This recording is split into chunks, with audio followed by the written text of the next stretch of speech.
This film is purely fictional. Please do not imitate it. Your like and subscribe are the motivation for me to update. Chapter 1. Ding! Jiangning, hurry up. Cut me! I only need 0.1 gold coins to successfully withdraw 50 yuan. Help, and you can get a high amount of money for free. And me, help me click a little bit. I'm almost successful. In the dormitory group chat, the message. Ding ding dong dong. The sound kept coming, pulling Jiangning back to reality from her dazed state. Focusing her eyes, the first thing that caught her eye was the familiar milk tea shop at the school gate. It was lunchtime, and the shop was crowded with people, talking at the same time, making a headache. Am I hallucinating? Jiangning took the cheese milk cap Sijikan with a straw already inserted and left. She looked up and looked around blankly, as if she was in a dream. Just now, she was still holding her weapon high to fight against the beast tide that was attacking the shelter out of control. It was the coldest time of the year, and the heavy snow was falling, pressing down her already dilapidated cabin even more precariously. Without warm clothes, Jiangning found it difficult to raise her hands, and there were many survivors in the World Channel who were in the same situation as her. She remembered the last sentence she saw before she lost consciousness was, "Mom, I want to eat hot pot snail noodles, stir-fried bullfrog, braised pork elbow, spicy chicken, stinky tofu, hot dry noodles, Peking duck, grilled squid, grilled cold noodles, pancakes." The long list of delicacies made Jiangning drool. The shelter was destroyed by the beast tide. Logically, she should have died, but the bright sunshine above her head shone on her body with warmth, and her whole body became warm, forcing Jiangning to believe that she had been resurrected. And she was resurrected before the fog survival game officially started. Jiangning did not think that everything she experienced in the fog world was her illusion and dream. The coldness that her flesh could not resist still remained in her bones. Like a cold venomous snake, it was quietly spitting out its tongue and lurking, waiting for the prey to relax its vigilance and give her the final blow. Putting the milk tea aside, Jiangning turned his attention to the phone. In the center of the God of Wealth wallpaper, there is a clear white date and time, August 8, 2024. 13:13. 1 minute before entering the game. The Fog Survival game is a new mobile game launched by a large company this year. The official is very rich, and you can withdraw 5 yuan just by registering for the game. Although it is not much, it is a pity not to take advantage of it, so from the 90-year-old man to the 3-year-old child, everyone holds the phone and calls on relatives and friends to help. But there is a saying that goes, there is no such thing as a free lunch, only traps. After the damn game company successfully boosted the popularity of the game with a $5 gimmick, it immediately stopped the new user registration discount and changed it to help withdraw cash again after completing the game tasks. At that time, Jiangning was almost successful, and she was so angry that she broke down in the dormitory and cursed. After cursing for a long time, she found that she could not change the facts, so she had to hold her phone, become a liver emperor, and indulge in games all day long. After successfully completing all the tasks in the game, the system gave her a small stone axe for beginners. It wasn't even a copper coin, but just a small stone axe. Naturally, Jiangning skillfully scolded the game company and then uninstalled the game. She had decided that she would never touch this junk software again in her life. Who would have thought that just 1 week after she uninstalled it, everyone on Blue Star was selected and teleported into the game world. In her previous life, she lost the first chance, so this time she had to grab the chance to win the lottery, which was only for the top 100. Jiangning forced herself to calm down, and quickly ran to the convenience store next door to buy 2 bottles of water and 10 rice balls. After paying the bill, she didn't have time to leave, so she tore open the wrapping paper and gobbled it up. When entering the foggy world, all external objects on the body except clothes and shoes will be disposed of, and in the foggy world, in the early stage, you can only get supplies by opening treasure chests, so Jiangning's top priority is to fill your stomach and drink enough water. Only when physical strength is guaranteed can there be enough energy to collect supplies and upgrade the shelter. The rice ball was choking, Jiangning swallowed one, and his neck stretched out 2 miles on the spot. Someone next to him wanted to ask Jiangning a few words, but at this time Jiangning had quickly torn open the 5th rice ball and swallowed it without hesitation.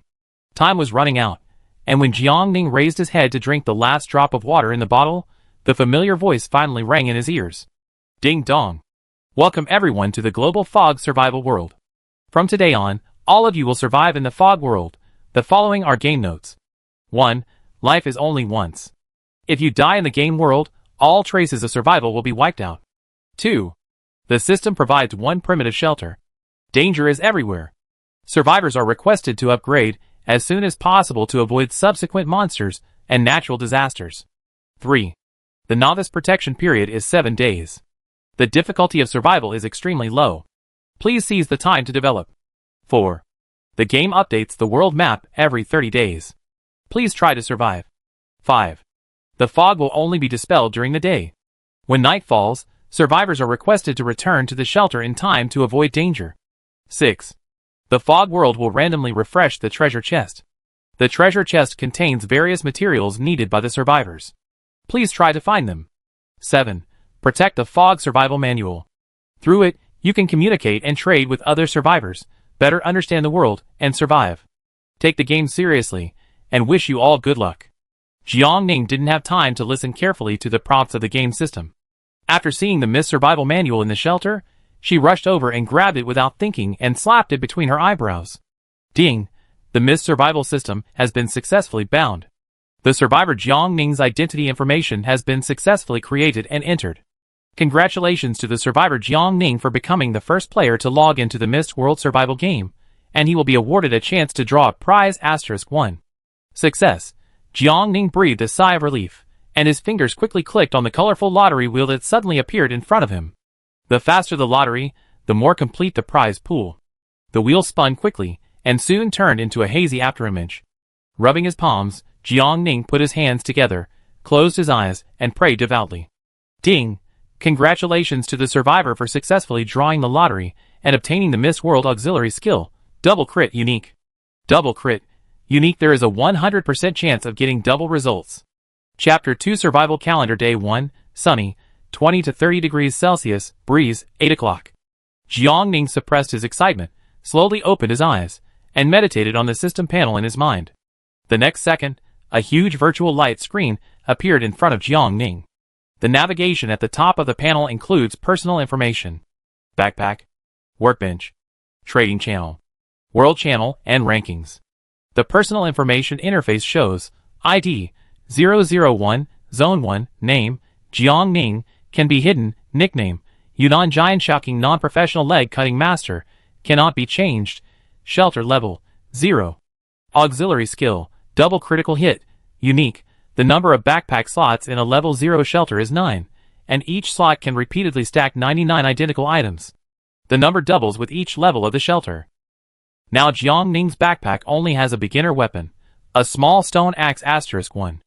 The manufacturing table and the ranking list are gray and not yet open. There are no products in the trading channel, and the interface is empty. The world channel is very lively. The words on the screen are refreshed and rolled up like a drum. Before the previous line is finished, the next 10 lines are already impatiently pushed up.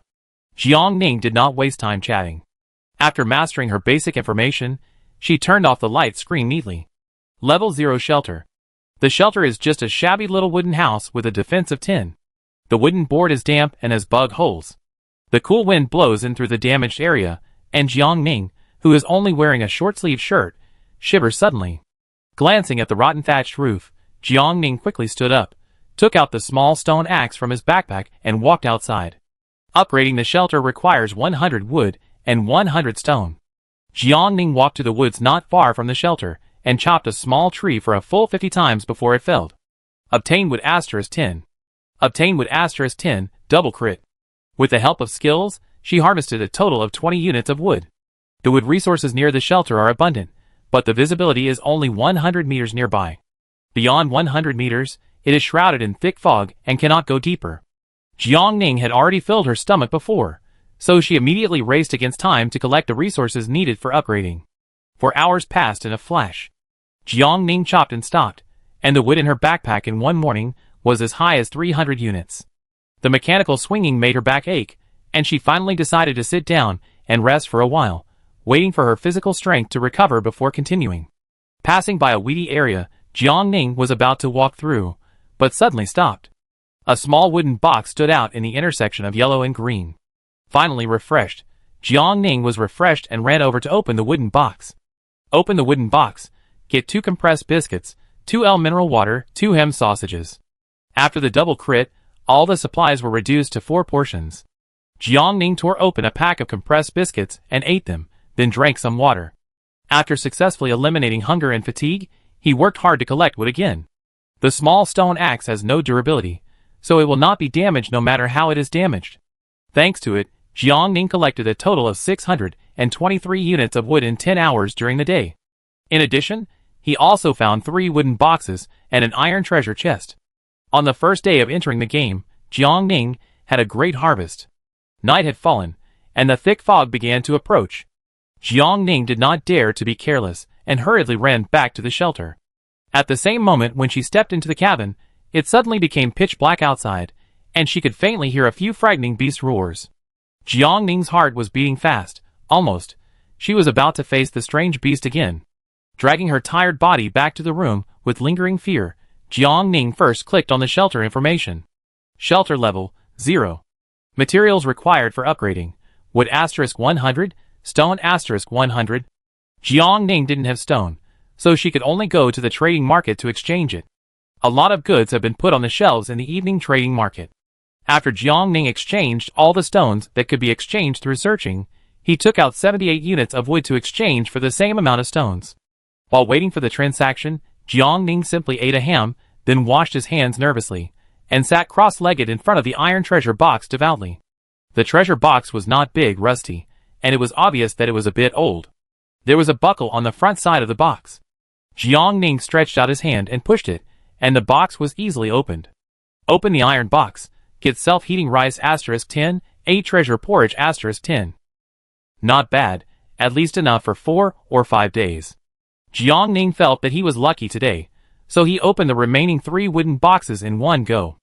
Open the wooden box. Get compressed biscuits *2, instant noodles *2. Open the wooden box. Get milk *2, oatmeal *2. Open the wooden box. Get cat food 100g *5. All supplies were doubled, so Jiangning had 10 bags of cat food. She stared at the colorful packaging bag on the ground with a confused look. Although this thing was useless to her, Jiangning still carefully put it away in case of emergency. In 15 minutes, 78 units of wood had all turned into stone. Jiangning clicked on the upgrade sign next to the shelter without hesitation. Upgrade successful. Congratulations to the survivor Yunnan Giant Shocking, the non-professional leg-cutting master, for being the first to complete the first-level shelter upgrade task, and rewarding a bronze treasure chest. Congratulations to the survivor Yunnan Giant Shocking, the non-professional leg-cutting master, for being the first to complete the first-level shelter upgrade task, and rewarding a bronze treasure chest. Congratulations to the survivor Yunnan Giant Shocking, the non-professional leg-cutting master, for being the first to complete the first-level shelter upgrade task, and rewarding a bronze treasure chest. This upgrade message was played 3 times on the World Channel. Jiangning's heart skipped a beat, and he couldn't help but feel fortunate that he had set up a hidden real name before. I opened the World Channel, and it exploded. What? I didn't even find a box, but the boss has already upgraded the shelter? Can the leg-cutting master impart some experience? Ah, how did you collect so many resources? I have nothing in the desert, let alone collecting wood. I didn't even have a sip of water to drink all day. Is there any kind-hearted person willing to give me a bottle of mineral water? Look for Yunnan Giant Shocking, the non-professional leg-cutting master. Since she can upgrade the shelter, she must have a lot of supplies. We are all compatriots. Yunnan Giant Shocking, a non-professional leg-cutting master, will not stand by and watch someone die, right? Jiangning had experienced this trick of moral kidnapping in her previous life. She was about to block the people who spoke, but was pushed by other people's comments. Does Giant Shocking owe you? Can you have some shame? That's right. Didn't he collect the supplies with great effort? I despise you, a group of shameless beggars. Jiangning paused, thought about it, and finally did not speak in the World Channel.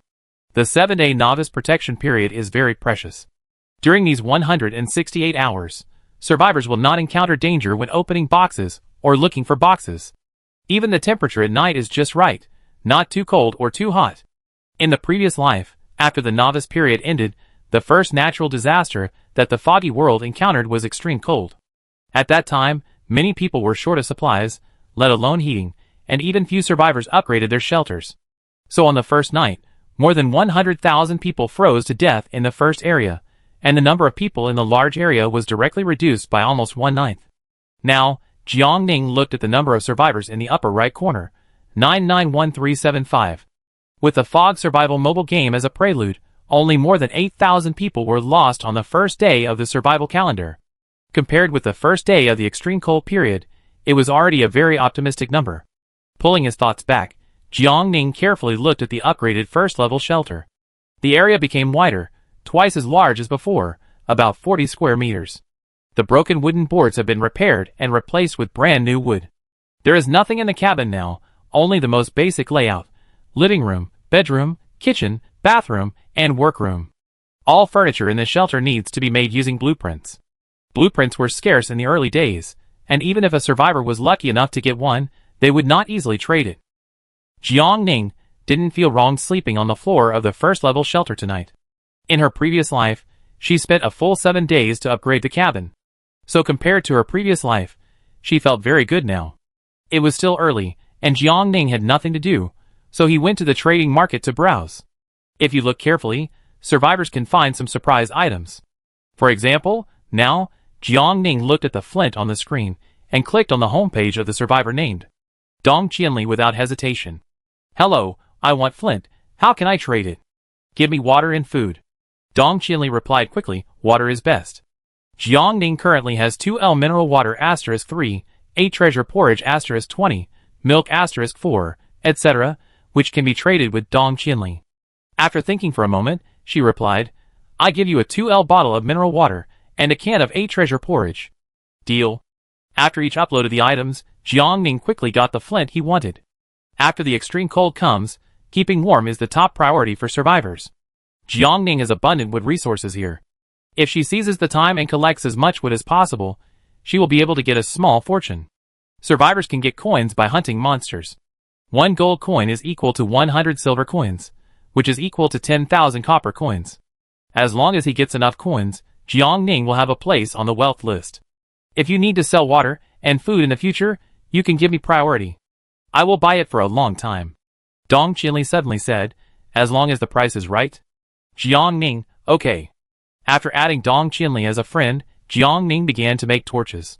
She first made 50 torches and uploaded them to the trading market. Each torch was sold for 1 copper coin, and each person was limited to buying 1 torch. There may not be many people who buy, but there are always people who are willing to spend. Sell 1 torch *1, add 1 copper coin. Sell 1 torch *1, add 1 copper coin. Sell 2 torches *2, add 2 copper coins. Chapter 3 Survival Calendar Day 2, Sunny, 19 to 30 degrees Celsius, breeze, 7:30. The first thing Jiangning did when she woke up was to open the trading market to check the sales of torches. After one night, a total of 19 torches were sold, earning 19 copper coins. Jiangning did not remove the remaining torches, but continued to hang them. She opened a can of 8 treasure porridge, and ate, while watching the area in Zone 1 and chatting. She was too busy yesterday, and did not have time to understand the situation, but there was probably no valuable information.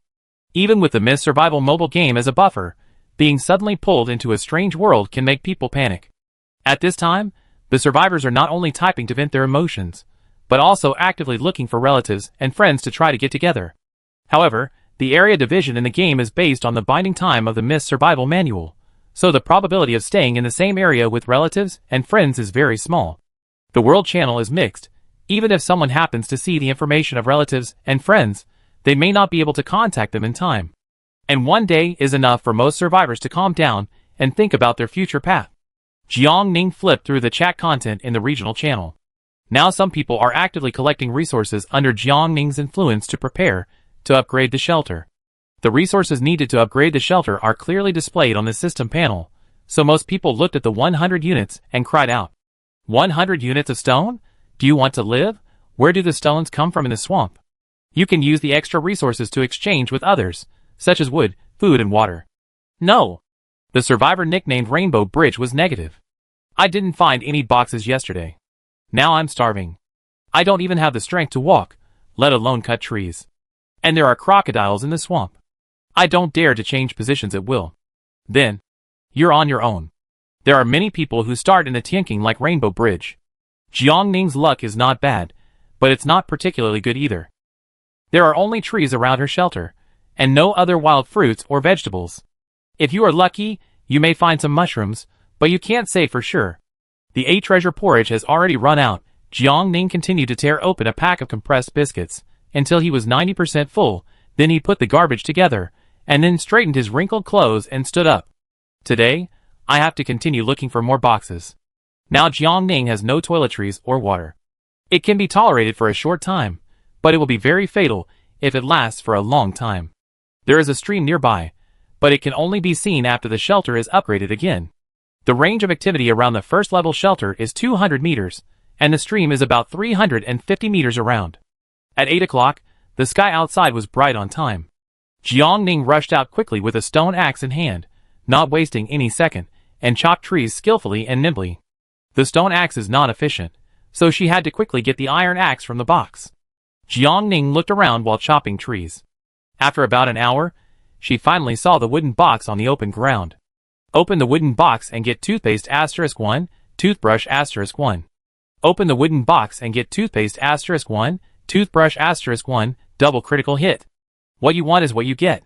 However, this is not because Jiang Ning is extremely lucky, but because the game system will adjust the amount of money dropped according to the current situation of the survivors. Yesterday, the most important thing was to let everyone adapt to the new environment, so most of the items dropped were water and food. Starting today, the survivors will continue their new journey, so most of the items unpacked will be daily necessities. On the third day, when more and more people get the blueprints, the treasure chest will drop other materials that the survivors cannot collect manually. And so on. Jiang Ning put the toothpaste and toothbrush into his backpack, took a simple rest for 10 minutes, and continued to work. Upgrading to the second level shelter requires a total of 500 units of wood and stone, which means Jiang Ning must have at least 1,000 units of wood in her backpack, so that she can trade with other survivors. Upgrading the first and second level shelters is very simple. When it comes to the third level, not only wood and stone are needed, but also iron blocks, plastics and other materials that can only be obtained from treasure chests. Jiang Ning was chopping trees with great concentration when his scalp suddenly numbed, and he dodged to the side reflexively. At the place where she was standing originally, a wild wolf was staring at her fiercely. Feeling the breath of the wild wolf, Jiang Ning tensed up all over. How could a strange beast from the beast tide appear in the novice period? She didn't dare to be careless and quickly clenched the stone axe in her hand. The wild wolf's mouth was dripping with saliva, and it rushed towards Jiang Ning as fast as the wind. Jiang Ning couldn't avoid it, so she quickly took out the wood from her backpack and stuffed the wood into the wolf's mouth when she was pounced on by the wild wolf. At the same time, she kicked hard on the ground with both feet, and at the moment of escaping, she didn't forget to raise the stone axe high, and used all her strength to slash the softest belly of the wild wolf. The skin was torn and blood splashed like rain. The wolf howled, the wood in its mouth fell, and it wanted to turn back and bite Jiang Ning reflexively. Jiang Ning's face was tense, his heart was beating like a drum, and his right hand holding the stone axe was so hard that the joints turned white. Strike first. While the wolf was injured, Jiang Ning once again cleverly used the wood to hinder the wolf's attack. After 13 rounds, Jiang Ning completely cut open the wolf's stomach, and its internal organs fell to the ground. Successfully killed the alien wolf, and obtained 1 iron box, 1 wolf skin, 5 wolf meat, and 3 copper coins. After the double critical hit, Jiang Ning looked at the 2 iron boxes and a pile of dropped items on the ground, and sat on the ground and gasped for breath. She was still too weak. It was so difficult to deal with a strange beast. She needed better weapons. After putting the wolf skin, wolf meat and copper coins into the backpack, Jiang Ning stretched out his hand stained with wolf blood and prayed silently in his heart, I must get something good. Open the iron box, and get an iron axe *1. Open the iron box, and get a water purifier blueprint *1. Water purifier. Jiang Ning's eyes lit up, and he quickly wiped his hands, and picked up the blueprint in the iron box. This is a good thing. As long as she makes it, and successfully upgrades the shelter to get a stream, she will not have to worry about water resources, and she can even sell water indefinitely. Jiang Ning's heart was beating wildly, even more intensely than when she faced the wild wolf just now. Carefully putting away the 2 water purifier drawings, Jiang Ning smiled sincerely. In the short term, she should not worry about money anymore. Making a water purifier requires 30 plastics and 20 iron blocks. Jiang Ning spent a lot of time collecting materials. Now it was noon. Jiang Ning simply sat down to rest and eat lunch. She took out a pack of instant noodles and chewed them dry, and at the same time opened the trading market. First, buy all the plastic and iron blocks in the market, and then put the 10 bags of cat food in the backpack on the shelf. What the hell? Can cat food be exchanged for materials? It's not that cat food is inedible. Its ingredients list may be cleaner and more nutritious than human food. And cat food comes in pieces, so you can eat as much as you want. If you can't finish it, you can continue eating it for the next meal. I say, you don't have to. On the second day of entering the game world, many people were short of food. When it was difficult to survive, many people chose to exchange the materials in their hands for food. The cat food was quickly traded. Jiangning counted and selectively divided half of the remaining food and put it on the trading platform. Now she has fire and meat, and she can directly grill meat when she goes back at night. In addition to the above, Jiangning also put all the extra wood on the platform to trade for stone. She was delayed a bit in the morning, and she barely cut out 300 units of wood. But now with the iron axe, things are different. Jiangning was very motivated. As soon as she finished lunch, she continued to chop trees and collect materials. These 7 days were crucial, and Jiangning had to race against time. The afternoon passed in a flash, and it was less than 20 minutes before dark. The fog around the woods had begun to thicken. Jiangning did not dare to delay, and quickly put away the iron axe and hurried back to the shelter. This time, she returned very early, and it took her 7 or 8 minutes to rest before it was completely dark. Jiangning was covered in wolf blood and her face was dirty. She poured some water to clean it briefly, then immediately opened the trading market. The 300 units of wood that were posted at noon had all been traded. Jiangning clicked on the details, and saw that most of them were from Dong Qianli. She hesitated, then clicked on the friend list, and sent a message to Dong Qianli. Do you have a lot of stone? Yes, I'm in the mining area. Dong Qianli replied, do you need more? I trade with you. Okay. After Jiangning calculated the stone that she was still short of, she traded directly with Dong Qianli. After the transaction was completed, Dong Qianli asked Jiangning again, do you have any extra food? No, I didn't find too many boxes today. Dong Qianli, I trade you my pajamas. Jiangning couldn't help but look down at himself, who was covered in blood, and finally gave in, a bag of oats. Okay. After the transaction was completed, Jiangning put his pajamas aside and first clicked on the shelter to upgrade. Congratulations to the survivor Yunnan Giant Shaoqing, the non-professional leg-cutting master, for being the first to complete the second-level shelter upgrade task, open the rankings, and reward a silver treasure chest. Congratulations to the survivor Yunnan Giant Shaoqing, the non-professional leg-cutting master, for being the first to complete the second-level shelter upgrade task, open the rankings, and reward a silver treasure chest. Congratulations to the survivor Yunnan Giant Shaoqing, the non-professional leg-cutting master, for being the first to complete the second-level shelter upgrade task, open the rankings, and reward a silver treasure chest. Chapter 4. The world announcement sounded again. The text on the screen paused for a moment, then refreshed faster. In the first zone channel, someone exclaimed, I haven't even collected 100 units of materials for the first level shelter, but the big brother who cuts his legs has successfully upgraded the shelter to the second level? This is not the most terrifying thing. Do you know what the most terrifying thing is? It's only the second day of survival. Aren't we playing the same fog survival game as the big brother who cuts his legs? Master, please give me some tips. Master, please give me some tips. If you don't agree, I will kneel down before you, count out 3 times, and give you a small steamed bun. Promising.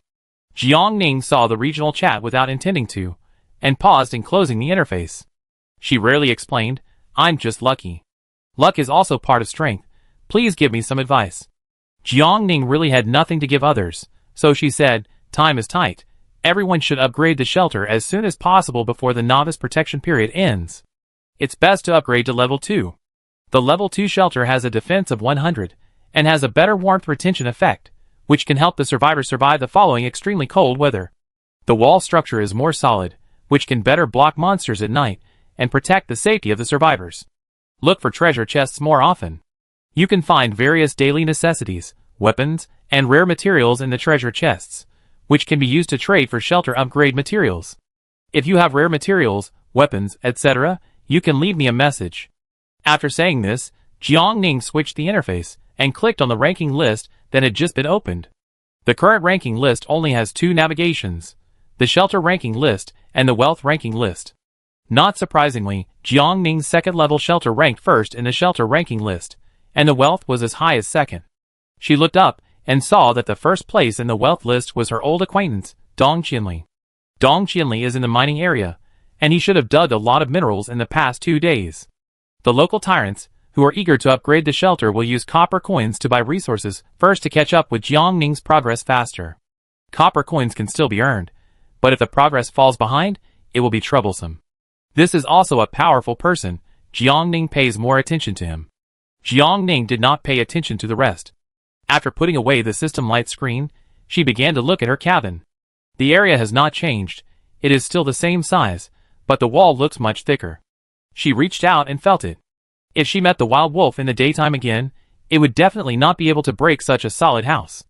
Jiang Ning completely relaxed, and then turned his attention to the 4 treasure chests rewarded for upgrading the shelter twice. Before opening the treasure chest, Jiang Ning changed her dirty clothes. The clean and soft new pajamas made her feel much better. After putting her hands together and praying devoutly for half a minute, Jiang Ning opened 2 bronze treasure chests. Open the bronze box, get sleeping bag *1. Open the bronze box, get tissue *10, soap *5. These are all very timely supplies. Jiang Ning put them all aside and turned his attention to the silver treasure chest. The silver treasure chest is of a better level, and Jiang Ning has begun to look forward to it. Open the silver box, get shower blueprint *1.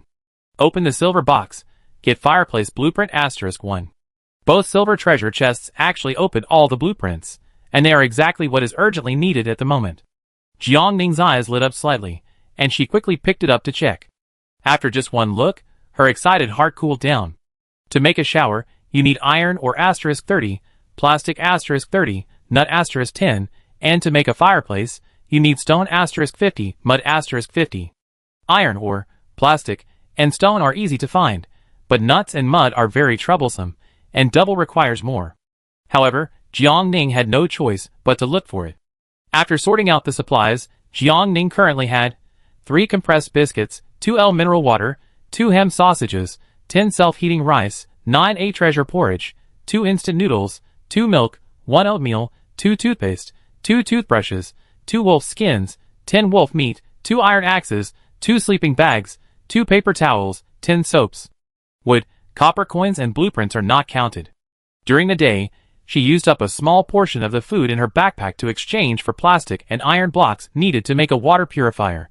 Now she has received 9 plastics and 18 iron blocks respectively. The iron blocks were traded by Dong Qianli as usual. Jiang Ning couldn't help but look for her. Do you have a lot of iron blocks? Do you need it? Dong Qianli replied immediately. You can trade with me for food and water. You are the first one to enter the game, right? I am the second one, and I got an auxiliary skill related to smelting. No wonder. Although Dong Qianli and Jiang Ning were in the same zone, no one took the initiative to mention this matter, just pretending it didn't exist. I do need iron blocks, and iron ore as well. Starting tomorrow, I can provide you with drinking water. How much do you have now? Dong Qianli. Iron ore is plentiful. How much do you need? 30 units. Jiang Ning flipped through the supplies. Do you need sleeping bags, paper towels, and soap? Yes. How much iron blocks do you need? 2 units. After Dong Qianli looked at them, he traded 30 units of iron ore and 2 units of iron blocks. Jiang Ning put the sleeping bag, paper towels, and soap at the trading place, and added a box of self-heating rice with eggplant and mincemeat flavor. I give you drinking water tomorrow. It's okay. After a moment, you gave too much, thank you. If you need other supplies, you can contact me first. Jiang Ning thought, do you have any plastic? I have 15 units. Can I exchange 2 cans of 8 treasure porridge and a piece of wolf meat with you? Each piece of wolf meat weighs 1 kilogram, enough for a person to eat. Dong Qianli had no objection, so the 2 of them happily reached a deal again. Jiang Ning couldn't help but sigh, what a resource tycoon. She thought that she was already amazing for having double crit, but who would have thought that there are mountains beyond mountains and people beyond people. Jiang Ning needed 6 units of plastic to make a water purifier, so he opened the trading market again. While waiting, Jiang Ning lit a fire, cut the wood into wooden sticks with an axe, cut the wolf meat into thin slices, and finally skewered them carefully, and put them on the fire to grill. Feeling the warmth in his body, Jiang Ning thought with some regret that it would be better to have a pot. Boil a pack of instant noodles with water, then put ham and wolf meat on it. It is not only delicious and satisfying, but also large and filling. But now it is good to have something to eat. Jiang Ning calmed down and picked up the roasted wolf meat. Take a bite, full of fragrance, swallow the gravy along the throat, and the tip of the tongue and taste buds are greatly satisfied. After eating and drinking, Jiang Ning washed and lay in the sleeping bag, looking through the window at the dark sky outside, where there were no beautiful stars. Chapter 5 Survival Calendar, Day 3, Sunny, 19 to 29 degrees Celsius, breeze, 7:30. Jiang Ning got up on time. First, he opened the trading market and took a look. The last 6 units of plastic were also collected. Without time to eat breakfast, Jiang Ning hurried into the workshop. The workshop was about 8 square meters in size, and the workbench occupied 1/3 of the area. Jiang Ning was very familiar with the workbench. She took out a drawing and put it into the system. Soon the system prompted, to make a water purifier, you need plastic *30, iron block *20. Do you want to make it? Jiang Ning clicked yes. The next second, the plastic and iron blocks in the backpack disappeared, and a half-person-high water purifier was put on the workbench. The water purifier was large and heavy, so Jiang Ning put it directly into her backpack. She still had 1 blueprint left, and as long as she collected materials once more, she could get a second water purifier. She put the water purifier by the stream when she went out in the morning, and put it back in her backpack when she returned home in the evening. In 10 hours, she should be able to get a lot of drinking water. The problem now is that the finished water tank of the water purifier is not very large, and the capacity will definitely not be enough in a day, so she currently needs to buy other large containers. After leaving the workshop, Jiang Ning sat cross-legged on the ground, tearing open oats and eating with water while searching the trading market. Soon, a super large trash can came into Jiang Ning's sight. Although it was a bit outrageous, it was still usable after washing. Jiang Ning thought for a moment and traded with the other party for a box of self-heating rice. After the transaction, Jiang Ning was about to close the chat, and the other party's message suddenly popped up. I have 2 more trash cans here. Do you need them? No need to give me food, just give me water. 2. Jiang Ning looked at the trash can in front of her, which was bigger than the water purifier, and said, I don't have much drinking water now. Please keep it for me. I will trade with you when I come back in the evening. It's okay. I give you the trash can first, and you can collect more drinking water. After that, Jiang Ning received the other party's transaction request. Jiang Ning was stunned for a moment, and clicked to agree. I will give you water in the evening. Okay. Jiang Ning added the other party as a friend. Seeing that the other party's nickname was Rainbow Bridge, she thought, have you been sent to the swamp? You know me? Rainbow Bridge was surprised. Yes, although I have abundant resources here, there are also many crocodiles, and I have no way to collect resources. These 3 trash cans were given by lottery when I entered the game. Whose game starts with 3 trash cans? Rainbow Bridge was about to cry, filled with righteous indignation. Jiang Ning felt a little sympathetic to her. The swamp should produce mud. If you collect it, you can trade with me. I need mud. What items do you want? Mud? Rainbow Bridge sat up straight. What's the use of mud? I have a lot of it in my backpack. Although it's not a good thing, Rainbow Bridge is so poor that he doesn't even have a small steamed bun, so he didn't throw it away, thinking that it might be useful in the future. It's needed to upgrade the 3rd level shelter. Jiang Ning didn't hide it, and this was not important information. I want 1,100 units of mud. Do you have it? Making a fireplace requires 50 mud, and 2 fireplaces require 100 mud. Upgrading a level 3 shelter requires 1,000 mud, 1,000 iron ore, 1,000 stone, 1,000 wood, 100 glass, and 100 nuts. The amount is so huge that it is daunting. In her previous life, Jiang Ning spent nearly a month to collect so many materials, and her speed was already considered average. 1,100? Rainbow Bridge couldn't help but raise her voice, and then muttered, it's worthy of being the first on the list. I'm not even a level 1 shelter, but others have already gone straight to level 3. Yes, I have. Rainbow Bridge came to her senses, and said quickly. Now there are 1,918 units of mud in Rainbow Bridge's backpack. When others were opening treasure chests to find food and water 2 days ago, she had nothing to do, and could only play with mud nearby. If she hadn't been lucky enough to beg for a small cookie, Rainbow Bridge would have been desperate. Do you have a weapon? I want a weapon. After Jiang Ning's reminder, Rainbow Bridge had reacted at this time. As long as she survived the early stage and came to the era when everyone generally needed to upgrade the 3rd level shelter, her own life highlight would also be coming. By then, her mud will be in short supply, And Rainbow Bridge can't even imagine how rich she will be in the future. Where's your stone axe? Jiangning asked. It would be fine if she didn't mention this, but Rainbow Bridge got angry when she mentioned it. It was snatched away by a crocodile and thrown into the swamp on the first day. If it weren't for this, she wouldn't have been so miserable. I have an iron axe that I can trade to you. Jiangning doesn't need another iron axe for the time being, and Rainbow Bridge has good investment properties, so she can do him a favor in advance. Besides the iron axe, what else do you want? Stone or wood is fine. The future is promising. Rainbow Bridge is full of fighting spirit, and she only wants to upgrade her small shack as soon as possible so that she can catch up with the main force. Jiangning looked at his backpack. I give you the iron axe first, and then 200 units of wood, and I give you the rest when I come back in the evening. Okay, thank you, big brother, the leg-cutting man. Rainbow Bridge thanked him quickly. She can trade the extra wood for stone, and if she's quick, her shack can be upgraded today. Jiangning felt that the other party's address to her was a bit offensive, so she corrected him with a serious face. Don't be so polite, you can call me. She paused, was silent for 2 seconds, and finally said helplessly, just cut the legs. Okay, leg-cutting master. Jiangning, After the transaction was completed, the sky suddenly brightened. After a simple packing, Jiangning went out quickly. The thick fog had dissipated and retreated to a position 400 meters away. Not far away, a clear stream was gurgling. Jiangning walked closer quickly, found a flat place to put down the water purifier, and placed a clean trash can next to it, waiting to get water later. After doing all this, she took the iron axe and went to the distant woods first. The iron axe was sharp, and the efficiency of tree cutting was greatly improved. In the past, it took 50 strokes with a stone axe to chop down a tree, but now it only takes 20 strokes with an iron axe. At this rate, Jiangning can collect at least twice as much wood in a day as before. Jiangning was in high spirits. She still had to sell torches during the extreme cold disaster, so she didn't dare to neglect it and started chopping trees again. Half an hour later, a white light flashed before Jiangning's eyes, and a bronze treasure chest suddenly appeared next to the wood pile she had just chopped. Her hands reacted faster than her brain, and Jiangning quickly bent down to open it. Open the bronze box and get fertile land *1.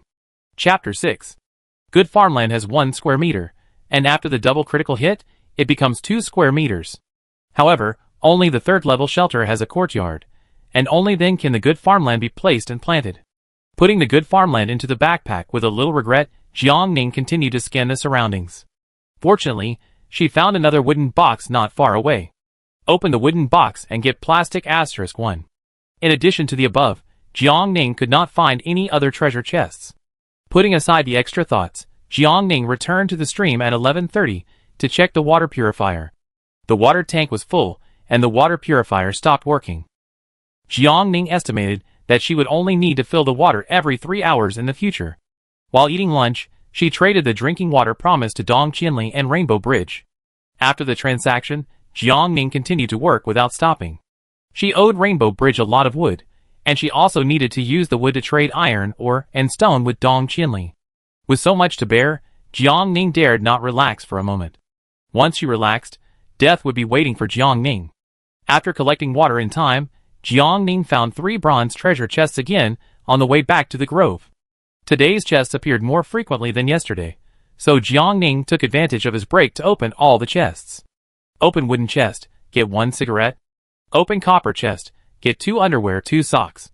Open iron chest, get 1 jacket, 1 pants.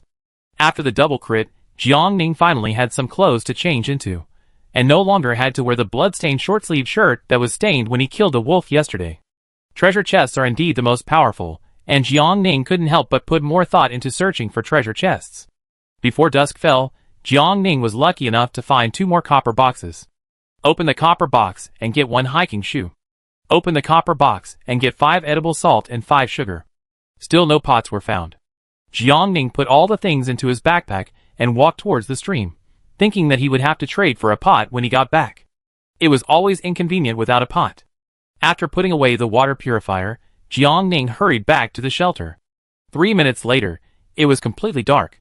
The howling of an unknown beast came closer and closer, as if it was right outside the cabin, making people tremble with fear. The novice protection period was halfway through, and the danger was gradually approaching. Jiangning calmed down and began to settle the wood she had harvested today. There were 1,583 units in total, and she traded 700 units to Rainbow Bridge, and Rainbow Bridge returned half of it. "You don't have to give me so much," Rainbow Bridge replied. "I know that weapons are now in short supply in the trading market, so I only need a little bit of wood." While returning 350 units of wood, Rainbow Bridge also gave 2 large pieces of crocodile meat. "Thank you for giving me the love." Jiangning looked at the 2 pieces of crocodile meat and fell into a trance.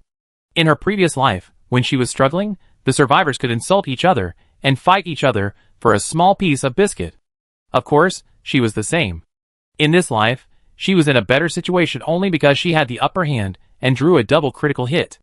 But despite this, Jiangning would not easily become a saint and give away the most important food for free to others, especially meat. Even if it was a deal, she would think twice. However, Jiangning would not take advantage of others easily if she exchanged sincerity for sincerity. She silently traded a bag of edible salt. "I think you might need this now." Rainbow Bridge, surprise. "You are so nice, big brother of leg cutting. I love you. Love. Love. Love. Love." Followed by a long string of hearts. It is hard to imagine how she typed so many words in such a short time. Jiangning smiled, closed the dialogue box of Rainbow Bridge, and then went to Dong Qinli. "I want 100 units of stone." The 100 units of mud needed to make the fireplace have been collected, and now only the stone is missing. Dong Qinli, "Okay, give me the wood."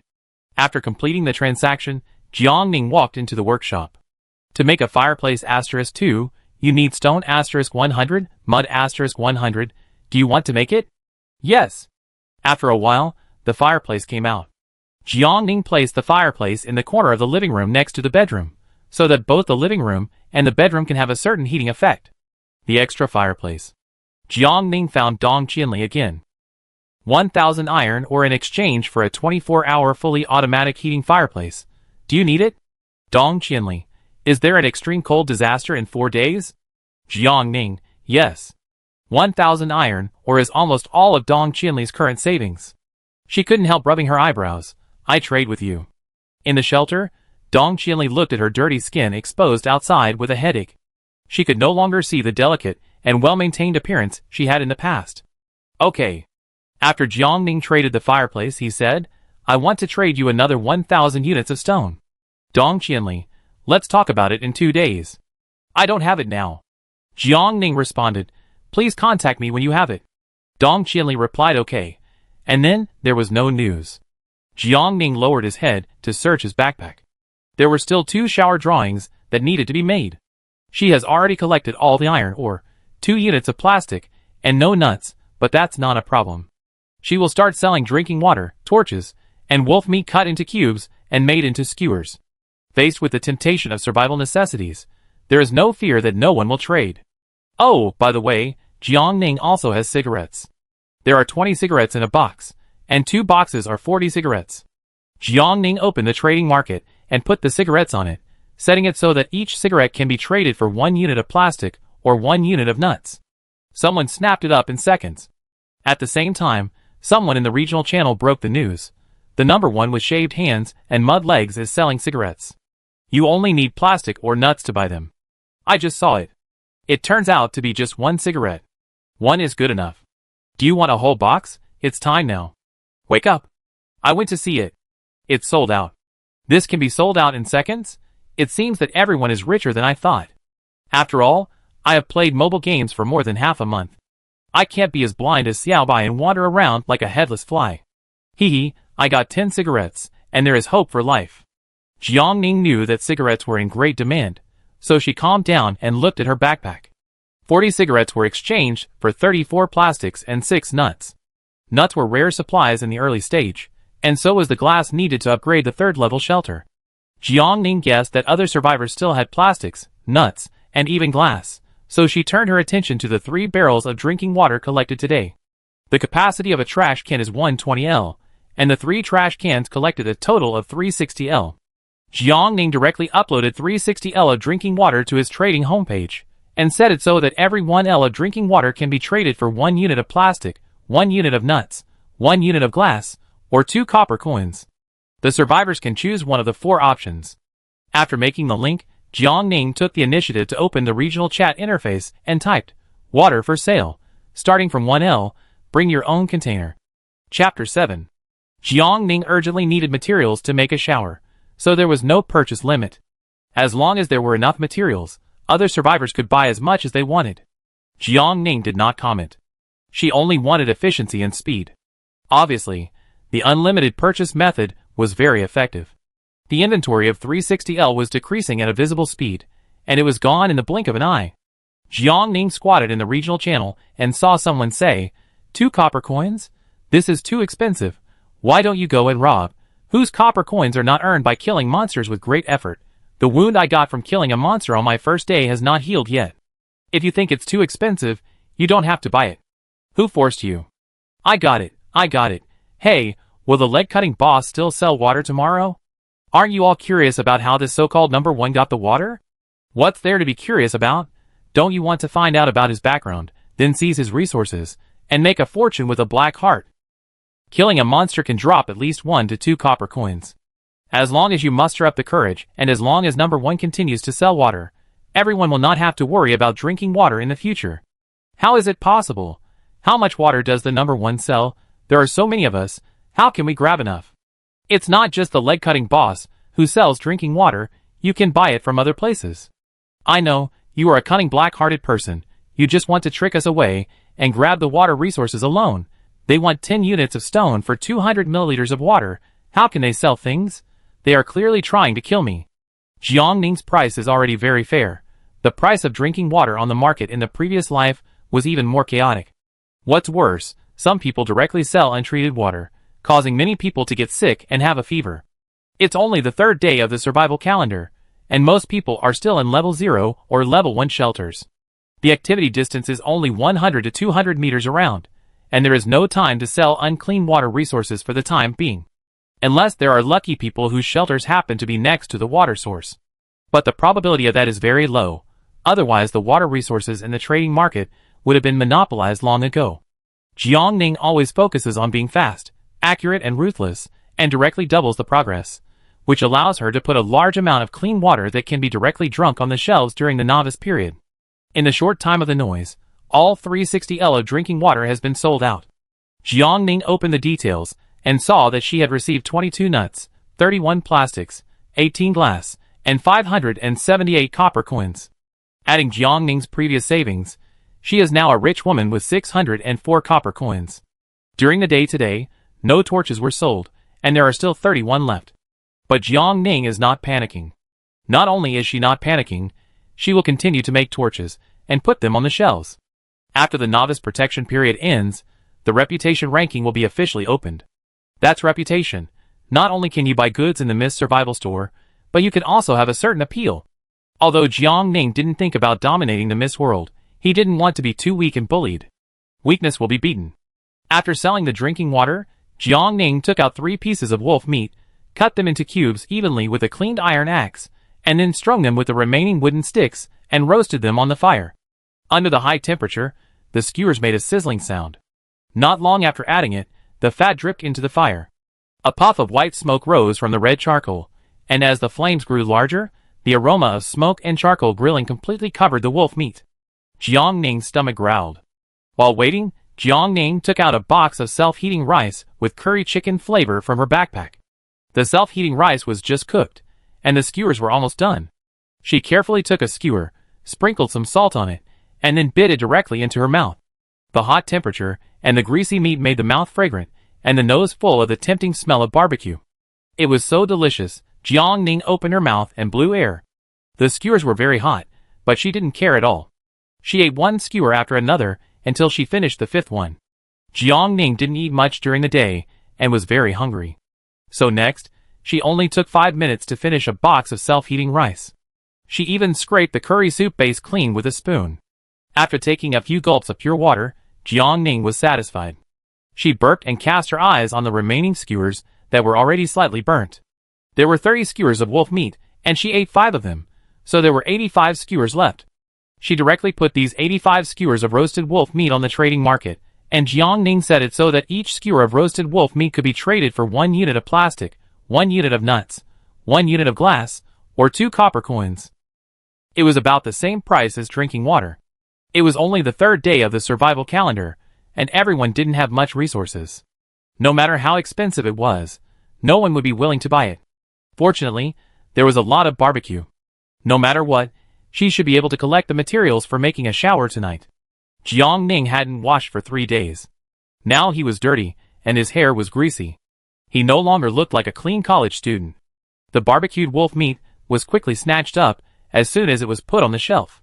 Fuck, barbecue. Fuck, the leg-cutting boss actually succeeded in killing the wolf without saying a word? That's a wolf. Didn't you notice that the leg-cutting boss doesn't show up during the day? The boss only appears when the thick fog comes at night, and there's nothing to do in the shelter. So this is the difference between people. When I'm fishing in troubled waters, and slacking off during the day, the boss is working hard to get materials. Is there anyone who can help me? I really have nothing to eat. If you don't have food, go find a box and kill monsters. What are you yelling about? Are you expecting someone to be kind enough to give you food for no reason? Everyone, get out of here. Moral kidnapping is coming. Jiang Ning's eyes swept across the chat content, his heart as calm as water. It's already the third day, and those who haven't changed their mindset will be eliminated without any surprises when the extreme cold comes. Even if you can't collect materials to upgrade the shelter, you should actively look for treasure chests and stock up some supplies. Extreme cold weather is accompanied by heavy rain, blizzards, hail, etc. By then, not only will the rivers freeze, making it impossible to find drinking water, but even going out to look for treasure chests will become difficult. Under the blizzard, people's eyes are blinded by the light of the snow, so how can they concentrate on searching for supplies? Jiang Ning plans to sell drinking water until the 6th day, and stop selling it from the 7th day.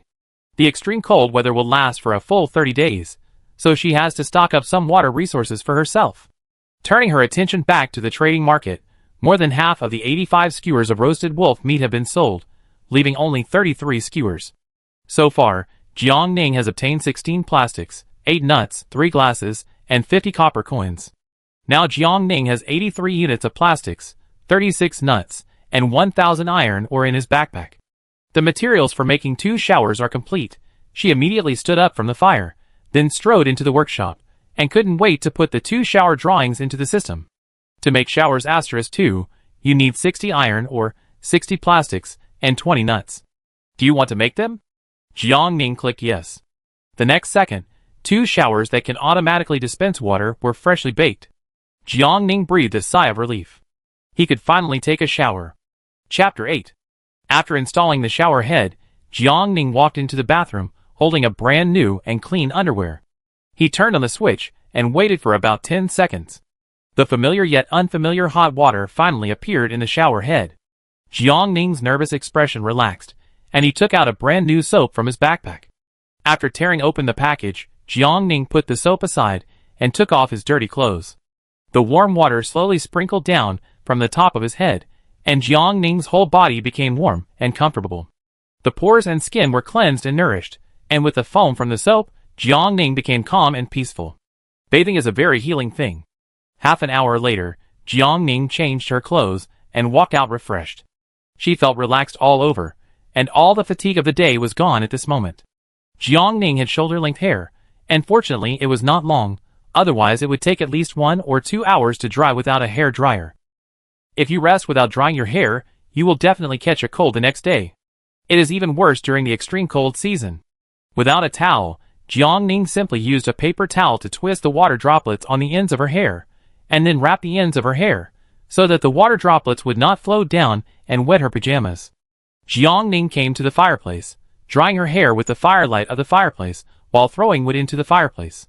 It was still early, so she could continue making torches. There were about 1,200 units of wood left in Jiang Ning's backpack. After throwing as much wood as possible into the fireplace, Jiang Ning left it alone. She only made simple torches, and the price of 1 copper coin was even a bit low. However, people don't have too many copper coins now, and even if they do, they probably won't be willing to spend them to buy wood. So after comprehensive consideration, Jiang Ning can only set the price lower for the time being. Otherwise, if everyone relies on their righteousness to endure the extreme cold period, she will not only fail to make money, but the number of survivors will also drop sharply. With the market shrinking, it will be difficult for Jiang Ning to do business in the future. Jiang Ning sat in front of the fireplace. Half an hour later, her hair was completely dry. During this time, she also put a total of 120 new torches on the shelf. Including the original remaining torches, Jiang Ning put a total of 151 torches on the shelf. Her actions attracted the attention of many survivors. Some people wanted to be warm and eat hot food, so they gritted their teeth and spent a copper coin to buy a unit. Some people were jealous and began to condemn Jiang Ning in the regional chat. Some people can't even afford food and are about to starve to death, while others selfishly take so many resources and watch their compatriots die without helping them. I call on everyone to work together to persuade Yunnan Giant Shocking, a non-professional leg-cutting master, to take out all the supplies in his backpack to help everyone through this difficult time. I agree. I agree too. Add me in. Add me in. Jiang Ning looked at the chat interface quietly. Under the instigation of someone with ulterior motives, everyone pointed their spearheads at her. Amid the excitement, the force condemning Jiang Ning quickly grew stronger, and more people joined in, so many that Jiang Ning couldn't count them all. Jiang Ning placed his finger on the screen and asked in a very calm tone, I have unpalatable compressed biscuits in my backpack, as well as delicious ham sausages, instant noodles, and nutritious milk and animal meat. So may I ask, after I contribute these things, how will you divide them? After sending the text, Jiang Ning looked at the reaction on the screen coldly. As expected, the survivors who were united just now started quarreling over the distribution of supplies. A message popped up in the private chat. Jiang Ning switched the interface and found that it was Dong Qianli. Don't pay attention to them. They are just a bunch of parasites. You don't go online during the day, so you don't know much about the current situation. After entering the foggy world, a freeloading organization called Holy Light quickly rose. They are idle all day long, doing nothing, and the only serious thing they do is to morally blackmail others and force them to hand over the resources they have collected with great effort. There are already quite a few people in the Holy Light, and many survivors are harassed by them. Dong Qianli said, but they can only yell in the chat channel and cause trouble for others. Now our shelter is in the middle of nowhere, and no one can reach it, so just ignore them and neglect them. Don't be influenced by them. Jiang Ning is not unfamiliar with the Holy Light organization. Before she died in her previous life, the Holy Light was already the largest organization in the Mist world. Jiang Ning's evaluation of them is that they are stones in the toilet, dirty and smelly. She was more surprised that Dong Qianli would take the initiative to comfort her after seeing her being besieged by the Holy Light. I have a shower head that can automatically discharge water. Do you need it? Jiang Ning accepted the other party's kindness, so Jiang Ning changed the topic abruptly. Dong Qianli was stunned. I want it. Today I opened a chainsaw. I give it to you. You should be able to use it. In addition, I will give you 500 units of stone. Do you think it's okay? Jiang Ning, yes. The electric saw can improve Jiang Ning's efficiency and allow Jiang Ning to harvest more wood during the day. She directly traded the shower head, so fast that Dong Qianli was silent. This is a shower head, and it is fully automatic. With a shower head, not only can you solve your daily washing, you don't even have to worry about the water source in the future. When the extreme cold season comes, if you can have a basin of hot water to soak your feet and a bucket of hot water to take a bath, how happy it would be. Even if you don't care about it, you can drink the water from the shower directly. The shower is definitely the most amazing and happy thing in the foggy world. Dong Qianli felt a little complicated, and she couldn't help asking, such a good thing, you just sold it to me? I only need it, and I can only install one.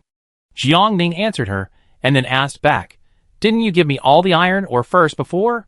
Dong Qianli, that's because I want the other things in your hand. After the message was successfully sent, Dong Qianli suddenly laughed, I appreciate your kindness. If you have any difficulties in the future, just come to me directly. Okay. The fact that she was able to grab ID 002 proves that Dong Qianli is definitely not an ordinary person. Jiang Ning didn't need the extra shower head. It didn't matter who she sold it to. Instead of doing that, she might as well give priority to the resource supplier she had the most pleasant cooperation with so far. After accepting the chainsaw and stone materials traded by Dong Qianli, Jiang Ning directly switched to the regional chat channel and declared strongly, from now on, I will blacklist all the senior executives of the Holy Light organization. No one from the Holy Light organization will be able to purchase any supplies from my homepage. At the same time, if you want my supplies, just come to me. I promise you will never come back. I declare here that from today on, I will be irreconcilable with the Holy Light organization. When I can leave the shelter in the future, I will deal with anyone from the Holy Light Organization one by one. Chapter 9. Survival is already difficult enough, and there are also these troublemakers who come to disrupt order. Jiang Ning has long disliked them. Now that he has the opportunity, Jiang Ning directly confronts and chooses to declare war on Holy Light. In the previous life, no one had not been persecuted by Holy Light, unless he was a high-ranking member of Holy Light and joined Holy Light early. Otherwise, once he was targeted by Holy Light, he would lose a layer of skin even if he did not die. In order to survive better, some people finally chose to bow their heads and join Holy Light, and became corrupt with Holy Light. This is also the biggest reason why Holy Light can expand rapidly. The taste of power is too delicious. The victim of abuse suddenly became the abuser in the blink of an eye. The suffering of the past was forgotten, and the conscience of the past disappeared together. If Jiang Ning does not want to be changed, then she can only change others and resolutely say no to the rules set by others. Fortunately, she now has the qualifications and confidence to refuse. As soon as Jiang Ning's statement came out, the interface froze for a strange moment. Until Dong Qianli followed up with a voice, "From now on, I will unite with Jian Shaoqing and blacklist all the senior leaders of the Holy Light Organization. From now on, no one in the Holy Light Organization will be able to purchase any supplies from my homepage." Effective immediately. In fact, there is no need for Dong Qianli to wade into the muddy water at this time. Jiang Ning clenched her palms, wanting to say something, but in the end, she couldn't say anything. She looked at the 2 lines of text quietly for a long time, and finally smiled softly, "Thank you." Other survivors gloated. "Oh, this time the Holy Light has hit a wall. Who doesn't know that Jian Shaoqing and Dong Qianli are the richest and most powerful resource providers, and the top 2 in our district? Being blocked by Jian Shaoqing and Dong Qianli, Xingguang will cry." Currently in Area 1, Jiang Ning is the largest supplier of wood, and Dong Qianli is the largest supplier of stone. Whether it is upgrading the 1st or 2nd level shelter, a large amount of wood and stone are needed. Now that both of them have blocked Xingguang, if Xingguang's people want to catch up with the progress of the main force, I am afraid that the difficulty will at least double. After all, not everyone is like Jiang Ning and Dong Qianli, who have a unique geographical location. No, when did the 2 bosses know each other? Do I need to report to you if they know each other? Don't say these meaningless words. See you, Boss Shaoqing, Boss Dong Qianli. I will passionately at the other shrimp soldiers and crab generals of Xingguang. Please check. She has cleverly circled out the people of Xingguang one by one. Jiang Ning knows Xingguang very well, and can find the members one by one even without help. However, if someone helps, it will save her time to search. So, the survivors circled one, and Jiang Ning blocked one. Others who were not afraid of trouble also quickly pulled out the people who persecuted them in the past 2 days. "Boss, there are still people here. He is not a good guy either." Jiang Ning had never blocked so many people in large numbers, and her fingers were sore. 10 minutes later, Jiang Ning looked at the full blacklist and estimated that it was about right. Survival is not easy. I hope everyone will live in peace in the future, actively upgrade the shelter, and stop fighting and persecuting compatriots. A new natural disaster is coming, and we don't have much time left. After closing the regional chat channel, Jiang Ning traded a bag of salt and a bag of sugar to Dong Qianli, a little gift. Dong Qianli did not refuse. She directly gave Jiang Ning a bottle of hulua oil, just opened.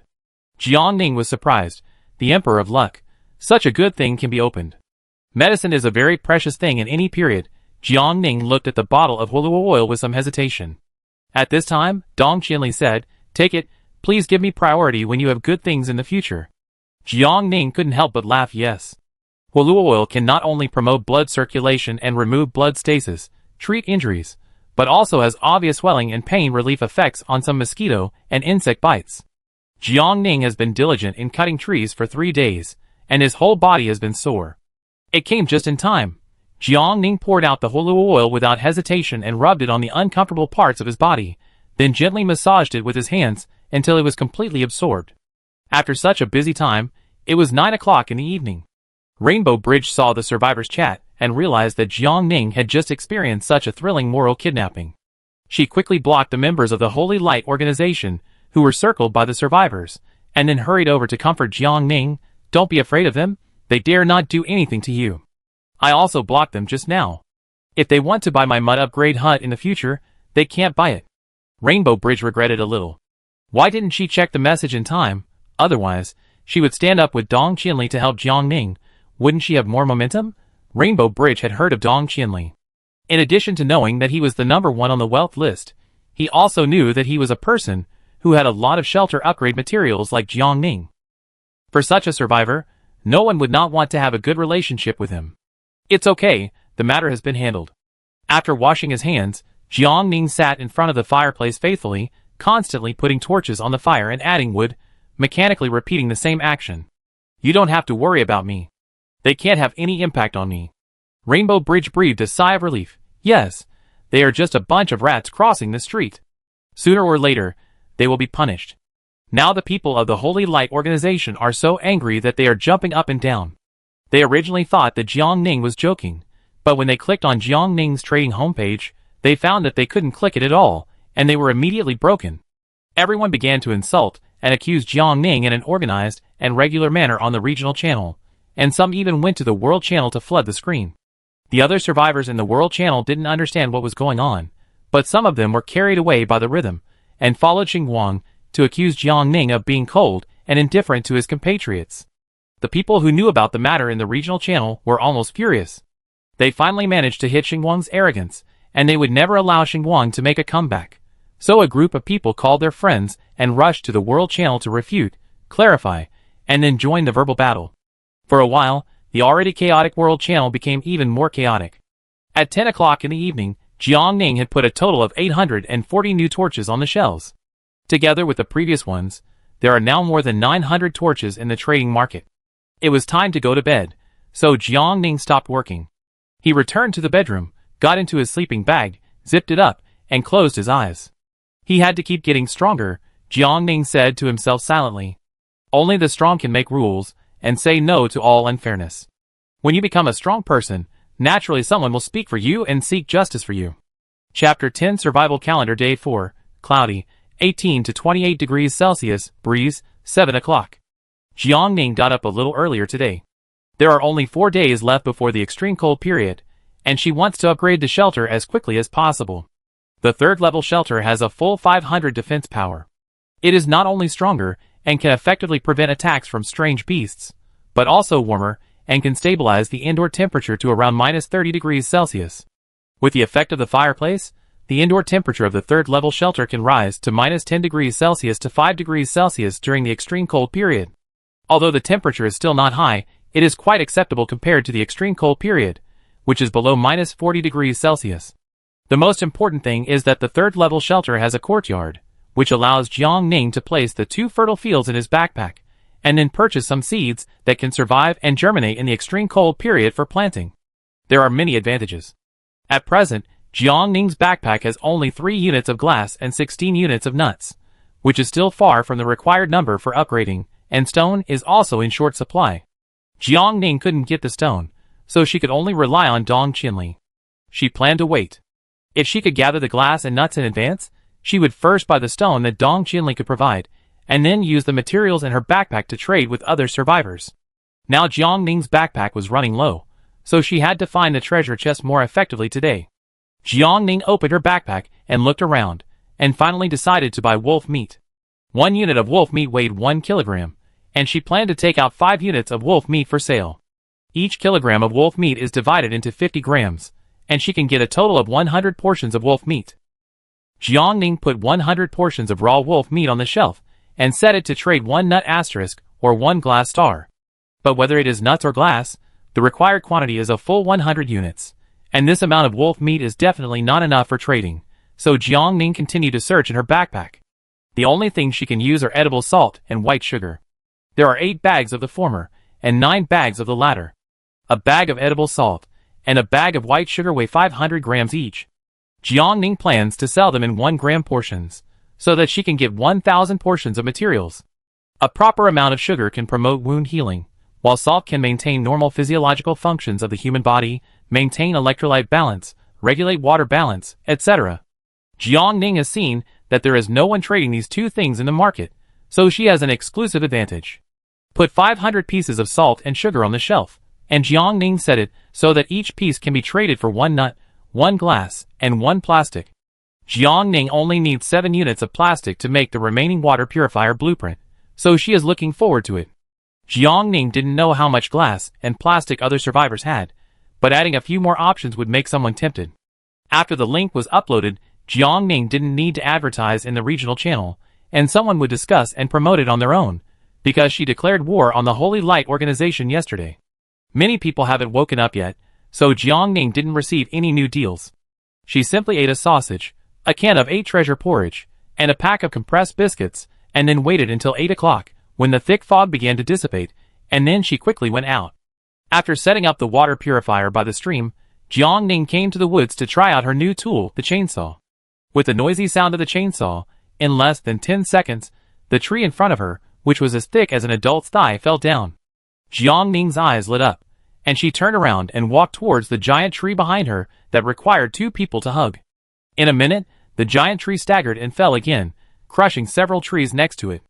After the felled trees fell to the ground, they automatically decomposed into a certain amount of wood. What Jiangning needed to do next was just to use her mind to put them into her backpack. With the chainsaw, Jiangning's work efficiency increased by at least 10 times. She was greatly encouraged and immediately focused on her work. One more piece of wood means one more torch, and one more torch means one more point of her reputation in the future. Thinking of the various resources in the Miss Survival shop, Jiangning was full of motivation. 3 hours later, Jiangning had harvested more than 2,000 units of wood, more than she had collected the day before. At this rate, she could collect at least 7,000 units of wood in a day. Jiangning's heart beat twice with excitement. Without wasting time, she quickly collected the purified water and put it in her backpack. Jiangning had not found the treasure chest today. After thinking for a moment, she turned around and walked in the opposite direction from the morning. She had found nothing just now, probably because she was in the wrong place. Jiangning had never been to this forest before.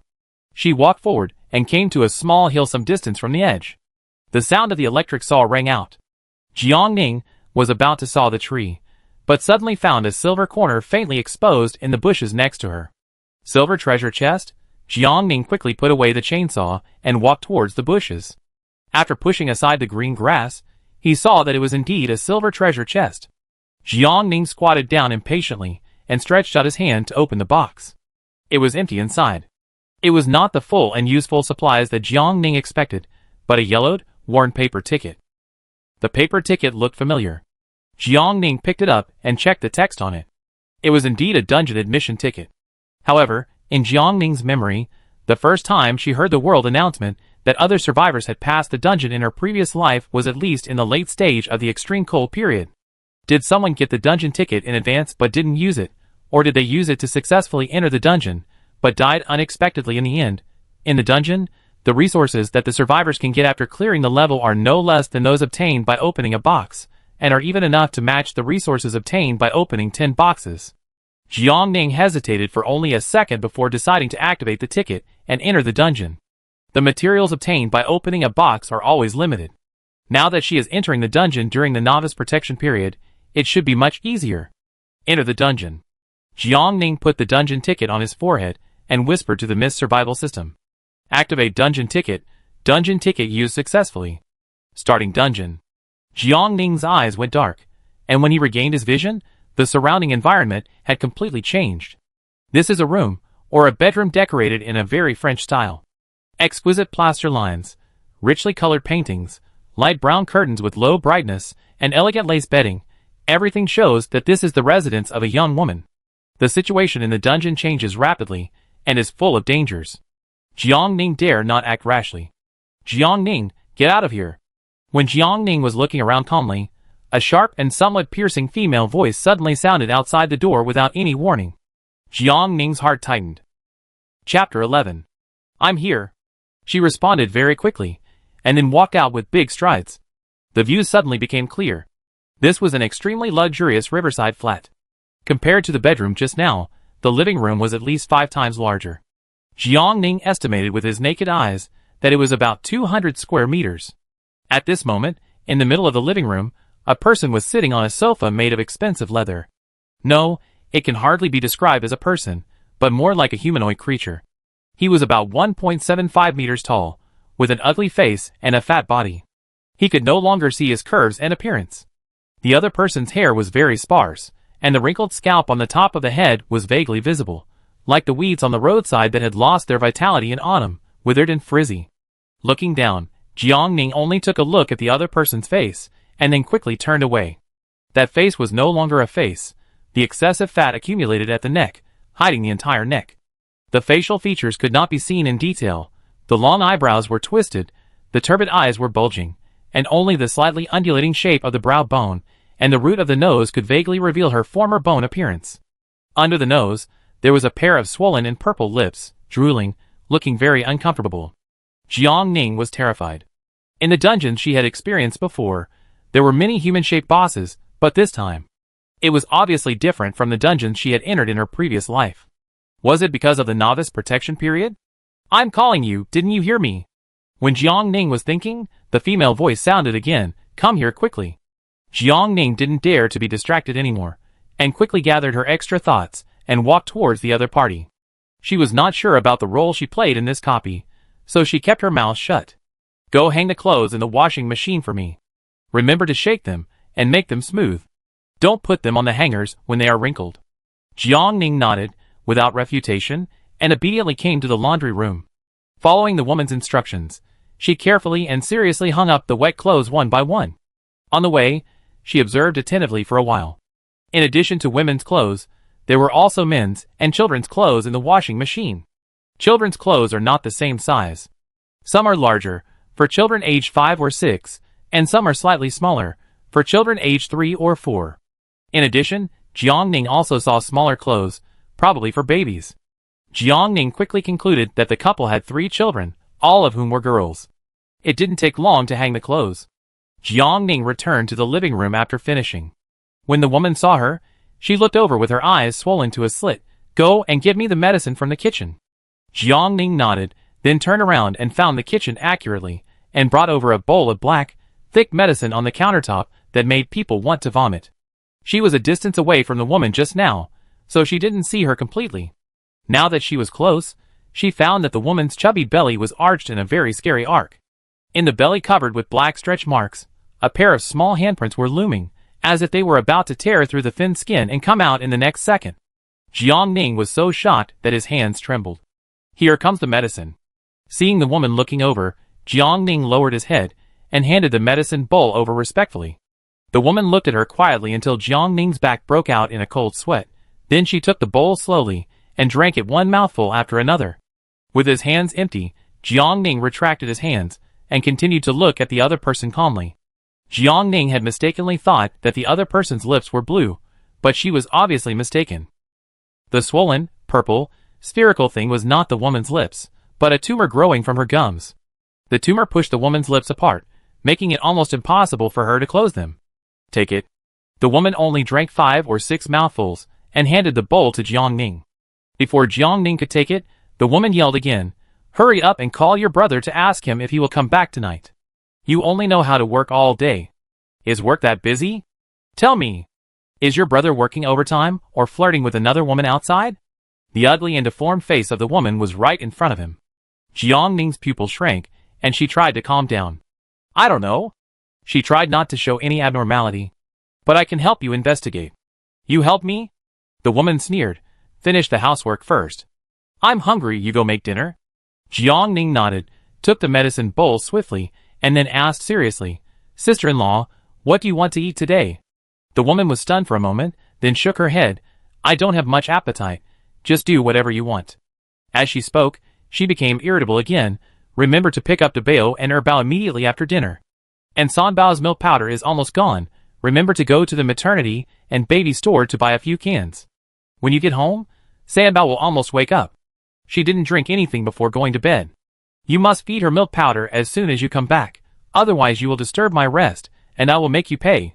The expression on the woman's face began to become ferocious, and her momentum was even more terrifying. Jiang Ning agreed one by one, and returned to the kitchen with steady steps. Although the woman had a poor appetite, Jiang Ning still prepared a simple 3-course meal and a soup. After serving the dinner, the woman stared at her for several seconds before picking up her chopsticks and eating slowly. "You should go out to pick up Dabao and Erbao." "Okay." Jiang Ning had no objection, and went out with the key. It was foggy outside the door, and nothing could be seen. When Jiang Ning didn't know what to do, 2 children with young faces appeared in front of her. She took a step back reflexively, and her back instantly hit the cold door. The 2 children looked at her strangely. "Annie, why don't you open the door?" Jiangning pursed her lips and reached for the key. She moved her hand and found that she was holding a plastic bag, and the plastic bag contained the milk powder that the woman asked to buy. It turned out that she didn't need to make a special trip. It seemed that the copy scene this time was in this large flat. Jiangning took out the key and opened the door quickly. After leading the two children in, Jiangning said, "Go and do your homework quickly." After that, she hurried to prepare milk powder for the third child. Her action was very timely. As soon as she entered the baby room, the third child woke up and was ready to open his mouth and cry loudly. Jiangning rushed over like a fly and quickly stuffed the bottle into the third child's mouth. "Drink it quickly." The third child was interrupted from casting spells. He looked at her with two black grape-like eyes without blinking, and finally held the bottle and started sucking obediently. Jiangning breathed a sigh of relief. The woman has not shown much intention to attack for the time being, but no one knows when she will lose control. The weapons in Jiangning's backpack were only chainsaw and iron axe, which were obviously not enough. With the size of the woman, she could be slapped away by the woman before she could cut the meat as soon as she swung the chainsaw. Not to mention that the woman had 3 assistants and a husband who was not sure whether he had cheated on her or not. Strictly speaking, this dungeon had a total of 5 bosses. Chapter 12. The conditions for clearing the dungeon are all different, so Jiangning couldn't use her experience from her previous life. She could only patiently understand the situation of this dungeon, think and judge based on the existing information, and finally summarize the most effective way to pass the dungeon. After feeding the third child, Jiangning changed her diaper. During this time, the baby was very obedient, sucking her fingers and looking at Jiangning. She was very well behaved, didn't cry or make a fuss, and was as quiet as a worry-free little angel. But Jiangning didn't dare to treat her as an angel. After cleaning up the garbage in the baby's room, Jiangning came out with a bottle of milk. The eldest and the second child were doing their homework in the room.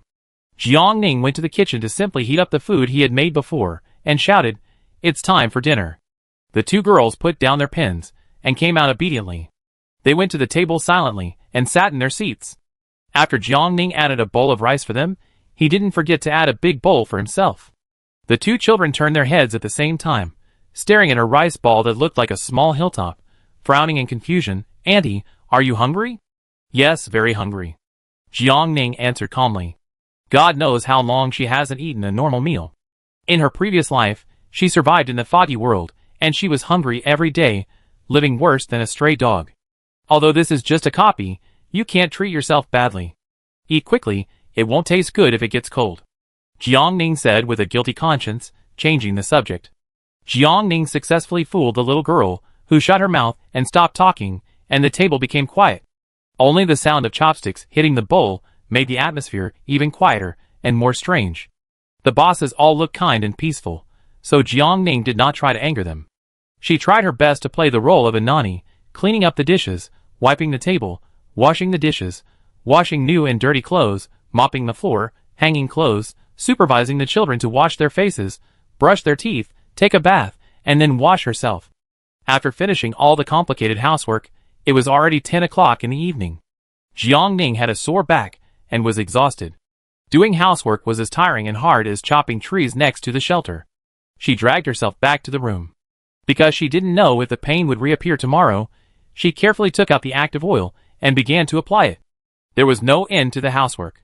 Before clearing the level, Jiangning didn't know how many days she would stay in the dungeon, and how much work she would do. In order to avoid affecting her efficiency in the later stages, she could only adjust her condition to the best at all times. After the active oil was absorbed, Jiangning turned off the desk lamp and prepared to cover herself with a quilt and go to sleep. Just as she closed her eyes, she heard a small knock on the door. In the darkness, Jiangning opened her eyes instantly, took out the chainsaw from her backpack without leaving a trace, and held it in her hand. "Who?" "Aunt, it's me." Debao's voice rang out the door. Jiangning pondered for a moment, put away the chainsaw, got up, put on her slippers, walked over and opened the door. "What's the matter?" "Aunt, do you know when Dad will be back?" She opened her dark eyes, tears welling up in her eyes. "I haven't seen Dad for a long time. Can you take me to see my dad?" Jiangning was stunned. Looking at the pair of clear and aggrieved eyes, he couldn't help but squat down and comforted softly. "Dad is busy. He will come home when he is done." Debao's momentum suddenly changed when he heard it. But if Debao wants to see his dad in advance, Auntie can help Debao find a way. Jiangning speeded up, Now Debeo, go back to your room and sleep, okay? Wait until tomorrow morning, I will help Debeo contact his dad. Debeo's dangerous and terrifying aura froze. She looked at Jiangning quietly, and finally nodded after a long time. Okay, I believe Auntie. Jiangning breathed a sigh of relief, and personally sent Debeo back to the room. After confirming that the other party had lied down obediently, Jiangning closed the door quietly, but he was not sleepy. The so-called father, her nominal brother, was obviously the key to passing the dungeon. At present, Jiangning knew nothing about this family, so she went straight to the study to see if there were any clues inside. The study was large and warmly decorated. Whole walls were neatly filled with all kinds of books, the number of which was staggering. Jiangning glanced at it quickly, and quickly searched for clues. First, she found a photo. The girl in the photo had fair skin like jade, delicate and beautiful facial features, a tall and slender figure, and when she danced in a ballet skirt, she looked like an elegant white swan. She was very beautiful, so beautiful that even before the end of the world, her appearance could be ranked among the top 3 in the entertainment industry. She was like an extremely pure white snow lotus from Tianshan Mountain, pure and noble, and at the same time, beautiful like a peony. These two temperaments blended together, making her cold face even more indifferent and distant and unattainable. Jiangning turned the photo over and saw the handwritten words on the back of the photo. May 9, 3005, Yen Shueji. Yen Shueji, Jiangning silently said it in his heart and remembered this name. Putting the photo back in place, Jiangning continued to search in the study. In the box in the study, Jiangning found a lot of design manuscripts. She carefully distinguished them and felt that they were some kind of system. Jiangning was not in the right field, so he could not understand those terms and had a hard time understanding them. He could only try to remember some key points. In addition to the design manuscript, Jiangning also found a marriage certificate. Opening the marriage certificate, the holder column was written as Yen Shueji, and the registration date was written as May 20th, 3016. Yen Shueji was the pregnant woman outside, who looked completely different from the photo, and was completely unrecognizable, Jiangning speculated. After obtaining a valid piece of information, Jiangning searched again for a while, but did not get any more. It was getting late, so Jiangning decided to go back to his room to rest and continue tomorrow. Halfway through the walk, Jiangning suddenly heard Yen Shueji's excited scolding on the balcony. You are lying to me. You just want to undermine my power and seize my design. You deliberately made me pregnant just to marry me, let me have children at home, and spend all day at home, without the energy and mind to work. In this way, it is natural and easy for you to take my things and treat them as your own works. Yen Shueji collapsed and yelled, Why are you doing this? Why? I worked so hard to design the Shuguang system. For it, I worked hard for 8 years, and I put all my thoughts and energy into it. Why do you want to unilaterally erase all my efforts and existence? You are obviously a good-for-nothing waste, but now you are taking my things and taking all the fame and fortune. I won't accept it. I won't accept it. You give it back to me. Don't you want to? One day, the world will see through your true colors and pull you down from the high platform. You will not have a good death. Yen Shueji hysterically yelled at the phone. Jiangning stopped and looked at Yen Shueji quietly for a while, then walked over lightly. Great designer Ms. Yen Shueji, is there anything I can help you with? Chapter 13. The curses stopped abruptly. The next second, a distorted and terrifying face came into Jiangning's sight. Jiangning's palms were sweating, but she didn't move. She looked directly at Yen Shueji's eyes that seemed to be spitting fire, and asked again, Great designer Ms. Yen Shueji, is there anything I can do for you? Help me. Yen Shueji sneered, and her lips, which were squeezed and deformed by the gingival tumor, curled up contemptuously. Help me eat 10 more bowls of rice. Jiangning blushed slightly, but replied, If you are willing, I will do my best. TSK. Yen Shueji didn't give Jiangning any face. She crushed the phone with one hand and approached Jiangning step by step. What ability do you have? You are just a waste like him. Tonight, you ate a chicken, a pig's trotter, 2 fish, and half a cabbage from my refrigerator. Jiangning, sorry, I'm starving. She lowered her head in embarrassment. I hope you won't hold it against me. My hometown has experienced a very big change. Our peaceful life has been broken. Now everyone is struggling on the brink of death. After a pause, Jiangning raised her head. I have no intention of intruding here to disturb your life. I want to go home, the safe and warm home that has not been forcibly dragged into the foggy world. Yen Shueji looked at Jiangning expressionlessly. The other person's hair was not long, only reaching the shoulder. The ends of her hair were a little tattered, and it could be seen that it had not been trimmed for a long time. When she spoke, her eyes were very clean and bright. Although her face was still young, her eyes were unexpectedly firm and calm. It seemed that she had experienced a lot, and had a kind of intelligence that was not in line with her age. Yin Xueji narrowed his eyes. Why should I let you go? Wouldn't it be better for you to stay here? I can keep you well fed and clothed, and I can also save you from struggling for survival. You can have a peaceful and tranquil life here with me. It's different. Jiang Ning replied, I still have grudges to avenge, and I still have ambitions to realize. I am unwilling to be confined to this small world. I want to achieve success and fame. Jiang Ning took a deep breath. I know I can do it. Just like you. Yin Xueji laughed. Interesting. Since you have no intention of staying, then get out of here quickly, or you will ruin all the food in my refrigerator. Yin Xueji waved his palm at her. Remember, my enemy is called Chen Yi. Kill him for me. As a gust of wind blew, the scene in front of Jiang Ning began to blur and dim. It was not until a moment later that her vision finally became clear. She returned to the woods next to the shelter. Moving her eyes, Jiang Ning saw the silver treasure chest that had been opened in front of her, and in her hand, she was holding another card that was completely different from the copy admission ticket. Failed to transfer to the dungeon. Open the silver box, and get a 5% discount purchase card for the Miss Survival store. After the double critical hit, Jiang Ning got 2 discount cards in total. Failed to transfer to the dungeon? Jiang Ning frowned. She had clearly successfully entered the dungeon. A breeze suddenly blew, and Jiang Ning got goosebumps all over her body. She shuddered suddenly, and got up and was about to stand up, but her eyes accidentally swept to the bottom of the box. There was something. But why didn't the system prompt? Jiang Ning leaned forward and picked up a tube of reagent from the bottom of the box. This is Gene Enhancement Potion. In the Miss Survival shop, the price of Gene Enhancement Potion is as high as 1 million reputation points. Unless the whole district works together, there is no possibility for an individual to buy it. Is this also a gift from Yin Xueji? Jiang Ning's heart beat quickly. She closed her eyes and took 2 deep breaths. In any case, the Gene Enhancement Potion is very useful to her, and can quickly and extremely efficiently transform her from her current weak state into a super special forces soldier. So without any hesitation, Jiang Ning opened the reagent directly, raised her head, and drank the potion in one gulp. Gene modification is a very painful process. Jiang Ning felt that her flesh and blood were torn apart by countless hands, and then sutured. After she recovered, those hands continued to reach out, destroying her already strengthened body again, and then reshaping it.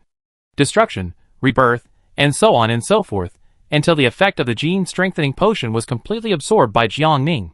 For 5 hours, Jiang Ning was in a state worse than death. Her face was as pale as paper, and her clothes were soaked with cold sweat. She sat on the ground to relax, and finally struggled to stand up. She was still a little uncomfortable with her enhanced body, and the extra strength and power made her feel light and airy. Jiang Ning turned her eyes to the tree beside her, and punched it tentatively. Crack. The tree was broken in half. Her heart beat a few times again, and Jiang Ning couldn't help but smile. After strengthening her body, she could fight the beast that killed her in her previous life. It was getting late, and there were only a dozen minutes left before nightfall. Jiang Ning didn't dare to delay any longer, and hurried to the stream, put the water purifier into her backpack, and then rushed to the shelter. After arriving at the shelter safely, Jiang Ning went to the bathroom to wash, changed her sweaty and dirty clothes, and put on pajamas. After strengthening her body, Jiang Ning felt even hungrier. Without time to deal with the harvest in the trading market, she quickly took out milk and compressed biscuits to fill her stomach. Because of the dungeon and gene enhancement potion, most of the day was wasted today, and Jiang Ning did not find new food. But it doesn't matter. With the discount card of the Miss Survival store, when the extreme cold period comes, the Miss Survival store and the reputation list are officially opened. She can directly buy discounted items in the store. This is much more stable and effective than opening boxes to find resources, as long as Jiang Ning has enough coins and reputation points. After eating 2 packs of compressed biscuits, Jiang Ning drank the last sip of milk. This was not enough to fill her stomach, so Jiang Ning took out the 2 pieces of crocodile meat given to her by Rainbow Bridge and roasted them in front of the fireplace. During the waiting time, Jiang Ning arranged to open the trading market tightly. 100 units of raw wolf meat have been sold out, and a total of 77 nuts and 33 glass were harvested. Only 59 and 34 of 500 edible salt and sugar were sold respectively, and a total of 21 nuts, 9 glass, and 63 plastic were harvested. The amount of plastic exceeded Jiang Ning's expectations, but fortunately Jiang Ning was finally able to make the remaining water purifier blueprint. She quickly came to the workshop, put the water purifier blueprint and materials in her backpack, and Jiang Ning soon received her things. Water purifier made successfully, please check. Now Jiang Ning has 2 water purifiers, under normal circumstances, can harvest at least 720 L of pure water every day. Chapter 14. Today Jiang Ning only had time to collect pure water twice, and currently there are 240 L of pure water in her backpack. After Jiang Ning left 10 L for herself, she put the remaining 230 L on the trading market. Glass *1 can be traded for pure water *5 L. Jiang Ning has already collected nuts, mud, and wood, and the amount of iron ore and stone is not much. Only glass. Jiang Ning has little effect in exchanging it with various good things. It is only the 4th day of the survival calendar, and the explosion rate of glass is not high. It is already very impressive that Jiang Ning can collect 45 units. But she wanted to upgrade the shelter faster, so she was a little impatient. After adjusting her mood, Jiang Ning uploaded the torch that had been made in the fireplace to the trading market, and also picked up the roasted crocodile meat. After simply sprinkling a little salt, Jiang Ning started eating directly. The crocodile meat was chewy and firm. After taking a bite, the fat instantly burst in the mouth, and the nose was full of fragrance. Although it was only a simple salty taste and meaty aroma, for Jiang Ning who had been hungry for a whole day, it was more delicious and tempting than a full banquet. She moved quickly and finished the 2 pieces of crocodile meat in less than 5 minutes. Jiang Ning burped and turned her attention to the discount card in her backpack. She knew the Miss Survival store very well. There were many products in it, but they were ridiculously expensive and not affordable for ordinary people. In the previous life, the Miss Survival store was opened at midnight on the 8th day of the survival calendar, with the arrival of the extreme cold season. Jiang Ning looked through the cards carefully. The details of the 2 cards were exactly the same, and there was no difference. She couldn't help but think, since the store discount card dropped so early, is there a possibility that she can use it to directly open the Miss Survival store now? Jiang Ning remembered that the number 1 on the wealth list in the previous life had countless supplies, which made people extremely jealous. It is better to act immediately than to look ahead and behind. Jiang Ning picked up one of the discount cards and put it on her forehead. After waiting for a few seconds, the system light screen did not respond. She let out a sigh of disappointment and picked up another discount card without giving up. After exchanging cards, when the second discount card was pressed against her forehead, Jiang Ning clearly heard the familiar mechanical sound. Ding! System store discount card detected. System store discount card successfully bound. System store opened. Success. Jiang Ning breathed a sigh of relief and put down her empty right hand. After carefully putting the remaining discount card into her backpack, she couldn't wait to open the system store. At the moment, there was only one product in the system store: sanitary napkins. Looking at the familiar packaging, a memory was slowly opened. In the middle of the extreme cold season, a large number of extremely expensive sanitary napkins suddenly appeared in the trading market. Sanitary napkins are a must-have item for women. Even a small pad was hiked up to 5 copper coins. And the person who hiked these was the number 1 on the wealth list at that time. Jiang Ning thought about it for a while, and figured it out. For necessities, no matter how expensive, no matter how short or small it is, women can only grit their teeth and take out all their belongings to buy it. The other party knew this very well, so he was fearless and raised the price. Men did not empathize with women. They arrogantly joined the carnival, emptied the pockets of female survivors, won wealth, and gained the ability to buy more survival supplies. Jiang Ning remembered clearly that after the novice protection period ended, the monster tide began. When the fog spread at night, the monsters that smelled the blood kept hitting the shelter, causing panic and sleeplessness. Many psychologically fragile women could not afford necessities, and chose to commit suicide the next day.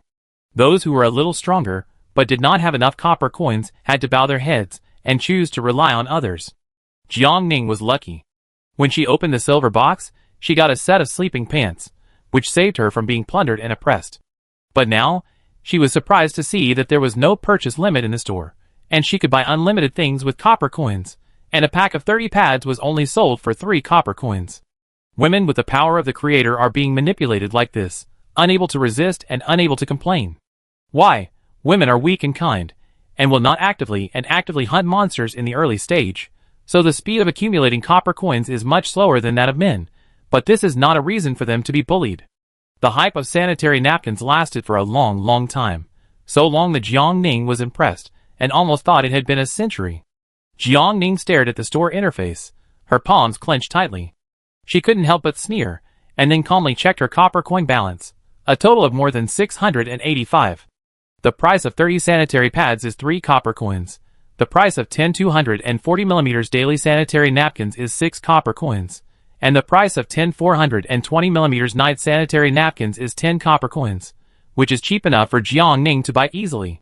However, how many women died in the mouth of strange beasts for no reason just because of the greed of the other sex, and they were full of resentment and had nowhere to complain? Jiang Ning fixed his eyes on the 420mm night sanitary napkins. Didn't they want to drive up the price? This time, he would cooperate with them to drive up the price. Now Jiang Ning's only regret is that she has been in the foggy world for too short a time, and those people may not have enough copper coins in their hands, otherwise she would have to plunder all the copper coins in the backpacks of those with bad intentions, just like in her previous life. Considering this situation, Jiang Ning only bought 20 packs to test the waters. After deducting 190 copper coins, Jiang Ning opened the regional chat channel and sent out a short advertisement: sanitary napkins for sale, first come, first served. After the advertisement, Jiang Ning quickly put 20 packs of sanitary napkins on the shelf. Each pack was sold for 15 copper coins. Sold out in seconds. Looking at the 300 copper coins that were easily earned, Jiang Ning couldn't smile at all. She could earn so much by just a small increase in price. How much more money should those people who speculated in commodities in the past life earn? Jiang Ning laughed in anger. Does Boss Jian Shouqing still have sanitary napkins? I didn't get one just now. I didn't get one either. It's disgusting. Those people split the sanitary napkins and sold them separately, and sold them for 5 copper coins. They are really heartless. Boss, can you block them all? That's right, they don't need them at all. Why are they trying to snatch them from us? Who said we don't need them? We work hard to kill beasts and earn copper coins. Okay, we are so tired from running around in the wild. Can't we use them as insoles? It's totally unreasonable. We can save our lives, but you use them as insoles so cheaply. You are really not human. You can't live without these insoles, right? The chat channel soon became noisy. Jiang Ning watched quietly for a moment, then turned around and went to the store to buy 50 packs. Stop arguing, there are more. They still had too many copper coins. Chapter 15. Jiang Ning was quick and efficient. After giving advance notice, he quickly put 50 new packs of 420mm sanitary napkins on the shelves. This time, they were sold out in seconds. Looking at the 750 copper coins he had just earned, Jiang Ning couldn't describe how he felt at the moment. Was he happy? No, he was mostly upset and angry. With such emotions, Jiang Ning opened the trading market and used the search engine to check the resale of sanitary napkins. At least 5 copper coins per piece, it was more expensive than in his previous life. Now Jiang Ning has 1,070 copper coins in her backpack. In just a few minutes, her wealth has easily doubled. Jiang Ning didn't know how many copper coins were left in their backpacks, but she was willing to take advantage of their dream of getting rich. After buying another 100 packs of night-use products and putting them on the shelves, Jiang Ning didn't need to notify them again. They had already heard the news and bought them quickly. This time, they seemed to have the will but not the ability. Only 89 packs of 100 packs of sanitary napkins were sold, and 11 packs were left. Can you sell it individually? Number 1, 15 copper coins is too expensive. I can't afford it. And I can't use a whole pack of nighttime products at one time. Don't buy with others. I just got scammed. Be careful of men who pretend to be women and come to you to talk and buy sanitary napkins together. It's a scam. Why is there no gender identification on the survivor's personal homepage? If there was, I wouldn't have been scammed out of 8 copper coins. It's also my fault.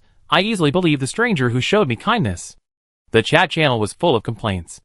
Seeing that he couldn't collect more copper coins, Jiang Ning took the opportunity to drop a bombshell. From now on, I will list a certain number of sanitary napkins on my personal homepage at 8 o'clock every night. Here is the price list. Pads 1 copper/10 pieces. 240mm daily use 2 copper/3 pieces. 420mm night use 1 copper/1 piece. Jiang Ning sold them at almost the original store price, and only daily use could earn an extra piece per pack. However, because he had a 95% discount card, Jiang Ning did not lose money. The world is already difficult. She doesn't want to continue to embarrass her same sex and make money from people's menstrual periods.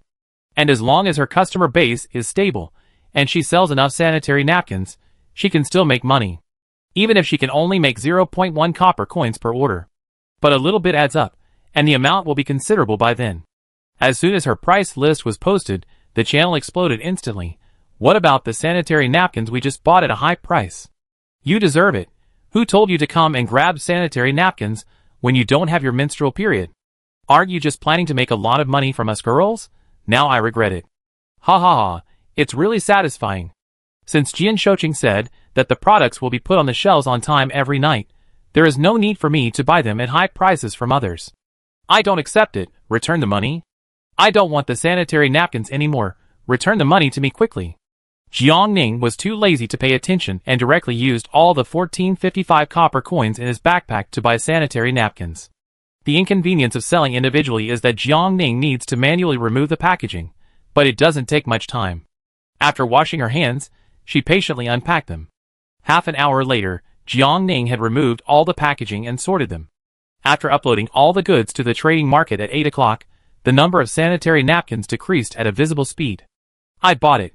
I finally bought it. Thank you, number one. Today I realized the importance of copper coins. It seems that I can no longer escape from reality and stay in the shelter like a quail. The world has changed.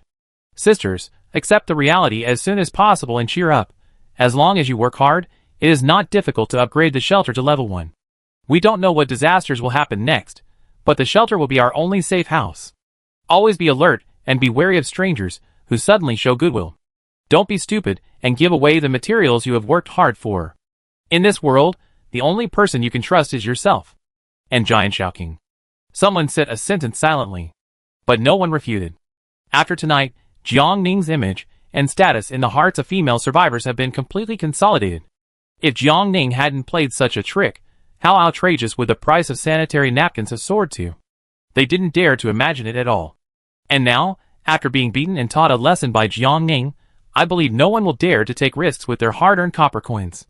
After all, no one knows how much inventory Jiang Ning has. If they fight with Jiang Ning and end up being killed by her, it will be a loss. Some people also wondered why Jiang Ning had so many sanitary napkins, whether they were counterfeit or shoddy products, but no one paid attention to him. Only later, when everyone saw that he was annoying by his constant chattering, they attacked him and scolded him severely. At this point, the sanitary napkin incident finally came to an end. At 9 o'clock, Jiang Ning used up all his copper coins to replenish the stock.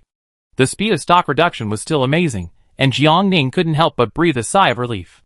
This time, the number of women who died due to menstruation should be greatly reduced. After a busy day, Jiang Ning was exhausted.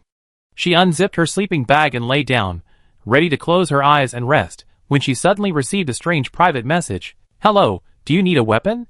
I have a bow and arrow here. Jiang Ning's eyelids, which had almost closed, immediately opened. What do you want? Your advice. Jean Lin's message popped up. My legs are disabled, and I want to know what I can do now to live better. Jiang Ning was stunned. Do you have a wheelchair? No. This is a very troublesome matter. Jiang Ning frowned, and while she was thinking, Jean Lin had already traded the bow and arrow.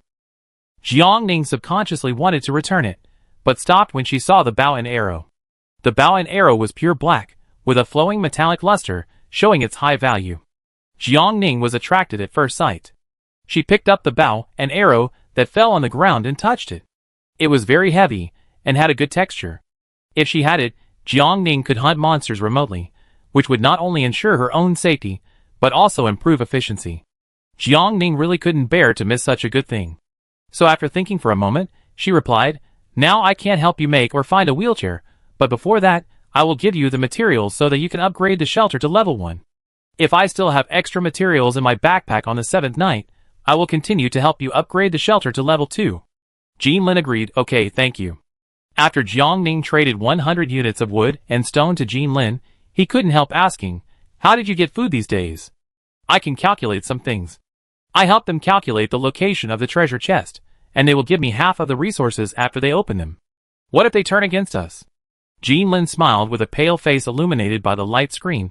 Then they will be in big trouble. Chapter 16 Survival Calendar Day 5. Cloudy. 20 to 27 degrees Celsius, breeze, 710. Jiang Ning opened his eyes on time. Washing up, eating breakfast, and then opening the trading channel to check last night's harvest has gradually become Jiang Ning's habit. After a night, the remaining 41 portions of edible salt and 66 portions of white sugar from yesterday have been sold out, with a total harvest of 27 nuts, 18 glass, and 62 plastics. Only 45 L of drinking water was sold, with a total harvest of 9 glass.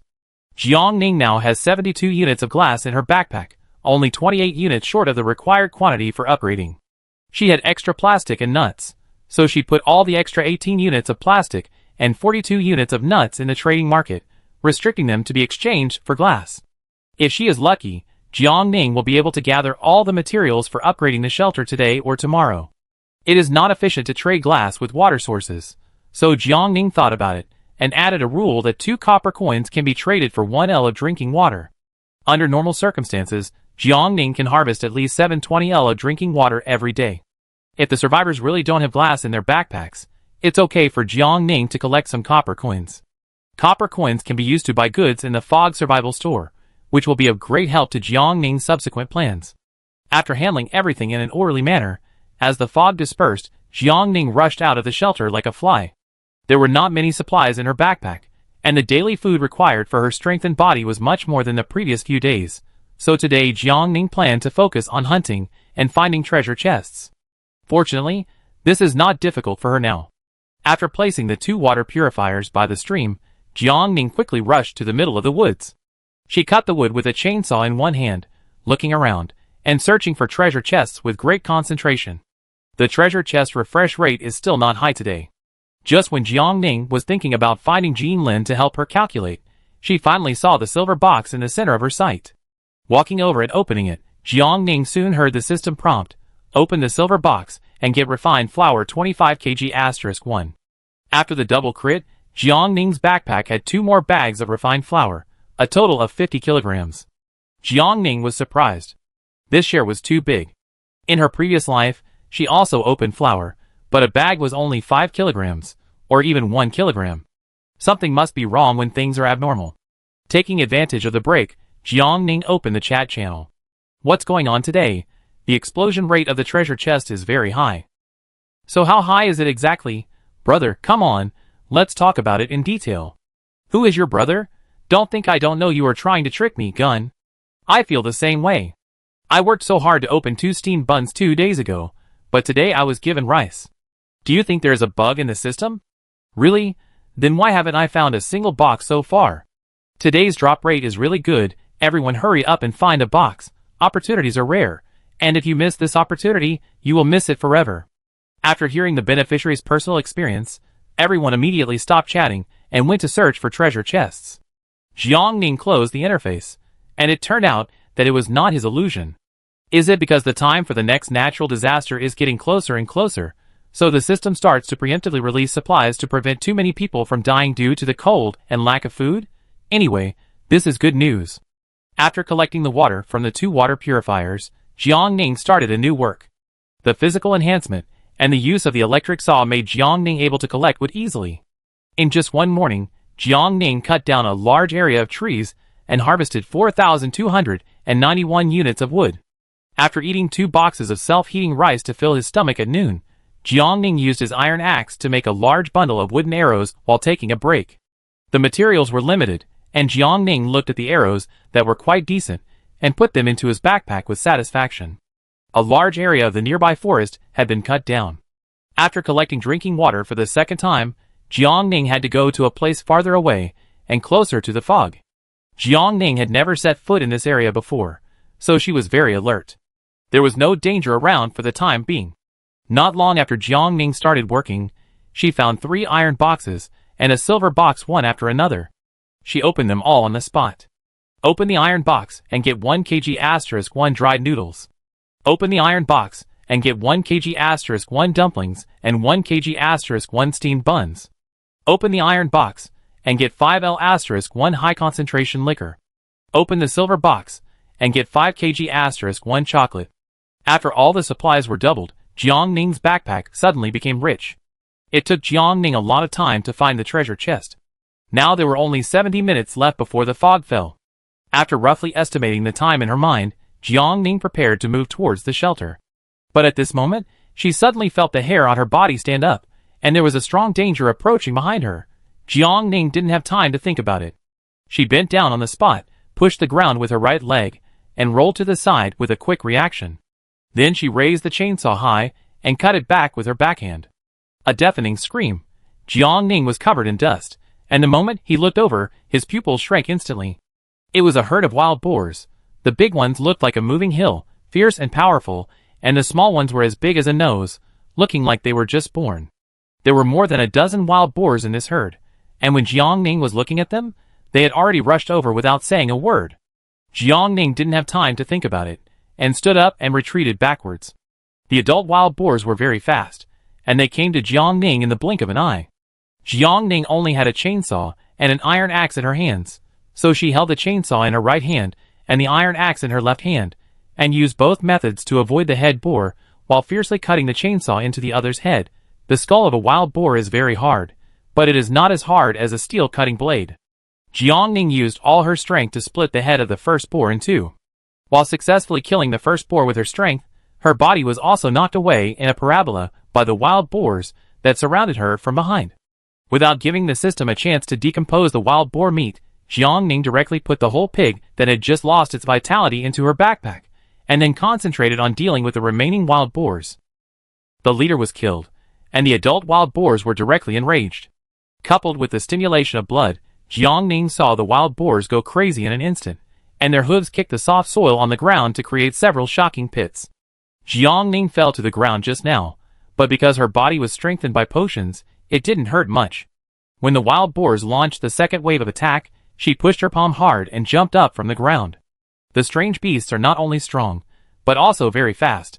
If she only dealt with one, Jiang Ning would still have some strength. But now there are at least more than 10 wild boars attacking Jiang Ning. Although Jiang Ning is greedy for pork, she can only keep avoiding them. At the outermost edge, the thick fog has begun to approach. Jiang Ning, who knows the danger of the thick fog, dare not delay, and runs towards the shelter like flying. She ran in front, and the wild boars chased her from behind. It was not until Jiang Ning quickly reached the stream, put the water purifier into her backpack, and rushed into the shelter that the wild boars, who had lost their target, gradually dispersed. The intense running made Jiang Ning breathe rapidly, and her chest seemed to explode. She sat down on the floor of the living room, closed her eyes, and took a good 3 minutes to sort out her gains today. Successfully killed the exotic wild boar, and obtained 1 silver box, 150 kilograms wild boar meat, 2.5 kilograms pig blood, and 30 copper coins. Chapter 17. I'm rich. Jiang Ning couldn't help but smile. Luckily, she had received Yan Shueji's gene-enhancing potion before, otherwise, at least 70% of her bones would have been broken after being thrown into the air. Jiang Ning let out a sigh of relief and opened her backpack to take a quick look. The wild boar meat, which was doubled to 300 kilograms, contained pure meat, ribs, offal, lard, and pig skin. Just this wild boar was enough for Jiang Ning to get through the extreme cold without any worries. If the remaining dozen wild boars were dealt with as well, Jiang Ning wouldn't have to worry about food for at least half a year. I don't know if the wild boars will still be there tomorrow. If they are, Jiang Ning will have to spend some time to put them all in his backpack. After calculating silently in his mind for a while, Jiang Ning opened the 2 silver boxes as rewards. Open the silver box and get 5 kg *1 rice and 1 kg *1 wheat. Open the silver box and get 5 kg *1 rice. Today's Miss Survival system was too generous, and Jiang Ning couldn't help but open the chat channel again. If I had known that the treasure chests today were so rich, I would have saved them for the past few days. I regret it so much. I feel like I missed out on 100 million. No, do you really think that the abundance of supplies in the boxes is a good thing? No, what else? The 7A novice protection period is about to end. I am more inclined to believe that the natural disasters that follow are not something that ordinary people like us can easily survive. After the natural disasters, we are very likely to lose the ability to obtain food and starve to death. After hearing that, I suddenly stopped laughing. Really? The novice period is already difficult. Don't mess with me. Now that things have come to this, everyone can only do as Jian Shouqing said, actively search for treasure chests, store more supplies, and then stay in the shelter. But the problem is that many of us are still in level 0 shelters. Before opening the store, Jiang Ning originally planned to use torches to brush up her reputation points, but now she has changed her mind. Compared to torches, upgrading the shelter is the top priority for ordinary people.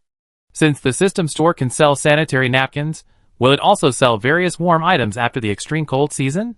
Jiang Ning always feels that the foggy world is conscious, and the changes in the treasure chest materials alone can prove this. Therefore, after a little thought, Jiang Ning sorted out the wood in his backpack and put all the remaining 8,330 units of wood, including today's, into the trading market. This is the remaining material after deducting the amount she needs to upgrade the third-level shelter. After setting the rule that 1 copper coin can buy 5 woods, Jiang Ning switched back to the chat channel and advertised himself concisely. You can buy wood on the homepage. First come first served. Big brother loves you. Love you. Big brother, how did you know that I was just short of wood for the upgrade? Grab it quickly, sisters. Ching Ching's price is much more affordable than those black-hearted ones in the market. Tue, you are my sister, my only sister. I will be a die-hard fan of Cuckoo from now on. Go! The inventory of wood decreased very quickly. After word spread, it was sold out in less than half an hour. So far, Jiang Ning has earned 1,666 copper coins just from selling wood. Adding the income from selling sanitary napkins and drinking water last night, Jiang Ning now has a total of 2,236 copper coins. With so many copper coins during the novice period, Jiang Ning can be considered a rich man. However, compared with Dong Qinli, who is blessed with many mineral resources, Jiang Ning is still slightly inferior. Jiang Ning stared at Dong Qinli's position on the wealth list, and couldn't help but sigh with envy.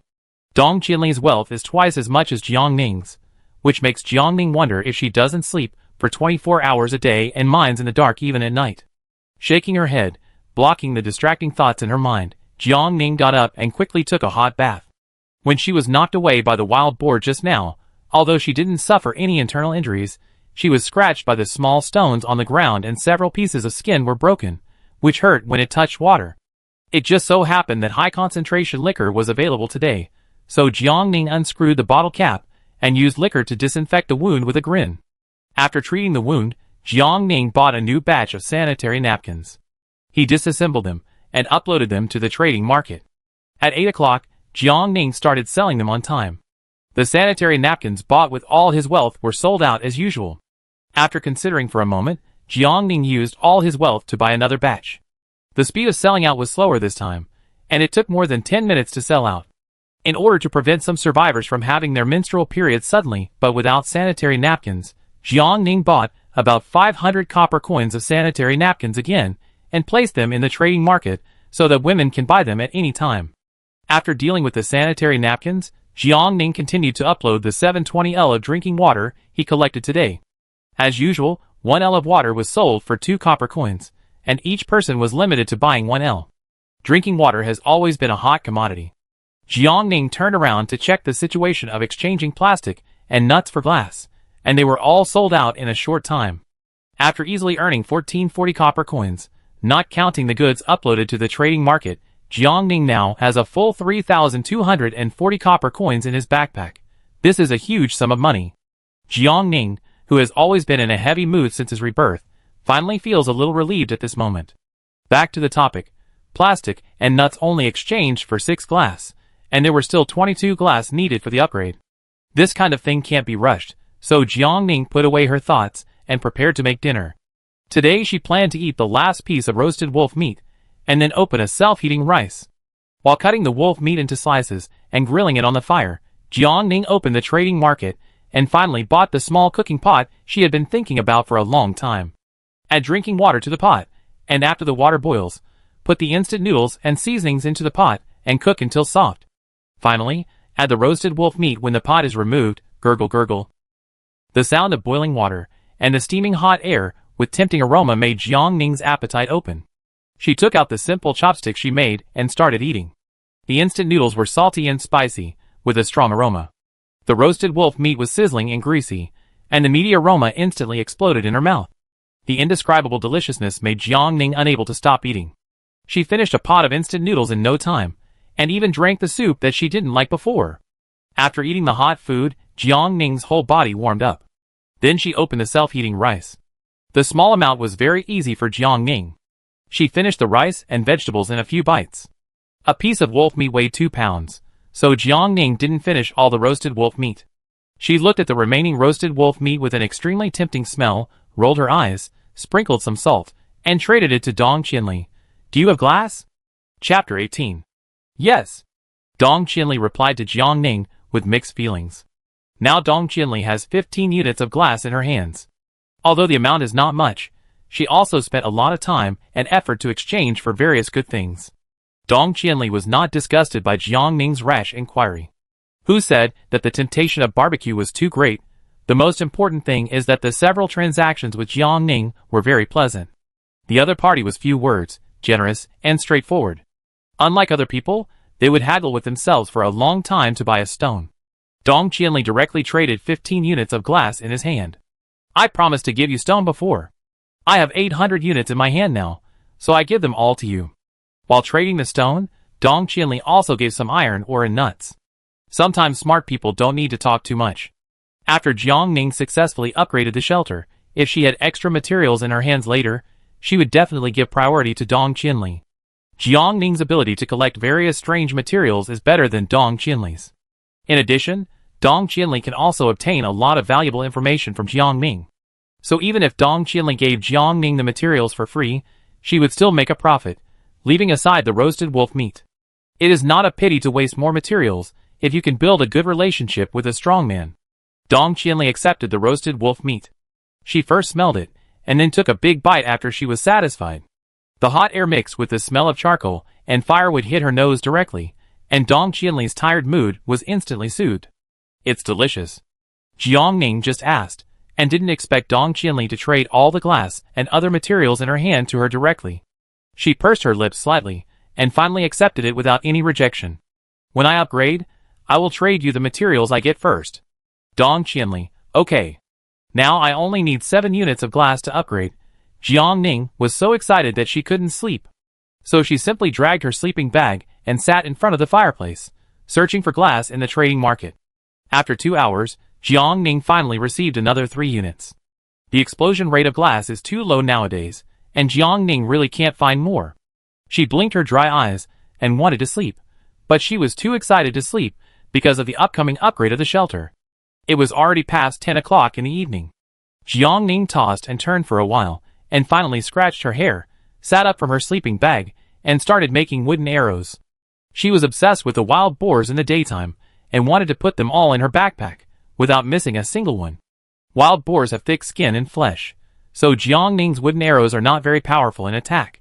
It would be great if there were anesthetics or poison, she thought as she made wooden arrows. You can also try to make a trap, but considering the size of the wild boar, Jiang Ning must at least dig a huge pit, and set sharpwood or other weapons with strong damage at the bottom of the pit. If the pit is shallow, the wild boar will jump out. At the same time, when Jiang Ning is dealing with a wild boar that has fallen into the trap, he must also prevent being attacked by other wild boars. With Jiang Ning's current physical fitness, the chances of winning against only one wild boar are very high. So after a wild boar falls into the trap, Jiang Ning must find a way to lead the other wild boars away to prevent being attacked from behind by the wild boar group. Jiang Ning quickly listed several plans in his mind, and made 50 wooden arrows. After putting all the wooden arrows into his backpack, Jiang Ning calmed down, and opened the trading market again to search for poison. If he could apply poison on the arrows, Jiang Ning's chances of winning would be even greater. After a precise search, Jiang Ning found a bottle of snake venom. The other party's nickname was Kingdom. Jiang Ning simply flipped through the other party's homepage and finally clicked on the chat box. How do you sell snake venom? Kingdom did not reply in time. Jiang Ning waited patiently for half an hour before the system popped up a prompt. Give me 100 L of drinking water and 10 kilograms of meat, otherwise no deal. The lion asked for a lot. Jiang Ning frowned. I really want it. I'm also sincere about selling it. Kingdom replied, don't you have a lot of supplies? Why don't you even give me this little bit? Are you deliberately playing tricks on me? Jiang Ning couldn't communicate with this kind of person. She directly blocked the other party, and searched for a new target. She needed snake venom, but not that much. She wanted so much for a small bottle of snake venom. Once Jiang Ning agreed, Kingdom would definitely go back on his word, and ask for more outrageous demands. Jiang Ning never liked being threatened or manipulated. Instead of doing that, it would be better to just give up. Putting Kingdom aside, Jiang Ning searched for 10 minutes, and found another scorpion venom. The survivor who sold the scorpion venom was nicknamed homemade food is not as delicious as wild food. Jiangning silently judged for a moment, and finally chose to chat with the other party privately. How much is the scorpion venom? Tui Tui. Jiangning, it's me. Great, I'm talking to you Tui Tui. Jiangning typed a few lines of excited words, and finally got the topic back on track. Cheap, Tui Tui, just give me some materials. I'm not picky. Despite that, Jiangning still gave her 10 L of drinking water and 1 kilogram of wheat. After trading the supplies, Jiangning quickly received the bottled scorpion venom. She took out the wooden arrows and smeared the poison on them one by one. The amount of scorpion venom is not much, but insufficient dosage will also affect the final effect. Therefore, in the end, only 27 wooden arrows were stained with scorpion venom and could be used by Jiangning. This is already very good. All the wooden arrows were put into the backpack, and Jiangning did not throw away the small bottle of scorpion venom in case of emergency. Another big thing was salt. Jiangning looked at the glass in the backpack and decided to try his luck in the regional channel. Collect glass. If you have any, please private message me. Price is not a problem. She swiped 3 messages in a row, and when she was waiting for other people to reply, Kingdom, who was blocked by Jiangning, suddenly ran out. Everyone, don't go to Giant Shocking to buy water. Just now she came to me to buy poison. What's wrong with buying poison?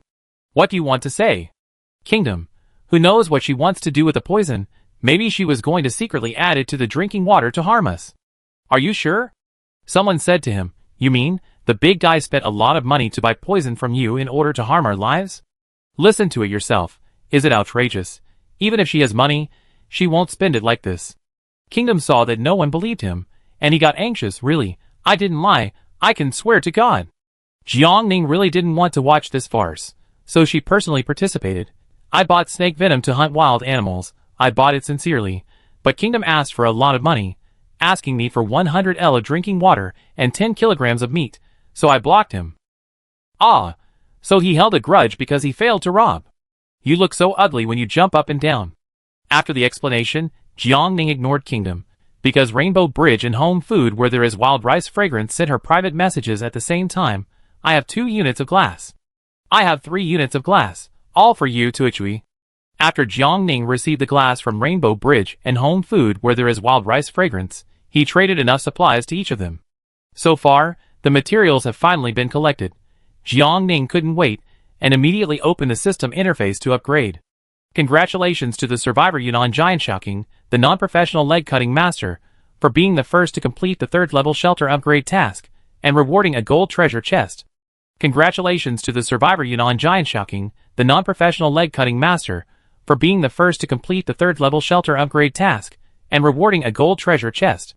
Congratulations to the survivor Yunnan Giant Shocking, the non-professional leg-cutting master, for being the first to complete the 3rd level shelter upgrade task, and rewarding a gold treasure chest. Chapter 19. Jiangning breathed a sigh of relief and smiled. 2 golden treasure chests were right in front of him, and Jiangning opened them without hesitation. Open the golden chest. Get ginger soup recipe *1, copper coins *100. Open the golden chest. Get winter clothing production line system *1, copper coins *100. Ginger soup? Jiangning opened his eyes wide. This is a good thing. But it was going to snow heavily, and the ground was freezing. Where could Jiangning find ginger? It's impossible to rely on opening treasure chests to drop it, right? There are tens of millions of people in the first area. By the time ginger explodes, most of them will have died of cold. Jiangning frowned and thought for a while, and first put away the 2 ginger soup prescriptions. Immediately, she lowered her eyes to look at the so-called cold-proof clothing production line system. This is a component. Jiangning guessed that the difference between it and the blueprint should be reusable. In order to confirm her guess, Jiangning stood up and entered the workshop. Install the cold-proof clothing production line system. Do you want to install the cold-proof clothing production line system *2? Yes. Successfully installed. Welcome to use. As expected, Jiangning understood. Now that the production line system is in place, the most important thing is to obtain the cold-proof clothing blueprint. As long as she has the blueprint and materials, she can produce cold-proof clothing in large quantities. Jiangning walked out of the workshop. With the 400 copper coins just rewarded by the system, Jiangning now has a total of more than 3,700 copper coins in her backpack. Compared with the same period in the previous life, It has increased by nearly 1,000 times. Congratulations. Dong Qianli sent a congratulatory message after seeing the system prompt. Jiang Ning, thank you. She opened the trading market and took down all the 15 units of plastic and 39 units of nuts that had not been sold out before, and then transferred them to Dong Qianli, adding the materials that Dong Qianli had sent but Jiang Ning had not used up, and said, "You keep these things first." Dong Qianli did not accept them immediately, but asked, "Don't you need these to upgrade the shelter to level 4? No need." Jiang Ning denied. The materials required to upgrade the 4th level shelter are steel bars *500, adhesives *500, wires *500, waterproof coatings *1000, insulation materials *1000, and concrete *5000. It's getting more and more abnormal. Dong Qianli frowned as she looked at the list of materials. I don't know how long it will take to integrate them. Jiang Ning comforted her. The 3rd level shelter can already cope with ordinary natural disasters. Just treat the upgrade to the 4th level shelter as building a mansion. The words were rough, but the truth was there. Knowing that Jiang Ning really didn't need these materials, Dong Qianli accepted them without hesitation. I don't have any extra good stuff at the moment. I give it to you as soon as I see it in the future. Jiang Ning didn't mind. Okay. In addition to Dong Qianli, Rainbow Bridge, home food is not as good as wild food, and Jean Lin also sent congratulatory messages. Jiang Ning thanked them one by one and checked the upgraded shelter. Compared to before, the area of the shelter is larger, about 80 square meters. The current shelter has a defense of 500 because of the better materials used for upgrading. In addition to the area and defense, the overall texture of the shelter has also been improved a lot. It is finally no longer a shabby thatched house, but a decent stone house. Although there is still a big gap with the previous commercial housing, Jiang Ning is already very satisfied with the current conditions. After exploring a circle, Jiang Ning walked to the door and saw the courtyard outside the shelter. She also had 2 fertile fields in her backpack. After finding a suitable location, Jiang Ning successfully placed the 2 fertile fields. With a field, Jiang Ning needs to buy seeds. Unfortunately, she opened the trading market and searched for a long time, but did not find any seeds for sale. Jiang Ning was not discouraged. She switched back to the chat channel. The kingdom that had been aggressively throwing dirty water on Jiang Ning and trying to slander and discredit Jiang Ning had completely fallen silent. He seemed to have never appeared. No matter how others ridiculed him, he would not show up again. In the face of absolute strength, any conspiracy is a paper tiger. Good, good, we are honored to have a leg-cutting master in District 1. If the subsequent masters no longer need wood, we ordinary people will be blessed. Not only the leg-cutting master, but also the number 1 on the wealth list is good. The prices of her stone and iron ore are cheap and affordable compared to other districts. Yes, the materials in the next district are all sky-high. I was so angry that I almost had a myocardial infarction just by watching them chatting in the World Channel. It's great. Not only are the materials in our district cheap, but girls are also protected during their menstrual period. If there is a female leader, the treatment of the same sex will be much better. If you don't believe it, you can go and watch the selection of concubines in District 10. It's disgusting. What's the use of a woman being powerful? She still has to go back to get married and have children to continue the family line for her husband's family. Brother, times have changed. Power and money are the best supplements for women. Anyone who is ranked first in school can experience the feeling of being looked up to, not to mention having money and power. If women have power, everyone around them will be good people, and everyone will treat you well, even better than your parents. Yes, power can breed absolute self-confidence and a high degree of self-identity. You can also feel the infinite kindness and respect of this world. So sisters, since you can't go back to the past, try to grasp the present and pursue the future. Jiang Ning couldn't help laughing when she saw this scene, and then replied, "Come on, everyone." In an instant, 100 people responded. The atmosphere was high. But at such a harmonious and warm moment, Jean Lin suddenly appeared and said something that ruined the mood. The natural disaster that will come on the 8th day is extreme cold. The first day will be accompanied by low temperatures, heavy rain, and a small probability of hail. The text scrolling on the light screen suddenly froze. No, it can't be. It's raining, hail, and the temperature is dropping. So how can we go out to find treasure chests and open supplies? I can't find it. Just stay in the shelter and wait to die. Facing doubts, Jean Lin was very calm. I have absolute confidence in my ability. You can choose not to believe me. Jean Lin's name as a fortune teller has long been known throughout District 1, especially among the survivors who have worked with Jean Lin. The survivors who successfully found the treasure chest according to the direction guided by the other party believed in Jean Lin's words and panicked. Then what should we do? Big brother Xia Leg, big brother Dong Qianli, fortune teller, save us. Jiang Ning fell into deep thought after watching Jean Lin's words. There was no such person as Jean Lin in District 1 in the previous life. Although the other party claimed that she could tell good and bad luck, Jiang Ning couldn't help but wonder if the other party was a reborn person like himself. Under Jean Lin's heavy attack, panic began to spread. Seeing this, Jiang Ning had to comfort them. Don't worry, try to upgrade the shelter and stock up on supplies. Whether it is a level 1 shelter or a level 2 shelter, it can guarantee your safety. Dong Qianli also spoke at the right time.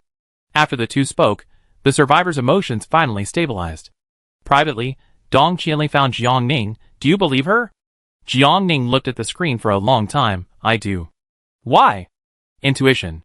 Chapter 20 Survival Calendar Day 6, sunny, 23 to 32 degrees Celsius, no wind, 7:45. Jiang Ning stayed up all night last night, so she got up later today. After quickly finishing her breakfast, she went to the stream to install the water purifier as usual. It was the penultimate day of the novice protection period. In order to better survive the extreme cold period, Jiang Ning needed to stock up more supplies.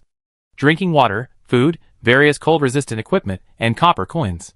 The reputation ranking list was about to open, and Jiang Ning needed to get rid of others with absolute numbers, so that she could have an absolute advantage, especially in front of survivors in other areas. At midnight on the 8th day, the trading market will be free of regional restrictions, and districts will no longer operate independently. This means that in the era of resource explosion, the top strong will become stronger and stronger, and each resource determines a huge gap in strength. Whether it is having enough rare materials or enough copper coins, in the early morning of the 8th day, the pyramid-shaped class stratification will be strong and unstoppable. Jiang Ning is now considering whether to win over a few trustworthy allies. The top masters have a lot of resources. By exchanging resources with the top masters, Jiang Ning can upgrade faster and ensure that his ranking remains stable. Compared with cooperating with masters from other districts, Jiang Ning prefers acquaintances in District 1. For example, Dong Qianli and Rainbow Bridge. Dong Qianli should have accumulated a lot of upgrade materials by selling stone and iron ore. What Jiang Ning has to do now is to help him upgrade the shelter smoothly before the end of the novice protection period. In this way, Jiang Ning, who has allies, will not be afraid even if he encounters encirclement and attacks from survivors in other districts. While thinking, Jiang Ning had already installed the water purifier. After leaving the creek, Jiang Ning went to the farther woods. She held an electric saw and cut trees quickly and efficiently. In less than 3 hours, she had harvested 3,000 units of wood. Up to now, Jiang Ning had not found any traces of the wild boars, so she went back to the creek to collect drinking water. Following the direction where the wild boars appeared yesterday, Jiang Ning carefully checked the footprints on the ground and finally determined a path for the wild boars to move. She looked around. Because there was no shovel or hoe, digging a hole was not feasible. Although the soil under her feet was soft, it was very sticky. It would take at least half a day to dig it. In this way, if the wild boars avoided this direction, Jiang Ning would waste time. After several alternative plans were eliminated one by one, the only option left was to use the bow, an arrow coated with scorpion venom, to attack the wild boar remotely. However, Jiang Ning was not sure how strong the scorpion venom was. Jiang Ning followed the boar's footprints and collected wood with a chainsaw, not wasting a second. At noon, Jiang Ning's stomach began to feel hungry, so he sat down and had lunch while resting. There were only a few boxes of self-heating rice left, so Jiang Ning simply took out a box and started eating. It was impossible to go out during the heavy rain and snowstorm later, so there was plenty of time to stay in the shelter and cook. Today's self-heating rice was braised meat flavored, and Jiang Ning ate it in big mouthfuls. When he was about to finish, he suddenly heard a strange sound behind him. Before she could figure out what was going on, her body had already jumped up from the spot and left the scene at high speed. The noise became clearer and clearer. Jiang Ning ate the remaining braised pork rice in 2 mouthfuls, then climbed up the tree with his hands and feet, hiding his body in the lush green leaves. Taking out the bow and arrow from the backpack and putting the arrow on it, Jiang Ning kept the bow and arrow in the posture of drawing the bow, staring at the dark bushes below without blinking. The sound of humming and hissing was getting closer and closer. 10 seconds later, A familiar creature appeared in Jiang Ning's sight. Without any hesitation, Jiang Ning aimed at the wild boar's eyes, and then released his hand. Instantly, the wooden arrow flew out of the string and pierced the target point accurately. A scream was heard instantly, and the wild boar howled in pain. Without resting, Jiang Ning quickly took out the second wooden arrow and shot it again at the wild boar's other intact eye.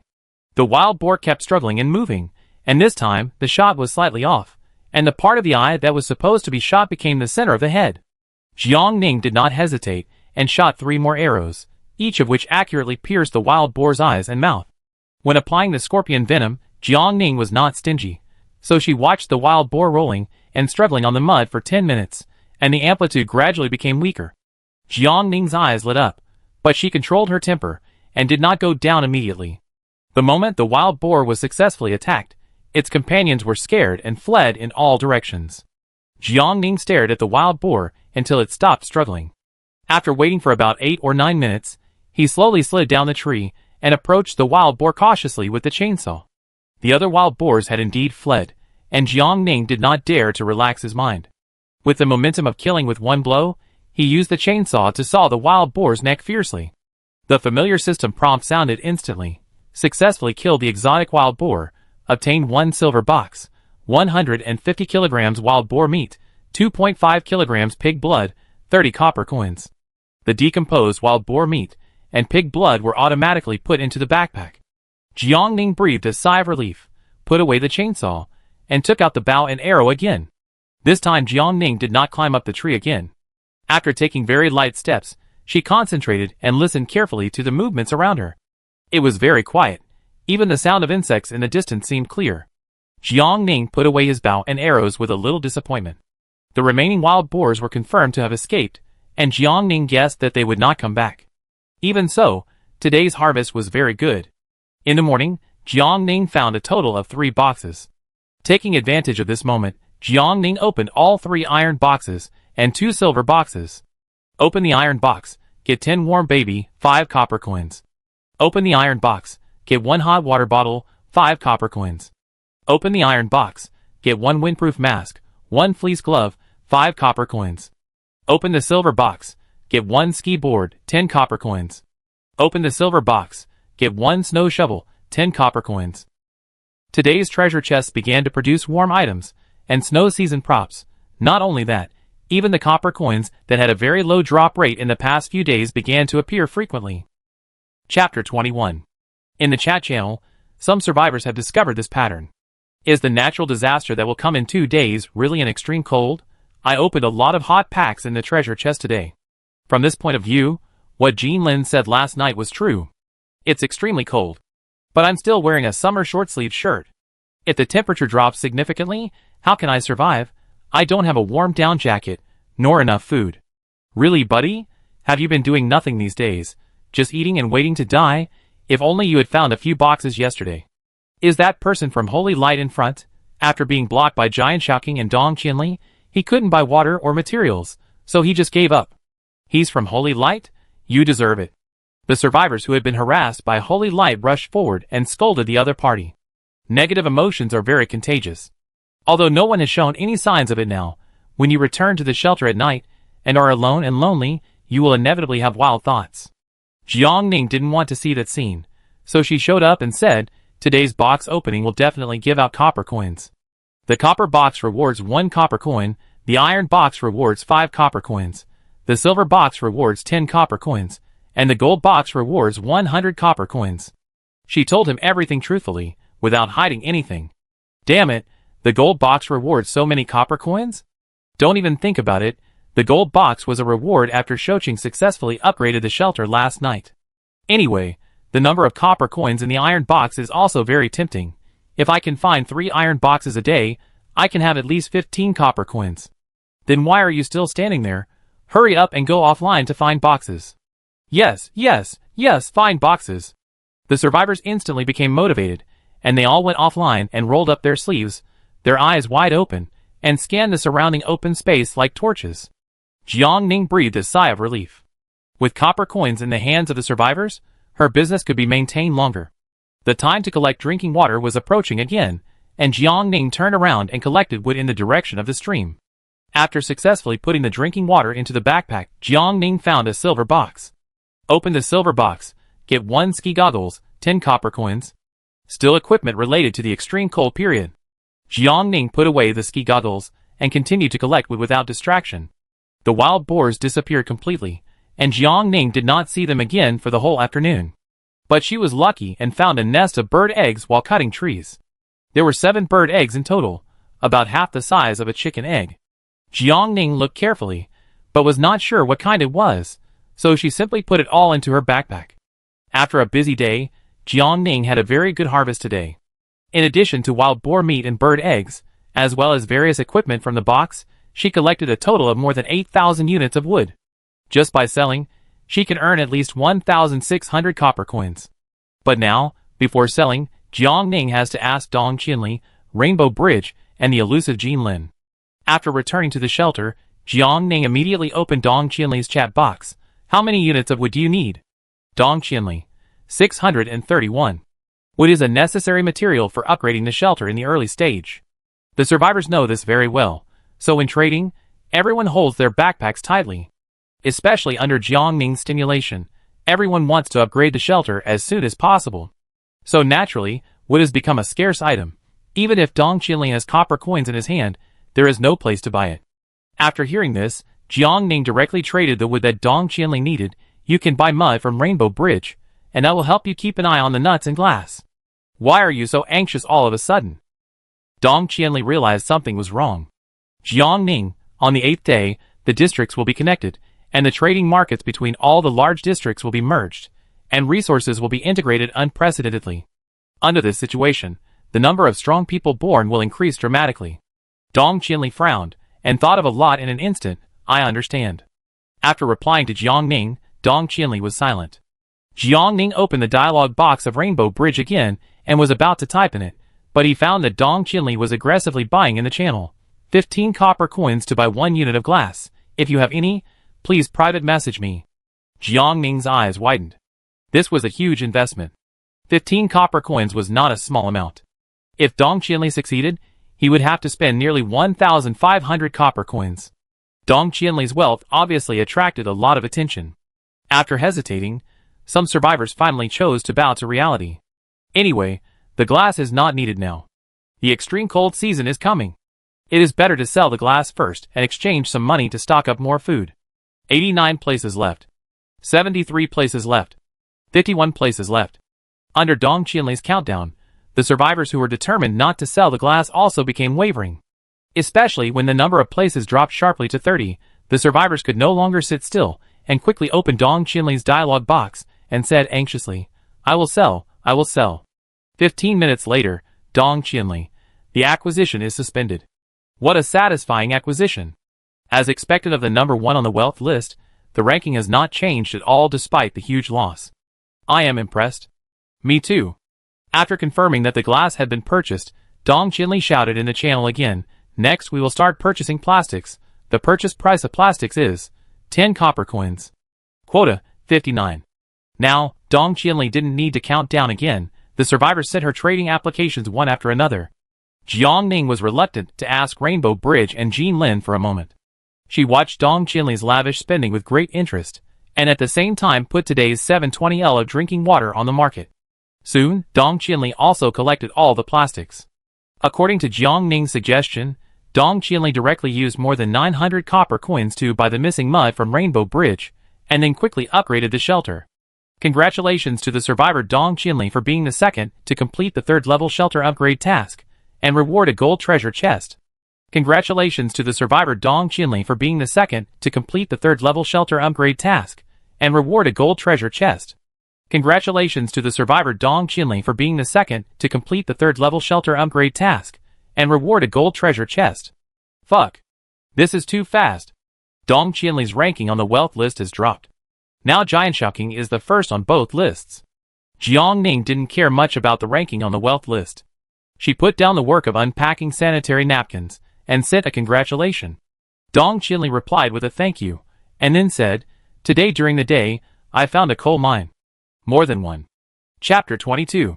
Discovering a coal mine is one thing, but mining is a big problem. Jiang Ning also considered this point and said, wait for the mist shop to open first. Maybe there will be tools and equipment for efficient coal mining. Dong Qianli understood that even if there were, the price would definitely be ridiculously expensive. The extreme cold period lasts only 30 days. If she missed the extreme cold period and waited until the demand for heating items dropped sharply, it would be difficult for her to sell coal.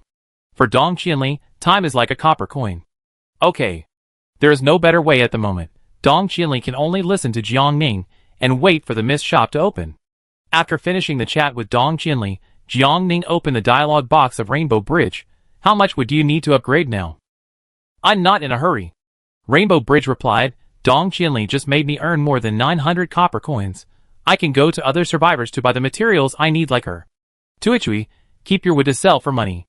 After I upgrade the shelter to level 2 today and tomorrow, the materials I need to accumulate for another upgrade are too much, and I'm afraid it won't be completed in a short time. When I have gathered all the other materials, I will come to you to buy wood. Jiang Ning thought for a while. Okay, how much mud do you have in your backpack? She tactfully reminded, don't sell the mud now.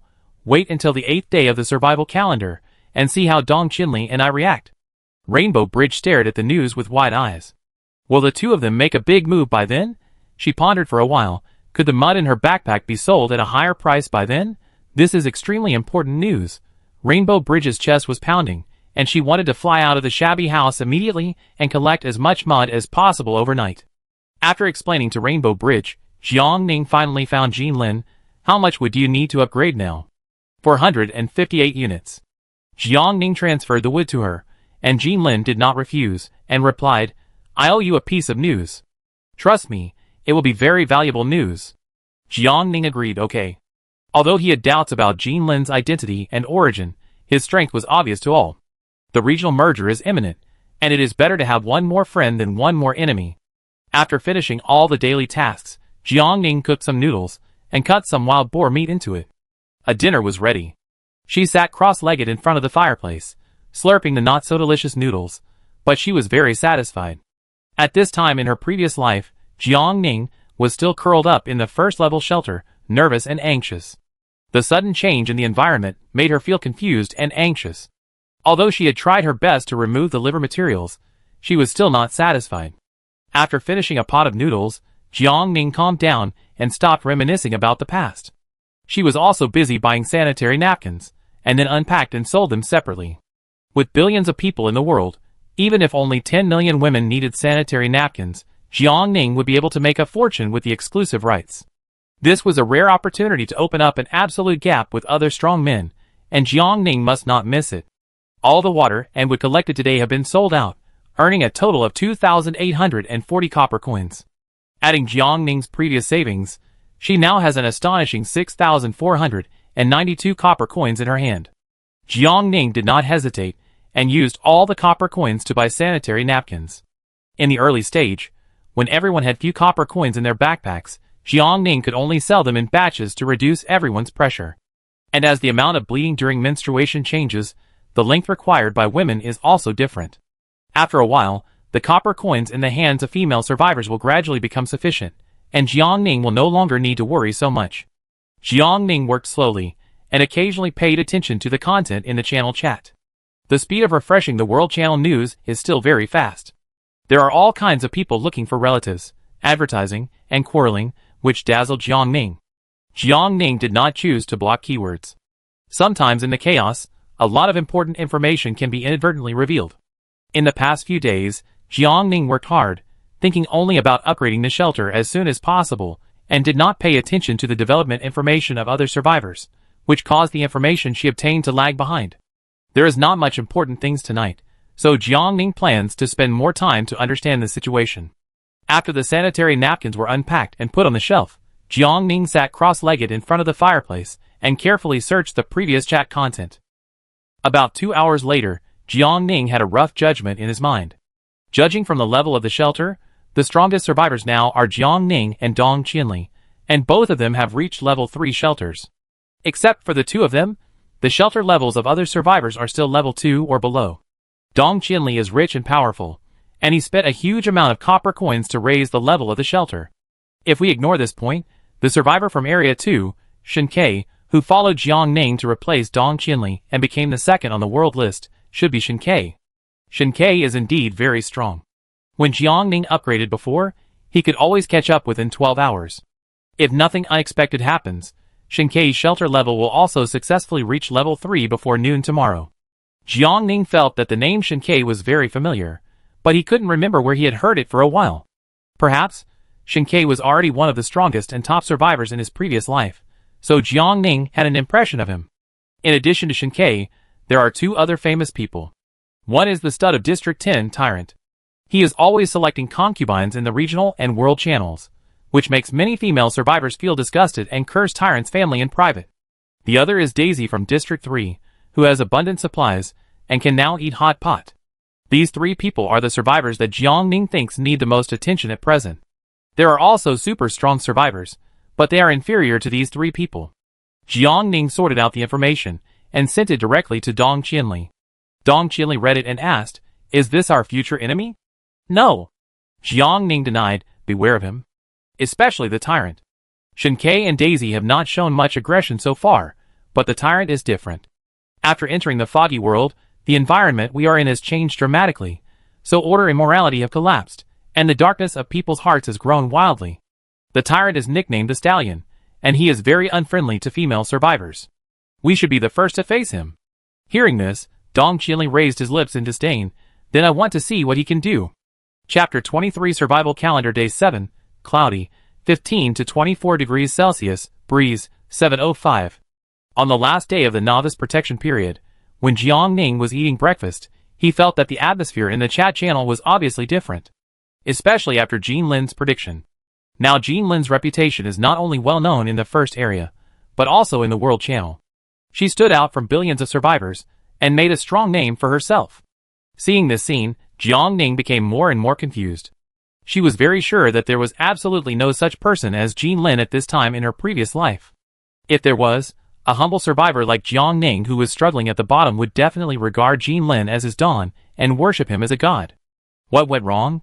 Jiang Ning was not sure. Could it be that her rebirth triggered the butterfly effect, so the situation in this life was different from that in the previous life? Jiang Ning lowered her eyelashes, and suppressed more speculations in her heart. No matter what, with Jean Lin, a divine fortune teller, who could predict the future, Jiang Ning was also a beneficiary.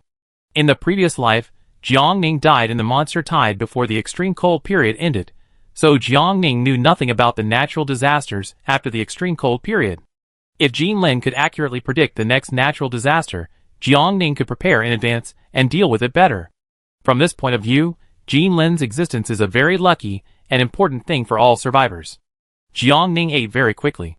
At 7:30, she had already packed up and sat in the courtyard waiting for the sky to brighten and the thick fog to dissipate. Today is the last day, and Jiang Ning has assigned himself the following tasks: collecting wood, collecting water, and looking for treasure chests. As for the wild boars, Jiang Ning has given up hope. Unless the wild boars are fixed beasts around the shelter, they can be found as long as they are carefully searched. Otherwise, trying to catch their traces is like looking for a needle in a haystack. But obviously, there is not enough time for Jiang Ning to waste. Half an hour later, the sky brightened on time. The moment the thick fog dissipated, Jiang Ning stood up and shot out quickly. She ran so fast that she plunged headfirst into the thick fog that had not yet dissipated. Instantly, her scalp went numb and her heart tightened, as if she was being stared at by countless pairs of eyes, as if they were looking at a lab mouse. Jiang Ning's blood froze on the spot, her body was stiff, and she had no strength to move at all. It was not until the thick fog dissipated automatically that her body, which seemed to have fallen into an ice cellar, gradually warmed up and regained control and dominance over her body. There was a breeze today, and the wind blew with a lower temperature than in the past few days. Jiang Ning shivered suddenly, and got goosebumps all over her body. What is in the thick fog? Jiang Ning stared at the fog that had retreated far away and became thinner, and thought about this question again. The fog appeared and disappeared so punctually, as if someone had deliberately set up some automatic program behind the scenes. But what is the purpose of not letting the survivors leave the shelter at night? Because they are afraid of being discovered to be abnormal? Or because they are simply worried about the survivors and want to protect them? And why are people all over the world suddenly pulled into the foggy world? Is the same mobile game released by a big company before the blueprint for the Myth survival game, Or is it a subtle reminder from the conspirators? These questions are like intricate spider threads, circling in Jiang Ning's mind. Jiang Ning closed her eyes, and when she opened them again, she had regained her calm. Since there is no answer in a short time, let's live a good life now. She took out the chainsaw from her backpack, put the water purifier in place, and walked towards the woods without looking back. I don't know what the weather will be like tomorrow, and whether I can go out to collect wood, so Jiang Ning has to hurry up today. This time, Jiang Ning even skipped the time for lunch. Her genetically enhanced body was enough to handle such a short period of high-intensity work, so after trying it, Jiang Ning gave up the idea of resting. The sound of the chainsaw kept ringing, and the weather was slightly cool, but Jiang Ning was sweating all over. More than 9 hours later, dusk fell again. Jiang Ning raised her sore hand and put the chainsaw into her backpack. She quickened her pace and walked towards the stream, collected the 2 water purifiers, and rushed back to the shelter. The experience in the morning made her subconsciously not want to come into contact with the thick fog, at least not now. The danger inside was definitely not something Jiang Ning could handle with her current strength. Sitting on the ground and taking a short rest for a few minutes, Jiang Ning uploaded all the 9,325 units of wood collected today to the trading market, and kept the drinking water for herself and cancelled the sale. Looking at the homepage, sanitary napkins were sold, and the quantity decreased slightly, so she replenished the sanitary napkins in advance. After doing all this, Jiang Ning started to make her own dinner. The remaining food in Jiang Ning's backpack was not rich.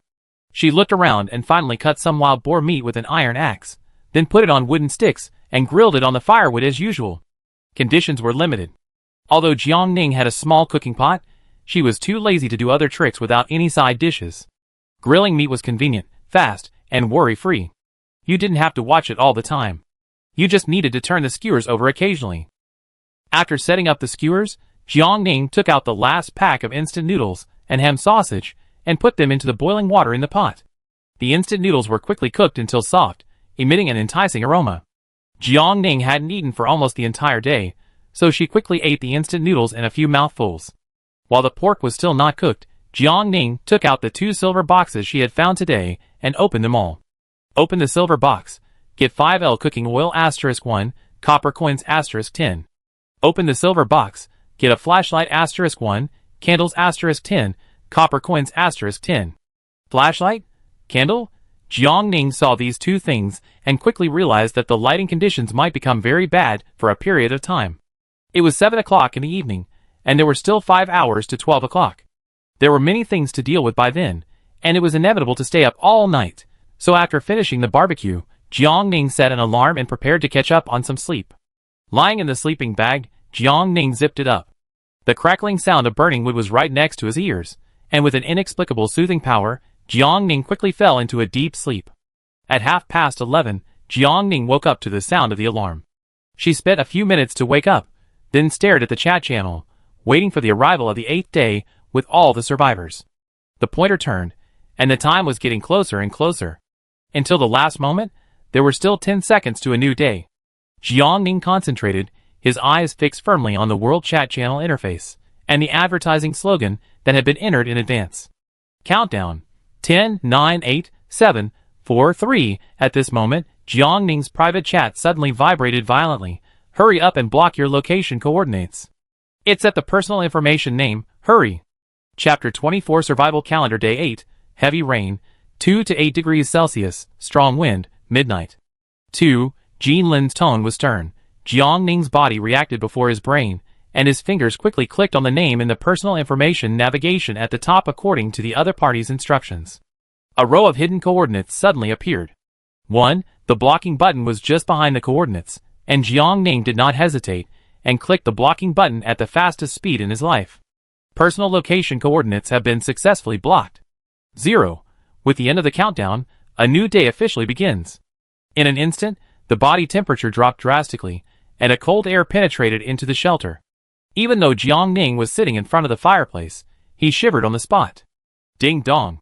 The novice protection period has ended, natural disasters, and the extreme cold season is about to begin. Start the system upgrade now. The trading market in the whole district has begun to merge, and the trading market in the whole district has been merged successfully. The currency calculation system in the whole district has begun to upgrade, and the currency calculation system in the whole district has been upgraded successfully. The copy system has begun to load.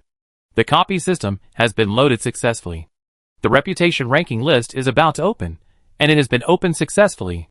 The fog survival store is about to open, and it has been opened successfully. The beast hide is loaded, and it has been loaded successfully. Finally, the district head voting is about to begin, and the voting time is 24 hours. Come and choose your favorite district head. Tip: after the district head voting ends, residents in the district can transfer districts. A long series of system notification sounds shocked the unprepared survivors, and they immediately panicked. What? Why are so many things updated? It is indeed the extreme cold season. What Jean Lin said is true. The reputation rankings and the fog survival store are open, which is not bad news for ordinary people like us. But what is the beast hide? Could it be that there will be wild beasts attacking our fragile shelter every night in the future? It's already coming. I feel it. I hear the roar of the beasts outside. Everyone, don't leave the shelter now. Staying in the shelter might save your life, but if you go out, you're really dead. It's so cold, can you feel it? What should I do? I don't have any warm clothes in my backpack, I'm freezing to death. It's so hopeless. Why do we have to go through all this? Yes, we had a hard time during the novice protection period, and now the extreme cold period has begun. Rather than suffering like this, it's better to die early.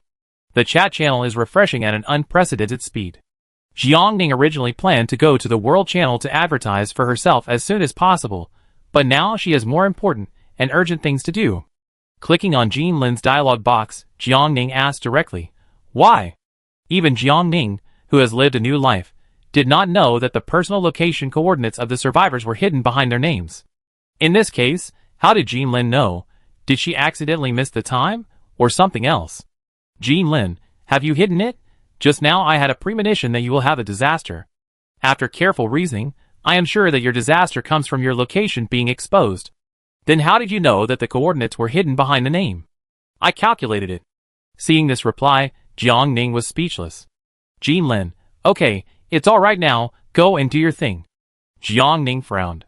She wanted to ask more questions, but the sound of fireworks bursting outside the shelter was heard. Whoosh, bang bang bang. Zzz. Jiangning looked out and saw the dark sky illuminated by colorful fireworks. In front of the deep background, huge fireworks suddenly and dreamily broke into the sight of all survivors, reflecting the stunned faces. If it were in the past, seeing such dazzling fireworks, someone would jump up with joy and excitement. But at this moment, everyone's face was only numb and dull. How ironic, we can't even get enough food, but the fog world is extravagant and wastes money, performing such a grand fireworks show around the world. What is it celebrating? Is the arrival of the extreme cold period a very happy thing for the fog world? It's so angry that I'm going to die. But having said that, these fireworks are really beautiful. They are the most beautiful and romantic fireworks I have ever seen in my life. I agree. If it were in the past, it would have been a hot search and would have been all over social media such as Douyin and WeChat Moments. Emergency supplement. Video and voice chat functions have been successfully enabled. Friends Moments function has been successfully enabled. What on earth are you doing, Miss System? Can you forget your own functions? Deduct your salary. Jiangning stared at the fireworks intently, and they were just as beautiful as in her previous life. This fireworks show would last for 3 minutes, so she stood up from the fireplace and slowly walked to the window. The temperature felt even colder by the window. Jiangning was wearing a jacket and felt goosebumps popping up on her skin one after another. Jiangning had thought about what the foggy world was celebrating before, but she couldn't figure it out until she died. The arrival of the extreme cold season is almost a disaster for the survivors, and it is absolutely impossible for the survivors to be happy about it. In this case, the happy person could only be someone else. Jiangning raised her head slightly, took a deep look at the still brilliant fireworks, and then turned around without hesitation and returned to the fireplace. Her plan had not yet been officially implemented, so she had to hurry up. Opening the World Chat channel, Jiangning pasted and copied the text she had typed in advance. Sanitary napkins for sale on my personal homepage. Here is the price list. Pads 1 copper/10 pieces. 240 mm daily use 2 copper/3 pieces. 420 mm night use 1 copper/1 piece. Jiangning kept refreshing the screen until someone finally noticed her. All of a sudden, the sanitary napkins on the homepage were sold out in seconds, Adding the income from selling with last night, the upgraded coin system showed that Jiang Ning's current balance was 91 silver and 82 copper. Time was running out, and Jiang Ning had no time to be happy. She quickly opened the Miss Survival store and prepared to replenish new sanitary napkins. But when she opened the Miss Survival store, she was stunned by the reputation value of 1024 in the upper right corner and the unfamiliar line of goods. This is not the system store she used before. Detected that the survivor has a 95% discount purchase card *1 for the Miss Survival store. Do you want to use it? Use? Hasn't she already used the discount card? Why is she using it again now? Jiang Ning was confused. Without sanitary napkins, how can she do business and earn copper coins now? All the previous plans were disrupted. While thinking, the system interface in front of her suddenly switched under Jiang Ning's nose, and the system store that Jiang Ning was familiar with appeared again. Jiang Ning was stunned. He had two Miss Survival stores? But why did the Miss Survival world create two completely different stores? And, had he accidentally triggered a hidden mission before? For example, the copy that prompted the transmission failure? Jiang Ning frowned slightly, feeling that things were becoming more and more complicated. Retracting his attention, Jiang Ning's eyes fell on the system store that was open first. In addition to sanitary napkins, the product list has been updated with a new item. Thermal First Aid Blanket, 210 by 132 copper/sheet. Jiang Ning clicked on the details and saw that the product packaging said, Thermal Insulation, Moisture-Proof, Wind-Proof, Rain-Proof. 8 characters. The price of the emergency blanket is not expensive. For the survivors who are in the extreme cold period, it is undoubtedly a vital life-saving item. Jiang Ning bought one directly, and then took off the outermost jacket according to the instructions, and put it on close to his body, and also used the extra size to wrap his head. In an instant, the body temperature around him rose instantly, and Jiang Ning's cold and slightly stiff hands and feet became flexible again. It works. Jiang Ning's eyes lit up, and he quickly put on his jacket again, and then used all the copper coins in his hand to buy sanitary napkins. Because time was urgent, Jiang Ning did not disassemble the sanitary napkins. She sold the whole package at the pre-discount price. Even so, the sales of sanitary napkins increased rapidly.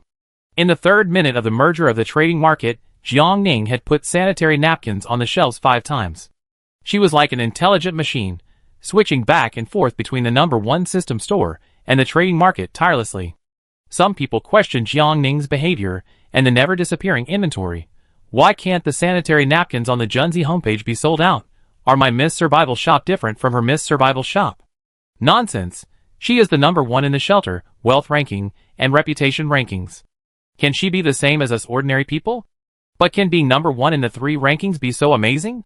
Don't doubt our Tuichui's strength, and don't have any evil thoughts, intending to hoard sanitary napkins and resell them at a high price. The people who did this 2 days ago were publicly slapped in the face by Tuichui and were punished. Mushroom Boss is so good, I don't allow you to slander her. That's right. Someone opened a sanitary napkin from a treasure chest and sold it for a crazy price of 10 copper coins. Compared to her, the #1 on the list is simply a good person in the world. Sure enough, power should still be controlled between homosexuals, so that we don't have to sell our most precious bodies to get something. District 10 Stud, click on you. Jiang Ning didn't have time to check the chat channel. She repeated the actions mechanically, and didn't even feel the gold coins in her backpack growing at a super scary speed. At this moment, her mind was full of thoughts. Dead hand, hurry up. Some people didn't believe in evil, and they had to use all their wealth to buy goods with the idea of reselling sanitary napkins at high prices. At first, they were secretly happy, thinking that Jiang Ning should be out of stock this time, but until 10 minutes later, 30 minutes later, an hour later, everyone saw that Jiang Ning's homepage was still full of inventory, and they couldn't laugh anymore. How could there be more? Now, no one dared to disbelieve the words of the residents of District 1 anymore.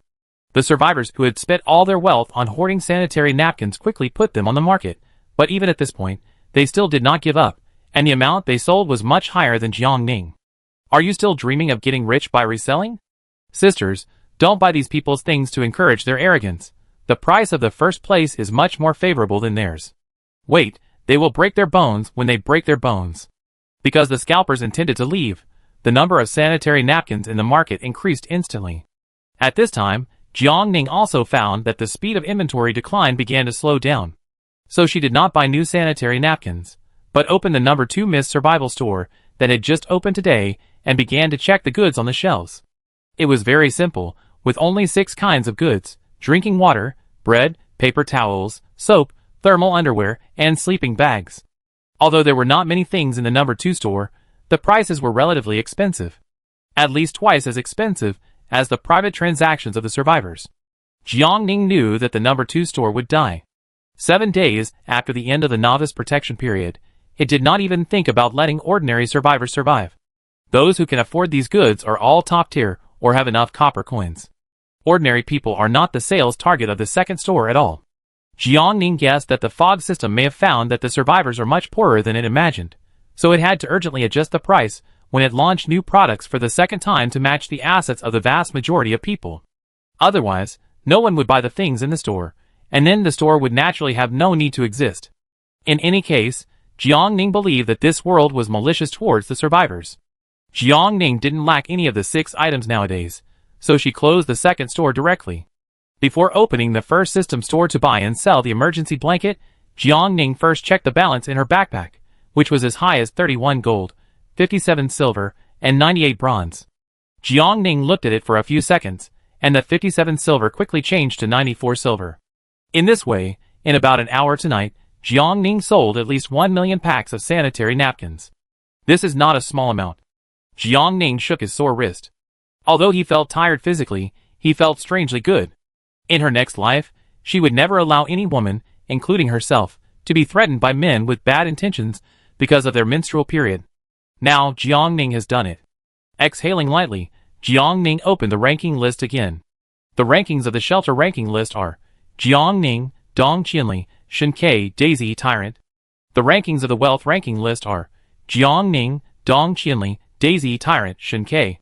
There are currently only 4 people on the reputation ranking list, namely Jiangning, 1024, Dong Qianli, 391, Shinkei, 385, and Daisy, 302. It was very difficult to increase reputation. Jiangning sold millions of goods, but only got a little over 1,000. Dong Qianli surprised Jiangning. He was ranked second, so he must have sold a lot of things. So Jiangning found Dong Qianli's trading homepage. Stone, 5 copper/unit. Iron ore, 30 copper/unit. Good guy, Jiangning said in his heart. Good guy, Dong Qianli is going to make money from the survivors on the top floor. Jiangning showed admiration. He was worthy of being the first on the wealth list before. When Dong Qianli mines the coal and sells it, the number 1 spot will be in his hands again. After closing Dong Qianli's homepage, Jiangning used all his wealth to buy an emergency blanket. Selling thermal insulation emergency blankets, 2 coppers each. Emergency blanket? What is that? Whatever it is, it's only worth 2 coppers if it can keep warm. Even if it's a piece of plastic film, I buy it and try it out. What do the sisters in front of me feel after trying it? Good, I've already stocked up 10. The person who answered was so exaggerated that it was hard to tell whether it was really useful or not. The temperature has dropped sharply now. Most survivors entered the foggy world in summer, wearing short-sleeved shirts and shorts, so they have no choice now. As the previous survivor said, even if this emergency blanket is just a piece of plastic film, they can only buy it and try it out for the time being. At least, the plastic film can keep warm. With no other options, and the thought of being desperate, Jiangning's stock of more than 150,000 emergency blankets began to decrease at an extremely exaggerated rate. In less than 2 minutes, all the emergency blankets were sold out. Jiangning opened the last box of milk in her backpack and drank a few sips, then rested for half a minute, and finally waited for the real-time feedback from the buyers before launching the second wave of products. Jiangning was destined to be very busy tonight.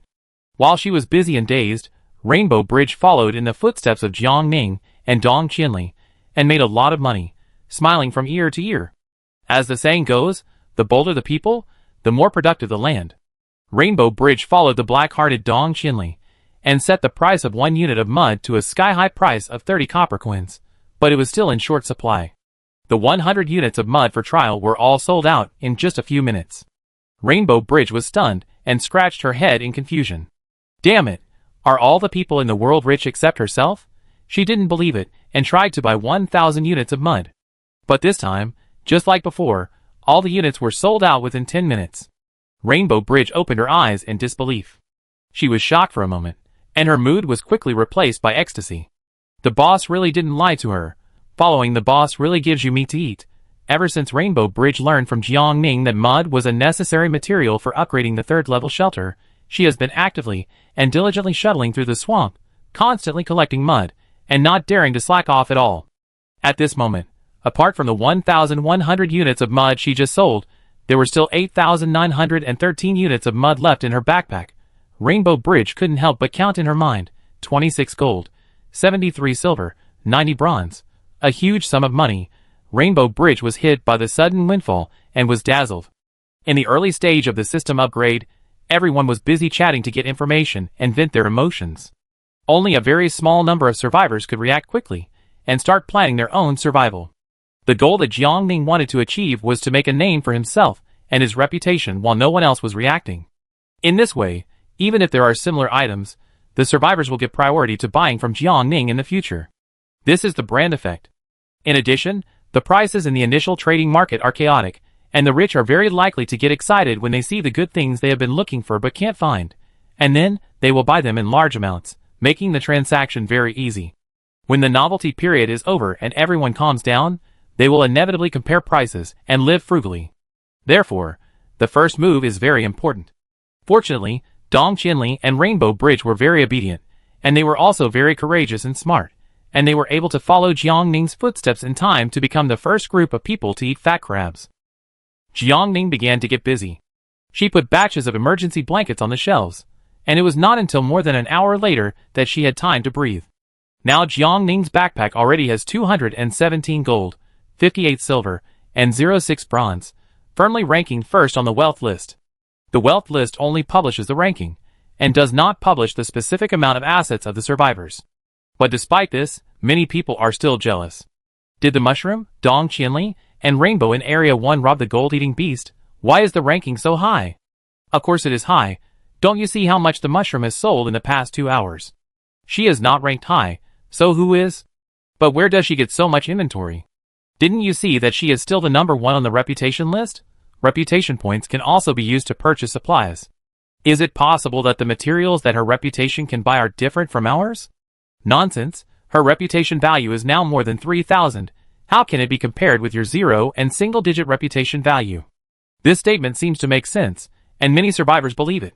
Even if they don't believe it, they have no evidence.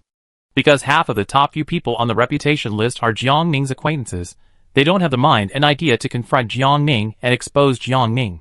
Jiang Ning has successfully fooled the survivors. At 3 o'clock in the morning, many people were still awake. Jiang Ning fell into her sleeping bag tiredly, feeling exhausted from carrying a train all night. She rubbed her sore arms, and her mood was filled with a strong sense of satisfaction. All the goals and plans listed before have been achieved, and Jiang Ning can finally have a good sleep. Tue, are you done? Rainbow Bridge sent a message carefully. Jiang Ning, I'm done, what's up? Thank you. Rainbow Bridge's fingers moved quickly. I'm willing to help me make money. It's not a big deal. Jiang Ning smiled lightly. This is your own chance. If you don't have mud, I don't think I can help you succeed. This is the truth, but Rainbow Bridge still solemnly said thank you again and traded an item. This is what I got from someone else. I think you should need it. Give it to you. Jiang Ning chose to receive it. After the item entered the backpack, she took it out and took a closer look. It was a positioning card. Positioning card can accurately locate the detailed coordinates of the target person. Use 0/3 times. Could this be the source of Jean Lin's calculation that he would encounter a disaster? Jiang Ning took the location card in his hand and observed it carefully. The card was made of metal, and the surface was shining with a strange light. The specific material of the card could not be seen. I accepted the things, thank you. Jiang Ning replied. Rainbow Bridge, you're welcome. I should say thank you. It's getting late, go to bed early, I won't disturb you. Good night. Good night. After putting the location card away, Jiang Ning thought about it, and immediately opened the voting link for the district head. First place, One Man's World 33,501 votes. Second place, Yunnan Giant Shucking Non-Professional Leg Cutting Master 33,499 votes. Third place, Dong Qinli 31,024 votes. One Man's World, who is it? Jiang Ning opened the chat channel and saw the other party's speech. What do women know about management? They can't even learn math, let alone being district heads and managing nearly 1 million people. Brothers, come and vote for me. When I become the district head, I promise you will have a good life and endless girls to play with. Jiang Ning closed his eyes, took a deep breath, and directly took a screenshot of the location card in his backpack and sent it to the chat dialog box. Whoever becomes the district chief, I will snipe him. Location card? There is such a thing? What does it matter if there is a location card? It's stormy outside. I really don't believe that she can travel thousands of miles to kill Brother Hu. Jiang Ning smiled. Then you can try. Then, Jiang Ning continued to add, if I am not the district chief tomorrow, then I will prohibit all survivors in District 1 from purchasing all supplies on my homepage. Dong Qianli, follow Jian Shouqing. Rainbow Bridge, me too. Since you don't want to have fun, just flip the table and drag everyone down with you, making life difficult for everyone. Only when their own interests are affected will people know how to be anxious and understand how to make the right choice. Obviously, this kind of threat is very effective. Don't, big guys, don't, I vote for you right away. Damn it, if you want to die, don't drag me down. Xie Tui is the most suitable candidate for the district chief in my mind. You are threatening me. Brothers, don't bow your heads, and let these women ride on your heads. Jiang Ning watched this farce expressionlessly, not panicking at all. Everyone knew what to do. District 1 was like a bird with broken wings without Jiang Ning, Dong Qianli and Rainbow Bridge. The three of them were the biggest confidence and capital for the development of District 1. No one could benefit the survivors of District 1 more than them. After Jiang Ning made the harsh words, the number of votes soared like a rocket. After only 1 minute, Jiang Ning's votes had reached 200,000 and were still growing. Rainbow Bridge couldn't help but sneer. Wouldn't it be better if you were so obedient earlier? You must not cry until you see the coffin. Tuichui doesn't speak much. Do you think she is a soft persimmon that is easy to control? No one dared to answer. So Jiang Ning clicked a smiling emoticon. Thank you, everyone. In the future, I will work hard to be a good district head, and strive to make everyone develop faster, and live a better and richer life. Thank you, big boss. The number of votes for Yorinda Jianghu was greatly surpassed by Jiang Ning, and he immediately broke down and cursed in the chat channel. Jiang Ning saw it, and said directly, block him, including everyone who spoke for him before. Rainbow Bridge rubbed his hands. Follow one. Dong Qianli, Then, she should follow one too, so that she looks more sociable. After dealing with the voting, Jiang Ning was really tired. She curled up in her sleeping bag, and the sound of the emergency blanket rubbing against her ears was heard when she moved a little. Fortunately, thanks to the emergency blanket, the temperature at night was still bearable. It was almost 4 o'clock, and Jiang Ning thought he should go to bed, but Dong Qianli sent a message asking, do you know what the dungeon is like? You need a dungeon ticket to enter the dungeon, and you can get a dungeon ticket by opening the treasure chest. Jiang Ning told the truth. Dong Qianli, have you been there? Yes. Jiang Ning did not hide, but I was popped out by the NPC inside when I was halfway through the task, and the system finally determined that my dungeon transmission failed. Dong Qianli was silent for a moment. I don't think this is normal. After that, Dong Qianli fell silent, and Jiang Ning couldn't hold back the strong sleepiness, and fell asleep directly in the sleeping bag. At 7:30, Jiang Ning was awakened on time by her biological clock. She didn't sleep well at all, and woke up several times in a daze. The cold was one reason, and the hard ground was another reason. As the temperature dropped, the moisture coming up from the ground made Jiang Ning gradually unbearable. Getting up and stretching her sore shoulders and neck, Jiang Ning boiled a bowl of water for herself in a cooking pot. After drinking the hot water, the coldness in the body was dispelled. After putting on socks and jacket, Jiang Ning walked to the window and looked out through the courtyard. The sky was foggy and gloomy, a very depressing color. At this moment, the thick fog did not dissipate, and the sky and the earth were ethereal and illusory, with a strong sense of unreality. Coupled with the torrential rain, people had no interest in opening the door of the shelter and walking out of the shelter. Jiang Ning moved his fingers, and finally gave up the idea of opening the door to experience the temperature outside the door. The clothes she was wearing were not thick, they only kept out the wind but not warm. The low temperature, coupled with the heavy rain and strong wind, could easily make people with poor physical fitness catch a cold. Jiang Ning retreated to the fireplace. Today, survivors around the world could not go out. When everyone woke up after getting enough sleep during the day, the channel should be very lively. It was still early, so Jiang Ning slowly cooked a pot of lean meat porridge for herself. The sweet and soft white rice became nutritious and delicious with the addition of oil and salt. Jiang Ning stared at the steaming and tempting porridge, and opened the trading market to buy 3 bowls. After scooping out 2 bowls of porridge from the pot, and trading them to Dong Qianli and Rainbow Bridge respectively, Jiang Ning made a simple spoon with wood and started eating while listening to the sound of rain outside and the sound of wood burning in the fireplace. The lean meat porridge was very hot, but the taste was just right. The salty and sweet taste was just right, and the chewy lean meat made the happiness in the extreme cold period full at once.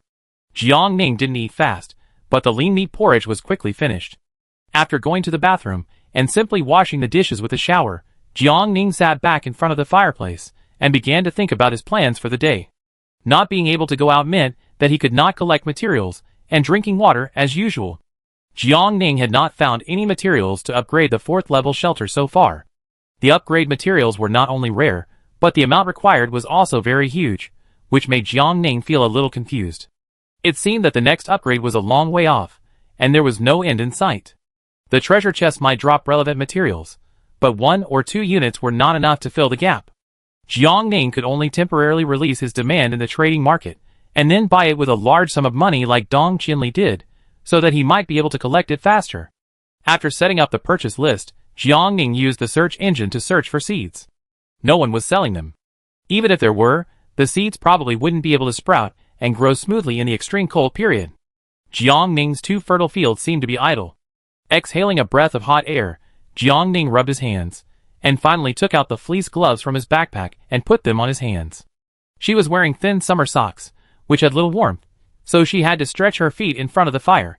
Jiang Ning got up early, and had nothing to do, so she wandered around the trading market.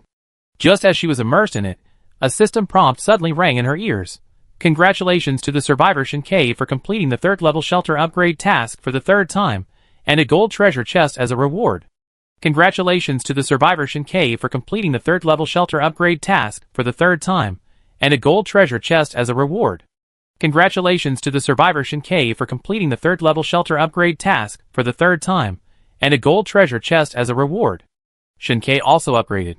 Jiang Ning paused to turn the pages, not feeling surprised. Shen Ke had always been very fast in chasing Jiang Ning, so it would be strange if he hadn't upgraded yet. Jiang Ning and Shen Ke had never met before, so after the world announcement disappeared, she stopped paying attention to him. After wandering around the trading market for a while, the survivors were woken up by the cold one after another. Do you want to live? How can we survive in such a high temperature wearing short sleeves? Don't we have emergency blankets? Just wrap yourself up and make do with it. First aid blankets are useless. I'm in the snowy mountains here. Now the temperature is even lower after the rain, which is even more unbearable. Is there anyone who can save me? I'm freezing to death. Isn't there a torch for sale on Bongi? Torches? Forget it. They've been sold out. Besides torches, is there anything else to keep warm? Yes, but how to mine coal is still a headache for Dong Qianli. Dong Qianli woke up and saw the lean meat porridge that Jiang Ning had traded. After she clicked to receive it, the steaming hot and tempting aroma instantly entered her nose. She took a deep breath, and her irritable mood after being woken up by the cold instantly improved a lot. My shelter is located deep in the mine, not affected by the heavy rain. Dong Qianli found Jiang Ning and said, "This means I can work anytime and anywhere." Jiang Ning stopped what he was doing when he saw the message. "What mining tools do you have now?" "A small pickaxe and a hoe." The hoe is slightly more efficient than the small pickaxe, but Dong Qianli's body may not be able to handle it for a day. If this kind of hard work is given to Jiang Ning can directly increase the efficiency by 2 times. But, take the active oil back first. After genetic enhancement, Jiang Ning rarely feels unbearable pain from labor, so the active oil is currently dispensable for her. In addition, if the heavy rain continues, Jiang Ning will not be able to go out. So Jiang Ning thought it was better to return the item to its original owner. She traded the active oil directly to Dong Qianli. Dong Qianli looked at the item that was back in his hands, and couldn't help but sigh softly. "I'm going to work first." "Well, remember to have breakfast," Jiang Ning reminded him. Dong Qianli's shelter is in a unique location, with rich mineral resources and little impact from the weather. If he could have a mining machine, Dong Qianli could take a rocket to the top of the wealth list, and become the world's richest man. Jiang Ning's 2 stores did not sell any mining machines. The items in the number 2 Miss Survival store were randomly refreshed, so no one could predict what categories of goods would be available in the future. Jiang Ning could not help Dong Qinli, who could only mine coal manually with a hoe. As time went by, more and more people woke up from the cold. Jiang Ning kept an eye on the number of survivors in the upper right corner. The number that had changed slowly before had now begun to drop sharply. If Jiang Ning had not put the emergency blanket on the shelf in time last night, the situation would probably be worse now. During the extreme cold period, the body's functions began to slow down due to the influence of temperature. In addition, it was summer when they were pulled into the foggy world, and many people were wearing cool clothes, so they had no ability to keep warm. If this continues, the survivors who are starving and cold will soon die. Jiang Ning felt heavy-hearted. She huddled in front of the fireplace. Is there no other way out? After frowning and thinking for a long time, she couldn't think of any way out. Jiang Ning looked at the low morale in the chat channel and felt deeply powerless again. Since others can suffer today, it may be Jiang Ning's turn tomorrow. In the face of natural disasters, all creatures are weak. The firelight reflected on Jiang Ning's pointed face, highlighting the worry between her eyebrows and eyes more clearly. Congratulations to the survivor Rainbow Bridge for completing the 3rd level shelter upgrade task for the 4th time, and reward a gold treasure chest. Rainbow Bridge has also been upgraded. Jiang Ning raised his eyelids, and his depressed mood was relieved a lot. Tue, my shelter has been upgraded successfully. Rainbow Bridge sent a message immediately. Thank you for the lean meat porridge you sent this morning. It's delicious. When I opened the gold treasure chest, I got one of these. I think you should need it. Jiang Ning looked at the winter clothing blueprint that the other party traded, and suddenly opened his eyes wide. You got it from the gold treasure chest? Yeah. Rainbow Bridge scratched his head. Although the blueprint is very precious, the materials needed to make winter clothing are too difficult to find, and even if the raw materials are found, I guess the price will be very high. In order to upgrade the shelter as quickly as possible, I spent all my money to buy materials, and now I don't have a penny left. Indeed, as Rainbow Bridge said, making a winter coat requires 10 pieces of cloth, 200 pieces of fleece, and 1 zipper. Let's not talk about whether the materials can be found. Even if they are found, the price after production will not be low. At least it will be more than 30 copper coins, which is not something that ordinary survivors can afford. This blueprint is useless to me, so I sell it to you, Tuichui. If you succeed in making the winter clothes, just give me one, Tuichui. Rainbow Bridge knew the difference in strength between him and Jiang Ning. It was hard to find materials for winter clothes, which was time-consuming and laborious, and it was not certain that they could be found. Instead of doing that, it would be better to give it to Jiang Ning directly, and wait for the winter clothes. Jiang Ning really needed this blueprint, so he did not refuse. Okay, I will give you 2 more when the time comes. With the blueprint, Jiang Ning stood up and walked to the workshop, and first entered the blueprint into the assembly line system. The blueprint for making winter clothes has been successfully entered. Making winter clothes requires 5 copper/1 meter of cloth, 2 copper/1 g of fleece, and 3 copper/1 meter of zipper, which can be purchased directly. Do you want to buy it? Although the MIS system is still conscientious and does not require additional collection of materials, according to the price given by the system, the cost of a down jacket alone requires 4 silver and 53 copper. Jiang Ning is not short of money now, so she tried to make one. Yes. The winter jacket is successfully made. Take out the winter jacket from the backpack. Although it is expensive to make, Jiang Ning is quite satisfied with the final style. This winter jacket is 111 centimeters long, black in color, and has a hood. After the zipper is closed, it can cover people from head to toe, and the warmth effect is very good. Jiang Ning took off the jacket and tried it on. She is 168 centimeters tall, so the length is only below the knee. Despite this, Jiang Ning's body temperature soared after putting on the down jacket, and she no longer felt the cold. Jiang Ning was reluctant to take off the down jacket. She stood in front of the system operation panel and continued to make 5 pieces. After success, Jiang Ning first gave 2 pieces to Rainbow Bridge, and then gave 2 pieces to Dong Qinli. Finally, she switched to the World Channel and typed a promotion. Selling winter clothes, 5 silver per piece, first come first served. Chapter 25. 5 silver? Why don't you go and rob it? Who can afford it when it's so expensive? It seems it's already been sold out in seconds. Which nouveau riche is so rich, he dares to buy such expensive winter clothes? Shinkei. Seeing this very familiar name on the list, everyone was silent. Actually, I also want to be robbed by Junzi. Who doesn't? The prices of the things sold by Jiang Ning are almost polarized. either ridiculously cheap or ridiculously expensive, such as sanitary napkins and emergency blankets, and now winter clothes. Forget it, emergency blankets are just cold weather clothes for us poor people. Just make do with them for the next 30 days. You have to make do with them. You are not naive enough to think that today's temperature is already extremely cold, right? Isn't it? The extremely cold temperature is at least below minus 40 degrees Celsius. If you don't buy cold weather clothes to resist, the emergency blankets will be your body bags after you die. What should I do? There is a market for 5 silver cold weather clothes. So Jiangning turned his attention back to the workshop and continued to make 10 pieces. She couldn't figure out the assets of others for the time being, so she had to sell them in small batches. Fortunately, she was cautious and careful. Only 8 pieces of the winter clothes she put on the shelf were sold half an hour later. The remaining 2 pieces were not in demand, and were left hanging alone on Jiangning's homepage. So Jiangning's winter clothes production line system was idle again. This can't go on, Jiangning pondered. The survivors have insufficient balance and can't afford clothes and will freeze to death, while she has an assembly line system but can't play the role of the other party, which is equivalent to wasting God's gift. She frowned, glanced at the trading market for a moment, and suddenly had an idea. Yunnan Giant Shocking non-professional leg-cutting master, buying a large number of various drawings, high-level materials, rare items.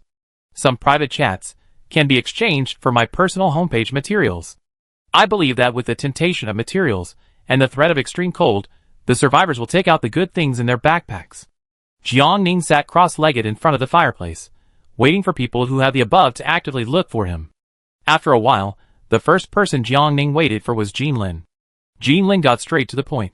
I have a copy of the ticket in my hand now. My trading conditions are a winter coat and a promise. In the future, you must promise me to do something. Deal? Jiangning did not answer immediately. She quietly looked at the text sent by Jinlin and felt a very strange feeling in her heart. Jinlin knew Jiangning's concerns, and she smiled and said, "Don't worry, it won't be an excessive request, and it won't endanger your life. Do you want this dungeon ticket?" "Yes." After careful consideration, Jiangning pursed his lips and replied, "Okay, I promise you." Jinlin, thank you. The dungeon ticket was traded directly, and after confirming that it was correct, Jiangning also sent the winter clothes over. After scanning the message prompts in the trading market, there were not many, so Jiangning decided to activate the dungeon first, and deal with other private chats after coming out of the dungeon. He picked up the dungeon ticket lying flat on his knees with his fingers, and put it on his forehead as usual. Enter the dungeon. Activate the dungeon ticket. The dungeon ticket has been used successfully. Starting the dungeon. After a flash of light, Jiangning's eyes took 10 seconds to adjust, and then he gradually saw the scene in front of him. This is a grassland that stretches as far as the eye can see, with blue sky and white clouds, galloping horses, and fat lambs eating grass carefreely on the ground, like balls of cotton falling from the sky, fluffy and soft. Jiangning held an axe in one hand and a saw in the other, and looked around cautiously. The more peaceful the place, the more dangerous it is. In the dungeon, the survivors cannot be careless for a moment. She moved slowly, approaching the flock of sheep like a snail. Unlike the copy of Yin Shueji, this time Jiangning would most likely need to fight non-stop. Jiangning was ready. 10 steps, 9 steps. 3 steps, 2 steps. Suddenly Jiangning's feet stopped, his eyes switched to sharpness in an instant, and he attacked the seemingly harmless flock of sheep without hesitation. Me. With a dizzying sound, the flock of sheep instantly went crazy and rushed towards Jiangning. Jiangning spun his body lightly, avoiding the head sheep while using the electric saw with all his strength. The rotating metal gears flashed with cold light, easily and neatly cutting off the head of the head sheep, spilling a pile of black animal blood. Successfully killed the strange sheep, obtained 1 silver box, 1 sheep meat 30 kilograms, 1 sheep skin, 10 copper coins. Automatically pick up. After Jiangning shouted, he began to deal with the other sheep rushing over. The biggest difference between strange beasts and ordinary beasts is that their data is enhanced, and they are manic and love to attack people. There are many sheep in this grassland, and Jiangning can't kill them in a group for a while, so she can only run like a kite while fighting. She is agile, and while shaking off the flock of sheep, she took the opportunity to turn around and face the 2 sheep rushing in front, 1 sheep and 1 iron axe and electric saw. Soon, one of the 2 sheep died, and the other was injured on the spot. Successfully killed the strange sheep, obtained 1 silver box, 1 mutton meat 35 kilograms, 1 goat milk 1 L, 10 copper coins. After the backpack automatically picked up the dropped items, Jiangning quickly finished off the third sheep before the other sheep caught up. Successfully killed the strange sheep, obtained 1 silver box, 1 mutton meat 30 kilograms, 1 goat milk 2L, 10 copper coins. In an open environment, any action is likely to attract attention. Jiangning found that the wild horse that was originally swinging its tail freely also rushed towards him. She was no match for the wild horse, so she gave up the direct confrontation and ran quickly behind the huge grass roll to hide her body. When the attacker was invisible, the beast would automatically lose its target and remove its attack power. Jiangning pricked up her ears and listened attentively for a while. As expected, there was no sound of animal hooves stomping on the ground behind her. The flock of sheep and wild horses returned to a harmless state again. She breathed a sigh of relief. Her chest was beating a little faster due to the sprint. After trying her best to calm down, Jiangning took out the 6 silver boxes after the double critical strike she had just obtained. Open the silver box, get steel bar *1, copper coins *10. Open the silver box, get wire *1, concrete *1, copper coins *10. Open the silver box, get adhesive *1, copper coins *10. Open the silver box, get steel bar *1, waterproof coating *1, copper coins *10. Open the silver box, get steel bar *1, concrete *1, copper coins *10. Open the silver box, get waterproof coating *1, copper coins *10.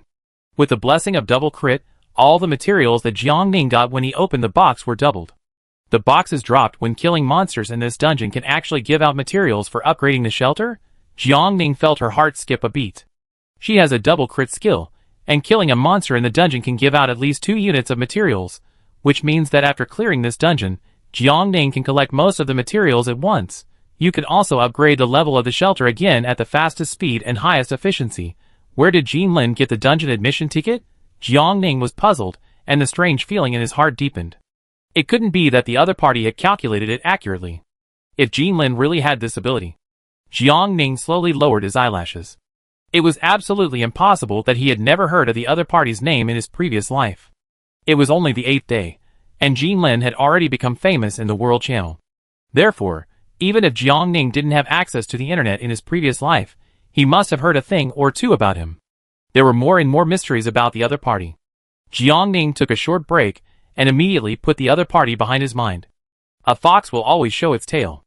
Now it is important to hunt the strange beasts and collect materials. Sneaking out half an eye from behind the grass roll, Jiangning narrowed the blocked eye and carefully observed the movements of the strange beasts. After losing the target of attack, the sheep gnawed the grass on the ground and returned to their nature. The wild horses had already run far away.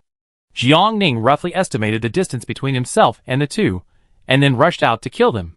The sheep were not far from Jiangning. After Jiangning aimed at a prey, the electric saw and iron axe came out together, and in the blink of an eye, he harvested the life of a strange beast. Then, before the other beasts could react, Jiangning chopped the nearest sheep again. The veins on the back of his hand were clearly protruding because of the force. Jiangning held the electric saw tightly, and brought all the strength of his body to it. Successfully killed the beast sheep, obtained silver box *1, mutton 30 kg *1, sheepskin *1, goat milk *1, copper coins *10. Successfully killed the beast sheep, obtained silver box *1, mutton 35 kg *1, goat milk *1, copper coins *10. Almost done. The sheep were attacked and rushed towards Jiangning again. Jiangning had already planned a retreat route. She stopped in time and ran away, using the strength of an 800-meter sprint to hide behind the grass roll she had chosen in advance. The chaotic hoof sounds gradually calmed down. Jiangning panted and quietly stuck her head out to take a look. It didn't matter if she didn't look. When she looked, she instantly met the copper bell-like eyes of a wild horse. Time seemed to freeze at that moment. Jiangning blinked, and then without thinking, she rushed out with a catapult start. Squeak! The wild horse chased Jiangning directly. Hearing the movement behind him, Jiangning did not dare to stop and ran forward at a high speed with his strengthened body. During this time, Jiangning looked back and saw that the wild horse was very close behind him. The man and the horse were running almost side by side. The wild horse could kick Jiangning away with a single hoof if it raised its leg slightly. He could not run any further. His hair fluttered in the wind and brushed past Jiangning's face. Jiang Ning suddenly slowed down, then turned sideways, and cut the wild horse's hind legs fiercely with an electric saw. Hiss. A sharp horse cry sounded. Jiang Ning maintained his posture and turned his head to see the alien beast with one leg sawed off successfully lost its balance, and the horse's body hit the ground hard, sliding a long trail. Taking advantage of your illness to kill you, Jiang Ning frowned and rushed forward without hesitation, and successfully sent the other party to reincarnation with the electric saw. Successfully killed the alien beast meat horse. Obtained silver box *1, horse meat 360 kg *1, horse milk 3L *1, horse skin *1, copper coins *10. The long sprint made Jiang Ning gasp for breath. There was no time to rest. Jiang Ning quickly hid in a nearby haystack. After confirming that there was no alien beast continuing to track her, she was relieved. Sheep are easy to deal with, but wild horses are a tough one. Just now, just one horse made Jiang Ning so embarrassed. If she was also targeted by a group of horses. Jiang Ning shook her head and refused to imagine. This dungeon is far from as simple as it seems on the surface. Just like just now, if Jiang Ning hadn't suddenly felt something, she would have been injured by the horse's hoof. Getting injured in a dungeon is not a good thing. Jiang Ning has no medicine to treat internal injuries. If she encounters a fracture, she can only bear it, and it will also delay her speed of leaving the shelter after leaving the dungeon. Collecting resources and materials. It is best not to get hurt if possible. Jiang Ning cheered up again. Apart from the hundreds of kilograms of mutton and horse meat that fell, Jiang Ning's backpack has accumulated 8 silver boxes that have not been opened. Now Jiang Ning is ready to rest, so he opened the box. The explosion rate in the copy is still considerable. This time Jiang Ning obtained a total of 10 concrete, 6 adhesives, 14 steel bars, 2 wires, 12 waterproof coatings for insulation materials, and 160 copper coins. This is a great place to brush materials, but Jiang Ning looked up at the sky that was covered with dark clouds in the blink of an eye. Is it going to rain? There is no place to hide from the rain here. Without time to rest, Jiang Ning immediately stood up and said, "Exit the dungeon. The rainstorm is coming, and the vision is blocked." If there is fog, Jiang Ning will not only be unable to see, but if he continues to hunt exotic beasts, he will also be very likely to catch a cold after being wet by the rain, causing physical illness. Jiang Ning has gained enough today, and people should not be greedy. Just thinking time, a thunderclap sounded in the sky. Boom, the deep purple lightning cut through the void, as if it was going to strike Jiang Ning directly. Are you sure you want to exit the dungeon? Yes. Successfully exited the dungeon. Just before leaving, Jiang Ning saw a huge yurt suddenly appear on the deserted grassland, and then a strong herdsman opened the door curtain and looked up at the sky with a serious expression. The view suddenly became pitch black. Jiang Ning waited for 2 seconds. When she regained her sight, she was already in her own shelter. The warm firelight shone on her face, and Jiang Ning's thoughts were pulled back to reality. 4 hours had passed since entering the dungeon, and it was now 12 o'clock in the afternoon. Jiang Ning casually took out a can of 8 treasure porridge to fill his stomach, and then clicked on the private chat channel, wanting to ask Jean Lin. But after the interface stayed for half a minute, Jiang Ning gave up again. There was no need. Regardless of whether the other party would tell the truth, even if he did, what could Jiang Ning do? Knowing the other party's background, can Jiang Ning change everything? Sometimes it's good for everyone to pretend to be confused. Moving his eyes horizontally, Jiang Ning turned to open the stranger's private chat and checked them one by one in chronological order. I have a blueprint for a wooden bed, and I want to trade for an emergency blanket and a torch. Okay. A wooden bed is better than nothing in the extreme cold, and it is slightly warmer than sleeping directly on the floor. After agreeing to the other party's transaction request, Jiang Ning stood up and walked towards the workshop. It takes 15 wood to make a wooden bed. Do you want to make it? Yes. The wooden bed has been made successfully. Walking into the empty bedroom, Jiang Ning took out the narrow, only 1.2 meters wide original color wooden bed from his backpack. It's not that I can't sleep. Putting 2 wolf skins and sheep skins obtained in the dungeon, and dragging the sleeping bag in the living room, Jiang Ning's relatively warm little bed was successfully purchased. After solving the sleeping problem, Jiang Ning checked the private chat again. There were more people who wanted to take advantage of the situation. Some begged Jiang Ning, some blackmailed Jiang Ning, and some sent photos directly, intending to arouse Jiang Ning's interest with their bodies. Jiang Ning frowned and blocked all these people, then heaved a long sigh of relief. She couldn't help but switch channels and publicly shouted, "I am collecting materials. not being a big complainer, let alone selecting concubines. If you send me messy messages again, I will block you and prohibit you from buying all the products on my homepage. Survivors who sincerely want to trade with me, please push your private messages to the top as soon as possible. No, my friend, you guys are too eager to improve, aren't you? Are there still people who dare to harass Giant Shaoking? I think you are really tired of living. On the third day, Giant Shaoking had already blacklisted a large number of people. Who provokes her? An organization called Holy Light. The management and minions of the first area have all been blacklisted and prohibited from purchasing things. No wonder they don't seem so arrogant anymore. I remember that Holy Light seemed to be created by the tyrant of District 10. It's not seems, it was created. After being reminded, Jiang Ning immediately blacklisted the tyrant. Not only that, the names of other Holy Light administrators outside District 1 that Jiang Ning was familiar with in her previous life were also blacklisted one by one. For Holy Light, we must not be soft-hearted or indulge it in the slightest. After Jiang Ning's statement, the survivors who had sent spam messages to Jiang Ning in the last 2 minutes quickly withdrew the messages, and then sent a terrified message, "I'm sorry." Jiang Ning saw that the number of new private chats began to decrease, and his face finally improved a little. There were still many unread private chats. Jiang Ning patiently swiped the light screen. After roughly browsing for more than an hour, he finally exchanged for a pack of cabbage seeds, a pack of potato seeds, and a raincoat. The other things were not precious, so Jiang Ning was not interested. Taking out the 2 packs of seeds, Jiang Ning carefully read the words on the back.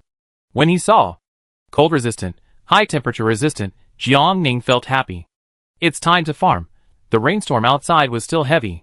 Jiang Ning walked to the window in her winter clothes and hesitated for a moment, but finally gave up. Let's wait until the rainstorm stops. In such heavy rain, even if you wear a raincoat, it won't be of much use, so there's no rush. Jiang Ning was idle again.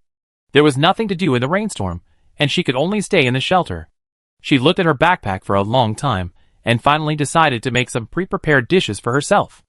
The backpack keeps warm and fresh, and the time inside is still. All the items are the same when they are put in and taken out. Very useful. The most common thing in Jiang Ning's backpack now is the meat of exotic animals. She decided to take out some of it to make skewers. After cleaning the iron axe, Jiang Ning took out the wood to make a simple chopping board for herself, and then began to slice and skewer. Fortunately, Jiang Ning had a lot of wood, and she had reserved some for emergencies, otherwise she would not even have enough materials to make wooden skewers. Jiang Ning cut almost 20 kilograms of wild boar meat, all of which were fat and lean. The flames collided with the pork belly, and the aroma of firewood roasted at high temperature blended into it. Combined with the aroma of fat, Jiang Ning felt that her stomach began to protest again.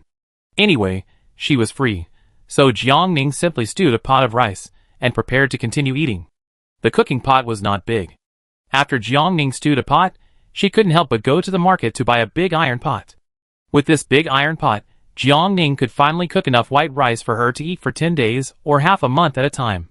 After washing the 10-jean bag of rice in the packaging, Jiang Ning put clean water into the iron pot and boiled it, then poured the washed rice into the pot, and stirred it with clean wood to prevent it from sticking to the pot. He turned the barbecue over halfway, and put the barbecued meat into his backpack. When he put a new batch of barbecue on the fire, the water in the iron pot also boiled. He removed the excess water from the pot, and continued to stir it with wood. Jiang Ning kept an eye on the state of the rice grains until they were fully mature and ready to use, then he took the iron pot off the fire. She picked up a small ball with chopsticks. The rice was crystal clear and plump, sweet and delicious, so delicious that it made people bite their tongues. Satisfiedly putting the whole pot of rice into the backpack, Jiang Ning scooped 2 bowls of rice from the pot, and spread the sizzling and oily pork belly on the surface of the rice. After the plates were delicately arranged, Jiang Ning handed the freshly baked pork belly rice to Dong Qianli and Kai Honkyo respectively. Dong Qianli was busy and didn't read the message, but Kai Honkyo replied immediately to Ichui, "I eat so much of your food every day, I feel so bad." "It doesn't matter," Jiang Ning said. "If you want to sell something in the future, just consider me first." Rainbow Bridge. Of course, I will only give good things to you and you alone. By the way, to Ichui, the tyrant just made a lot of nonsense on the World Channel, and tried to incite and provoke others to be your enemy, but failed. Rainbow Bridge gloated. Become your enemy? Jiang Ning knew without thinking that the tyrant would never succeed. With so many resources in his hands, ordinary people would only smash their bowls, and curse their mothers, and smash their breadwinners unless they were full or impatient with life. The tyrant founded the holy light. It's only a matter of time before I become his enemy. In addition to the holy light, the tyrant's attitude towards female survivors also made Jiang Ning very uncomfortable. Even without the holy light, Jiang Ning felt that it was only a matter of time before he and the tyrant confronted each other. Your enemies are my enemies. I will always stand by you. Rainbow Bridge. The tyrant is surrounded by people who curry favor with the powerful and persist in their evil deeds. After the district head voting is over, many women in their district will flee. Speaking of which, Tuichui, you have over 600,000 votes now. Only over 600,000? Because the female survivors who benefited from the sanitary napkin incident will definitely vote for Jiang Ning. In this case, it is self-evident what the rest of the people are thinking. Jiang Ning smiled. After the district chief takes office, he can directly expel the residents in the jurisdiction. If the expelled residents cannot find a new shelter within 24 hours, they will be directly wiped out by the system. Jiang Ning raised her index finger and touched her forehead. Rainbow Bridge thought she was unhappy, so she hurriedly comforted her. It's okay, Tuichui, you are stable now. Although there are still people who voted for brother who, his votes are less than a fraction of yours. Yeah, I know. After finishing the chat with Rainbow Bridge, Jiang Ning opened the regional channel. Do you want to know what powers the district chief has? Is this something we can listen to? Speaking of this suddenly. Doesn't seem like a good thing. I don't really want to know. Jiang Ning didn't care whether others wanted to know or not, she directly told him. The district chief can directly expel district residents. If the district residents who leave the district are not accepted by the new district within 24 hours, they will be directly wiped out by the system. I will expel all those who didn't vote for me, so I hope everyone can think it over carefully while there is still time. You are too overbearing, aren't you? Are you trying to make District 1 yours alone? I'm done with it, brothers. It's better to transfer to another district than to stay in District 1 and be bullied by this bitch. Jiang Ning doesn't need a wavering fence sitter. What she wants is absolute control over District 1, and for all the survivors in District 1 to obey her when necessary. The future is unpredictable, and Jiang Ning doesn't want to be backstabbed by her own district residents. Rather than getting hurt, it's better to drive away all the dissidents as soon as possible. So she added, oh, I forgot to say one more thing. All those who leave District 1 will be blocked. Jiang Ning has the capital and the confidence, and this threat is still effective. Jiang Ning's votes quickly soared to 800,000 within 3 minutes. Rainbow Bridge was speechless. What a bunch of lepers. Poke and jump. If nothing unexpected happens, by the time the voting ends at 2400 hours, Jiang Ning's votes will be at least 850,000. Now the entire district has only more than 900,000 people, and Jiang Ning alone directly occupies more than 80% of the votes, which can be said to be an alternative version of the people's will and the people's expectations. As for those who still refuse to obey, Jiang Ning keeps his word. After solving his family's problems, Jiang Ning went to check the situation in other districts. Shinkei in District 2 has more than 300,000 votes, which is slightly behind the competitors behind. Daisy in District 3 also has more than 300,000 votes, but is being closely followed by the latecomers. There is no need to talk about District 10. Tyrant has 500,000 votes, and it is a sure thing that he will become the district chief. Tyrant is ambitious, and should not be underestimated. Jiang Ning looked at the positioning card in his hand. The night is long and dreams are many. He must think of a way to get rid of him as soon as possible.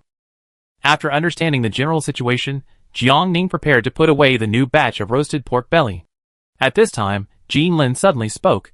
At midnight on the 9th day of the survival calendar, the first batch of beasts will arrive. What? Everyone was shocked. It's raining so hard outside, and there are still beasts coming to attack our shelter? Are we going to save our lives? Save the children. The little house is already very broken. It can't withstand 2 more attacks. People are dying. Sometimes I really want to blow up the world. Jean Lin, crisis brings rewards. I calculated that those who successfully survive the beast tide will get a lot of wealth. You mean? I know. Killing a beast will earn you copper coins. 1 beast can drop at least 1 to 2 copper coins, and 10 beasts can drop 10 to 20 copper coins. Be more proactive, and it's not a problem to get 1 or 2 silver coins at night. And killing a beast will also drop a box. Opening the iron box and removing the supplies and materials will earn you 5 copper coins, and opening the silver box and removing the supplies and materials will earn you 10 copper coins. What beast? That's obviously our little cutie who brings you wealth. If that's the case, I'd bite my teeth off, and I definitely survive this wave of beasts. Maybe after tonight, I will have enough money to buy winter clothes from Shoching. Boss, please take me. Then followed by a row of very neat 4-character formations. Jiang Ning felt very complicated about Jin Lin's behavior. The other parties seemed to be deliberately building momentum for Jiang Ning, so that Jiang Ning could quickly win back the hearts of the people after showing his strength. However, Jiang Ning accepted the other party's kindness. The initial tide of strange beasts is not terrible. Most of them are just small poultry such as chickens, ducks, geese, and rabbits. After you kill them with a stone axe or a weapon, you will drop beast meat, fur, treasure chests, and copper coins. So as long as you have the courage to pick up a weapon, the monster tide can be defeated. But there are exceptions. People with a high level of shelter will encounter a more dangerous monster tide. If you are afraid, you can stay in the shelter directly. The second and third level shelters will not be easily breached by the monster tide. If you really want to hunt monsters, you can open the door and let only one monster into the shelter at a time.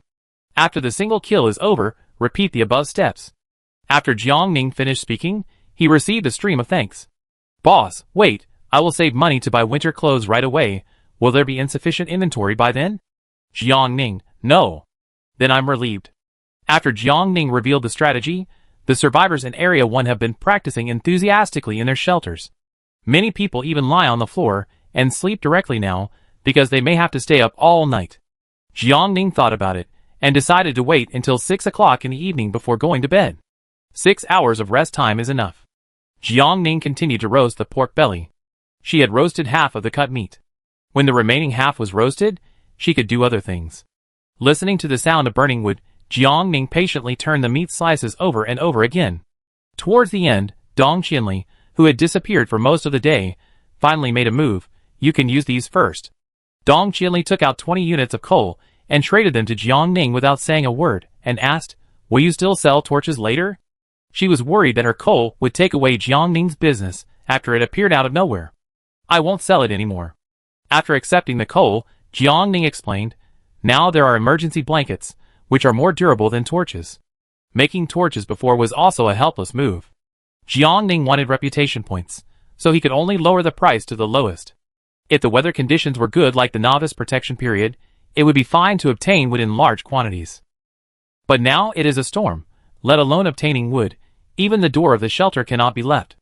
If we continue to make torches, it will be a thankless task. Yeah. Dong Qianli nodded slightly. I will sell coal tomorrow. After everyone has experienced the monster tide in the early morning, the copper coins in the backpack should increase a lot. Jiang Ning hesitated for a moment after looking at the chat interface, and finally decided to speak. You can control the price of coal at that time, and try to increase the reputation value as soon as possible. After another week, when the Mist Survival store is refreshed, the reputation value can buy a lot of good things. It's more valuable than copper coins. Dong Qianli didn't ask any more questions after hearing this, and just said, okay. After the chat, Jiang Ning's wild boar meat was all roasted. After putting everything in the backpack, it was 5 o'clock in the afternoon. Jiang Ning sat in front of the fireplace all afternoon, so the smell of barbecue was very strong. She took her change of clothes, and went to the bathroom to take a simple hot shower, then went directly to bed, and laid down in her sleeping bag to rest. The tide of strange beasts. Jiang Ning closed her eyes, and recalled the only gift package of wealth and fortune given to the survivors by the Mist system. Chapter 26 Survival Calendar Day 9, Hail, -9 to 1 degrees Celsius, strong wind, midnight. At 23:40, Jiang Ning opened his eyes, and woke up. After getting up, getting dressed, brushing his teeth, and washing his face quickly, Jiang Ning's mind gradually became clear. Compared to the daytime, the temperature at this moment has dropped a lot. The places that are not covered by winter clothes have already been slightly chilled. Jiang Ning sat in front of the fireplace, and blew a breath, and his cold hands began to warm up. The rainstorm outside had stopped at some point. Except for the sound of burning wood, everything was quiet, as if the whole world had been muted. The silence made people feel uneasy. Jiang Ning had to go out to fight later, so she put on a windproof mask and fleece gloves. She had pulled up the hat on the back of her winter coat early, covering her slightly messy collarbone hair. After a while, her ears began to feel warm, and her face slowly became warm, due to the winter coat. Time was running out. Jiang Ning quickly took out the pre-made roast pork belly rice made in the afternoon to solve the hunger problem, then stretched out his hand to open the door of the shelter, and came to the courtyard. The temperature outside was lower than that inside, but with the cold-proof clothing, Jiang Ning could still bear it for the time being. Jiang Ning wrapped himself up like a bear.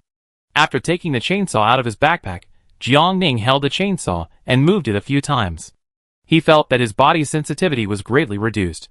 The cold-proof clothing restricted Jiang Ning's performance, making it more difficult for her to raise her hands than before. The monsters could not break through the defense of the third-level shelter unless Jiang Ning took the initiative to open the door and let them in. But the number of monsters was unknown. If Jiang Ning killed them one by one like other survivors, she might not even make a fraction of what she earned now after working all night. Jiang Ning returned to the room in deep thought. She needed a large-scale attack weapon, such as a bomb. However, Jiang Ning knew that this method was unrealistic without even thinking about it. In the early stage, there were too few such weapons with great lethality. But Jiang Ning's eyes suddenly lit up. She could poison the bottle, if she mixed the scorpion venom that had not been applied before with some pork offal that she didn't like to eat. She could still defeat the monsters that were coming tonight. This method saved time and effort, and she didn't have to do it herself. Jiang Ning was very efficient. She immediately went to the bathroom to get some hot water and mixed the scorpion venom on the bottle with water. Not only that, she also opened the trading market on the spot and bought another 3 bottles of biological poison from other survivors. After the iron axe chopped the internal organs into pieces, Jiang Ning took out the rice packaging bag from the afternoon, carefully chopped the internal organs with poison, and returned to the courtyard again. The dusk was dull, and there was no star in sight. The thick fog blocked the view outside the courtyard, and there was a sense of being isolated from the world. Jiang Ning leaned the bag of poisonous internal organs against the corner of the wall, and then looked up at the time. Ding dong. The voting time for the district head has ended, and the list of successful candidates for the district head election is now announced. District 1 Yudon Jianshaking is a non-professional leg-cutting master. District 2 Shinkei. District 3 Daisy. District 4 God's Book of Life and Death. District 10 Tyrant. Click to expand. Friendly reminder. The Beast Tide is about to begin. Please be prepared for battle. After fulfilling its duties, the fog system disappeared. Jiang Ning opened the chat channel of District 1 and took a look. Few people were afraid, but most people were eager to get started. She thought about it, and finally sent a message of encouragement. The more you work, the more you get, but remember to stop when you are satisfied. Life is the most important thing. Got it, District Chief. Under Jiang Ning's coercion and inducement, the residents of District 1 have become very sensible. Jiang Ning smiled and operated the District Chief Management interface, and finally told him ruthlessly, the residents who did not vote have been expelled and blacklisted. Take care of yourself, and don't see you again. Being expelled now will not affect the survivors. The only threat to them is how to survive the monster tide, and how to convince other districts to accept them within 24 hours after surviving. However, those are no longer within Jiang Ning's consideration. She has made it very clear earlier. Jiang Ning usually doesn't speak much, so many survivors in District 1 think that Jiang Ning has a peaceful personality, and is the kind of woman who speaks to people in a good tone. After all, in their perception, no matter how cruel a woman is, she won't be that cruel. But now, this perception was ruthlessly broken by Jiang Ning. Jiang Ning is different from other women. She is decisive, and has a more iron-blooded hand and management style than others.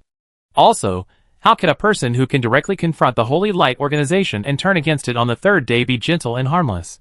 Suddenly, everyone silently concluded in their hearts, follow the pace of the district chief to eat meat, and go against the wishes of the district chief to live a short life.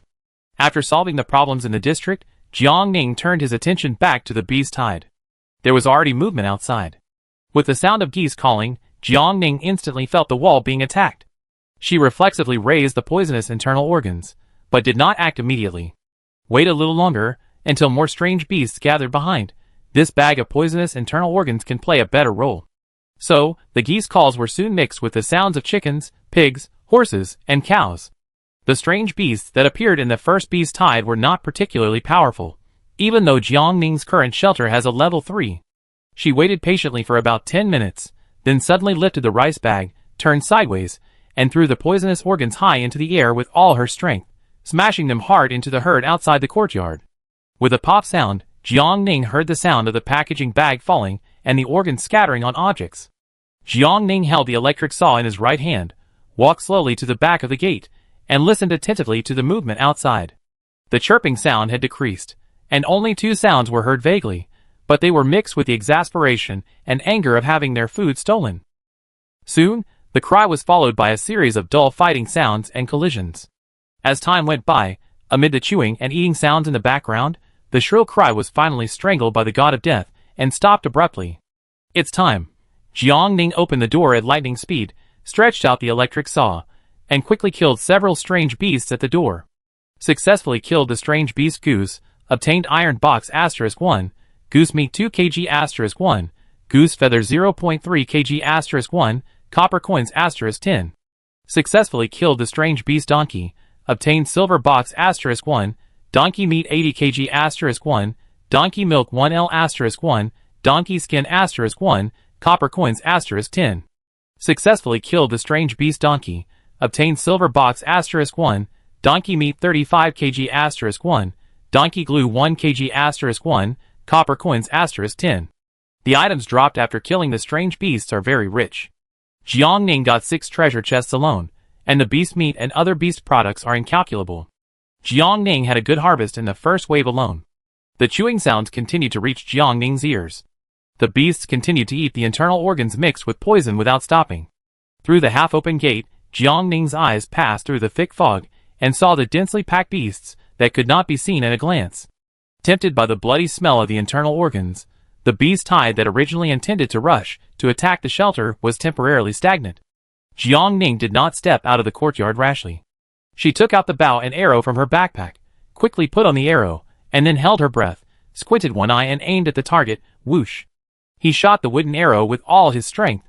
Successfully killed the strange beast chicken, obtained 1 iron box, 2 kilograms chicken meat, 0.2 kilograms chicken feathers, 10 copper coins.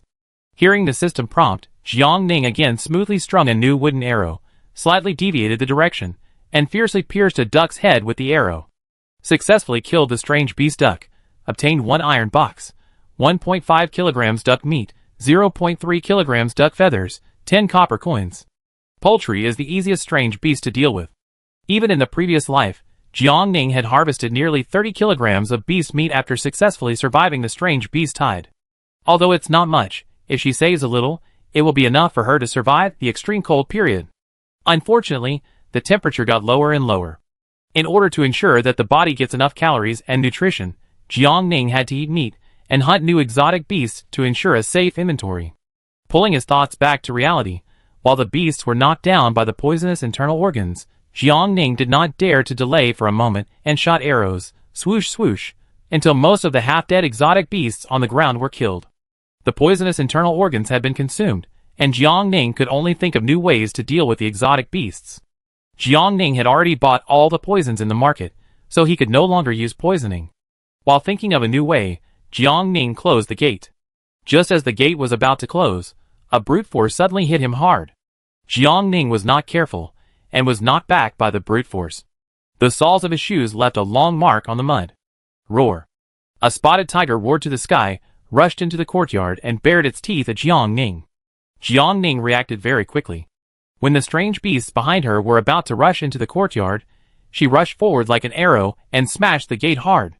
Locking the door, turning around, Jiang Ning slightly bit her body, her palms already clenched the chainsaw. It turned out to be a tiger. Jiang Ning's heart sank slightly. The consciousness of the misty world was more powerful than she thought. First, they used ordinary poultry to confuse Jiang Ning, letting Jiang Ning immerse in the joy of harvest, and then they came back without warning and sent a more powerful strange beast to attack Jiang Ning. Jiang Ning would never believe that the misty world didn't do it on purpose. Tigers are hard to deal with, and alienated tigers are even harder to deal with. Its huge body is like a small mountain, not only has strong attack power, but also has ridiculously high defense power. Even with a chainsaw in hand, Jiang Ning didn't dare to guarantee that he could kill the opponent in one fell swoop. The spotted tiger felt the murderous aura from Jiang Ning, so it didn't choose to attack immediately, but looked Jiang Ning up and down with its big eyes. The man and the tiger faced each other cautiously, silently judging the attack power of the other party. Jiang Ning clenched her palms, lowered her center of gravity, bit her legs slightly, and slowly moved to the side. There was a wall on her left. If she accidentally affected it during the battle, Jiang Ning's shelter would be breached by the beast hide outside the wall. Jiang Ning's movements were very small, but they were still seen through. The spotted tiger snorted from its nose, as if mocking Jiang Ning's overestimation of her own abilities. Then, the spotted tiger pounced at a very fast speed, and its strong body rushed towards Jiang Ning fiercely, intending to knock her away, and then take advantage of the opportunity to kill Jiang Ning. Jiang Ning had been prepared for the tiger. When the tiger rushed over, she quickly dodged to the right, and quickly moved the battlefield to the middle of the courtyard. Jiang Ning quickly collected the 2 fertile fields to prevent them from being destroyed by the tiger. Then, she put away the chainsaw, took out the bow and poisoned arrows, and fired 3 arrows at the tiger. The tiger dodged quickly, and then rushed over again with brute force. Jiang Ning did not dare to face the enemy head-on. She dodged like a kite while shooting poisonous arrows. That thing was very flexible, and Jiang Ning tried 5 or 6 times in a row but failed to hit it.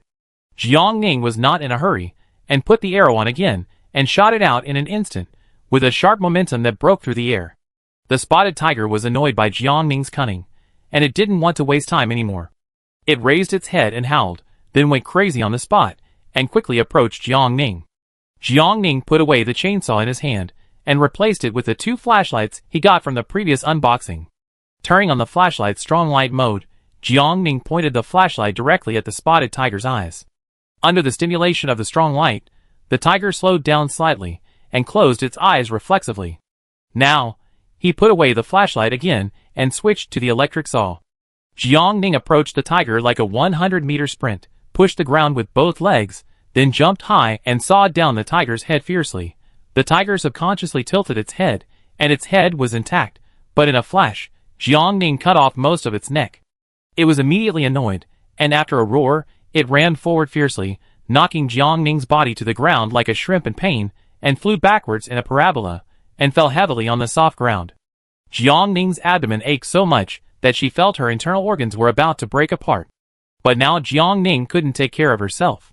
She just lay on the ground, swallowed the bloody smell in her throat, took out her bow and arrow again, and shot 3 arrows at the tiger. Hit! The tiger's neck was injured and bleeding. The injury greatly affected its speed, so even if it saw Jiang Ning's sneak attack, the tiger couldn't dodge in time. 3 poisonous arrows, 1 pierced its neck wound, 1 pierced its abdomen, and the last pierced its eyes. The poison was everywhere, and the spotted tiger quickly staggered and fell to the ground, curling up in severe pain. Jiang Ning didn't dare to approach carelessly. She picked up the poison arrows that had not hit the spotted tiger before, and quickly added 5 more. If the spotted tiger was not killed as soon as possible, Jiang Ning and Jiang Ning's shelter would be in trouble. 2 minutes later, the spotted tiger gradually stopped moving. Jiang Ning's body swayed, and when he was about to collapse, he finally heard the beautiful voice of the system. Successfully killed the exotic spotted tiger, obtained 1 gold box, 250 kilograms tiger meat, 1 tiger skin, and 10 copper coins. The spotted tiger was dead, and Jiang Ning could no longer stand, and his legs softened and fell directly to the mud. Jiang Ning was now all dirty. The rainstorm softened the mud, and the entire ground was covered with a thick layer of mud. If you were not careful, you would get stained with it. Just now, when Jiang Ning was fighting with the tiger, she rolled and crawled on the ground.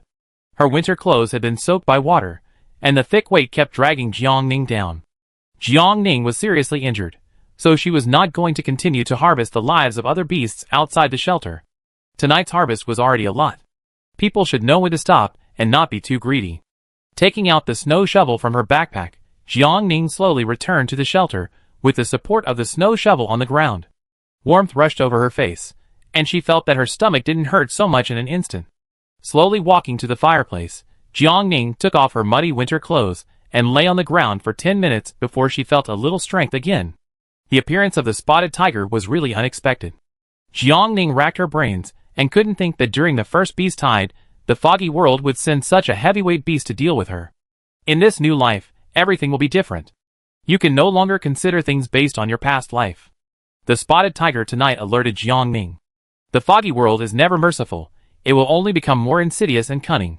The survivors and the foggy world are not friendly relationships. Jiang Ning opened her eyes. Because her clothes were all wet and dirty, she had to force herself to take a hot bath in the bathroom. In the warm water and mist, Jiang Ning quickly washed off the stains on her body.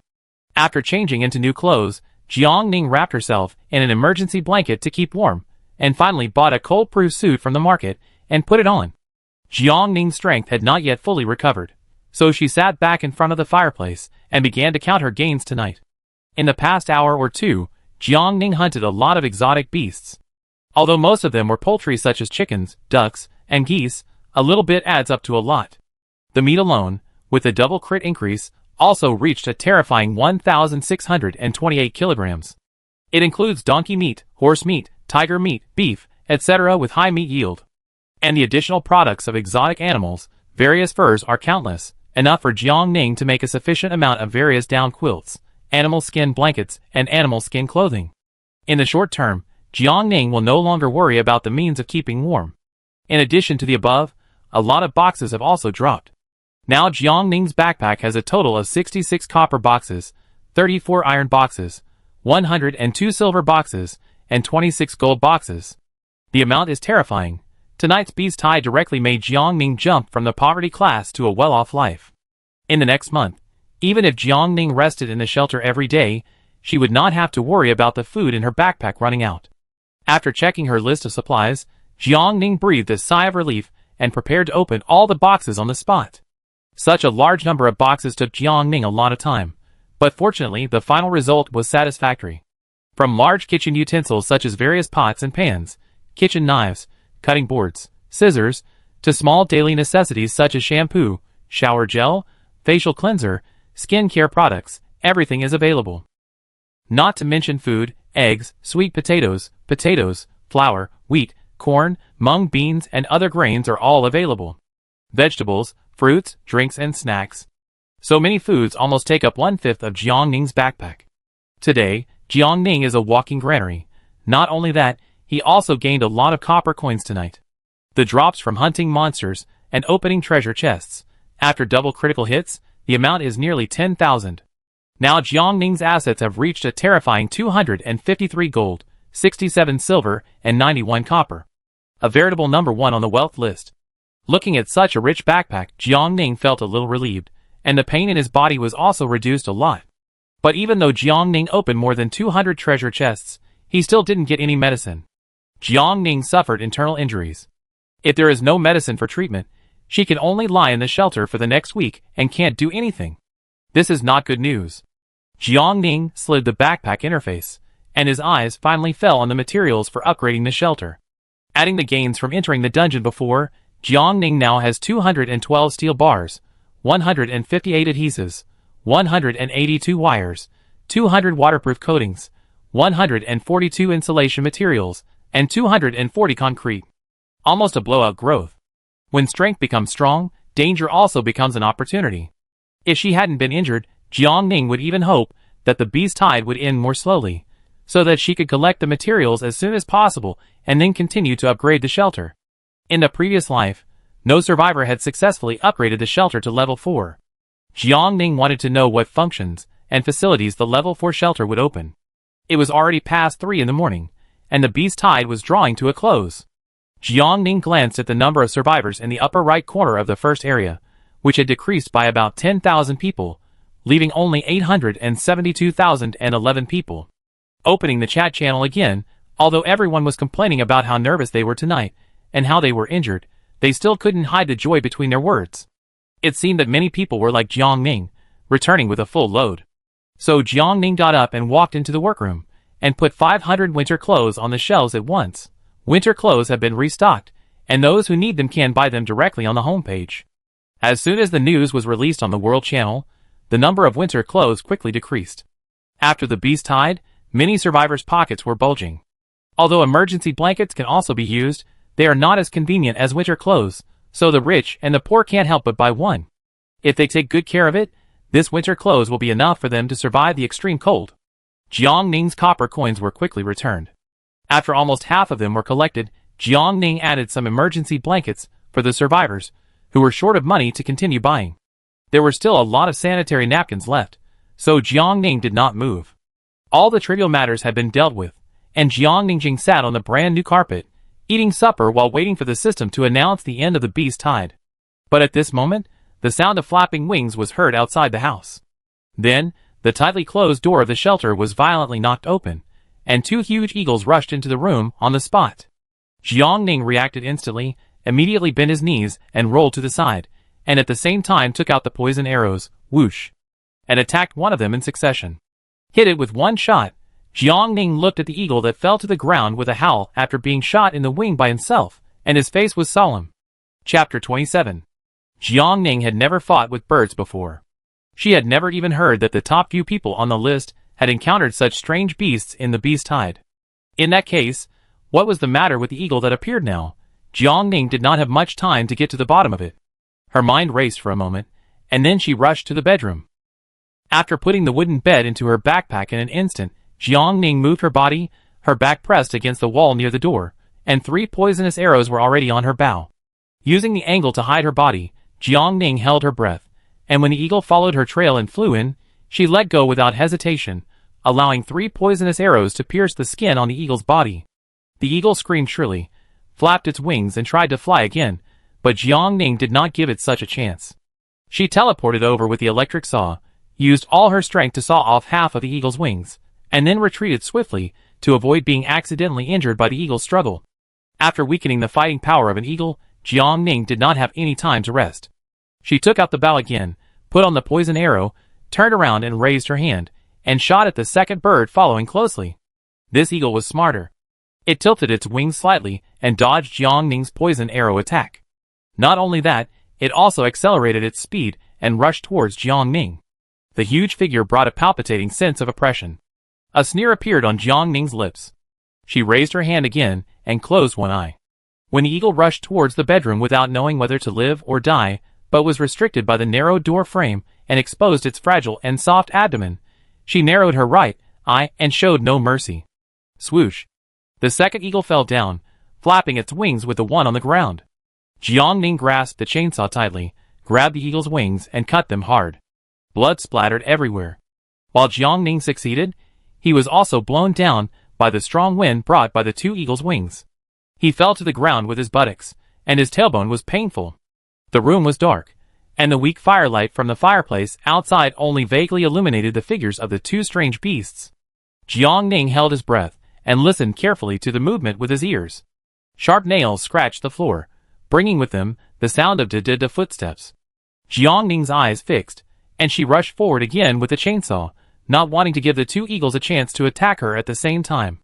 She kicked the ground with her legs, and then jumped hard. After successfully reaching the same height as the eagle, Jiang Ning's hand was like a sharp blade across the air in front of her. The sound of the chainsaw was accompanied by an unwilling whine, and Jiang Ning's face was soaked with hot blood. Dead.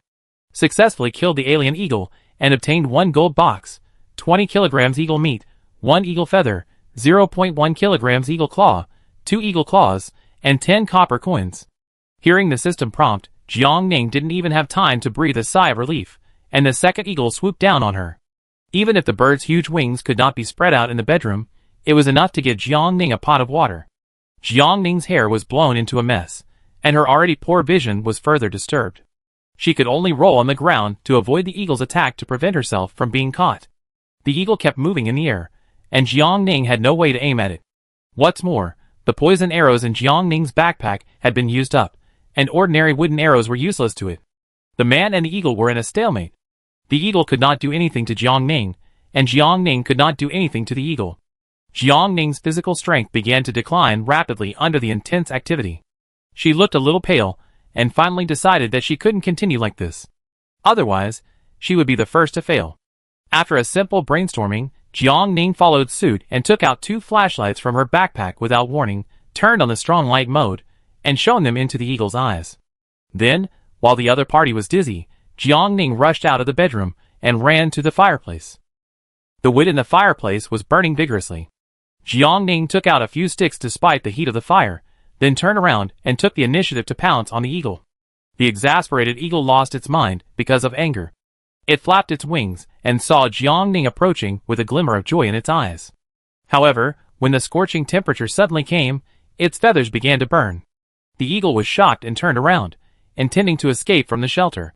Want to leave? Jiang Ning sneered and jumped high on the spot. The sound of the chainsaw was close at hand.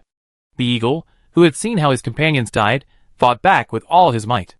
The beast was very strong, and during its struggle, it directly damaged Jiang Ning's chainsaw and broke it in half. Without time to feel sad for the chainsaw, Jiang Ning turned his palm, and the chainsaw was replaced with an iron axe in a flash. The axe blade was sharp, and Jiang Ning grabbed the eagle's feathers tightly, raised the iron axe with the force of thunder, and chopped it down in the air. Along with the sound of the air being cut, Jiang Ning also cut off its other wing. The beast lost the ability to fly, and it struggled to death, trying to attack Jiang Ning with its claws. Jiang Ning dodged swiftly, and hid in the blind spot of the eagle's vision. The claws were sharp and hard, and Jiang Ning's iron axe might not be able to break its defense. Jiang Ning's target was the throat and neck of these strange beasts, which were the most vulnerable. Jiang Ning lurked patiently, spinning and circling with the eagle. She observed the eagle's state attentively until the eagle lost patience and began to become anxious. She suddenly left the ground with both feet and jumped onto the eagle's back. She held the opponent's neck tightly with one hand and cut backwards with the iron axe in the other hand, as if they were going to die together. The eagle struggled violently and began to roll on the ground, intending to crush Jiang Ning with its own weight and make Jiang Ning let go. How could Jiang Ning give up such a great opportunity to attack? She gritted her teeth, and then took advantage of the moment when both the man and the eagle fell to the ground, and the direction of the iron axe in her hand instantly rotated, borrowing the power of the floor to cut the opponent's neck into two pieces. Successfully killed the alien beast flying eagle, and obtained 1 gold box, 25 kilograms eagle meat, 1 eagle feather, 0.1 kilograms eagle claw, 2 eagle claws, and 10 copper coins. Success. Hearing the system prompt, Jiang Ning's tense nerves relaxed, and she instantly felt that all the strength in her body was drained, and even moving her fingers was extremely difficult. She fell to the ground exhausted, gasping for breath. Her chest was like a broken bellows that had been out of repair for a long time, and she was wheezing when she breathed. She was so tired that Jiang Ning's eyelids were heavy, and she wanted to fall asleep immediately. Ding dong. The beast tide has ended. Congratulations to all survivors for safely passing the first period of the beast tide. Please keep up the good work. Jiang Ning suffered heavy losses in this battle. Not only did she lose the most convenient and powerful chainsaw, but she was also injured. She lay on the ground with unfocused eyes, and her whole body was throbbing. The long battle made Jiang Ning's muscles protest, and the condition of her internal organs became worse. After lying on the ground for a few breaths, Jiang Ning forced herself to sit up. She drank some water first, and then took out a piece of chocolate to simply replenish her physical strength. When the sweet taste entered her throat, Jiang Ning's wandering spirit was also pulled back a little. The room was in a mess, the blood of the two beasts was still on the wall, and the floor had not been refreshed. Apart from this, the shelter was still intact. Jiang Ning didn't like to put a lot of things in the shelter, so she was lucky this time, and the eagles didn't destroy the materials and food. After killing the second eagle, the system prompted that the beast tide was over. Jiang Ning couldn't help but think, could it be that the two he had solved were the final bosses of the first period of the beast tide novice? If so, the super combat power of the two eagles would be reasonable. The boss shouldn't have died so quickly, but Jiang Ning reacted quickly, and used the terrain and environment to successfully hold them hostage. First, he led the eagles into a narrow space, not giving them enough air superiority, and then took the opportunity to sneak attack them, injuring their wings, causing their combat effectiveness to drop by 50%. Finally, he prioritized killing one of them, leaving the other one to fight alone, avoiding being besieged. In this way, Jiang Ning's pressure was reduced by at least 150%. Otherwise, whether she could survive tonight under the claws of two fierce birds would be a question. Jiang Ning regained some energy. She turned on the light screen and entered the chat channel of Area 1, and then simply sent a sentence, "Congratulations to everyone, you have successfully survived the beast tide." Someone immediately took over and replied with excited words. Jiang Ning smiled weakly. Seeing that the atmosphere in the channel was not bad, she did not stay for long, but turned to the trading market and deliberately posted the tiger bones, tiger whips, and eagle claws in her backpack on her homepage. She didn't intend to sell these things. All she did this time was to show her strength and set an example. Jiang Ning was the district chief, so such a demonstration was necessary to save her a lot of trouble, so that some blind people would not always jump out to provoke her. Jiang Ning didn't have time to deal with and fight every day. In this case, she might as well kill these people's thoughts from the beginning to restore peace. Sure enough, Jiang Ning's action soon attracted the attention of other survivors. Tiger bones? Eagle claws? No way. My friends, am I dazzled? I didn't kill many chickens tonight, but Junzi has already managed to beat tigers and eagles with brute force. Yes, you read that right. The boss is worthy of being the boss. She is really fierce. It's really reassuring to have giant shocking in Area 1. Since you are so reassured, I am also relieved. Don't worry. Are tigers and eagles something that ordinary people can defeat? Maybe giant shocking is now seriously injured and is waiting to die in the shelter. That's right. I don't believe that Jian Shouqing, who is unarmed, can remain unscathed in such a high-intensity battle. Believe it or not, if you continue to slander Jun Lao maliciously, be careful that she will block you and expel you. Jiang Ning did not respond to the speculation. The more unpredictable things are, the more interesting they are. This is an excellent marketing. Jiang Ning can completely increase her popularity without doing anything, and establish an image of she is very strong in the hearts of all survivors. Jiang Ning couldn't ask for more. Did you meet a tiger and an eagle in the beast tide? Dong Qianli sent a message to ask, how are you? Are you injured?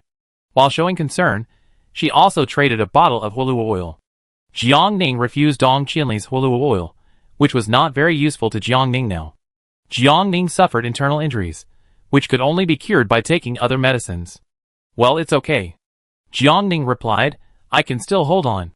Dong Qianli saw that the Hulua oil was returned, and her eyebrows frowned immediately. It has no effect on your injuries. I have tried to buy medicine before, but what is puzzling is that all of us have hunted so many monsters, but no medicine has dropped. Dong Qianli said directly, I suspect that this foggy world is deliberately clearing out some survivors with poor strength and luck. It's okay. Jiang Ning comforted her, I will be fine after a few days of rest. After that, Jiang Ning changed the subject and asked, how are you? Are you not injured by the monsters? Dong Qianli, I'm fine. The beast tide on this side of the mine is not as abnormal as yours. Thanks to this beast tide, I have stockpiled a lot of exotic beast meat and accumulated a lot of materials for upgrading the shelter. When I finally opened the box, I also opened a small mining tool. She did not hide it. Jiang Ning was really happy for him. Okay, congratulations. Dong Qianli was in a complicated mood. Don't congratulate me. You should rest quickly. I will help you buy medicine for internal injuries. Jiang Ning did not refuse again. She was really tired, and she didn't even have the strength to open the last 4 gold boxes that dropped.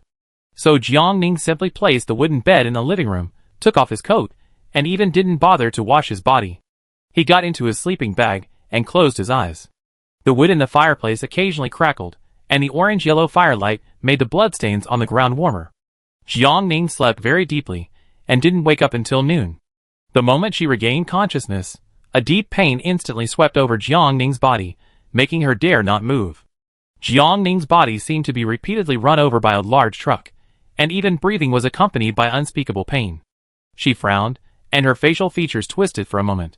After taking a few small breaths, Jiang Ning prepared herself mentally, and then she slowly unzipped her sleeping bag, enduring the overwhelming pain.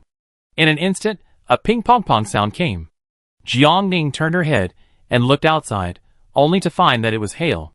This sized hailstones fell on the shelter and the ground, making a huge noise. If Jiang Ning hadn't been too tired last night, she would have been woken up long ago. Zipping had consumed all of Jiang Ning's strength.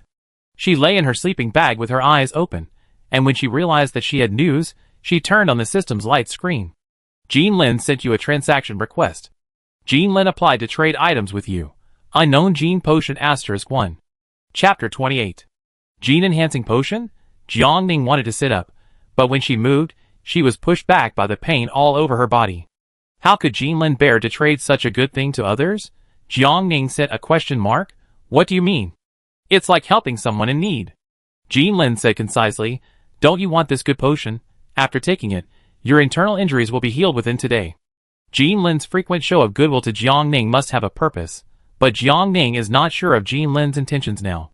So she didn't take the potion immediately, but asked, why don't you keep it for yourself? It's useless to me.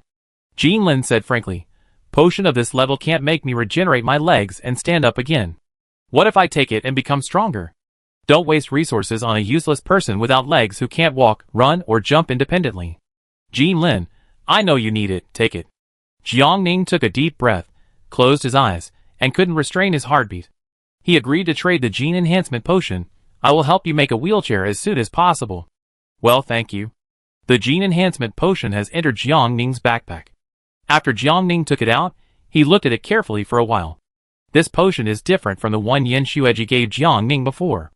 This one is darker and looks thicker. The one Yen Shueji gave is lighter and thinner than this one. Could it be that the direction of enhancement is different?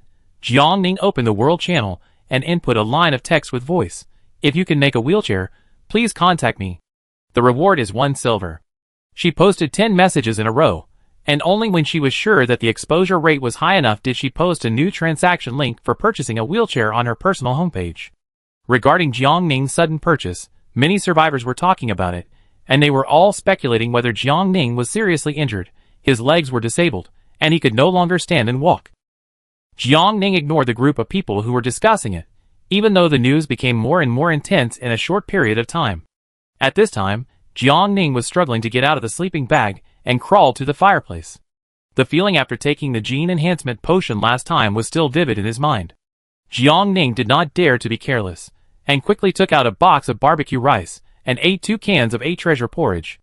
After making sure his stomach was full enough to allow him to grit his teeth and endure the pain, Jiangning raised his head, opened the bottle cork without hesitation, and drank the gene-enhancing potion. The taste in his mouth had not yet dissipated, but the effect of the potion had already begun. Compared to the pain of internal injuries, the feeling when the potion took effect was more cruel and brutal.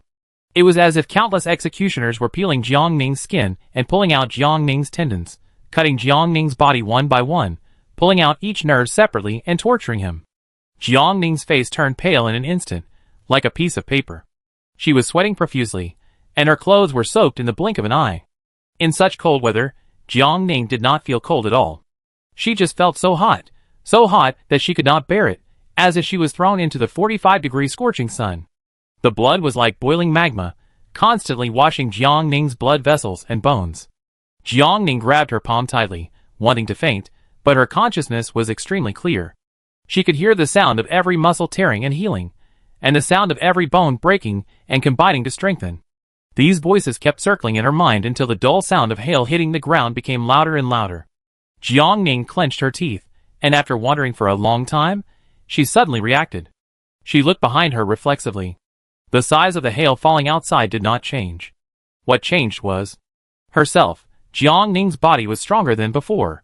Her facial features were more acute, and her physique was stronger. 3 hours later, the potion was completely absorbed by Jiangning's body, and the severe pain faded, replaced by an indescribable comfort and warmth. Jiangning got up from the ground. She tried to clench her fists, and her bones crackled. She felt full of strength. The gene-enhancing potion that Jinlin had just given her was definitely higher than the one Jiangning had received before.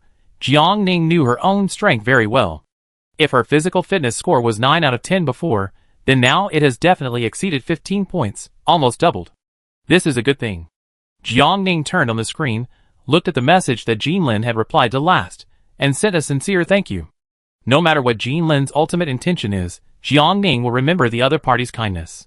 After recovering, Jiangning first informed Dong Qianli, "I am now completely cured, so you don't have to bother to buy medicine for me." Dong Qianli half believed and half doubted. Really? Really? Okay. After the communication, Jiangning began to check the messages under the wheelchair purchase information. Most of them were people who fished in troubled waters.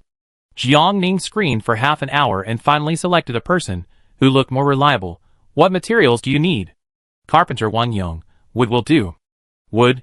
Jiangning looked at the gloomy sky outside. "How much do you need?" "Carpenter Wang Yong. I can't be sure yet. The calculation unit here is different from before. I can't give an accurate number.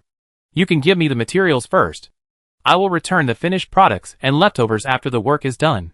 By the way, it would be best if there were wooden boards." Carpenter Wang Yong explained. "The wood used to upgrade the shelter is too narrow, and the effect of the production is not ideal." "Wood board?" Jiangning's eyes drifted to his new wooden bed. "Okay."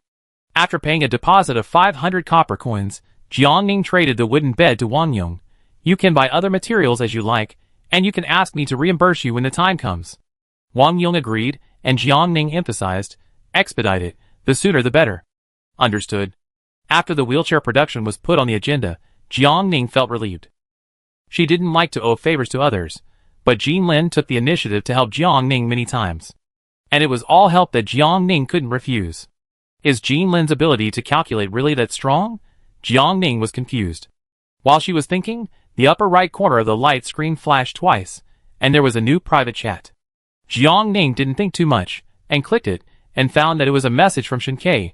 Are you injured? This is medicine. Jiang Ning, no need. Shinkei, I am the son of teacher Shinshingru. Jiang Ning's hand paused as she was about to close the dialogue box, and the relevant memories suddenly emerged. Shinshingru was Jiang Ning's Olympiad math teacher.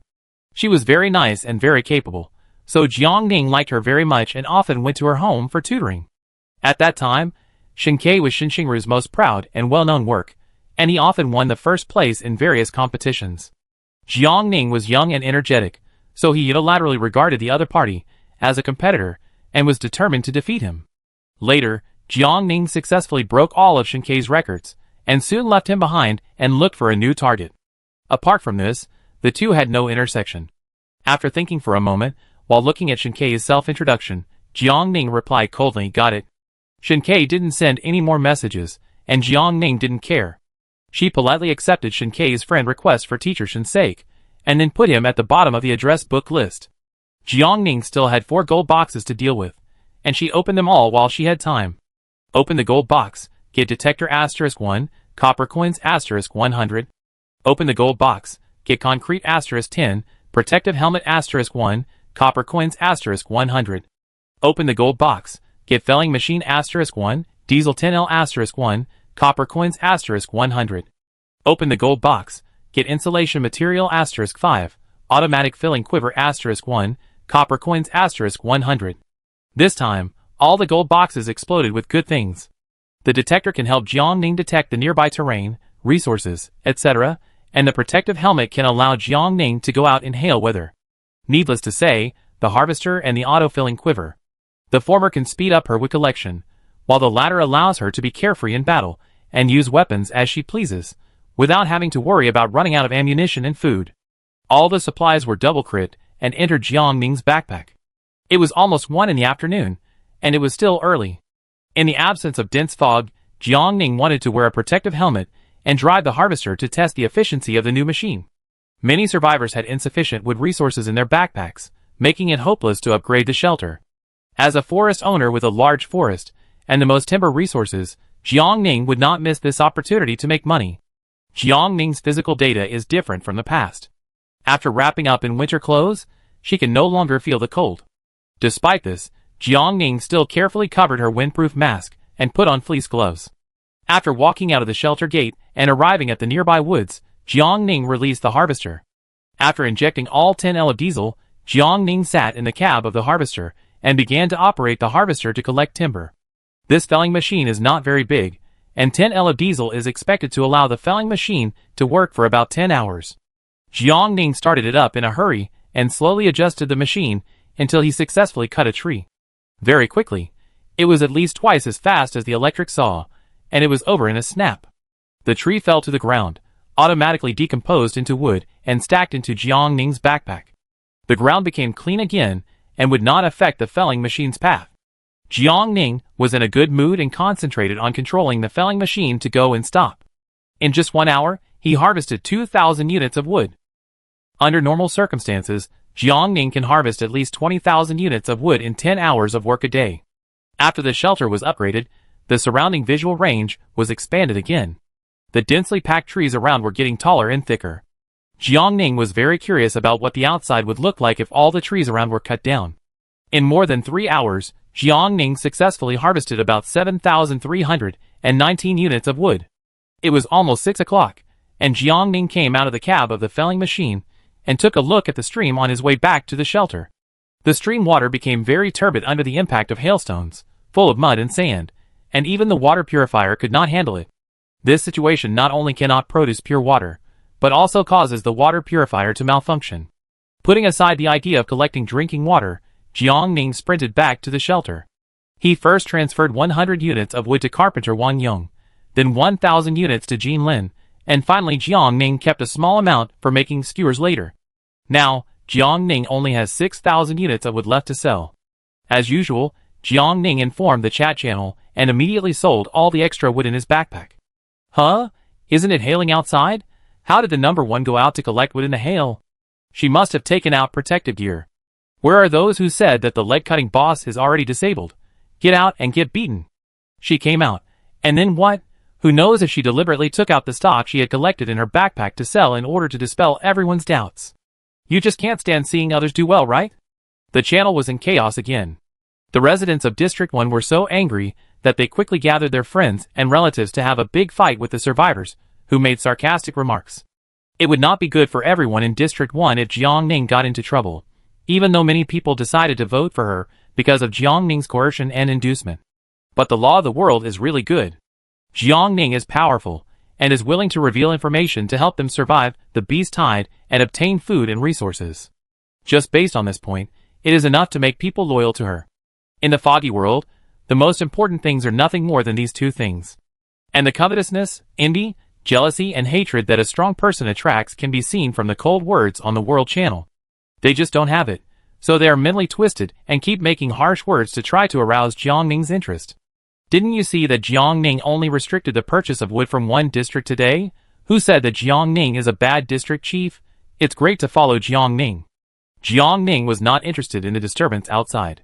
She was studying the two detectors opened from the gold box. The detector is automatic and can be used now, but the power source is unknown. Jiang Ning looked around, but didn't understand it, so she gave up. She couldn't just dismantle such a precious thing just to study it. It was almost 6 o'clock, and for safety reasons, Jiang Ning decided to send only one detector. After setting up the round-trip route, Jiang Ning sent the detector out of the shelter. What is in the fog? This is a question Jiang Ning has wanted to know for a long time. After she watched the detector drive out for about 20 meters, the sky suddenly dimmed and lost all brightness in an instant. The thick fog rushed up like a beast that could devour people. Jiang Ning took a half step back. Although his body had been strengthened twice, the sense of crisis brought by the fog was still not weakened at all, and it was even stronger than before. Jiang Ning looked behind him, then closed the door tightly, and returned to the room without any regrets. When the detector came back, Jiang Ning could always touch a corner of the truth. Taking out the dinner from his backpack, Jiang Ning still sent a portion to Dong Qianli and Rainbow Bridge. When picking up the chopsticks to eat, Jiang Ning hesitated for a moment, and gave Jin Lin another portion.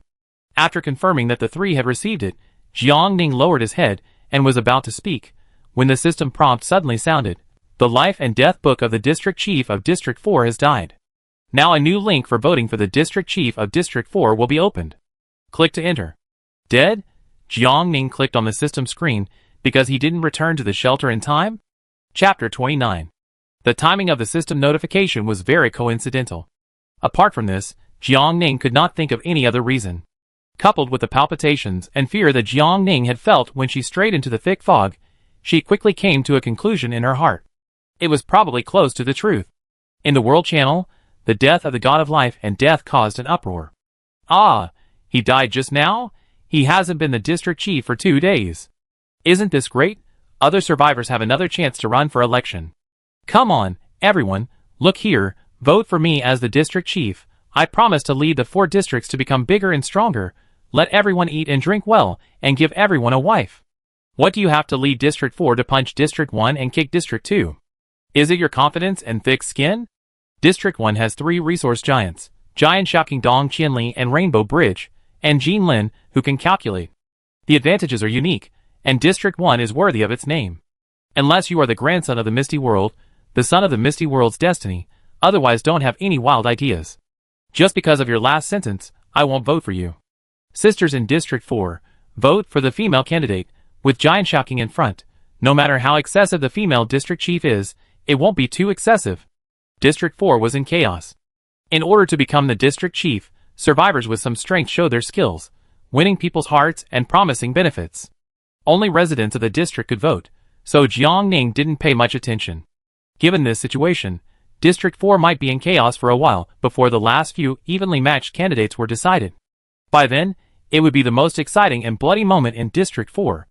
Jiang Ning turned off the screen and concentrated on enjoying dinner. The supplies in the backpack were getting more and more, so dense that Jiang Ning was worried. She hated dealing with these pots and pans the most.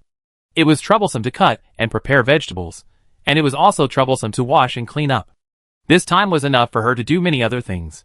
Jiang Ning swallowed the last bite of barbecue wrapped in rice, thinking that if the nutrient solution could be refreshed in the second store earlier, she would definitely stock up 10 boxes.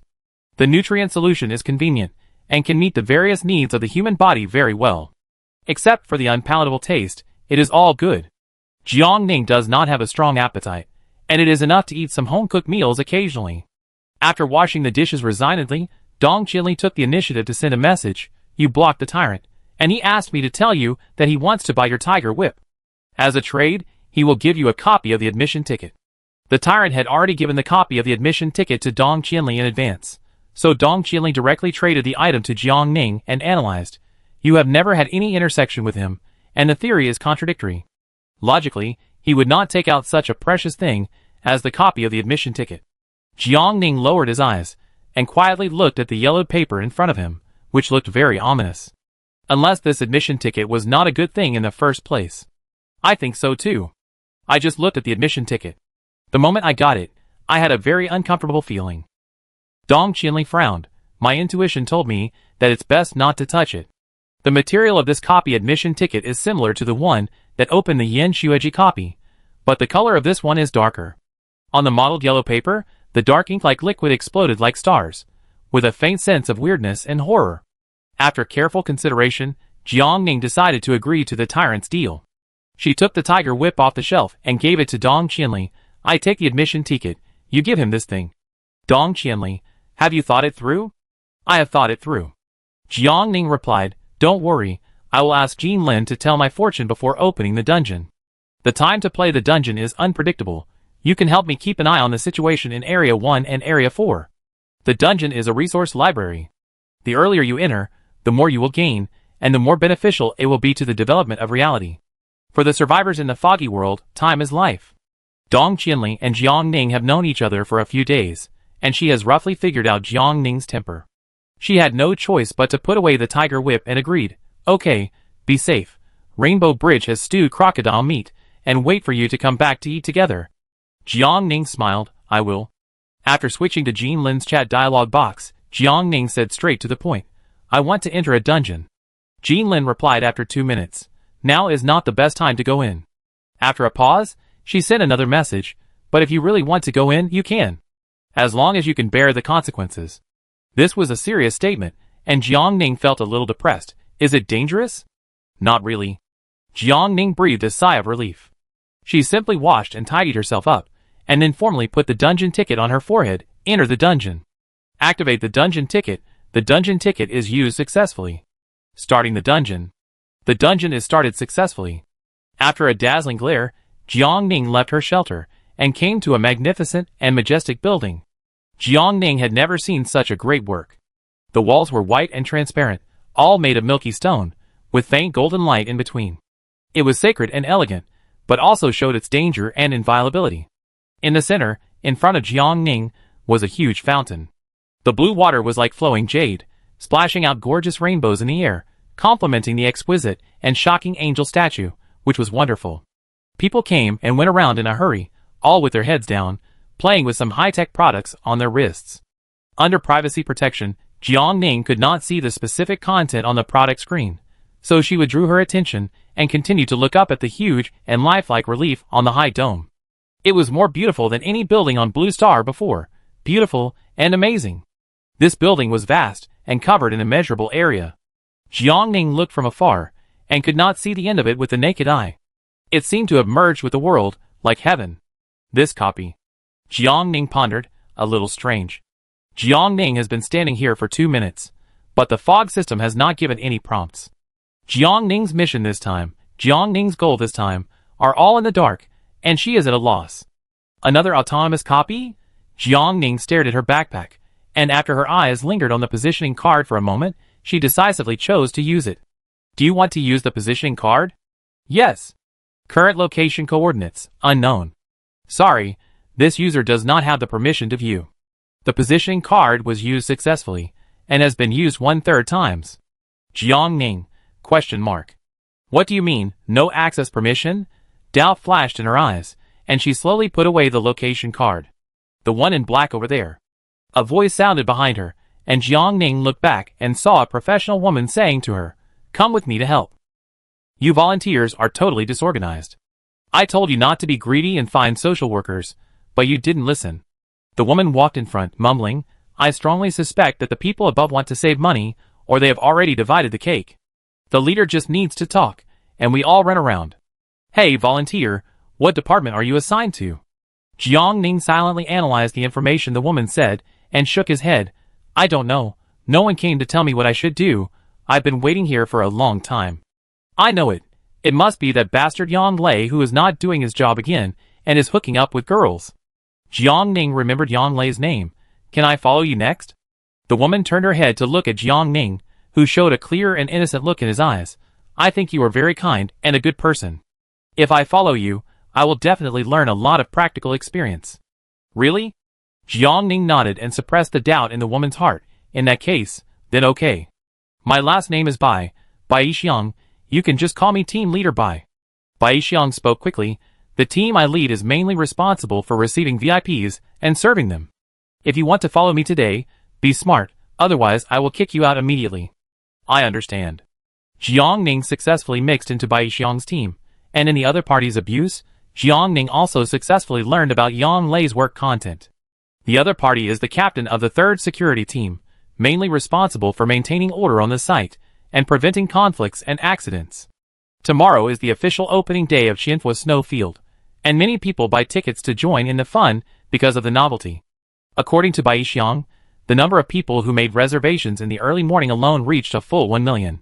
The weather forecast shows that a large amount of snow will fall from 2300 hours tonight to 6 o'clock tomorrow morning. Many people who had never seen snow bought early bird tickets in advance, ready to enjoy the joy of playing in the snow before the ski resort officially opened. Therefore, the entire ski resort was busy from top to bottom, and Bai Yixiang did not even have time to eat before going out to work overtime. Jiang Ning listened quietly, occasionally saying a few words. She was calm and obedient to Bai Yixiang, and she was strong. She did whatever Bai Yixiang asked her to do, and never asked any questions. So in just half an hour, Bai Yixiang looked at Jiang Ning differently, and was very satisfied. Some VIPs have not only made reservations for skiing tomorrow morning, but also for watching the snow tonight, so you must remember everyone's room number, and don't make mistakes. Those people are either rich or noble. If you make a mistake, I can't save you. Bai Yixiang handed Jiang Ning several VIP lists, and warned him again and again. You must remember every VIP and the corresponding room number. Okay. Jiang Ning reached out to take it, and then secretly took a photo with a fog system for backup. The list was so dense that it was impossible to remember everyone's information in a short time, but it didn't matter. Jiang Ning didn't come here to be a waiter. After leaving Bai Yixiang's site, Jiang Ning called someone casually. Do you know where Captain Yang Lei is? Bai Yixiang specifically mentioned Yang Lei, proving that Yang Lei played a key role in this copy. If Jiang Ning wanted to make some progress, he had to get effective information from the other party. Captain Yang just went in that direction. Following the direction of the other person's finger, Jiang Ning smiled gratefully. Thank you. The further you go, the fewer people there are. Jiang Ning was alert, ready to take out the iron axe from her backpack at any time, just in case. She walked about 300 meters, and finally saw Yang Lei in a passage. The other person was hugging a female employee in his arms. When the female employee saw Jiang Ning, she took the opportunity to push Yang Lei away, and ran away without looking back. Yang Lei's good thing was interrupted, and he looked at Jiang Ning with an angry face. You better have something important. The man had a rat-like appearance, and when he squinted his eyes, he looked sinister and cunning. Jiang Ning didn't know the situation of this copy yet, so she spoke carefully. I'm a new volunteer, and Team Leader Bai arranged for me to come to you. Team Leader Bai? Yang Lei repeated the name carefully, with a fake smile. Team Leader Bai won't place volunteers on my side. Tell me, who are you? What's your purpose? The incident happened too suddenly, and Yang Lei suddenly attacked, reaching down to pull out the weapon from his waist. Jiang Ning's heart sank. Since he was seen through, he decided to just throw the pot away. He took out the iron axe from his backpack, and smashed Yang Lei's head twice. Yang Lei was hit so hard that he saw stars, and blood flowed down his brow and eyes. He was furious and angry, and he still didn't stop pulling out his weapon. Damn it, I will definitely cut you into pieces today. The last word stopped abruptly, and quickly dissipated into the air.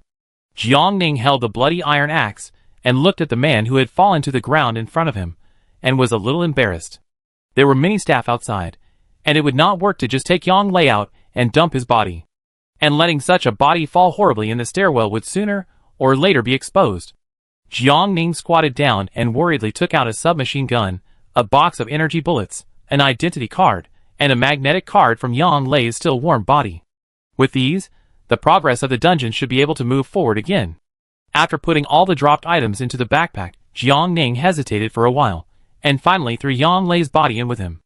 Jiang Ning acted quickly, accurately and ruthlessly. With his extraordinary physical fitness, he cut Yang Lei's throat with an axe in half a second. Therefore, there was no blood on the ground except on Yang Lei's clothes. The only thing left was a few spots of blood on the marble wall. Jiang Ning was not in a hurry. After taking out a wet tissue and carefully wiping every spot, he pretended that he had not found anyone and returned to Bai Xiang's side. Bai Xiang glanced at her and finally pushed a box of lunch over to her. "Eat more, you will be busy in the afternoon." "Thank you." Jiang Ning took it without hesitation, opened the lid and ate it with big mouthfuls. Bai Xiang looked at her in doubt, and finally praised her sincerely. Young people have good appetites. Jiang Ning smiled, and did not refute. After lunch, Bai Xiang was busy again like a spinning top. Jiang Ning followed the crowd, and greeted the guests, and honestly sent them to their respective rooms without causing any trouble. With so many people and eyes, now is not the best time to act. But Jiang Ning was not idle during this period. She quietly memorized the surrounding environment and routes in her mind, and also established good relationships with other employees to obtain more information. For example, this Jinhua ski resort is a new project of Yutian Group. It is very expensive and attracted a lot of attention at the beginning of construction. Various senior officials and dignitaries have invested in it, and are very optimistic about it. Jiang Ning listened silently and asked at the right time, "It's just a ski resort, is it that important?" "It's different." Another person explained, "Jinhua ski resort is different from ordinary ski resorts. It was developed by Yutian Group using the latest space link technology." "Xiaomi, stop talking. Have you forgotten the confidentiality agreement you signed before?" Xiaomi was scolded by the older staff, and Jiang Ning immediately apologized. "I'm sorry, I made you get scolded." It's okay. Xiaomi shook her head indifferently. "I can't say more, but you can find out the most basic information by checking the official website of Yutian Group." Jiang Ning, thank you. Jiang Ning didn't have the products that Xiaomi and the others were wearing on their wrists, so she couldn't search online. She stood upright against the corner of the wall, and had already obtained a lot of useful information from just a few words. Jinhua Snow Resort was not a facility in the original world, but was built in another space after connecting to other spaces. In this case, the way and path to and from Jinhua Snow Resort was the problem that Jiang Ning should figure out now.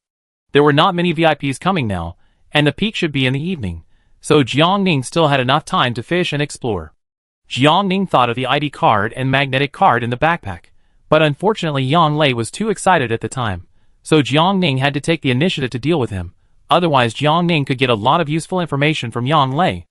Now there is no turning back. Jiang Ning pretended to be in a hurry and followed a security guard she was focusing on, and then imitated the other party to swipe the card and enter a new unknown area. The wall with a metallic luster is like a steel monster, exuding a majestic and sharp magnetic field. Jiang Ning lowered his head timidly, avoiding some of the gazes, and observed the surroundings calmly. Everyone here was equipped with a gun, although it didn't look as good as the one in Jiang Ning's backpack. But who would complain about having too many good things? Jiang Ning was very excited, and suddenly, possessiveness broke out, and he wanted to snatch all the guns from everyone, put them in his backpack and carry them back to the misty world. After moving a short distance along the volunteers, who were dressed similarly to him, Jiang Ning took advantage of no one noticing him, and instantly slipped into the stairwell. There is no surveillance here, so Jiang Ning can hide well. The patrol here is much stricter than that of the housekeeping department, and it is difficult for Jiang Ning to not be exposed. To be on the safe side, she had better not show up in front of people easily to avoid being questioned. The stairwell was dark, with no light at all. Jiang Ning looked up and down, and finally decided to go downstairs. She held the submachine gun in both hands to prevent the sudden appearance of enemies, and at the same time, she lightened her footsteps, making almost no sound, and moved cautiously and slowly along the wall. There was no one along the way until Jiang Ning reached the bottom floor, and was blocked by an iron door. You also need to swipe your card to enter here. Jiang Ning took out Yang Lei's magnetic card and stuck it on, with a beep.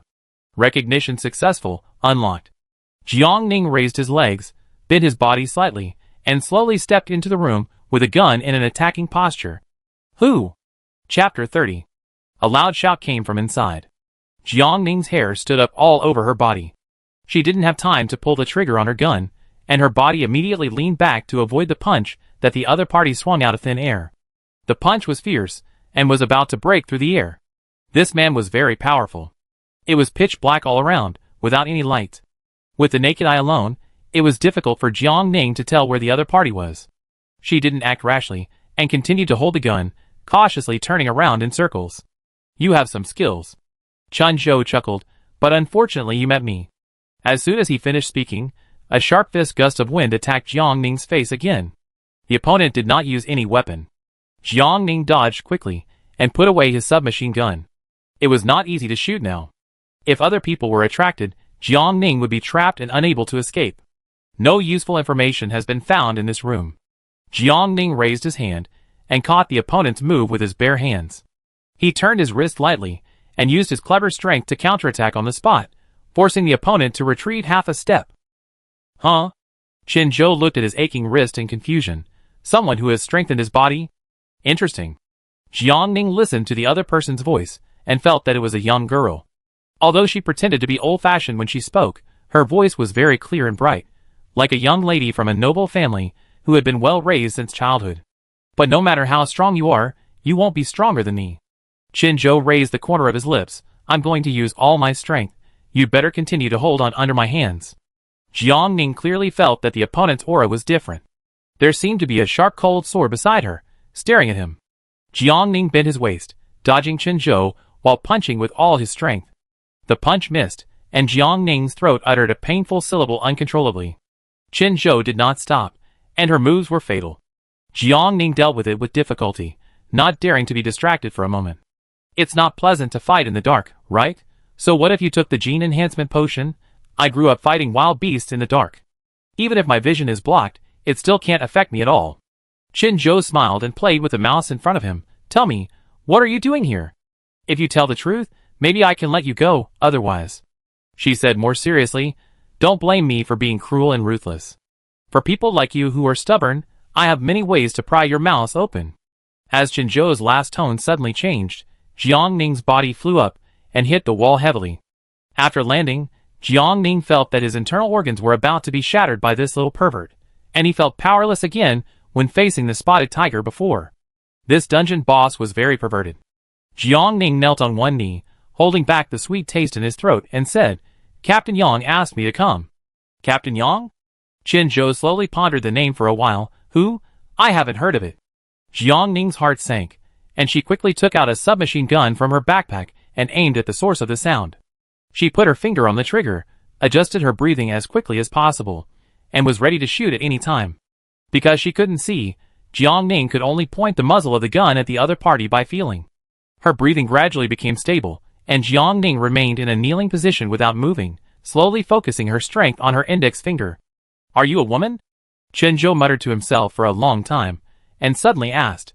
Jiang Ning's action of pulling the trigger was stagnant, and she heard Qin Zhou say again, what a coincidence, me too. Jiang Ning couldn't guess the other party's purpose. She held the submachine gun tightly, and didn't dare to be distracted. Are you here to steal weapons? Qin Zhou tilted his head and looked at her. That's a pity, you came to the wrong place. This is where smart devices are stored. There are no weapons. Jiang Ning didn't care about weapons or not. She just wanted to know how to pass this dungeon. This damn place is as disgusting as the tyrant. Still on guard against me? Qin Zhou crossed his arms and looked down at Jiang Ning in the dark. If you don't put away your child's gun, don't blame me for destroying it. I've already told you that light has no effect on me. She sighed sadly. Why don't you believe me? Jiang Ning's body froze. After a fierce ideological struggle, she tactfully put the submachine gun into her backpack. But at this moment, something strange happened. A strong wind came towards Jiang Ning without any warning. Jiang Ning didn't even have time to move, and his hands were severely captured by Qin Zhou. Then, Qin Zhou's smiling voice sounded in Jiang Ning's ears. I got you. You are so cunning. Jiang Ning's chin was lifted by Qin Zhou's finger, and she was forced to look in the direction of Qin Zhou. In the pitch-dark space, Jiang Ning could only vaguely feel a blurry figure in front of her, and nothing else. The other party's ability to conceal his breath was very strong, and unless he took the initiative to speak, he would never be easily discovered. Jiang Ning's throat moved. What do you want to do? Nothing. Chun-Jo looked at her innocently. If you can reach this point just by taking gene enhancement drugs, then you are considered to have some talent. But not much. Since we are both women, I will let you go today. Chun-Jo let go of Jiang Ning. As for whether you can escape, it depends on your own ability. Jiang Ning had a bad feeling in her heart. She didn't have time to think about Chun-Jo's words. She picked up a cold robot beside her, and was about to run, but was stopped by Chun-Jo. Chun-Jo's tone was full of disgust. Why are you taking out the inactivated waste? Come with me, I take you to see the good stuff. Chun-Jo grabbed Jiang Ning's wrist forcefully, and led Jiang Ning to the inner room. Jiang Ning tried to struggle twice, but failed to break free. What are you afraid of? If I really wanted to hurt you, I would have done it just now. Why bother with all this? Jiang Ning was silent for a moment, and answered honestly, I'm afraid you will torture me. Chun-Jo was stunned for a moment, and then laughed, Sister, you have a really good imagination. So Jiang Ning shut up. Chun-Jo was very familiar with this place. Jiang Ning followed her around a long circle, successfully bypassed all the patrol officers, and finally arrived at a room at the end. This is it. She walked in first and took a look, then picked out a powerful robot from the crowd and activated it. This one is very suitable for you. Yutian Group's sparring robot has just undergone a technical update. If you keep going, it can at least increase your 2-point strength to 3-point strength. As Chun-Jo kept chattering, Jiang Ning heard the sparring robot report one after another. The positioning system has been scrapped. The chip information has been successfully deleted. The anti-loss mode has been turned off. The networking function has been disabled. After more than a dozen voices, Chun-Jo picked up the robot with satisfaction and handed it to Jiang Ning. Okay, you can take this little waste who can only fight. Drop. Warning. Warning, product loss detected. Please go to the location coordinates as soon as possible. Drop. Warning. Warning, product loss detected. Please go to the location coordinates as soon as possible. Jiang Ning paused when he took the robot's hand, but Chun-Jo stuffed it into his hand. Why are you still standing there? Run. You are not. Of course not. Chun-Jo looked back. Even in the dark, Jiang Ning could feel that she was smiling frivolously. I am just like you. I came here specifically to cause trouble. I didn't expect you to be scared by me. You're probably too weak and naive. Jiang Ning, Her fists hardened. After neatly putting the sparring robot into her backpack, Jiang Ning held the submachine gun in her arms again. Chun-Jo took a look and said, This little thing can't help us escape. It's better than nothing. Sitting and waiting to die is not Jiang Ning's style. She was alert and ready at all times. Bang, bang, bang. The enemy suddenly appeared in front of her. Chun-Jo laughed, but halfway through her laugh, she suddenly couldn't laugh anymore. Without warning, she turned her head to look at Jiang Ning, and looked at him silently for several times, which made Jiang Ning feel uneasy. Come this way. Jiang Ning noticed that people had begun to appear in the corridor, and she could not break out of the encirclement by herself. So Jiang Ning simply followed Chun-Jo and changed the route, and entered the next room. Closing the door and locking it, Chun-Jo did it in one go. Climb up from the ventilation duct here. If you are lucky, you can leave directly. Chun-Jo took down a piece of the ceiling and said to the black hole above, If you are unlucky. She shrugged, Then there's nothing we can do. Guess how your luck is today. Chun-Jo tilted his head and stared at Jiang Ning. Jiang Ning pursed her lips and did not answer Chun-Jo's question. She put away her submachine gun, pulled a chair over, and climbed into the hole, with difficulty using the height of the chair. There was no odor in the ventilation duct, but the temperature was much lower. Staying steady, Jiang Ning looked back at Chun-Jo, whose face she had never seen clearly. What about you? What are you going to do? Chun-Jo was stunned for a moment, then asked, Are you worried about me? Instead of worrying about me, you should worry about yourself first. I'm better than you, and I'm well known. Even if I'm caught, nothing will happen. At most, I'd be scolded by my parents. You're different. Chun-Jo smiled. If you die, you really die. Chun-Jo's mouth was very venomous, and the little worry that Jiang Ning had in her heart disappeared completely. She no longer cared about Chun-Jo, took a deep breath, and quickly crawled forward along the ventilation duct. This dungeon made Jiang Ning confused. In his previous life, Jiang Ning had also opened dungeons, most of which were killing chickens and cattle, which was very simple. A little bit of thinking will get you through. But in this life, there was the Yin Shueji dungeon in front, where he was kicked out midway, and the Qianhua snowfield dungeon in the back, all of which were shrouded in fog, so Jiang Ning couldn't grasp any clues.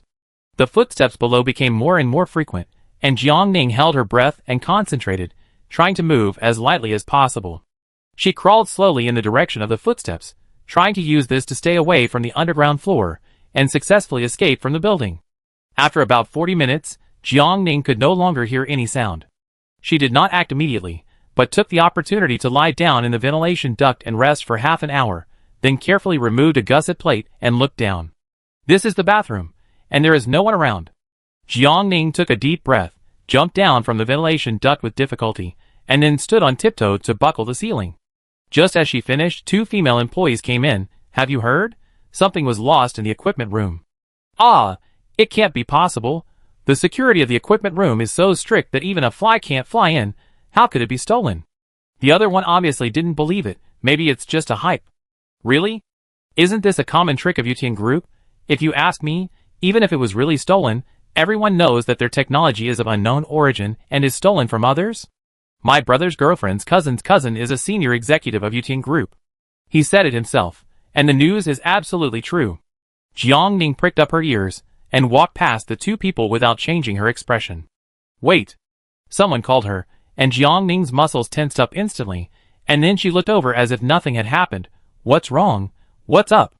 Just now the higher-ups sent out a notice that all volunteers must go to the lobby for inspection and questioning. Don't forget it. The female staff member glanced at the ID card on Jiang Ning's chest. Housekeeping department? Why are you here? Just now a young lady asked me to run errands for her. Jiang Ning was interrupted impatiently in the middle of her speech. Okay, I got it. These rich girls will torture people. She expressed deep sympathy for Jiang Ning's experience. Jiang Ning nodded, and successfully left under the gaze of the 2 people without hurrying. Jiang Ning had just disappeared for nearly an hour and a half. If he was carefully checked, he would definitely be discovered. The best way out now was to leave the dungeon quickly, so after walking out of the bathroom, Jiang Ning quickly hid in an empty corner and whispered to the mist system, "Exit the dungeon." 1 second passed, 2 seconds passed. No response. Jiang Ning frowned, keenly aware that something was wrong. Unable to leave? Or, the method was wrong? His heart was beating heavily. Jiang Ning looked up and looked around, but before he could think of a solution, a violent explosion suddenly rang in his ears, and then the building began to shake continuously. Jiang Ning staggered a few steps, and after stabilizing herself, she looked at the scene in front of her with thick smoke, feeling mixed emotions. The girl didn't lie to her. She really came to cause trouble. After such a horrible accident, the crowd began to scream and fled in panic, which created an opportunity for Jiang Ning. She moved along with the crowd, lowered her head, and finally arrived at her destination, only to find that there was a huge teleportation array in front of her. Don't crowd, pay attention to order, be careful of trampling. The loudspeaker was playing loudly, but it was useless. The crowd was getting more and more crazy, and Jiang Ning was squeezed so hard that his internal organs were about to be deformed. Make way, make way. Someone was struggling to push the crowd behind Jiang Ning. Hearing the familiar voice, Jiang Ning turned back suddenly, and met the eyes of Chen Zhou, who was wearing a baseball cap and a mask. The other party only showed a pair of eyes. The eyes were long and narrow, and the bags under his eyes were small and full, looking cute and well-behaved. Sensing Jiang Ning's incredulous eyes, Chen Zhou smiled slightly and blinked his right eye at her. The other party was fine, and Jiang Ning's slightly hanging heart fell back into her stomach. I found you again. Chen Zhou squeezed through the crowd and approached Jiang Ning. She leaned close to Jiang Ning's ear, smiling, Sister, don't you think our meeting is destined? Jiang Ning responded with an expression that was hard to describe. Chen Zhou directly ignored Jiang Ning's reaction, and when Jiang Ning was off guard, he slapped Jiang Ning into the teleportation array with a palm. Go! At the moment when Jiang Ning was enveloped by the white light, she saw Chen Zhou waving at her with a smile. See you next round. Chapter 31 Survival Calendar Day 10, Blizzard, -15 to -6 degrees Celsius, Storm, 4 o'clock. Jiang Ning returned to his shelter. It was already 4 o'clock in the morning. When he opened the system panel, Jiang Ning saw Dong Qinli sending a message every hour asking, Are you out? Out, Jiang Ning said. Dong Qinli replied immediately, Why did you take so long? From 6 o'clock last night to now, Jiang Ning has been in the dungeon for a full 10 hours. Jiang Ning didn't rest during the day, and Dong Qinli was very worried about her health and condition. This copy is different. Jiang Ning considered the words and briefly explained, I killed someone and obtained a more advanced weapon. I am now beginning to doubt whether there is a similar advanced civilization outside the foggy world. Jiang Ning said, if there is, with our current strength, we will not be able to fight back if invaded. Let's not talk about that for now. This is the dinner prepared for you by Rainbow Bridge. Eat it first. Dong Qianli traded a bowl of crocodile soup, a portion of fried crocodile meat, and a plate of unfamiliar fried leaves to Jiang Ning. It tastes good, try it. Okay. After Jiang Ning clicked to accept, he continued, the place I entered is called Qianfu Snowfield, and I couldn't quit the dungeon on my own initiative. Dong Qianli suppressed his anger. I knew the tyrant had bad intentions. The inability to quit the dungeon on my own initiative meant that if Jiang Ning encountered an accident in the dungeon, the misty world would eliminate this person forever, and he would no longer exist. But it's not without gain. Jiang Ning looked at the captured submachine gun. At least this dungeon shows that risks and opportunities coexist. As long as you are brave enough, the gains will be very rich. Jiang Ning was not sure. It's just that I always feel that the progress bar seems to be pulled faster. This is only the 10th day of the survival calendar. Is it too early to open a high-level dungeon like Qianfu Snowfield? Maybe it's a coincidence. Dong Qianli analyzed. Such a dungeon ticket is hard to come by, and ordinary people rarely come across one. I guess the tyrant is willing to trade it with you, because he is not sure that he can pass the level. The current District 10 has become a villain area. People who share the same taste as the tyrant have moved to District 10, learning from the tyrant to embrace women and enjoy the happiness of having many wives. With such a good and happy life, the tyrant is reluctant to risk entering the dungeon and lose his life. Dong Qianli's words also make sense. Jiang Ning suppressed his speculation. Okay, I'm fine, you go and rest. Yeah.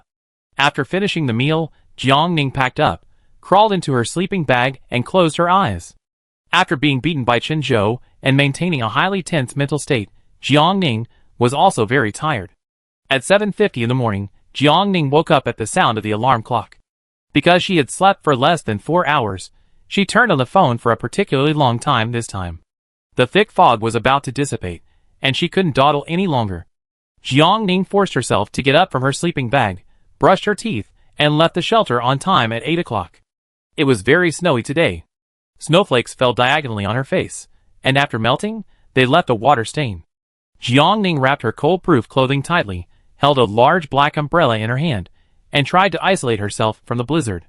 Because she was wearing a windproof mask and warm gloves, such a snowy day was not too painful for Jiang Ning.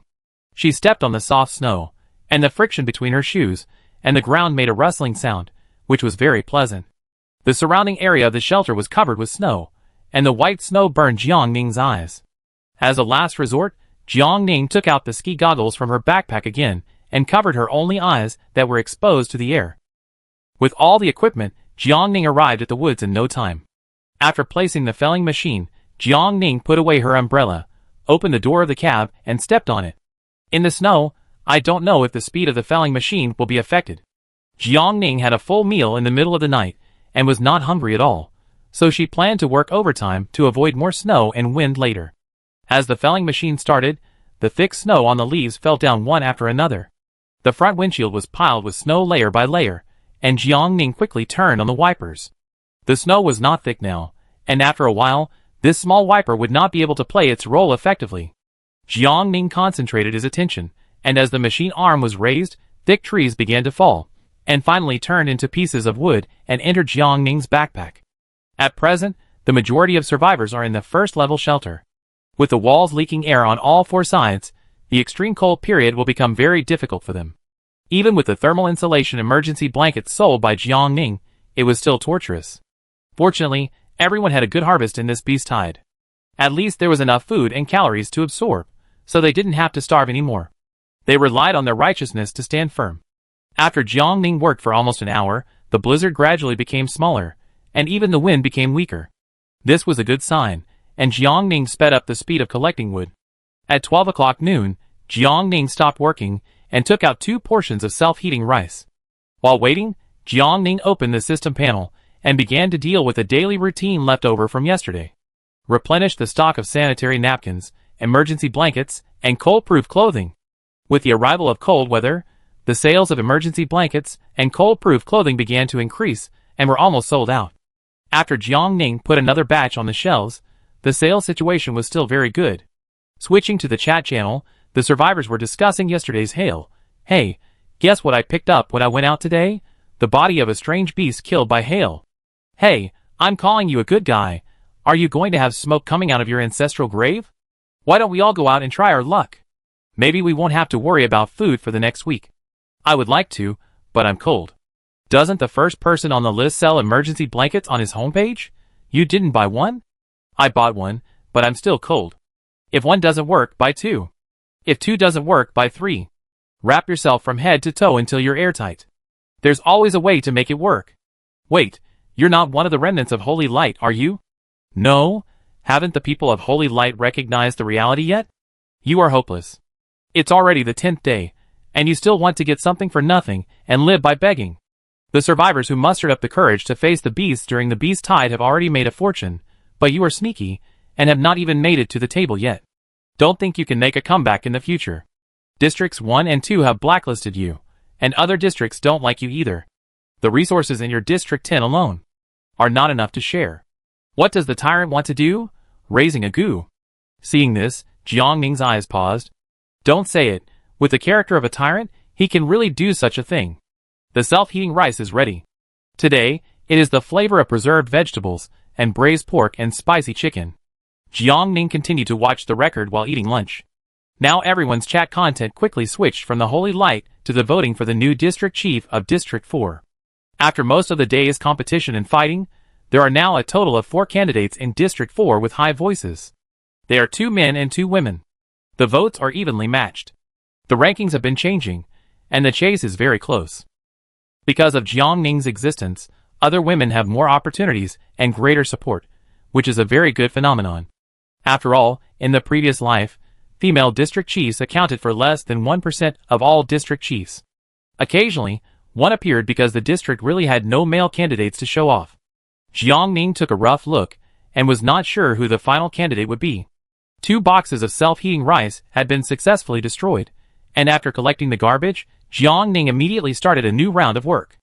With the felling machine, Jiangning became much more relaxed.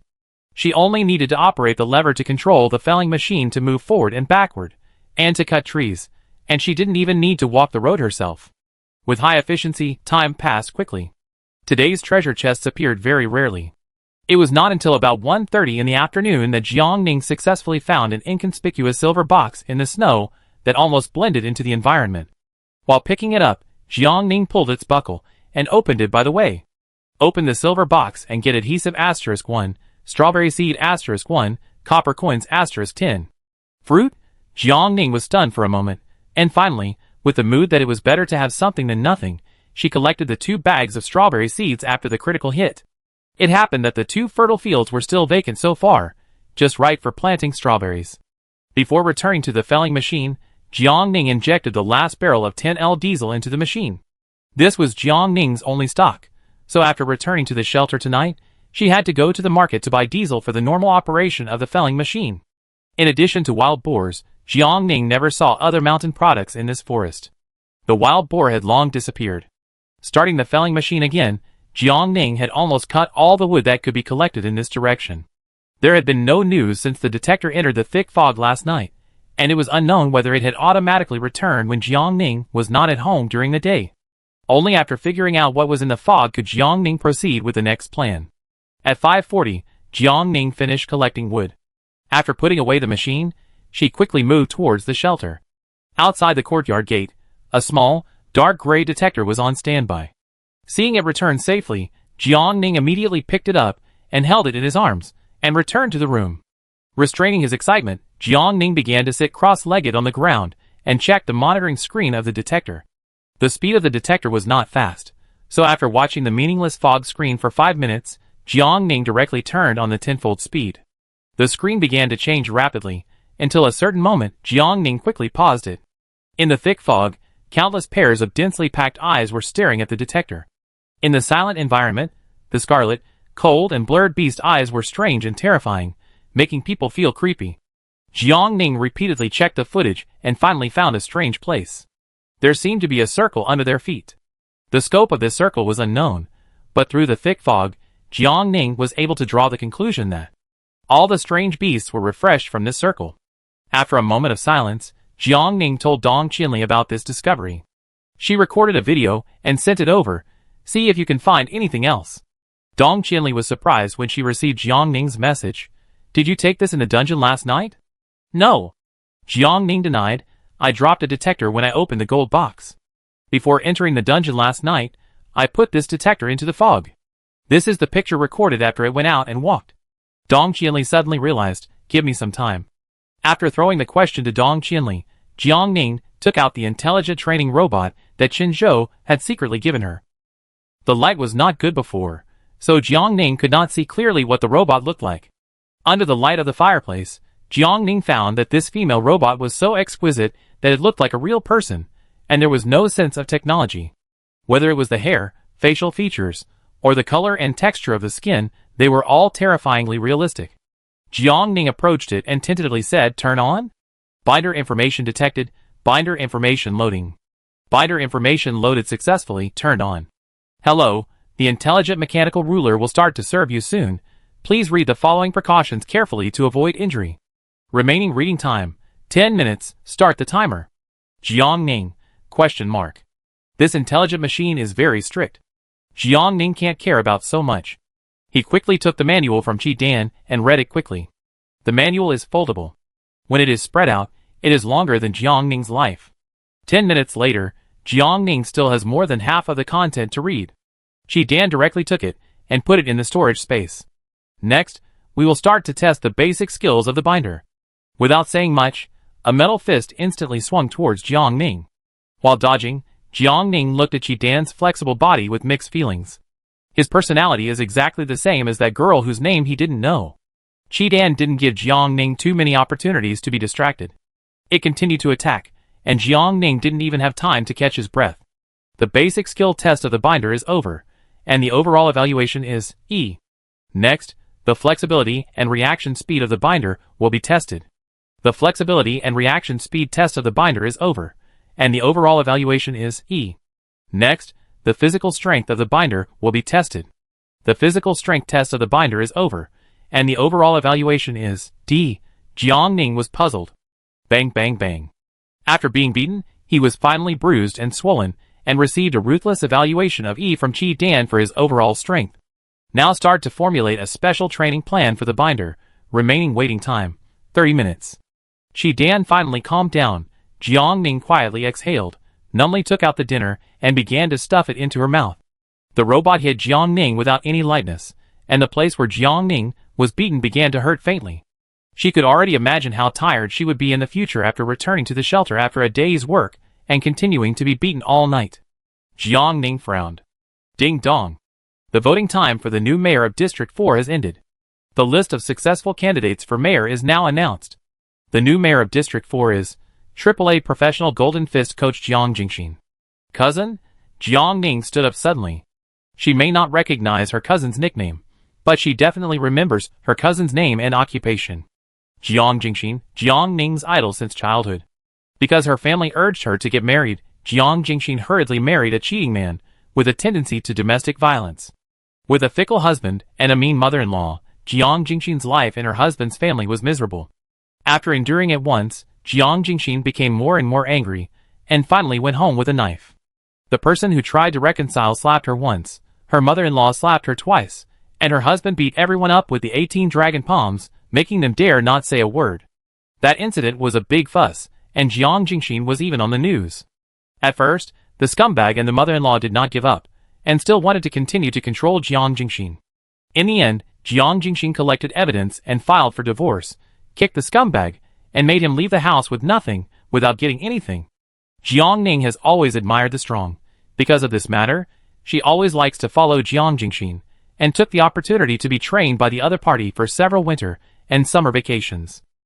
Seeing the acquaintance, Jiang Ning's tense face finally showed a little smile, and she took the initiative to contact Jiang Jingxin and said, "Cousin, it's me. AAA professional Golden Fist coach Jiang Jingxin. Ning Ning? Don't panic, wait until I use my fists to deal with these guys in District 4 before I come to talk to you about the past." Jiang Jingxin has a straightforward personality, and keeps his word. When this was said, Jiang Ning instantly had a premonition that District 4 might not be peaceful for a long time. When Jiangning was laughing happily, Dan suddenly said in a nonchalant way, I made a special training plan for you. Are you so happy? You are so nice. Jiangning's upturned lips suddenly pressed down. You misunderstood, I didn't. She ignored the puzzled expression on Dan's face, and after finishing dinner, she went to the courtyard to place 2 fertile fields, and also carefully sowed the strawberry seeds and the cabbage and potato seeds obtained earlier. The strawberry seeds are still cold-resistant and heat-resistant, so Jiangning is not worried. Things produced in the foggy world shouldn't be so fragile that they will die in a blizzard. After returning from the courtyard, the half-hour waiting time was almost over. Dan instantly switched to coaching mode.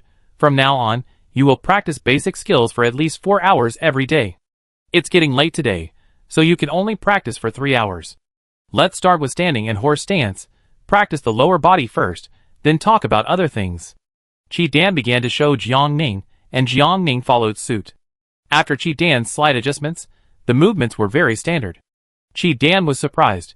Your foundation is not bad. Jiangning, thank you. It was all because of my cousin's good teaching. Standing and horse stance looked simple, but in fact, with Jiangning's current physical strength, she was sweating and her muscles were sore in less than an hour. Dan was very strict. He would let Jiangning take a simple rest and adjust only when the training intensity reached a sufficient level, and continue to teach Jiangning various boxing and kicking techniques. After a night, Jiangning was exhausted. After finishing his work, Dan turned off the phone on the spot without saying a word. After Jiangning stretched and relaxed his muscles, adjusted his breathing, and summarized his training results, Dong Qianli's information arrived. The residents of District 4 are rebelling against Jiang Jingxin. At that time, the 2 male and 2 female candidates were fighting fiercely, but at the last moment, the other female candidate suddenly gave up the election and persuaded her followers to switch their votes to Jiang Jingxin. Therefore, Jiang Jingxin won a narrow victory and successfully won the position of district chief. It sounds like 2 women. It was planned in advance, but the truth is not important now. It's a foregone conclusion. As long as Jiang Jingxin survives, the district chief candidate cannot be changed. She is my cousin. Jiangning said directly, don't worry, she will handle everything. The speculation that Jiang Jingxin's rise may be related to Jiangning's support was confirmed. Dong Qianli stared at the screen. So you are a family. I didn't participate in her election. My cousin is very powerful. Jiangning realized that Dong Qianli might have misunderstood, so he did not hide his admiration for Jiang Jingxin and said, she is very good at martial arts, and can beat up more than 10 or 20 people at a time. Dong Qianli, she seems to have been on the news? You know? It's hard not to know. Dong Qianli laughed. Her ex-husband was an employee of my branch. After the news came out that day, I had him fired. Jiangning, thank you. It's all a small matter, you're welcome. I came to you now to ask if you have any ways and means to obtain diesel. You know, coal mining machines need to be added with diesel to work. Jiangning was surprised. Isn't there anything for sale in the trading market? No, it will take some time for such good stuff to circulate. Jiangning and Dong Qianli's development speed was too fast, and neither the trading market nor the number 2 store could keep up with their pace. At this time in the previous life, the first place in the shelter list had just reached the 2nd level, and most survivors were hungry, so the drinking water and bread in the store just met everyone's needs. But now, because of Jiangning, all the survivors' progress bars were strongly pulled up by her, so the number 2 store was almost useless. Whether it's paper towels, soap, thermal underwear or sleeping bags, everything can be bought in the market at a price similar to the store price. The foggy world has consciousness, so store number 2 should have noticed it long ago and turned on automatic adjustments. Otherwise, if it continues like this, store number 2 will be completely abandoned by the survivors. Now Jiangning's reputation value has reached an astonishing 7812. According to her purchasing power in her previous life, she can almost buy a flight suit. Wait a little longer. Jiangning comforted Dong Qianli and said, it won't be long before the explosion rate of the foggy world will be upgraded and adjusted. If they can't meet the needs of the survivors, they will also lose money. I listened to you.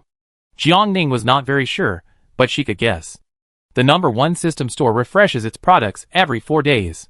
She opened the number 1 system store on the 4th day of the survival calendar, and the store had new sanitary napkins. On the 8th day, with the opening of the number 2 store, the number 1 mall once again had new thermal insulation emergency blankets. The frequency interval between the 2 products is 4 days. If Jiangning's guess is correct, The day after tomorrow, which is the 12th day of the survival calendar, the third product will continue to appear in the number 1 system mall. As for whether the rules of the number 2 store will be synchronized with the number 1 system store, Jiangning can't guarantee it.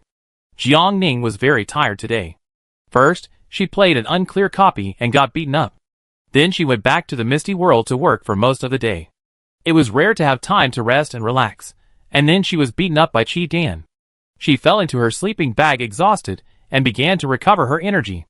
Chapter 32 Survival Calendar Day 11, Heavy Snow, -13 to -3 degrees Celsius, Light Wind, 6:30. After a deep sleep all night, Jiangning was completely refreshed when she woke up. The muscle soreness caused by yesterday's training was still within Jiangning's tolerance, so after getting up, she consciously followed Qi Dan's training plan for an hour. During dinner, Jiangning opened the trading market. All the wood hung up has been sold out, and now Jiangning's total wealth has reached 301 gold, 05 silver, and 11 bronze. Dong Qianli slowly caught up. It would not take long for Jiangning to be completely surpassed by her if she sold coal for a longer period of time. But this was not a big problem, because Jiangning still had nearly 8,000 reputation balance, which was the currency with the strongest purchasing power. In the heavy snow, treasure chests gradually became hard to find, and dungeons were hard to come by. Jiangning's speed of collecting materials for upgrading the shelter began to slow down. She stared at the wealth in her backpack for a while, and finally made up her mind to open a new trading link on the homepage. 20 coppers for 1 steel bar, 1 adhesive, 1 wire, 1 waterproof coating, 1 insulation material, 1 concrete. You can choose any one to trade.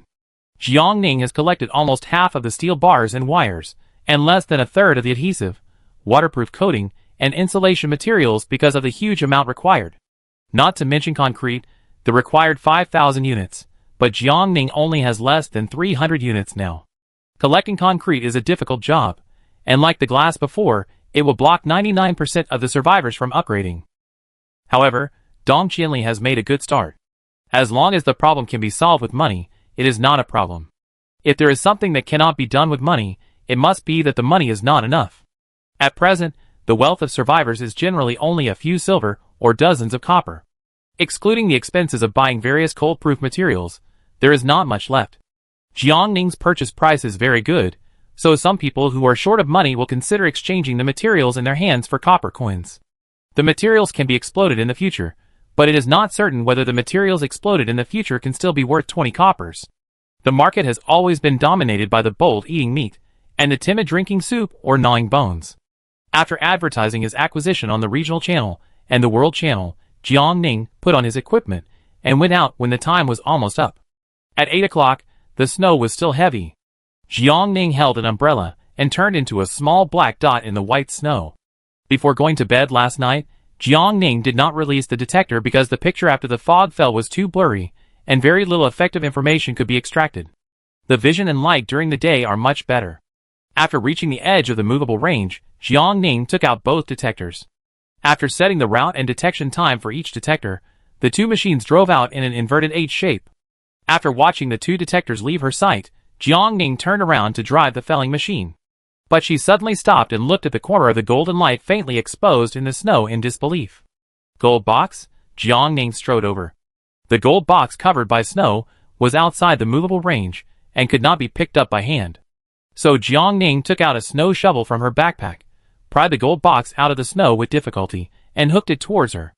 The gold box was heavy, and Jiangning had a hard time operating it due to the limited range of movement. She spent a full 10 minutes, her body was slightly hot and sweaty, and finally succeeded in getting the treasure box. This was the first time Jiangning picked up a gold box in the wild. She reached out her hand and pressed the buckle expectantly, guessing that weapons, seeds, or drawings would eventually burst out of it. Open the gold box, you are being attacked by a venomous snake. A dark blue thin shadow quickly rushed out with the system prompt sound, and attacked Jiangning's face.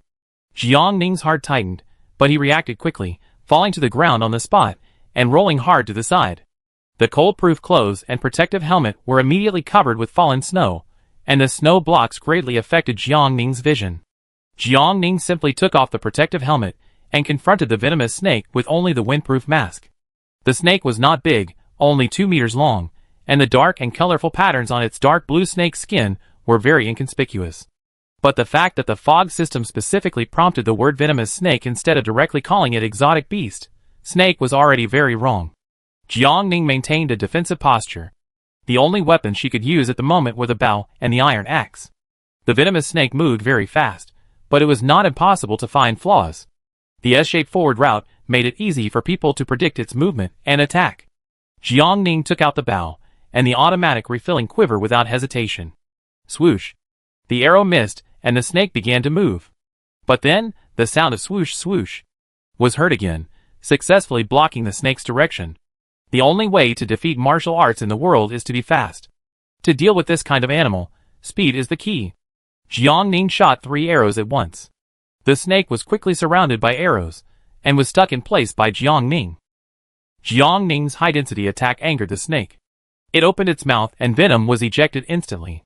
He quickly dodged to the side, and aimed at the snake's head, shooting 3 arrows accurately again. This time, she did not use the iron arrows generated by the automatic filling quiver, but the poisonous arrows that had not been used up before. The arrowhead wrapped with poison pierced into the skin, and the venomous snake was knotted on the spot in pain. Jiang Ning narrowed his eyes, aimed an iron arrow at the 7 inches of the venomous snake that was accidentally exposed, and shot it with all his strength. Swoosh! It was shot accurately. The venomous snake made a painful sound of hissing on the spot, and tangled up on the ground. It still had some breath left, and Jiang Ning did not let it go. The last poisonous arrow was strung up, and when the venomous snake opened its mouth to spray venom at Jiang Ning again, the poisonous arrow cut through the sharp air, and pierced into its throat with the sound of wind. The poison of other beasts began to take effect, and the venomous snake gradually stopped struggling. Jiang Ning did not approach rashly, in case the venomous snake attacked before dying. She stood far away, and waited for half an hour. Before her patience was almost exhausted, the wonderful system prompt finally sounded. Successfully killed the venomous snake, obtained Tang Dao *1, copper coins *10. Jiang Ning obtained 2 satisfactory weapons, but after killing the venomous snake, no snake meat, snake skin, snake gall and other items dropped as usual. She was a little confused. Was it because the venomous snake was open from the treasure chest, so the reward rules were different? There were too few cases, and Jiang Ning couldn't make too many references, so she logged into the chat channel and warned carefully. Warning, opening the treasure chest will attack you by strange beasts. Please protect yourself, survivors. Warning, opening the treasure chest will attack you by strange beasts. Please protect yourself, survivors. Ah, again? Really don't do it again. Why do you do something different every day? Dog system, do you want to destroy all mankind? It was a close call. I just happened to pick up a box, and it was almost opened. Thank you for informing me in advance. Does the Mist World think there are too many survivors now? Jiang Ning's words caused an uproar in the originally calm chat channel. Some psychologically fragile survivors suddenly felt desperate and cried in the channel. The atmosphere gradually became depressed, and Jiang Ning spoke again. Since everyone can survive the beast tide, then I believe that everyone's ability is definitely no problem. The animals in the treasure chest are not very powerful. You just need to be careful when you open the treasure chest later. Don't be too pessimistic. Rainbow Bridge popped up and agreed. Tue is right. We should be thankful that Tue discovered this in advance and told us this fact kindly and generously. Otherwise, we would be kept in the dark and ignorantly open the treasure chest, and then be attacked by the strange beasts and get injured, which would be a loss. The drop rate of each medicine is very low nowadays. If you are accidentally poisoned or seriously injured, you can only stay in the shelter and wait for death. After hearing what Rainbow Bridge said, the survivors felt that it made sense and hurriedly thanked Jiang Ning. Jiang Ning's goal had been achieved. After turning off the system panel, she got into the harvester. There was not much diesel left in the harvester, which was only enough to support the harvester for half a day. Jiang Ning had not yet thought about the afternoon arrangement. Now it was important to collect wood. 4 hours later, Jiang Ning obtained a total of 8,012 units of wood. The harvester had begun to stop working, and the number of fuel tank ticks on the operating panel was completely zero. Without the felling machine, Jiang Ning still has the iron axe, which can still be used to cut down trees and collect wood. Although the snow was heavy today, Jiang Ning's body began to heat up after she started moving, and gradually became warm. The efficiency of the iron axe in collecting wood is only half that of the felling machine. The mechanical repetitive movements are boring but also sharpen the mind. Jiang Ning worked silently, but she didn't feel very tortured. Logging can exercise the strength of Jiang Ning's arms. She switched between her left and right hands, and the proficiency of both sides soon reached the same level. Around 1 o'clock, Jiang Ning stopped chopping trees, took out 5 pancakes and a bottle of milk for lunch, and ate them in a few bites. The pancakes tasted average, but they were filling. After a short break, Jiang Ning was ready to continue, when Rainbow Bridge's private chat suddenly popped up. Tui Tui, are you there? Jiang Ning glanced at the screen. What's the matter? Daisy from Area 3 is crazy. Don't pay attention to her. Rainbow Bridge said indignantly. Her brain circuit is simply abnormal. You said you wanted to take revenge on the scumbag. You could just do it quietly in private. Why did you involve innocent passers-by? And if she really wanted to take revenge, it would be fine, but after making a big fuss, she was coaxed by the scumbag with a few words, leaving the scumbag and you, Tuichui, unlucky and scolded, and deeply in the center of public opinion. Rainbow Bridge. But don't worry, I have scolded you back. Jiang Ning was confused. When she went to inform everyone to be careful of animals jumping out when opening the treasure chest, she did see someone shouting on the World Channel. Just because the message refreshed too quickly, Jiang Ning didn't look at it carefully, just glanced at it and ignored it. So it was related to me? Jiang Ning, don't worry, I go check it out. She opened the channel, and spent a few minutes to successfully understand the whole story. In short, Daisy and her ex-boyfriend Jiandong were in love, but a third party intervened and led to their breakup. Daisy took the initiative to break up because she couldn't swallow this breath. The two worked in the same company and saw each other every day. Although they broke up, they were still entangled and kept in touch with each other. Later, the foggy world descended, and the two of them were briefly disconnected for 10 days. Today, Daisy suddenly discovered that Jiandong and the third party were both in the area managed by Jiang Ning, so she traded a pot of hot pot when Jiang Ning was offline, hoping that Jiang Ning would release them. Jiang Ning was busy collecting wood and did not see the message. After waiting for a whole morning, Daisy mistakenly thought that Jiang Ning's attitude was a rejection, so she couldn't bear it anymore and made a big fuss on the World Channel. She accused Jiang Ning of protecting a scumbag and a bitch, and even attacked Jiang Ning personally. Jiang Ning's image in the minds of the survivors is strong and reliable, so many people stand up to speak for Jiang Ning, especially the residents of District 1. Daisy was even more furious, criticizing Jiang Ning and the other two for being in cahoots with each other, saying that it was probably because of the man that she achieved what she has today, and directly negated all of Jiang Ning's efforts. This remark irritated Jiang Jingxin, and while scolding District 4, Jiang Jingxin showed up aggressively and scolded Daisy to the point of losing face. Jiandong realized that things were getting out of hand, so he quickly slid down to his knees and begged for mercy, and took the initiative to leave District 1 and enter District 3 where Daisy was. I don't know what good words he said in private. Anyway, Daisy was quickly coaxed by him, and then directed all her firepower at the third party and Jiang Ning.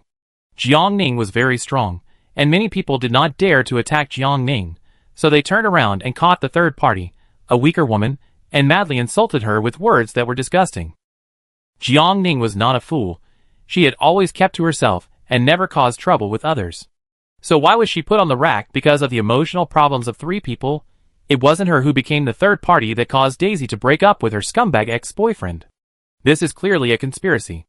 Jiang Ning calmed down and found the third party, Wen Su, who was repeatedly mentioned by Daisy and was being abused by the whole network. Tell me, what's going on? Wen Su was in depression. When she found that she had a message reminder, she subconsciously clicked to close it. After the operation, the message reminder was not only not turned off, but also popped up.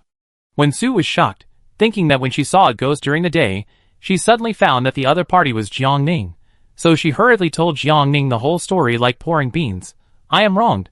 I did not interfere with Daisy and Jiandong. I was a junior manager before, and Jiandong wanted to be promoted, so he kept pestering me, wanting me to give him a chance. Later, when Daisy checked Jiandong's phone and found the chat records, I was labeled a mistress. She was unreasonable, and after a big fuss in the company, I was fired and lost my job. When Sue clenched her palms, I thought the matter was over, but today I was suddenly dragged out and splashed with dirty water, becoming a bad woman that everyone wanted to beat. I'm sorry, District Chief, I'm causing you trouble. When Sue didn't want to leave District 1, but Daisy had a strong argument, and she was also a strong person on the list. When Sue was just an ordinary person, and she would never dare to expect Jiang Ning to offend Daisy for her, so she took the initiative to say, I will leave District 1 now. No need. Jiang Ning held Wen Su down. It's not your fault. Wen Su was stunned. When she came back to her senses again, she found that a very conspicuous new notice of District 1 suddenly popped up on her system screen, almost occupying the entire screen. Notice: everyone in District 1 is prohibited from participating in witch hunting. It is prohibited to launch a siege against women. Violators will be removed and blacklisted, and the first reporter will be rewarded with 1 silver. Chapter 33. 1 silver is not a small amount. Many survivors who took the opportunity to vent their personal emotions shut their mouths instantly and put their hands down obediently. Just kidding, they all managed to stay when the district head voted. If they were kicked out ruthlessly because of their mouth today, wouldn't they lose all their dignity? Jiang Ning is not someone who talks casually. She can really do something like blackmailing. Everyone is speculating that there are at least 100,000 people on Jiang Ning's blacklist, which is the largest number on the blacklist. After the residents of District 1 calmed down, Jiang Ning opened the World Channel and publicly at Daisy to clarify for Wensu. Wensu did nothing wrong. She is a resident of District 1. I will not hand her over to you. Before the foggy world came, Jian Dong pestered Wensu for promotion. You made a scene in the company and caused Wensu to lose her job. Now you deliberately dragged her out and let her face the accusations of all the survivors to attract me to show up. I don't think it's necessary. If you have any problems, just come to me directly. Don't implicate innocent people. After Jiang Ning explained the truth in a few words, the survivors were stunned. Ah, so we all became Daisy's guns? No, it's a sword. Why are you cursing? I never cursed Wensu. Don't spit blood on me. So Daisy kept saying that she wanted to take revenge on the scumbag and the bitch, but in the end, only the so-called third party Wensu had to bear everything, and she and her beloved boyfriend got back together sweetly. You are so hypocritical, it makes me so angry that I have breast hyperplasia. Am I the only one who noticed that Jian Shoqing was not easily swayed by public opinion, nor did she hand over her own district residents just to please other powerful people? I noticed it too. Jian Shoqing explained so much, and she must have gone to Wensu to understand the situation as soon as possible. Nonsense, Jian Shoqing is the first on the list. Who does she need to please? She is so nice. I also want to enter District 1. At Yunnan Giant Shocking Non-Professional Leg Cutting Master, I have already applied to enter Zone 1. Please approve my application. I am very strong. The topic gradually deviated, and more people agreed. Jiang Ning had to respond positively. Zone 1 will not accept new residents for the time being. There will be relevant notifications if there are any changes later. The areas are divided according to the order of binding the Mist Survival Manual. The survivors who can be divided into Zone 1 are much stronger than those in other zones. Although a group of people died before, and then Jiang Ning kicked out another group of people, the strength of the residents, who can survive in District 1 now, is not to be underestimated. Jiang Ning does not need to recruit a lot of people for the time being and make the management area a mess. The residents are more important than the number. The most important thing is that Jiang Ning has now done her own district poll. She has taught well, and she has absolute right to speak in front of her own residents, and she does not need to waste words. But if new people join in the middle, it is not certain. Many survivors were disappointed when they heard Jiang Ning's answer. No, I'm sincere. Me too, one more person won't make a difference, it's a big deal. Suddenly I feel spoiled. Why doesn't the district chief want newcomers? It's because we are obedient, well-behaved, and sensible. That makes sense, you're right. Rainbow Bridge was hit hard, but you just participated in the attack and suppression of your compatriots. Are you ashamed? I didn't say a word. Me too. Please, Mayor, distinguish between the loyal and the treacherous. We will immediately sort out the list of survivors who have insulted Wensu.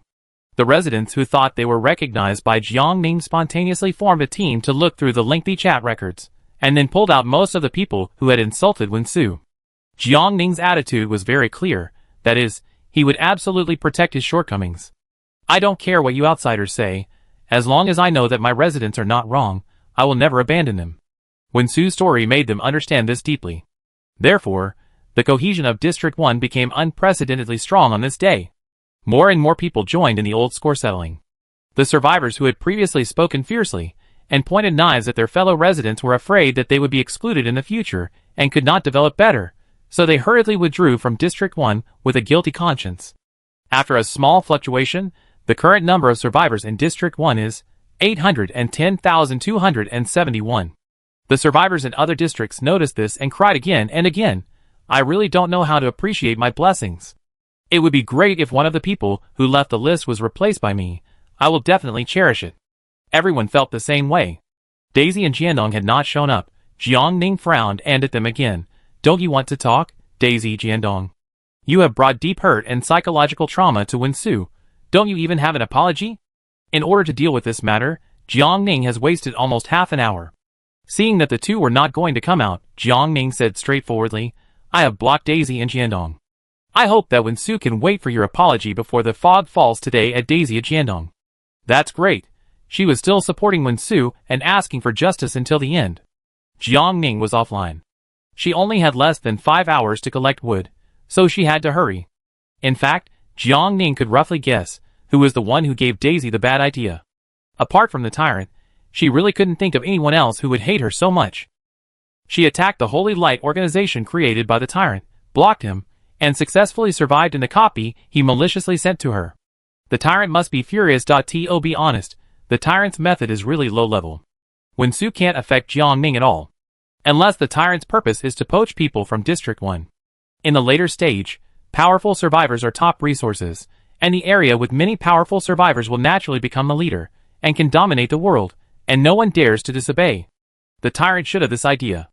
However, Jiang Ning has always been sober, and never been influenced or coerced by others. Therefore, the tyrant's move not only failed to poach people, but also made Jiang Ning further win the hearts of the people. As of now, at least 90% of the survivors in Area 1 have identified Jiang Ning, and sincerely want to follow Jiang Ning until this damn foggy world explodes and is destroyed. Except for Jiang Ning, there is no one in the foggy world who can convince them anymore. Thank you.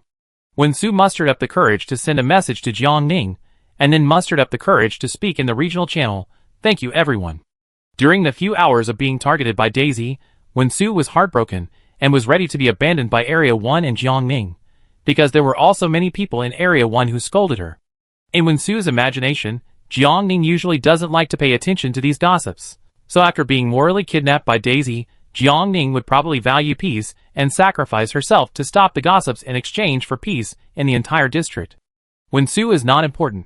She has developed in a regular way, and she has no extraordinary abilities. Wensu dared not even think about asking a busy and powerful person like Jiang Ning to seek justice and clarify for herself. What virtue and ability did she have to be treated like this? But the fact slapped Wensu in the face. Jiang Ning was not only willing to understand the situation first, but also willing to issue a new announcement for her after making a judgment. The intention of protecting her is self-evident. Although Jiang Ning doesn't talk much and is cold and ruthless in the minds of the survivors, she is still willing to be patient and gentle when it comes to ordinary people.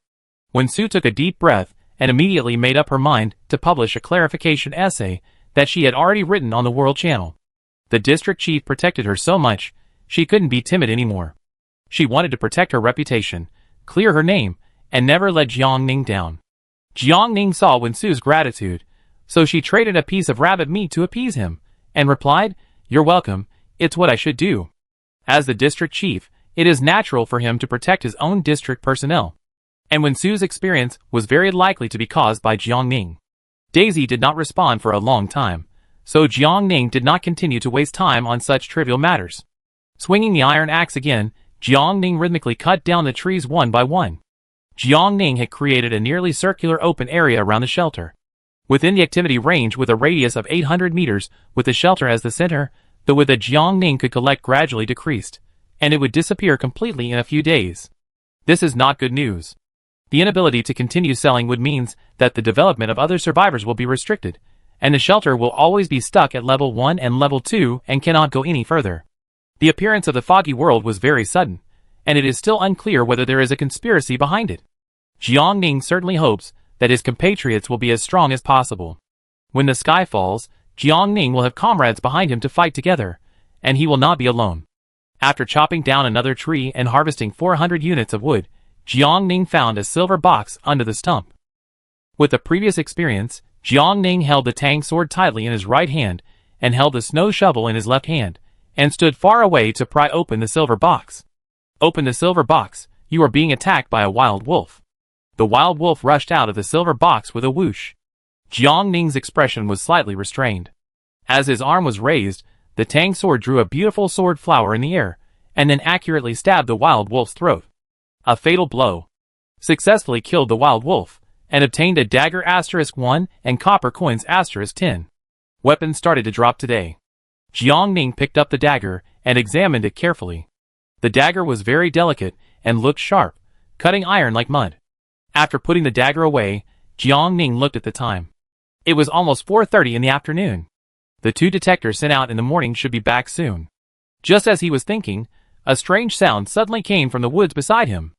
As the 2 detectives rushed out, a taller figure entered Jiang Ning's sight. People?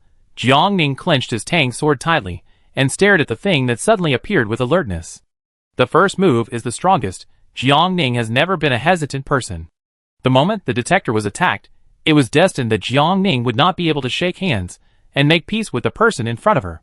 She was confused as to how a survivor could leave the shelter so quickly and reach the range of other people's activities. Jiang Ning thought quickly, and her hands were also busy. She jumped high, then swooped down and hit the opponent with all her strength, but only cut a very slight scratch on the opponent's skin surface. Ding! Accompanied by the crisp sound of metal collision, Jiang Ning quickly realized that the survivor in front of him was not a human. Like Qi Dan, an advanced simulation robot, Jiang Ning bent his body slightly, staring at the other party coldly. The simulation robot also looked back at Jiang Ning coldly, with no warmth in his eyes. Intruder detected, clearance plan to be implemented soon. The mechanical voice was cold and ruthless, and Jiang Ning's heart sank. She began to quickly think about whether her position had been exposed and uploaded to the server by the other party for record. If so, Jiang Ning pursed her lips. This advanced simulation robot must not be left alive. Instantly, Jiang Ning launched another attack, fierce and sharp, without a trace of mercy. She had no way to deal with the body of the advanced intelligent machine. The only way now was to find the core of the opponent and quickly destroy it. The robot's reaction was not slow. It confronted Jiang Ning head-on. Jiang Ning was forced to retreat several steps by the powerful force. Attacked! The disinfection program is about to start. The cold system sounded again. Jiang Ning concentrated and carefully judged and observed the body of the robot. Finally, he aimed at 2 places, the head and the abdomen. This is the part where the control chip is most likely to be. With a target, Jiang Ning's attack became more tricky. She didn't fight the robot head-on, but often made a feint and used the opportunity to attack from the east. But this robot was not just a showpiece. Jiang Ning fought with it for more than 10 moves, but failed to successfully touch its core. The situation became stagnant. Jiang Ning didn't know whether continuing to fight with the opponent would attract more enemies, so she released Qi Dan from her backpack without hesitation and whispered, "Teacher, help me kill it." Qi Dan's delicate face showed a bit of surprise. It knew the importance of the matter, so it did not hesitate. "I will execute the binder's order." Start execution. In a flash, Qi Dan's tall figure blew over like a gust of wind, and easily ripped open the robot's belly with one move, and pulled out the opponent's control chip with one hand. The picture was not bloody, but it made Jiang Ning shudder, and his feet cold. The binder's order has been executed, shutting down. Shut down. Qi Dan was a ruthless person who didn't talk much. Once the work was finished, it disappeared immediately, never wasting half a second. The wind blew up the heavy snow and rushed towards Jiang Ning. Jiang Ning came back to his senses from his trance and put Qi Dan, the detector, the robot, and the damaged core of the robot into his backpack. Now, Jiang Ning's backpack already had 2 bodies, 1 person and 1 robot. Chapter 34. Qi Dan's fighting power was so strong that it shocked Jiang Ning. Jiang Ning had to wonder whether Chen Zhou did it by accident or on purpose. The technology level in the Thousand Buddhas snow field is very advanced, far exceeding that of the former Blue Star. What's more, it might be one of the best in the universe. Jiang Ning wanted to enter the Thousand Buddhas snow field again, but the most important thing at the moment was how to ensure his own safety. Qi Dan solved the robot and successfully prevented Jiang Ning from being attacked, but whether Jiang Ning's position was exposed. This matter was like a huge rock, weighing heavily on Jiang Ning's heart. The fog was about to fall, and Jiang Ning hurried back to the shelter, his face illuminated by the firelight of the fireplace. After the operating system uploaded that would collected today for sale, the time came to 6 o'clock. Ding dong.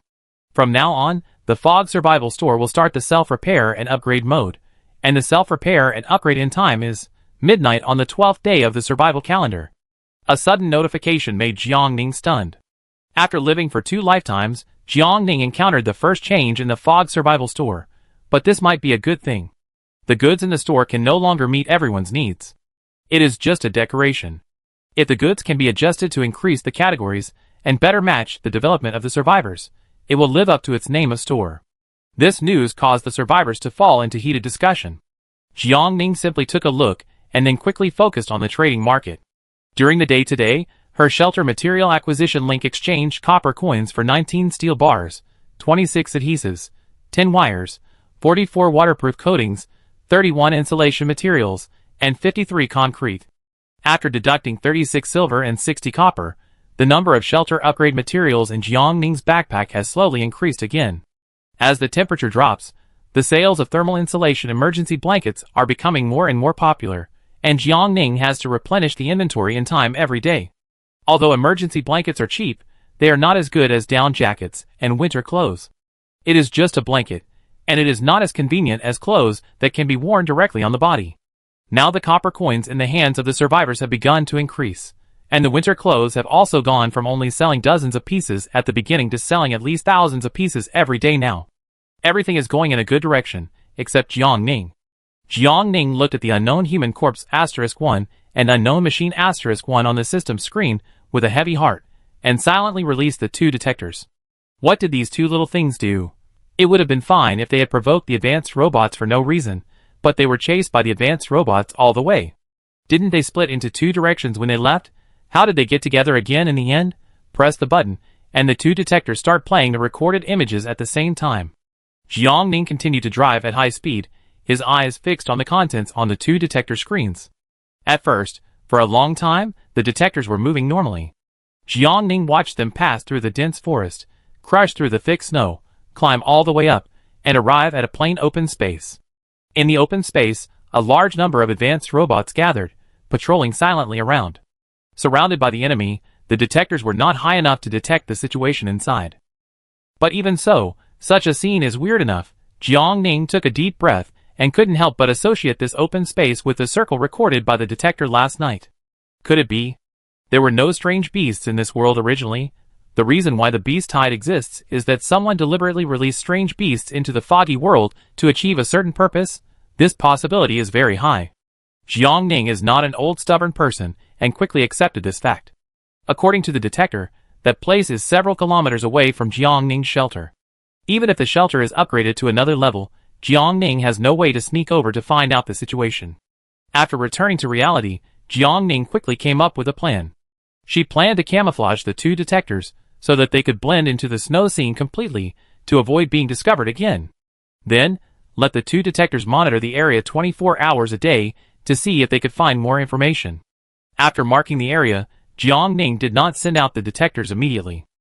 Dan had just killed an intelligent robot. When they found that the number was wrong, they would definitely look around. Jiangning had to wait until the storm passed before taking action. Jiangning's shelter was not far from that place, and Jiangning was a little worried about whether he would be discovered. If he was discovered, could he quickly deal with the group of intelligent robots? Jiangning looked at the submachine gun and a box of energy bullets in his backpack and began to practice various situations in his mind. In addition to natural disasters, the survivors were facing greater dangers. This realization made Jiangning dare not relax. He began to feel hungry, so Jiangning had a simple dinner and let Dan out. Dan recognized Jiangning and quickly turned on the machine. Its eyes opened with a cold look. "You should start training." "I just finished my meal and need to rest." Jiangning replied, "Give me another half an hour, okay?" The timer starts. Dan respected Jiangning's wishes and did not force Jiangning. Jiangning stared at it and took the opportunity to ask, "Teacher, do you know the advanced robot in the daytime? Is it the same technology as you? You and it, whose core technology is more powerful?" Dan remained silent, as if he had never heard Jiangning's words. Jiangning frowned. "You can't tell me this? After testing, the binder does not have the relevant viewing authority, sorry." "It's like this again." Jiangning pursed his lips and finally changed the subject, saying, "Will we be affected after killing that advanced robot today?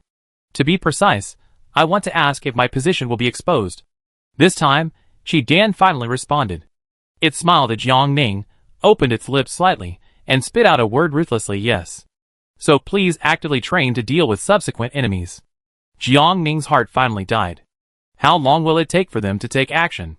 "Sorry, I can't tell you for now. Please actively train to deal with subsequent enemies. Qidan said like a repeater. Jiangning stared at Qidan expressionlessly for a while, and finally opened the light screen in front of Qidan, and quickly found Dong Qinli. I'm in trouble. Dong Qinli replied immediately. ? Jiangning is the strongest and most powerful of all the survivors. If she thinks she is in trouble, then this matter must be very troublesome.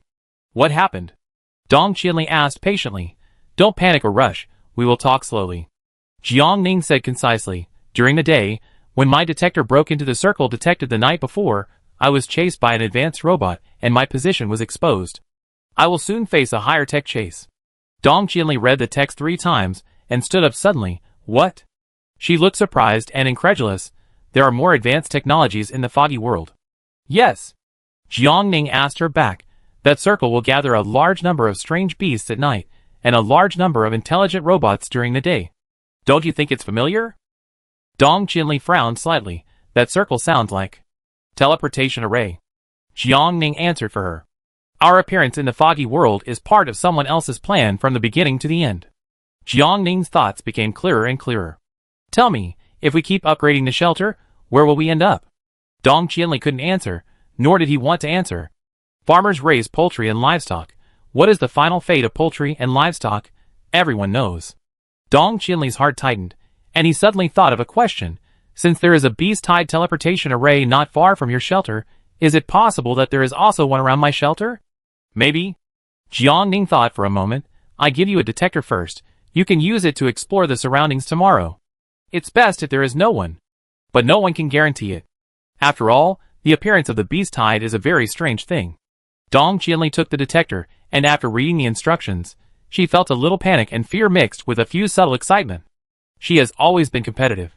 If there is such a powerful enemy in the future, wouldn't it be an achievement and honor to defeat it successfully? After telling Dong Qinli the truth, Jiangning felt much calmer.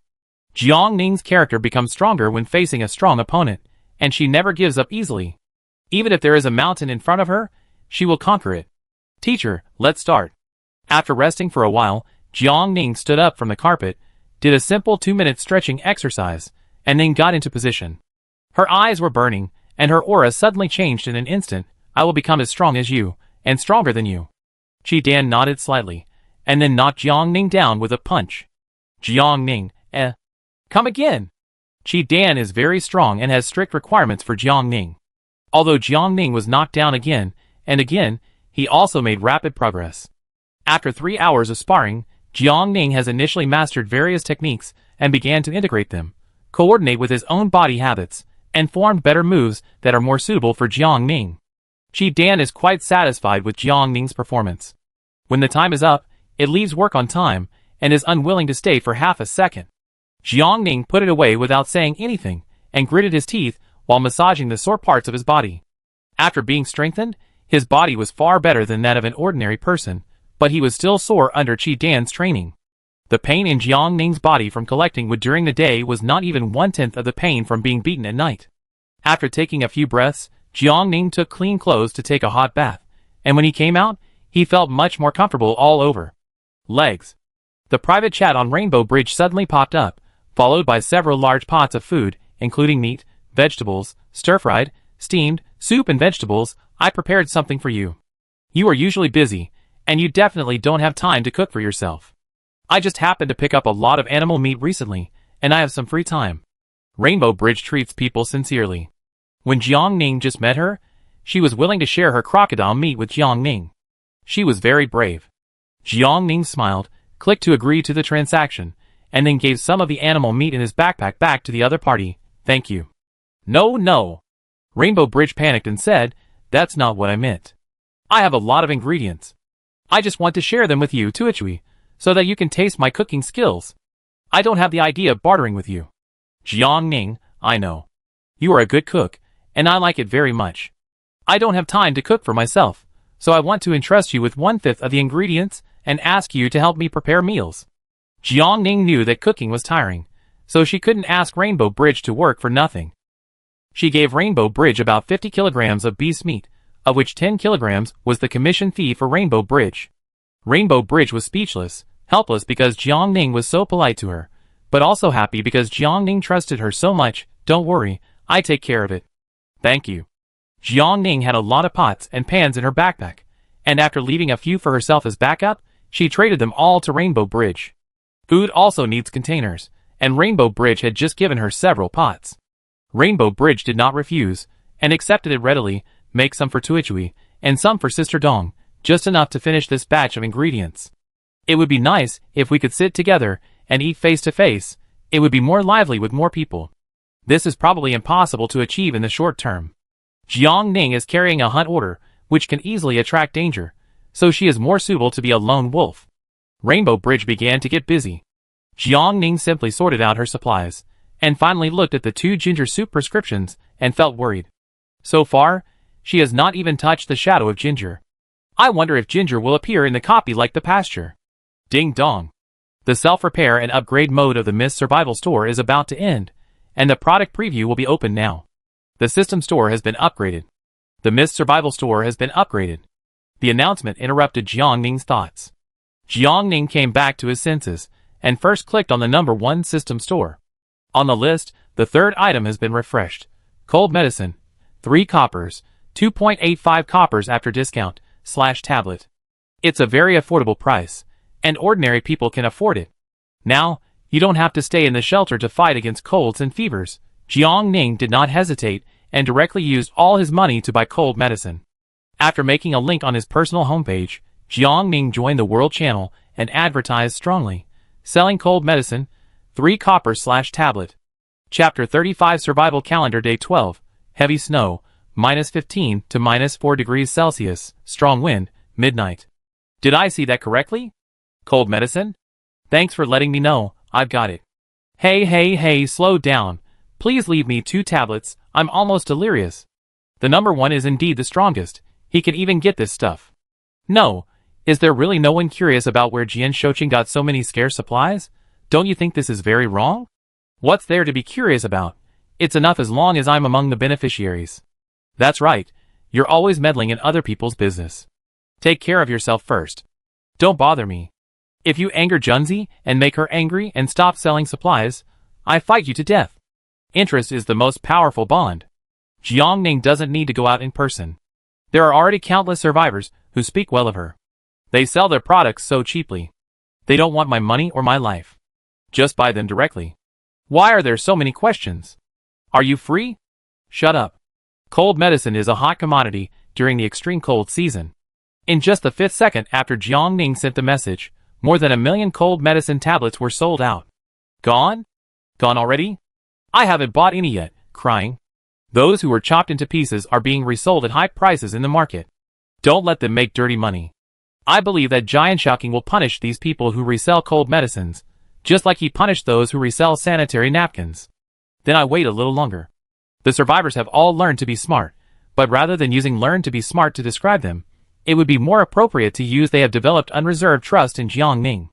Jiangning's image in the minds of all survivors is very reliable, so they believe that Jiangning will have follow-up arrangements and solutions. Sure enough, it didn't take too long to wait, and the cold medicine that was out of stock was re-released and successfully lit up the purchase sign. Jiangning did not limit the number of pills that could be purchased, so many survivors stocked up on 10 or 20 pills. The second replenishment was still sold out in a very short time. Everyone was probably scared by the extremely cold weather these days, and they always felt uneasy if they didn't stock up on medicine. This was good for Jiangning. Not only could she use the 95% discount card to earn the corresponding price difference and copper coins, but she could also quickly raise her reputation again.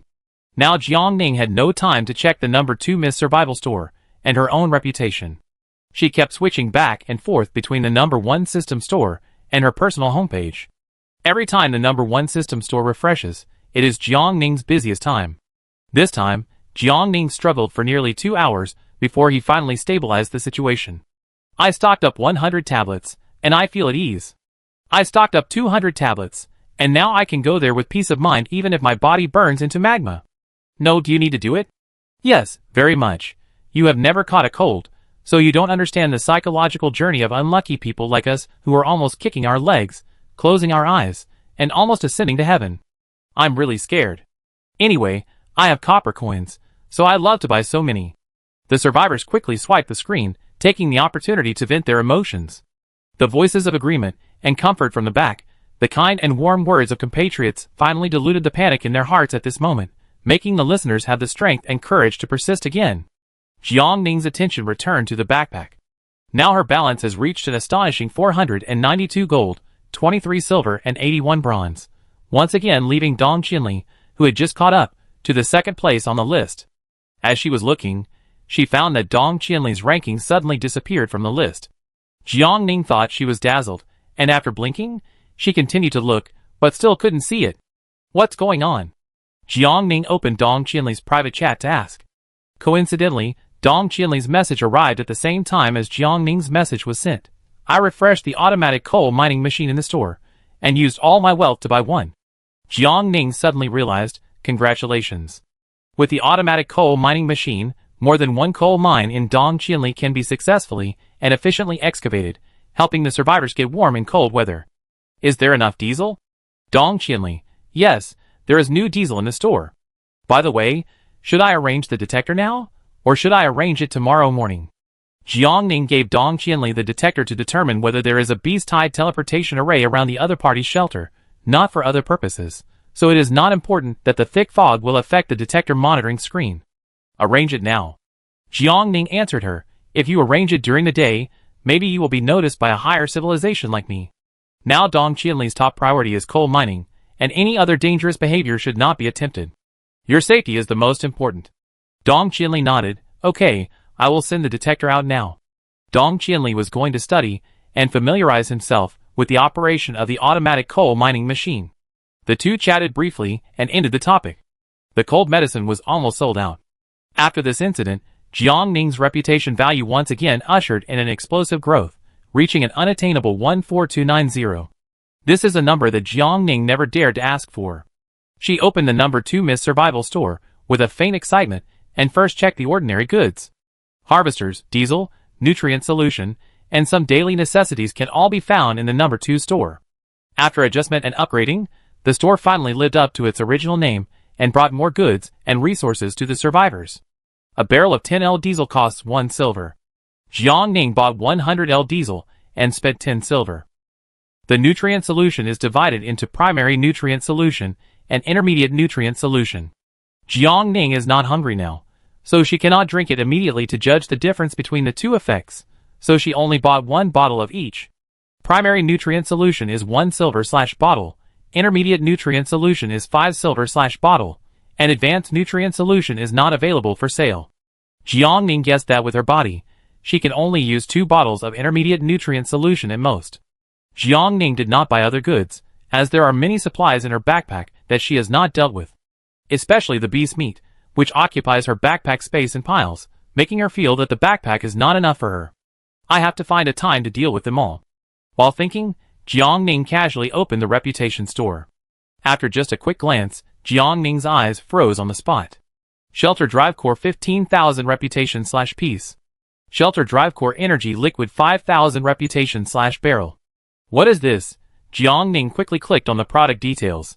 Shelter Drive Core, initially with full value energy liquid after installation, it can drive the shelter to move, and the survivor's personal coordinates will change with the movement of the shelter. Shelter Drive Core Energy Liquid. After use, the Shelter Drive Core can work continuously for 48 hours. Good stuff. I was sleepy and someone gave me a pillow. If Jiang Ning hesitated for a second, it would be disrespectful to the Miss Survival store. She quickly clicked to buy, fearing that the product would disappear from under her nose.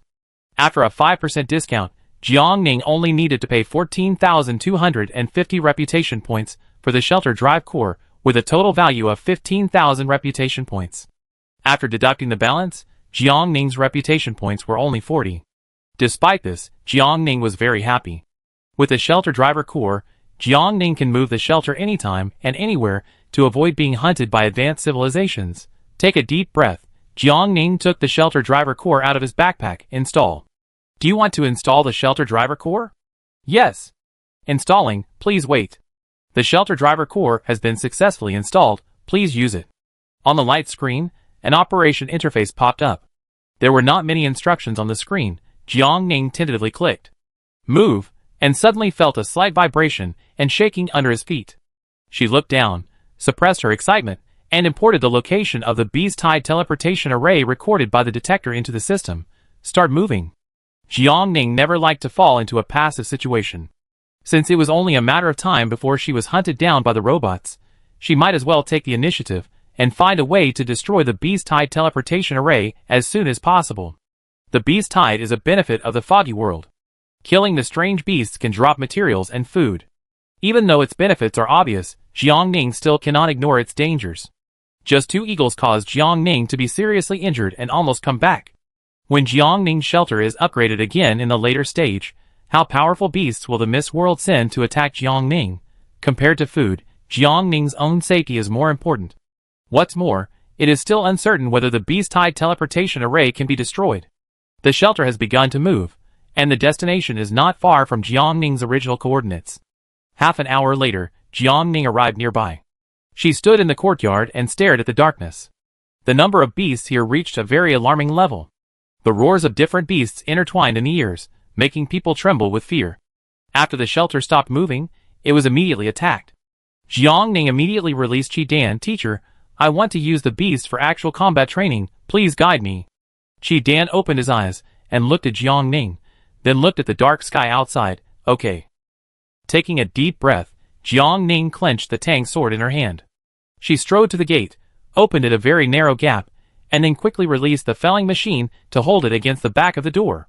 In this way, Jiangning can control the number of beasts entering the courtyard.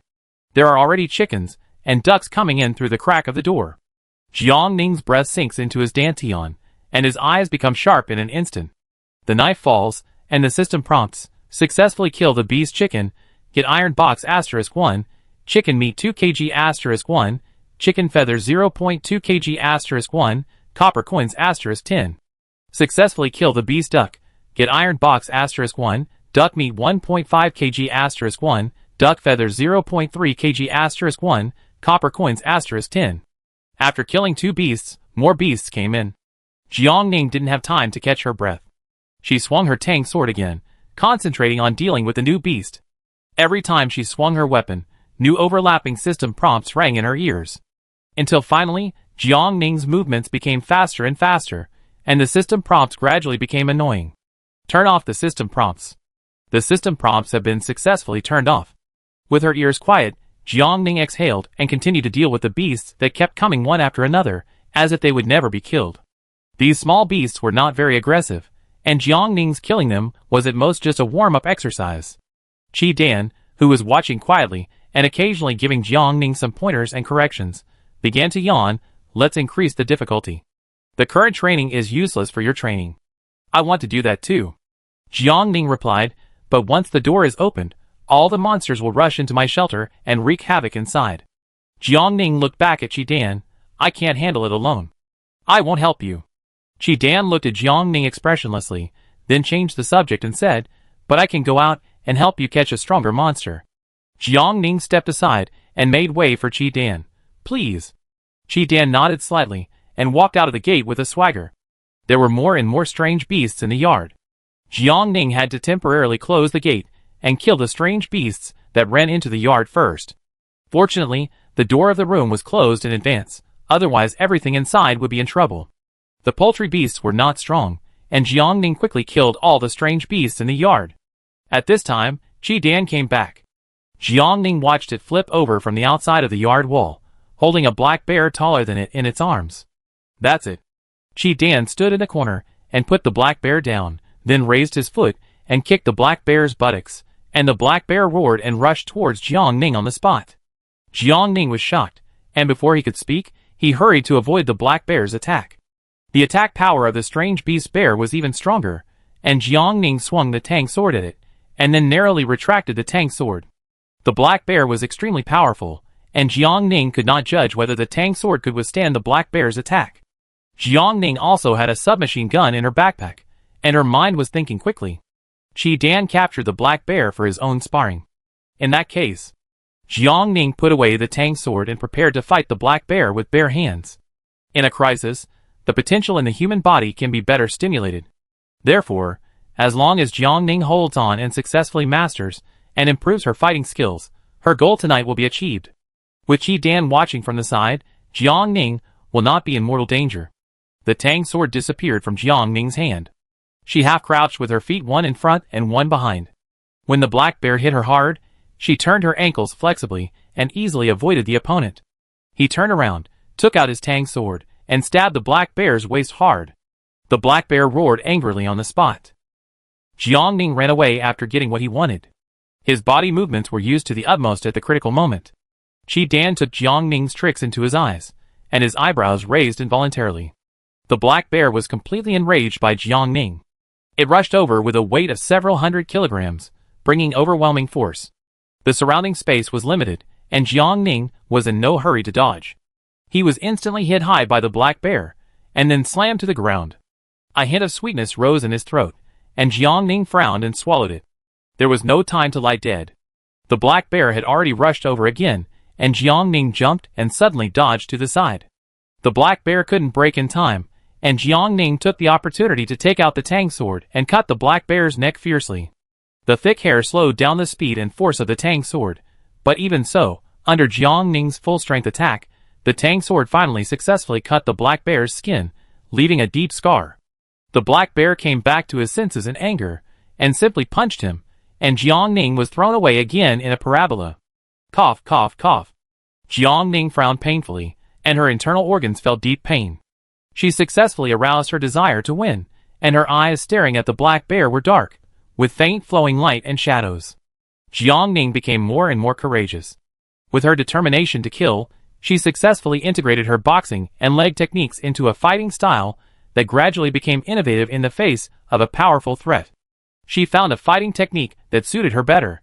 Both Jiang Ning and the black bear were injured. Jiang Ning's body was covered with bruises, and her face was not spared. The black bear was even worse off.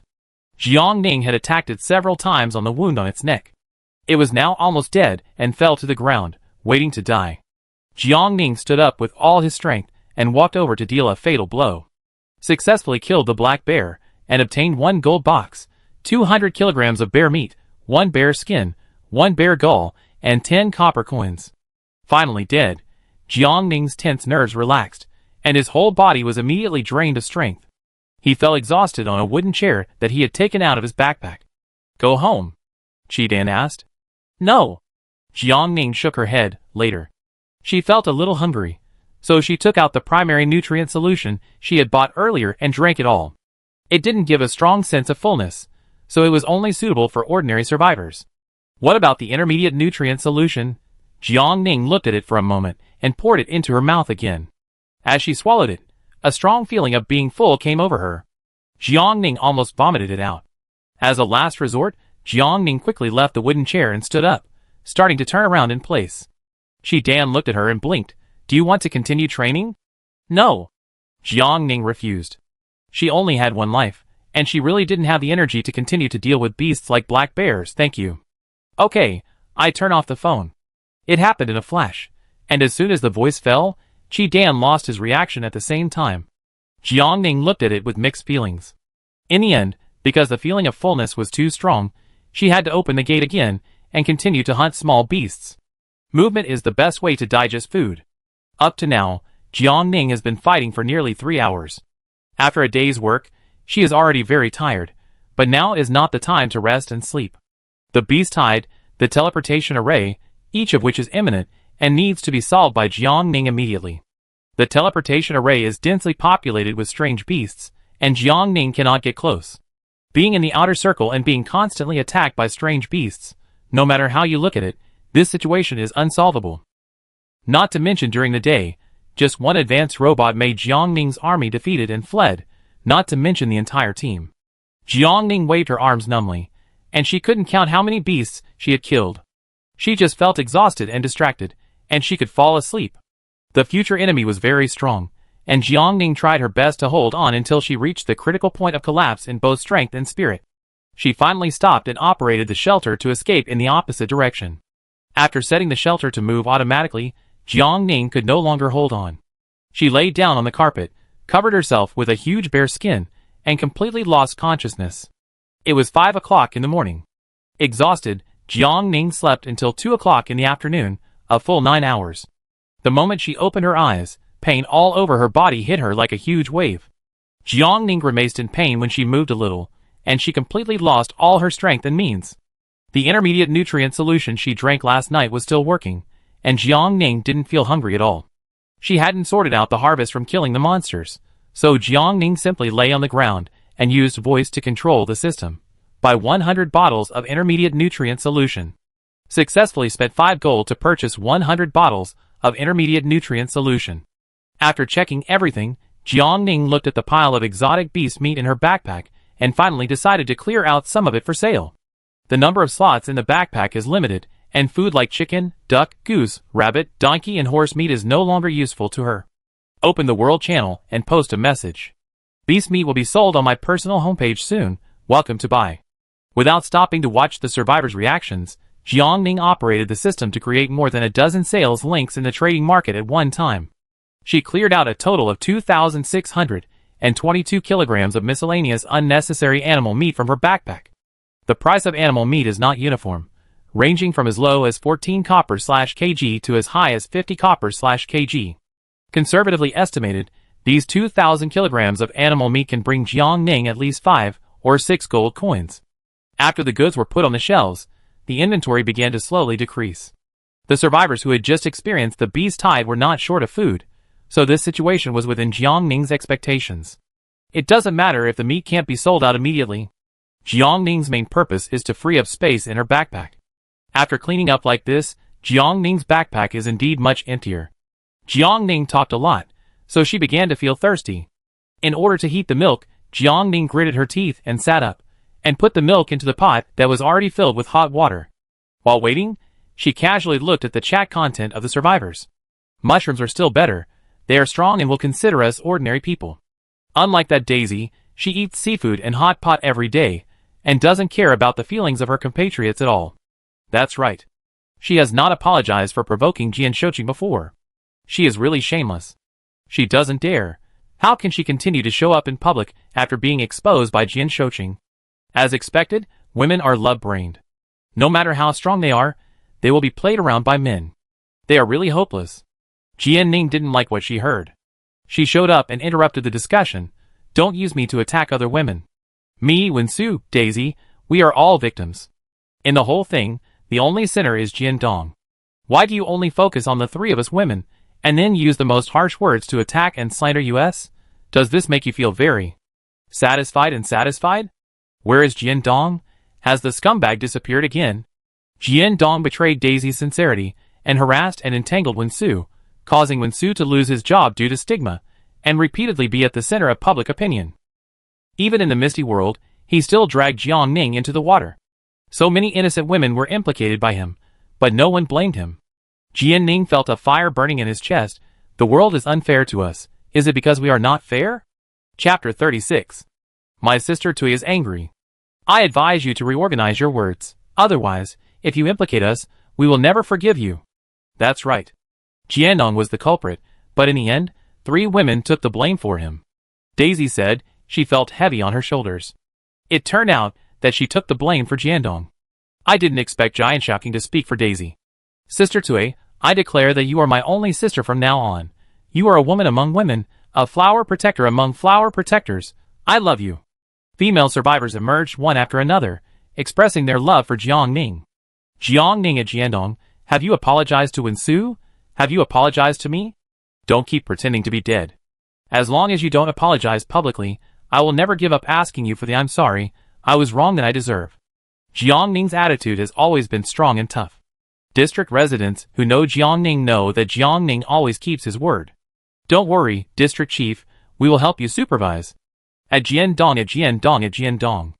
Jiangning didn't care about the love-brained Daisy's attitude. Will she be grateful to herself, or will she blame herself for pushing her beloved boyfriend to the forefront? What Jiangning wanted to do was to nip all possibilities of group suppression of women from the source. If I stand by and watch coldly today, no one will cheer for me when disaster strikes me in the future. The World Channel was very lively, but until Jiangning left, Jiandong didn't show up and say a word. Jiangning sneered. There was still a long time to come. She had plenty of ways to deal with the other party. It was a good thing that Jiandong was still stubborn. Jiangning could make him a role model, and warned some survivors with bad intentions. Putting Jian Dong's matter behind her, Jiang Ning prepared to open the treasure chests that dropped last night.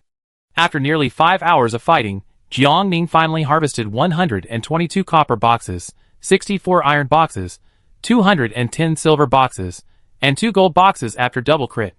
Because he only hunted a large black bear, the drop rate of gold boxes was not high. There were about 400 boxes, and it took Jiang Ning almost an hour to open them all. Although his body was very tired and sore, the harvest was also very satisfying and extremely rich.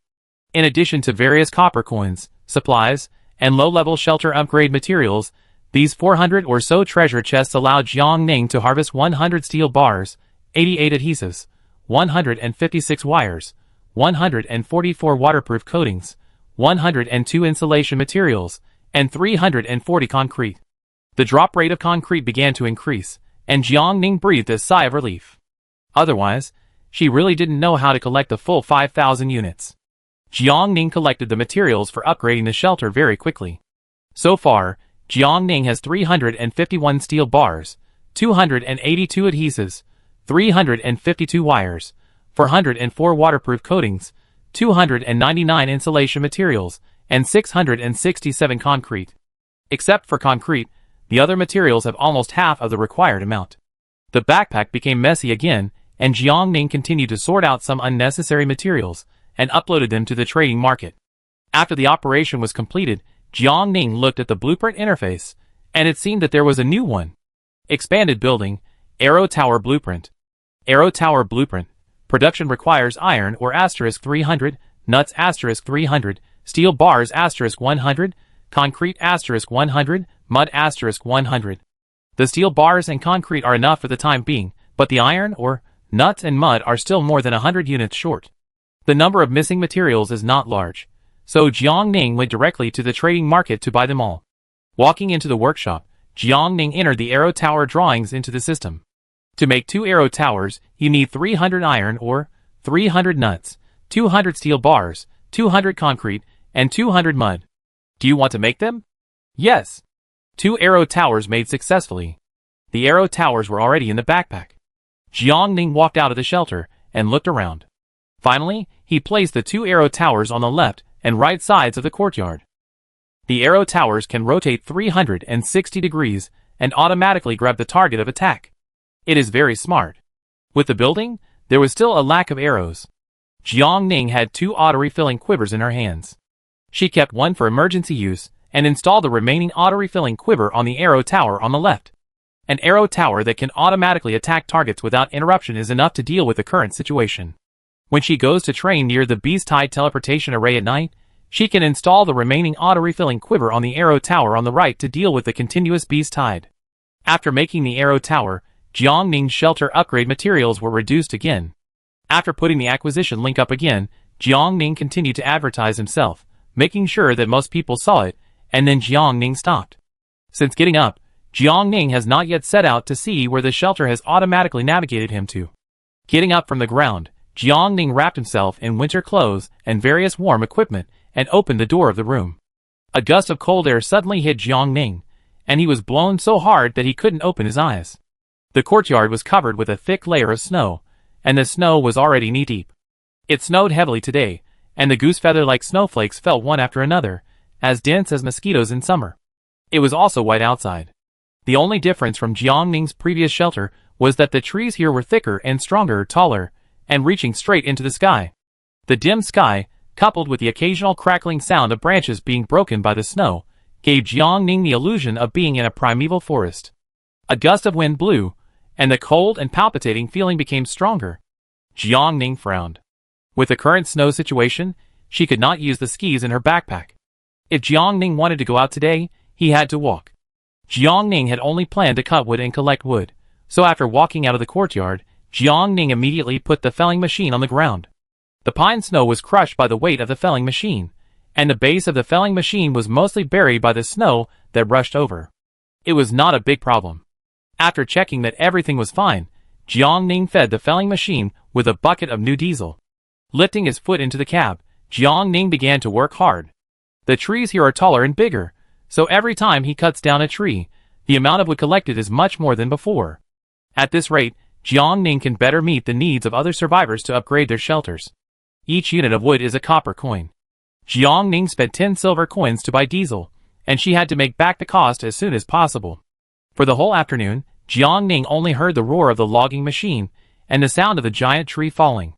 She did not rest, but only drank a bottle of intermediate nutrient solution while taking a breath. Therefore, Jiangning harvested a total of 15,292 units of wood. Jiangning sold out the inventory in his backpack in advance. It was almost 6 o'clock, and the fog was about to fall. Jiangning quickly put away the feller and hurried back to the shelter. Just as he was uploading the remaining wood in his backpack to the trading market, Dong Qinli sent a private message. The detector is back. You guessed it right. There is also a bees-tied teleportation array not far from my shelter. It was within Jiangning's expectations. I haven't found a way to destroy the teleportation array yet, she said, or maybe the bees-tied teleportation array is not something that we can easily destroy with our current power. Dong Qinli, the reason why advanced civilizations are called advanced civilizations is because our technological level is far lower than theirs. If it was in the past, it would be fine. It might take dozens or hundreds of years to get to the threshold. But now all the high-end scientific researchers have been dispersed, and there are no conditions to reorganize research. Jiangning did not take up Dong Qinli's topic, but asked her, have you seen the products in the reputation store? I have seen it, why? Dong Qinli was puzzled. After a while, Dong Qinli suddenly reacted, did you buy the shelter driver core? Yes. Jiangning told the truth, last night, I bought and installed the shelter driver core. After that, I operated the system to move the shelter to the vicinity of the beast-tied teleportation array and hunted the monsters all night. No wonder. Dong Qinli muttered to himself, in the afternoon, you cleaned up so much monster meat to sell. After realizing it, Dong Qinli disagreed, you are too reckless. What if you encounter danger? Death in the foggy world is no joke. I'm fine. Jiangning felt a little guilty. As long as you don't leave the shelter, you are safe. Thanks to the blocking position, I got a lot of treasure chests last night, and also opened a lot of shelter upgrade materials. Although some of them have been used by Jiangning to make arrow towers. Dong Qinli was stunned. You regard it as a monster spawning point? This statement is very accurate. Jiangning replied, risks and opportunities coexist. At the speed of last night, I can collect all the materials except concrete in less than half a week. At the same time, I will get various supplies, drawings, and weapons. Jiangning reminded the other party, in addition to upgrading the shelter, you could also build various expansion buildings. You need to raise your reputation as soon as possible, and then go to buy the drive core. After a tiring day, you still have to work overtime to get materials at the beast-tied refresh point? Dong Qinli was silent, you are too hard-working. Jiangning thought about it, this is indeed a bit embarrassing for Dong Qinli. Other people's physical strength is different from hers. She is a natural hard worker. No matter how hard it is, she can persist longer than others. Jiangning did not speak. She accepted the detector returned by Dong Qinli, and then set it to rush to the vicinity of the beast-tied to check the situation. After confirming that there were no intelligent robots there, and it was very safe, Jiangning controlled the shelter to return to the vicinity of the teleportation array. Just like last night, Jiangning warmed up first, then used the felling machine to block the courtyard door, and finally opened the arrow tower to indiscriminately attack the densely packed monsters outside. With the help of the arrow tower, Jiangning's monster-killing efficiency increased by at least 3 times compared to last night. Qi Dan crossed his arms and looked at Jiangning, then looked up at the arrow tower that was working seriously and uninterruptedly, and raised his eyebrows slightly. Have you done the warm-up exercises? I'd bring some small animals into play with you. Jiangning had just finished killing a donkey, and he looked at Qi Dan with mixed feelings. Qi Dan didn't respond to her. He quickly climbed over the wall, and disappeared without a trace. How could Jiangning easily meet a self-aware, humorous, and powerful high-level intelligence in a small copy and successfully bring it out? Jiangning was puzzled. Most of the beasts in the beast-tied had no attack power. Jiangning could kill several of them in a row with a tang sword like cutting vegetables. However, this thought disappeared immediately after seeing Qi Dan holding 2 monkeys in one hand. Qi Dan stood on the courtyard wall, his delicate face raised a lively expression towards Jiangning. Continue. As soon as the voice fell, Qi Dan accurately projected the 4 monkeys towards Jiangning. The 4 beast monkeys were severely beaten by Qi Dan, and then they were caught here by Qi Dan for no reason, and they were already full of anger. They couldn't do anything to Qi Dan, so they vented all their resentment on Jiang Ning. A mere human who was powerless was definitely not a match for the 4 monkeys. In an instant, 4 strange monkeys attacked Jiang Ning at high speed like cannonballs. Jiang Ning hurriedly retreated and hurriedly avoided the 8 claws they grabbed at the same time. Jiang Ning didn't like monkeys. They were agile, arrogant, and rude. They would scratch humans at will, which was very difficult to fight back. Just like now, the 4 monkeys were like 4 cunning loaches, cooperating to beat Jiang Ning together. Jiang Ning was in a panic, and a layer of sweat was oozing from his forehead. Keep calm and pay attention to your steps. Qi Dan reminded him, the only martial arts in the world that cannot be broken is speed. In the face of absolute speed, any conspiracy is a paper tiger. Jiang Ning paused and thought for a moment. Immediately, she suddenly ran in the courtyard, taking the initiative back into her own hands. Jiang Ning's running speed was not slow. Even though the data of the beast monkeys had been strengthened, this was not a forest, and there were no vines for them to jump and climb. To a certain extent, the fighting conditions of 1 person and 4 monkeys were fair. The claws of the beast monkeys were sharp, but they were not very aggressive. At first, Jiang Ning was caught off guard because he was outnumbered. The beast monkey's offensive was disorganized. It was normal for Jiang Ning to be entangled and unable to get out. Flying a kite is a very effective move. Jiang Ning patiently guided the 4 monkeys to track her, and then deliberately slowed down. When she was about to be caught up, she suddenly stopped and turned around, drew out her tang sword and cut through the air, ruthlessly cutting the leading monkey. With a scream accompanied by a stream of scarlet blood, Jiang Ning efficiently killed a strange beast monkey. Successfully killed the strange beast monkey, and obtained 1 silver box and 10 copper coins. Killing the strange beast monkey did not drop monkey meat, because monkey meat may carry a variety of pathogens, including bacteria, viruses, and parasites, which can easily cause infection and various allergic symptoms to humans, and even shock, and cannot be eaten. After killing 1 monkey, the other 3 quickly went berserk, and both their speed and offensive power became stronger. Jiang Ning drew a beautiful sword flower to retract the tang sword, and then swung it out neatly, successfully blocking the attack of a strange beast monkey. She maintained a calm mood and clear mind, and while her brain was spinning at high speed, she had killed the second angry strange beast monkey again. After killing half of them, the remaining 2 posed no threat to Jiang Ning. It took 5 minutes to clean up the last strange beast monkey. Jiang Ning called out to Qi Dan, who was going to continue to find a small animal for Jiang Ning to play with. Teacher, do me a favor. What help? Qi Dan turned around in confusion. Wait a minute. Jiang Ning took out a small wooden chair and sat down, then opened a bucket of white paint in front of Qi Dan, dipped a brush into the white paint, and carefully painted the color on the detector stroke by stroke. The fact that the beast had teleported has been confirmed, and now Jiang Ning wants to find more clues. For example, when did the group of advanced robots appear during the day? When did they disappear? Did they appear in the foggy world just to maintain the beast tide? This matter is very important. After figuring out these, Jiang Ning can better formulate the next plan. Jiang Ning doesn't like things to get out of control. Since she has found a problem, she should actively find a way to solve it.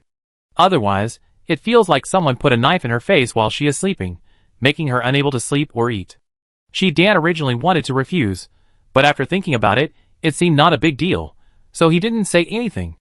After Jiang Ning patiently painted all the detectors snow white, enough to blend perfectly with the surrounding environment, Jiang Ning handed both detectors to Qi Dan. Teacher, please help me put the white one on a snowy spot on the tree, and the original color one. Just find a pile of stones and put it in the gap. The request is not low. Despise it or not, Qi Dan still fulfilled Jiang Ning's wish. Jiang Ning watched its disappearing back, without rest, and continued to kill the beasts. During the time when Qi Dan was away, Jiang Ning began to think, can he kill all these beasts? If he killed them all, would they appear again later? Will the teleportation array continue to send strange beasts to the misty world without stopping? Jiang Ning's thoughts drifted away. The misty world set a rule that people cannot leave the shelter after the mist falls. Is it because there will be a beast tide at night, which will pose a huge threat to the lives of the survivors? She paused in her action of killing the strange beast, and then approached the courtyard door carefully. Jiang Ning wanted to try to take a step out of the shelter. She was not acting rashly. If the situation was not right, Jiang Ning would immediately return to the shelter, and would never joke with her own life. After adjusting the attack direction of the 2 arrow towers, and letting the arrow towers help him block most of the monsters at the gate, Jiang Ning took out his submachine gun, held the gun in his arms, and cautiously moved towards the gate. In front of him, waves of monsters surged up, and were killed by the arrow towers again and again. Jiang Ning held his breath, and stepped out with his right foot very slowly. The familiar creepy feeling came again, making Jiang Ning want to escape reflexively. But there was no danger. Jiang Ning's eyes lit up slightly, and he put his center of gravity on his left leg, moved his right leg again, and slowly moved out of the shelter. The palpitation became stronger and stronger until half of Jiang Ning's body had been moved out. She looked pale, as if she was in great pain. No, these were all illusions. Jiang Ning took a deep breath and began to convince herself. There was no danger outside, only a tide of beasts. Her strength had grown, and such a small beast could not pose any threat to her. She suddenly raised her eyes. Her eyes were like torches, and she moved the remaining half of her body out with a fearless attitude. In an instant, Jiang Ning's scalp was numb, and her whole body trembled uncontrollably. The best way to overcome fear is to face it. Jiang Ning gritted his teeth, put away the submachine gun, and held the tank sword again. Neither the fog nor the beast tide is scary. What is scary is that his heart and subconscious mind have been hypnotized and brainwashed by the fog world. Leave the shelter at night, and you won't die. Jiang Ning was sweating coldly, and tried to control his body to raise his hand to attack. In the place where the arrow tower was missing, Jiang Ning was like a toddler, clumsily using the tang sword to attack. Successfully killed the strange chicken, and obtained 1 iron box, 2 kilograms chicken, 1 chicken feather, 0.2 kilograms chicken feather, and 10 copper coins. She succeeded. Jiang Ning breathed a sigh of relief, and a bright smile bloomed on her pale face in the snow. Dan slowly let go of the big black melon seeds in his hand, and the big black melon seeds, howled, and immediately ran away from the terrifying intelligent machine. Jiang Ning turned her head when she heard the voice teacher. She glanced at the wild boar that ran away, and couldn't help saying, "It ran away. No big problem." Dan leaned against the wall, and stared at Jiang Ning, his beautiful eyes without any emotion. "Your current training method is better than bullying small animals. Teacher, can I ask you a question?" Jiang Ning opened his mouth, but Dan refused before he could ask. "No. Your goal tonight is 1 meter away from the shelter." Jiang Ning was speechless, then looked down at the distance between himself and the shelter gate, 5 centimeters. Facing the fear in his heart is not an easy thing, especially since the foggy world also brought some indescribable psychological oppression to Jiang Ning.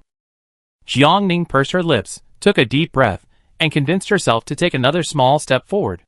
A greater sense of oppression overwhelmed her, and Jiang Ning's legs became weak, and she almost knelt directly in the snow. "Teacher, what is in the fog?" Seeing that she was still unwilling to give up, Dan lazily lifted his eyelids. "I don't know, I'm not sure, don't ask me." Jiang Ning, Sooner or later, she will find the answer. Every movement is a great torture for Jiang Ning. Her hair stood up and goosebumps popped up one after another. The huge crisis and fear made Jiang Ning's spirit tense all the time, as if she was in hell. Jiang Ning tried to hold on for more than 5 hours, and finally her spirit and strength were exhausted. Rest first. After observing that she was in poor condition, Dan opened his mouth and ordered. Jiang Ning had successfully walked out 1 meter away. Hearing this, she did not stubbornly or insist, but retreated to the back without hesitation, and closed the gate with a dizzy hand. After drinking a bottle of intermediate nutrient solution, Jiang Ning sat down on a wooden chair exhausted, and then immediately took a screenshot of all the harvest in his backpack tonight, and sent it to Dong Qianli. Dong Qianli, ? From 6 o'clock to now, in addition to the meat of exotic beasts, I have harvested more than 600 treasure chests in total. Are you not injured? Dong Qianli asked worriedly. Do you have to fight so hard? Jiang Ning, yes, I must fight so hard. After sending this sentence, Jiang Ning's fingers slowly tapped the screen, and once again dropped a heavy bomb on Dong Qianli, who was unprepared. I left the shelter tonight. You will die if you leave the shelter, it's a scam. Chapter 37, 13th day of the survival calendar, hail and snow, -23 to -13 degrees Celsius, storm, midnight. What? Dong Qianli stood up suddenly, staring at the words Jiang Ning sent. Really? Absolutely true. Jiang Ning gave Dong Qianli a positive answer, and then explained, although you will not die if you leave the shelter, the resistance is great, and both the spirit and the body will suffer great torture. Finally, she tempted Dong Qianli, you can try it yourself. Dong Qianli couldn't help but smile bitterly. Let's talk about it tomorrow morning. I take a night's rest and adjust to the best condition. Dong Qianli completely believed Jiang Ning's words, because Jiang Ning didn't need to lie to him about such an important matter. What good would Jiang Ning get by lying to him? Seeing that the materials needed to upgrade the shelter were increasing, it was completely impossible to meet the needs by just hunting exotic beasts or entering dungeons. Exotic beasts would only increase in number when the beast tide came, and dungeon tickets were hard to come by. If they want to upgrade the shelter as soon as possible, all the survivors can only take risks like Jiang Ning, overcome their psychological and physical fears at night, step out of the safe range to kill the beasts in the thick fog and collect materials. Otherwise, only 5,000 units of concrete will be enough to trap everyone for 2 or 3 months, or even half a year. No one dares to guarantee what the foggy world will look like in half a year. Dong Qianli did not ask Jiang Ning whether he wanted to make this news public. That was the conclusion Jiang Ning came to after taking risks, and it had nothing to do with him. If you talk too much, the meaning will be different. Is there anything I can help you with now? Dong Qianli asked at last. Jiang Ning, have a good rest, try to step into the thick fog as soon as possible, collect the shelter materials as quickly as possible, and upgrade the shelter with me. Once the news that there are beast tides in the thick fog at night, and that leaving the shelter at night will kill you is a scam, all survivors around the world will rush to try. By then, the soldiers, martial artists, and various coaches who used to have strong physical fitness will rise in a short period of time and distance themselves from ordinary people.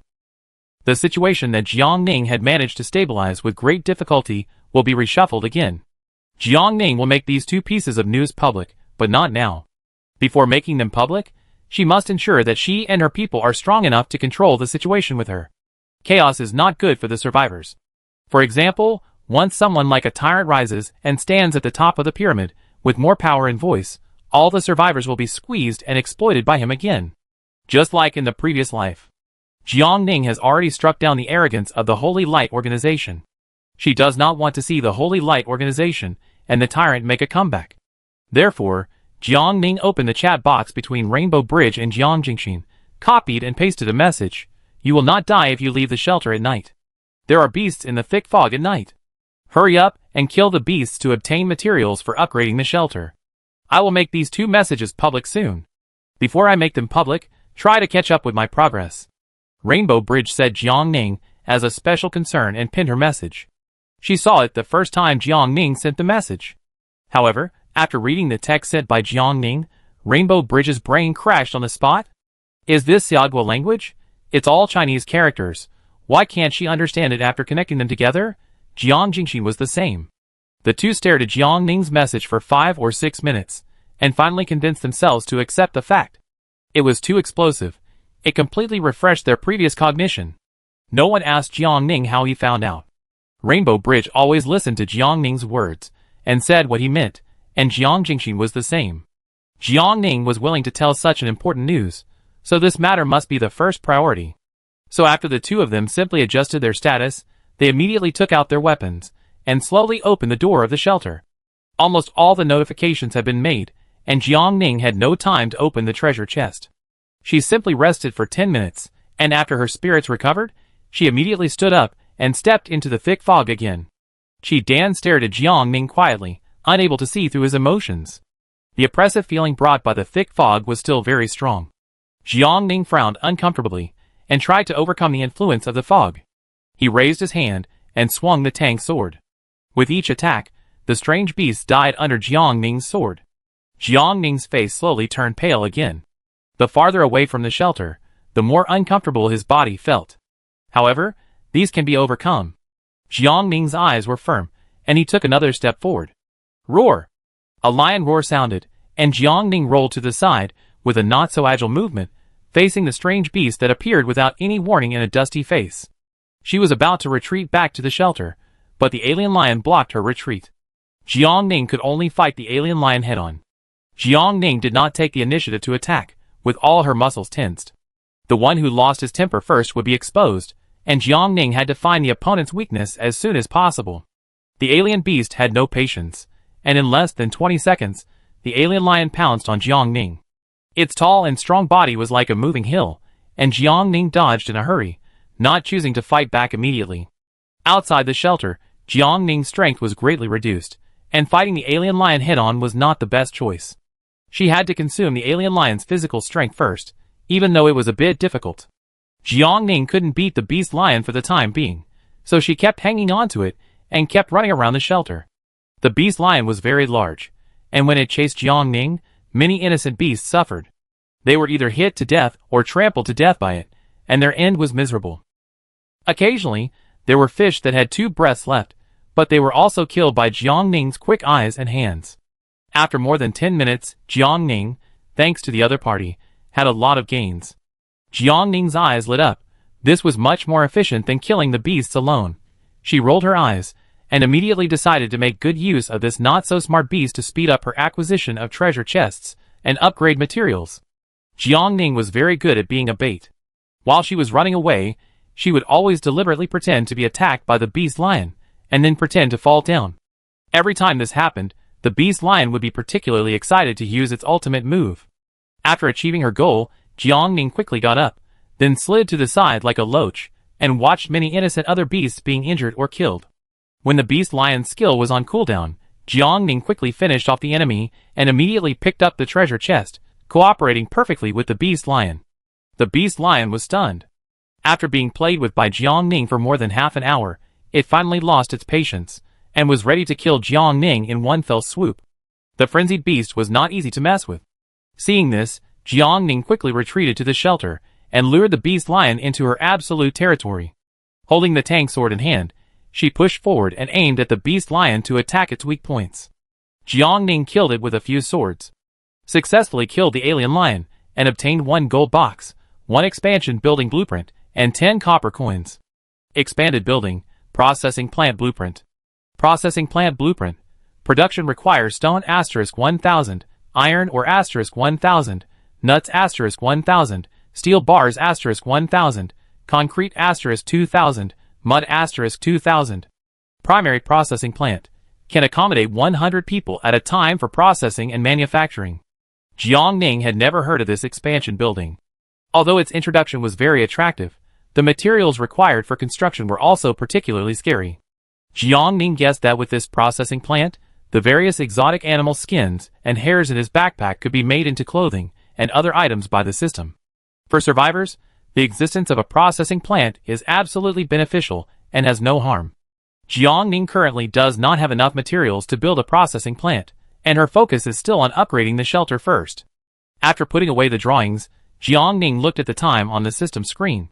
It was almost 1 o'clock. There were still 5 hours before dawn, but the wind was blowing all around, and the branches were blowing. Squeaky.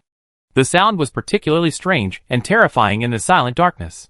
Under the influence of the wind, large chunks of snow fell down mixed with broken branches, and the snowflakes in the wind were dense and blinded people's eyes, making it difficult for Jiang Ning to see.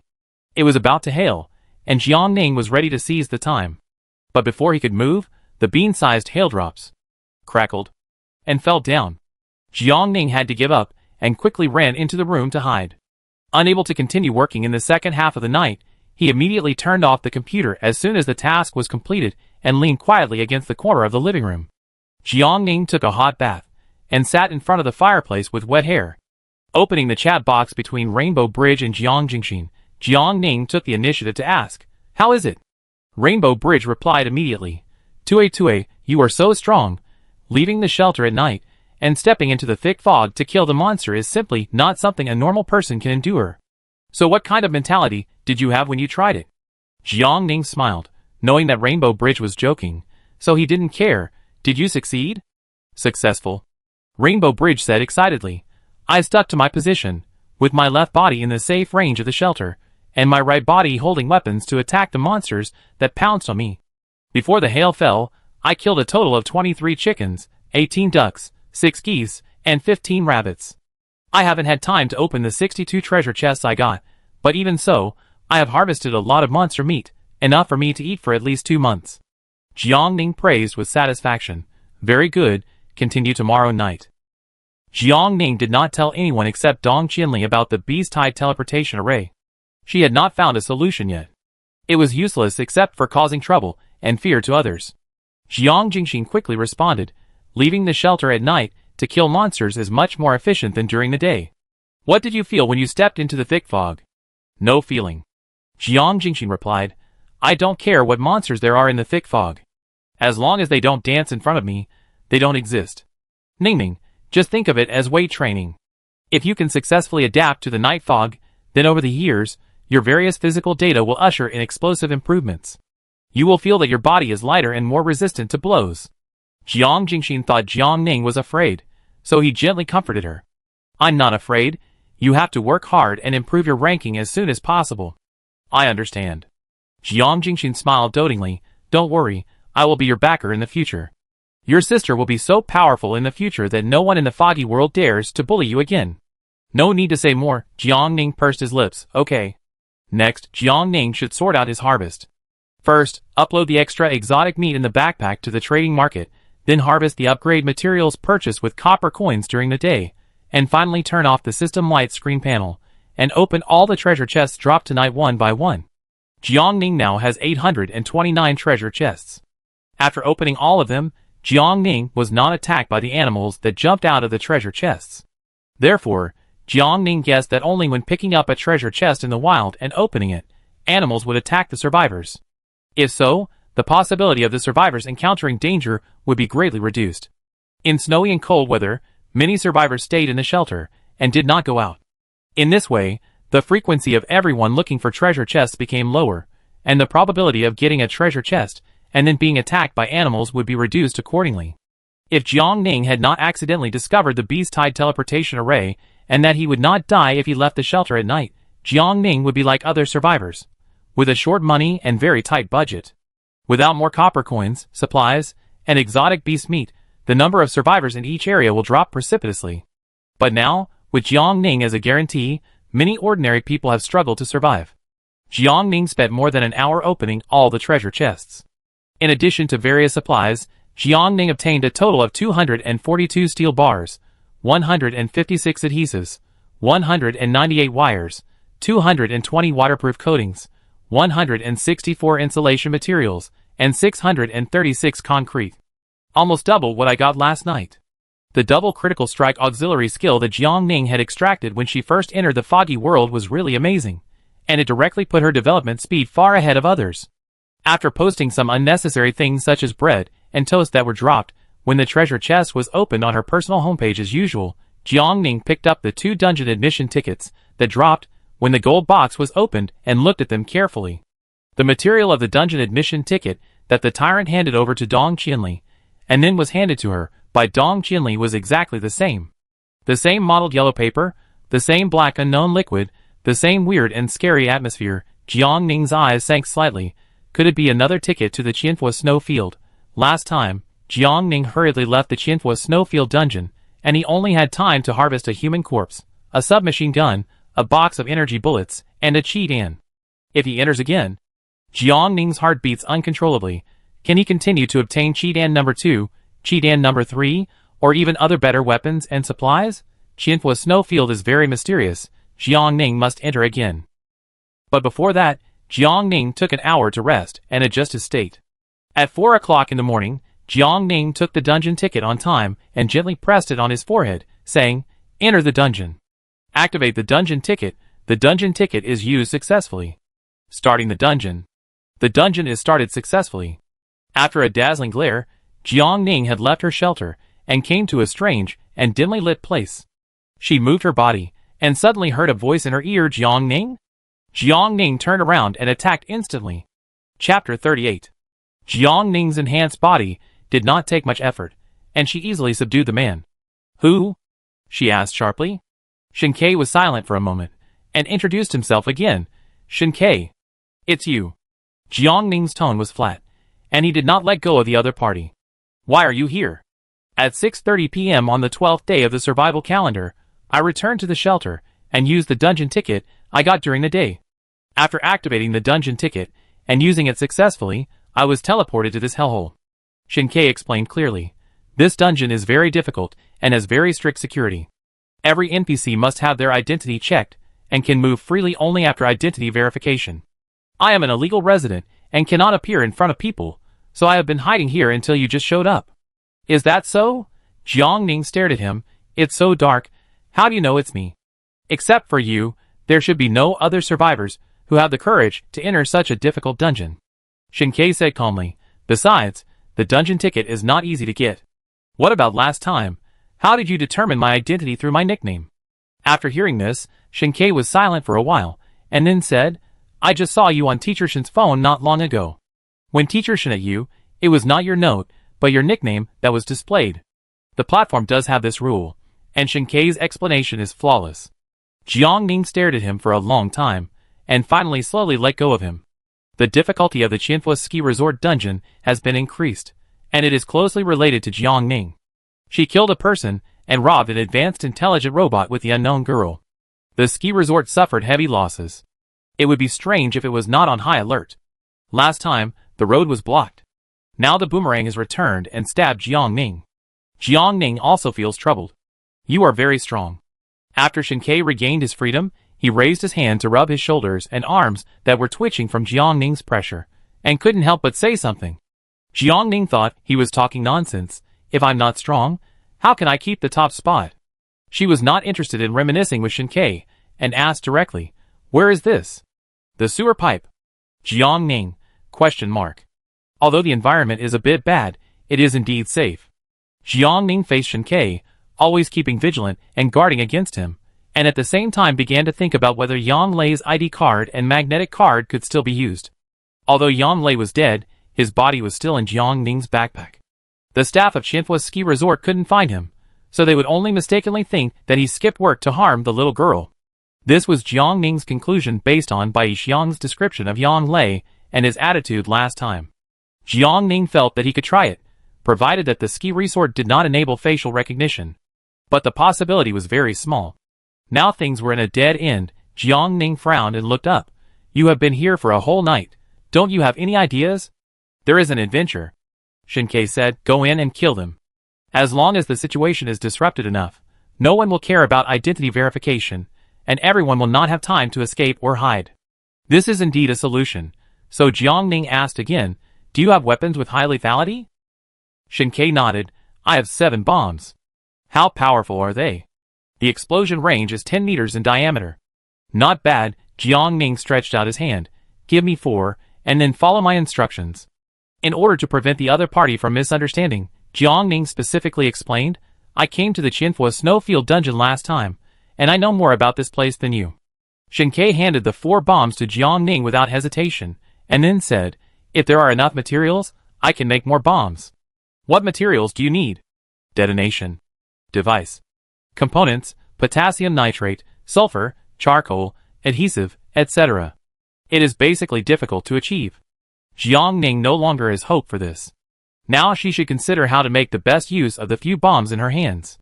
The sewer pipes were complicated, and Jiang Ning could only move forward by instinct. It was quiet all around, with only the sound of footsteps. Each pipe looked similar to Jiang Ning. After walking for a distance, Jiang Ning stopped and looked up. Shinkei stopped with her. Is it here? Yes. Jiang Ning replied with a word, then turned back to advise Shinkei, this is a place for rich people to go on vacation and ski, unlike other dungeons where you can kill monsters to get materials. You know the current situation, so you wait for me here. I will send you a message after the chaos outside. Shinkei gave Jiang Ning 4 bombs. In return, Jiang Ning would notify him after the task was completed.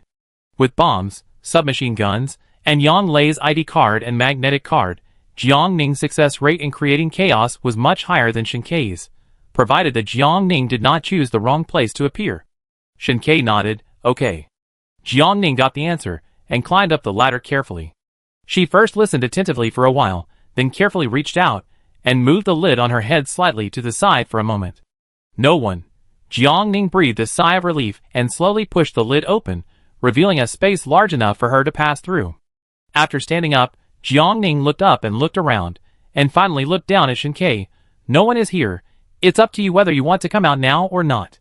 Shinkei was about to reply, but Jiang Ning had disappeared. Jiang Ning moved stealthily, and quickly hid behind the wall of the building to cover her figure. The situation was unclear, so everything had to be done with caution. She looked around, and it seemed to be the kitchen of a hotel. It was not the peak dining time, and it was relatively late, so there was only one security guard on duty in the kitchen. After observing the sky outside, Jiang Ning was more certain of his guess. It was easy to create chaos in the kitchen, but Jiang Ning had to first make sure that the occupancy rate of this hotel was high, Otherwise it would be a waste of ammunition, and the security alert would be upgraded again. Jiangning used the cover of night to shuttle around the ski resort. After exploring for about half an hour, Jiangning basically figured out the layout of the hotel. In the middle, it was the largest and most luxurious, and it was also the place where Jiangning worked as a waiter last time. The guests were all high-ranking officials, powerful people, and their identities were particularly extraordinary. This was it. Jiangning narrowed her eyes, and observed that there was no one around. She tiptoed through the window into the kitchen. The technology here was different from that of Blue Star. Jiangning stopped to study for 5 minutes, and finally determined the target point, where the power would be maximized after the explosion. Shinkei's bombs could be set with a countdown, so Jiangning placed 2 bombs here, and set the countdown to 1 minute. The explosion of one hotel was not enough to cause panic. Jiangning walked to the side, set the countdown for the remaining 2 bombs, and hid them. Give me the remaining 3 bombs as well. Jiangning sent a message to Shinkei. It will explode here in a minute, stay away. Shinkei traded the bombs to him. After Jiangning clicked to receive it, he kept one in case of an accident, and then threw the other 2 into a building with bright lights and crowded figures. Boom. Huge explosions sounded one after another, and all the voice-controlled lights in the building were awakened. The power of the bomb itself plus the assistance of the high-tech energy gas in the kitchen, the sky was instantly as bright as day. To be honest, the power of this explosion is too small, far less than what I created before. What do you think, sister? A familiar voice suddenly came from behind. Jiangning was startled, and quickly hugged the submachine gun and turned back. It's her. Chen Zhou smiled at Jiangning's actions as if facing a great enemy, and just raised his hand lightly, and lightly took the weapon from Jiangning's arms. I haven't seen you for a few days, sister, you are still weak. She proudly shook the submachine gun in her hand, and raised her eyebrows at Jiangning. It seems that you are not training well. Jiangning did not refute Chen Zhou. Chen Zhou felt bored when he did not get a response, so he returned the submachine gun to Jiangning, and said eagerly, Wait, watch me next. Chen Zhou was unpredictable. Jiangning looked at her. Why are you doing this? Why so many whys? If you want to do it, just do it naturally. Chen Zhou walked in front with his hands behind his back, and motioned Jiangning to follow. I will be very happy to see Qianfuo's snowfield destroyed. Believe me, I'm doing all this, and the ultimate beneficiaries will only be you. We? Jiangning didn't show it on her face, but Shinkei was exposed. Chen Zhou was an aboriginal, and knew the ski resort very well. Jiangning didn't resist, and followed her obediently. Chen Zhou had the ability to destroy Qianfuo's ski resort, so why didn't he do it until the ski resort opened? Wouldn't it be more effective to hinder it at the beginning of construction? If accidents happen frequently at the ski resort, it might be aborted one day, and then the construction will be completely stopped, and the project will be directly abandoned. Jiangning thought about this, and followed Chen Zhou to a high ground, watching him take out an energy cannon or something like that. She fired 3 shots at the highest point of the ski resort, and the snow instantly loosened and rolled down. There was an avalanche. Jiangning looked at the energy cannon with envy. Does the ski resort have this weapon?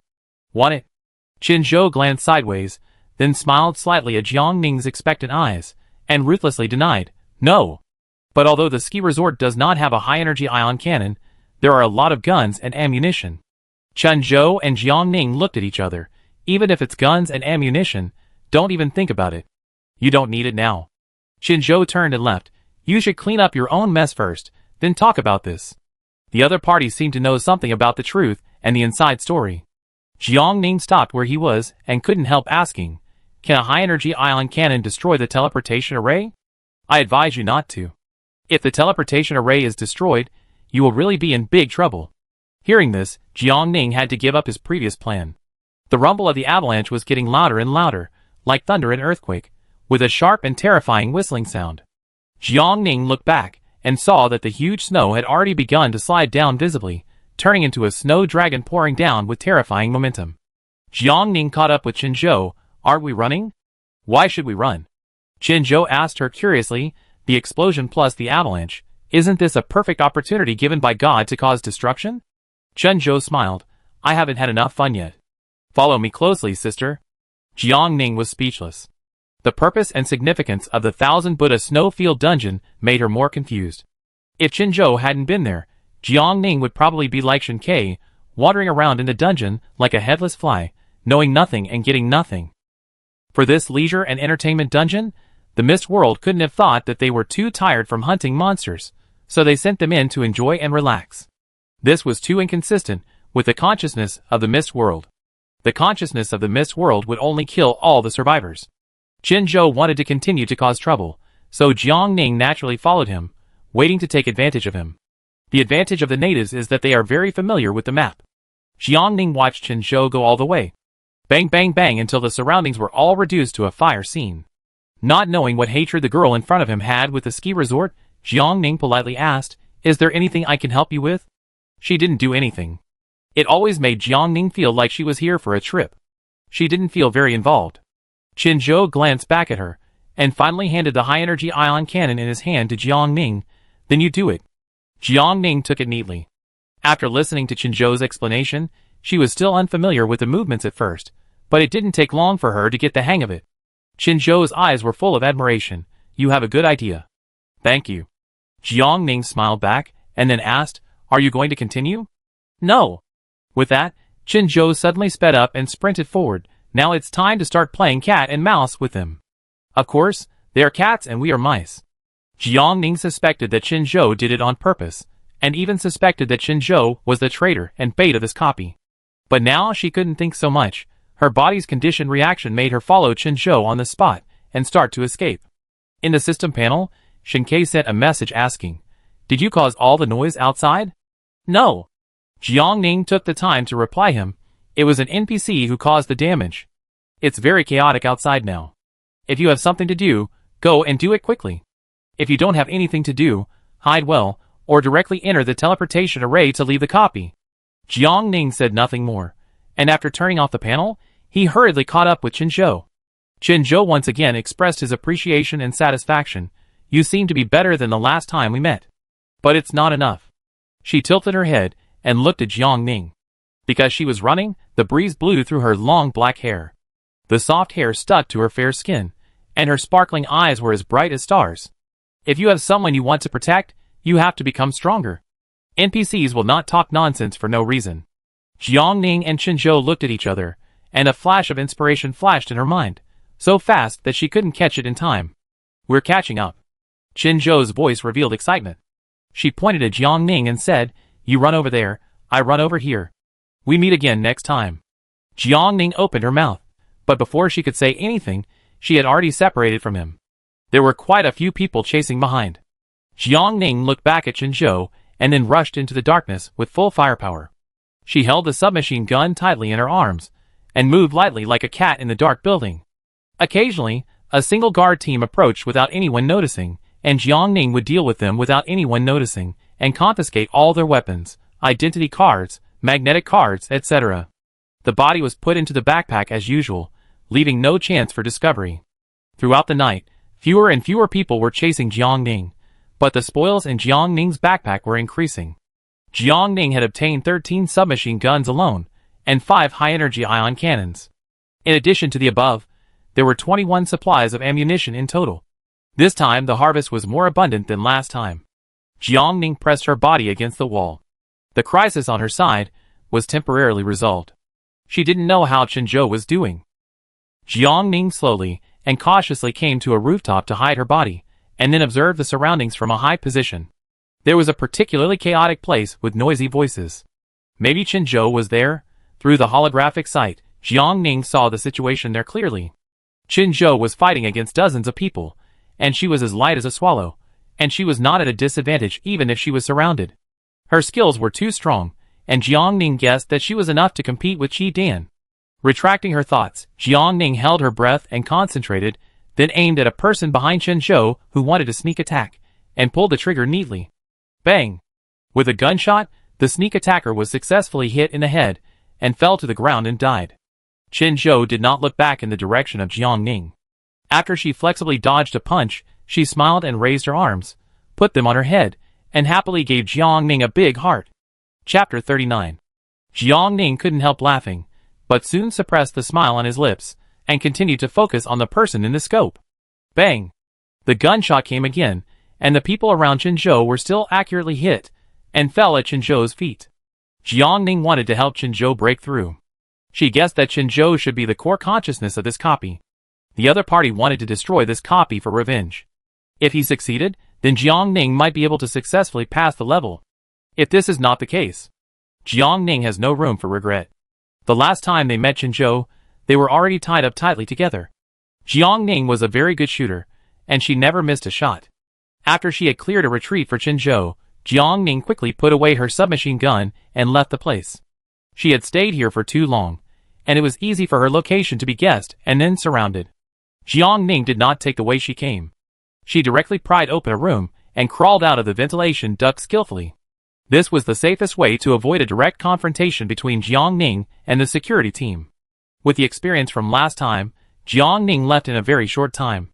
15 minutes later, Jiang Ning jumped down from the ventilation duct with a dusty face. She had already left the previous building and circled back to the place where the fire broke out. On the left, the exquisite and magnificent square and the fountain statues were buried in thick snow. On the right, the blazing fire burned, melting the snow into water and then freezing it into ice. The ground was slippery, and Jiang Ning moved carefully, observing the surroundings calmly. The crowd began to flee again, more panicked than last time. A group of powerful people with exquisite and gorgeous clothes and noble temperaments looked panicked. Their bodies were in a mess, and their faces were faintly filled with suppressed anger. Jiang Ning followed in small steps. The teleportation array in the copy could not send Jiang Ning to the residence of this group of people. It would only send Jiang Ning back to the foggy world. In this case, Jiang Ning did not need to leave in a hurry if there was no danger. The Qianhua snowfield was not chaotic enough, and Jiang Ning was determined to add more fuel to the fire. Pretending to be pushed aside by the crowd, Jiang Ning naturally sneaked into the building next to him, took out the ion cannon from his backpack and started to attack. Under the huge energy, the magnificent and exquisite building began to explode and catch fire. With the wind tonight, the fire spread quickly and quickly burned to the upper floors. As more and more people fled, Jiang Ning became less and less noticeable. "Is it you?" Jiang Ning was suddenly grabbed by someone. Bai Xiang looked at her with surprise and worry. "Why are you still here? Come with me. If you don't leave now, you won't be able to leave later. These damn managers are trying to torture all employees to catch the suspect. Who can bear the pain of being beaten and tortured? It's better to make up your mind and sign a confession to make yourself happy. The Qianhua snowfield dungeon cannot be exited directly. If the situation is really as Bai Xiang said, then Jiang Ning should really leave." In the chaos, Jiang Ning was squeezed into the teleportation array without spending too much effort. Inside the shelter, the perceived temperature dropped a lot. Affected by the hail and snow, the damp and cold air was like a magic attack, torturing every cell in the human body. Jiang Ning sat in front of the fireplace and used the fire to warm his slightly stiff hands. It was getting harder and harder. Jiang Ning stared at the burning firewood, his face flushed by the jumping flames. This time, Jiang Ning only spent 8 hours in the Qianhua snowfield dungeon. The current time in the foggy world was close to noon. The sky was dim, and dark clouds hung in the air one after another, blocking all the light. Looking out the window, it looked like the end of the world, bringing a strong sense of oppression. In this kind of scene, the fear in the hearts of the survivors can be easily aroused and expanded. Jiang Ning had been up all night, and she felt a little tired. After getting up and taking a hot bath to warm her body, she dragged her sleeping bag and lay down in front of the fireplace, spreading thick fur of exotic animals on the ground. The wooden bed had been taken away to make a wheelchair for Jean Lin, so that Jiang Ning could sleep more comfortably. It was inconvenient to go out in hail weather, so Jiang Ning closed her eyes with peace of mind and prepared to sleep until she woke up naturally. But within 4 hours, Jiang Ning opened her eyes with dry eyes, not feeling sleepy at all. She lay in her sleeping bag, not getting out, lying on her back and turning on the system screen. Dong Qinli has started selling coal in large quantities, and the price of coal is not high, only 10 copper coins per unit. If Jiang Ning hadn't reminded her that reputation is more important, Dong Qinli would probably have set the initial price higher, at least several times higher. 1 unit of coal cannot burn for too long, and many survivors, who are short of money, will choose to trade with Dong Qinli with the supplies or materials in their hands, or choose to pick up some branches and other wood outside as firewood to simply make do. With the help of the coal mining machine, Dong Qinli's daily new coal supply is becoming more and more stable, and his reputation value is also starting to grow like a rocket. Jiang Ning opened the ranking list and took a casual look. It is estimated that it will not take long for Dong Qinli to save up enough money to buy the shelter drive core, and then go with Jiang Ning to explore the beast-tied teleportation array near the shelter.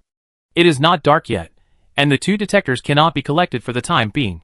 Jiangning opened the chat channel and briefly browsed the chat content of the survivors today. Damn it, has anyone entered the copy of that crazy woman? I'm really going to vomit from the torture. The pregnant crazy woman? I've been there. What crazy woman? It turns out I'm not the only victim. Who is as miserable as me? I was in there doing laundry, cooking, feeding the baby, and doing housework non-stop. I was detained there and tortured for 3 days and 3 nights. If the crazy woman hadn't really been fed up with me, I might not have been able to successfully exit the copy. What the hell, which bastard let her give birth to so many children and didn't help raise them? I stayed in there for more than 40 hours, but I didn't even see the male owner once. He didn't go home? He must have cheated on his lover. He has hands to untie his belt, but no hands to help raise children and do housework. If I run into him one day, I will definitely punch him first. The crazy woman doesn't seek money or kill people, she just tortures people. So is there anyone who has successfully cleared the level? Please give me a guide. Same request. Every time I activate the dungeon ticket, I am pulled into the crazy woman's dungeon, and I can't escape in time. I do more housework in the dungeon than I have done in the past 30 years. Have you ever thought about how your mother has lived through these decades? She has to take care of the children, earn money to support the family, take care of the family, and take care of both parents. Isn't that what she should do? Women should worry about it, and we men only need to be responsible for making money. You said that as if women don't make money. That's enough. When will the efforts and energy that mothers put into the family be properly recognized and realized by everyone? The channel soon hyped up this matter, until someone pulled Jiangning out. Boss, have you cleared the level? Jiangning replied, no.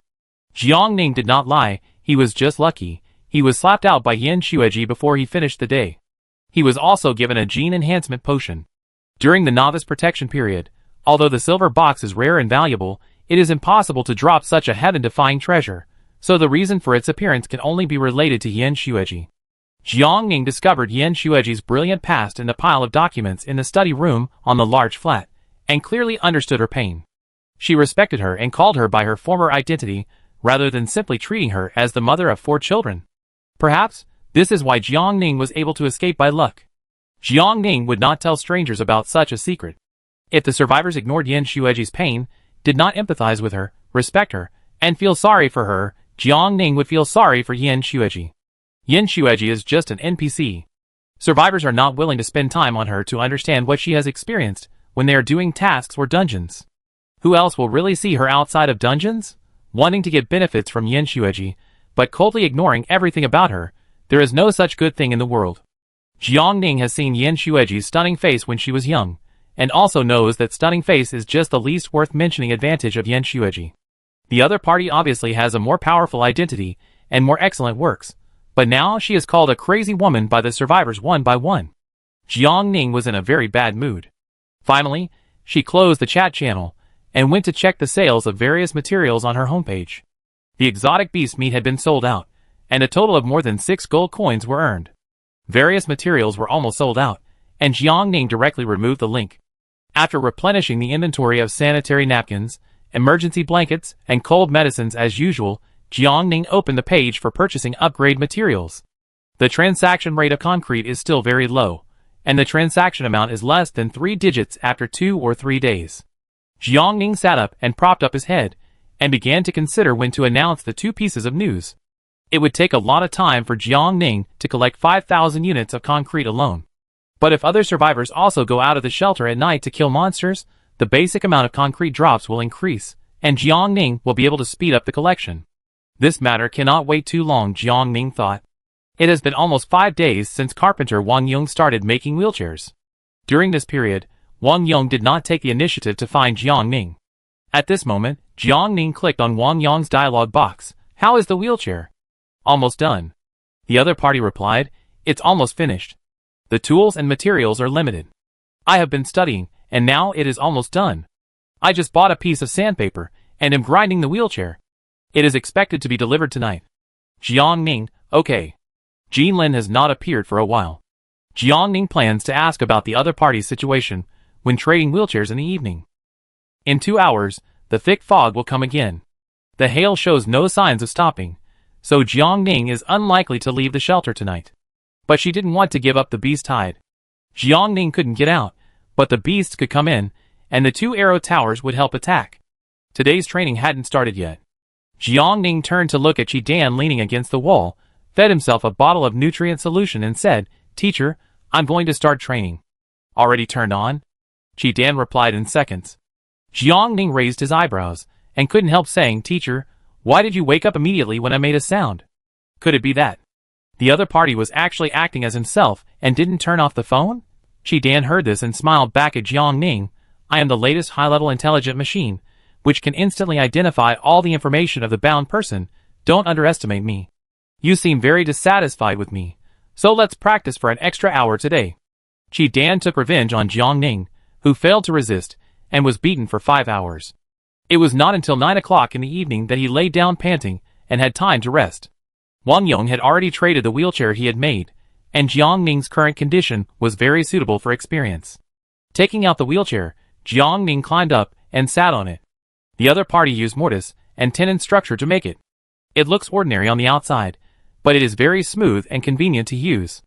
In addition to transferring the remaining balance and the purchase money of materials to the other party, Jiangning also temporarily wrapped a small red envelope of 50 copper coins.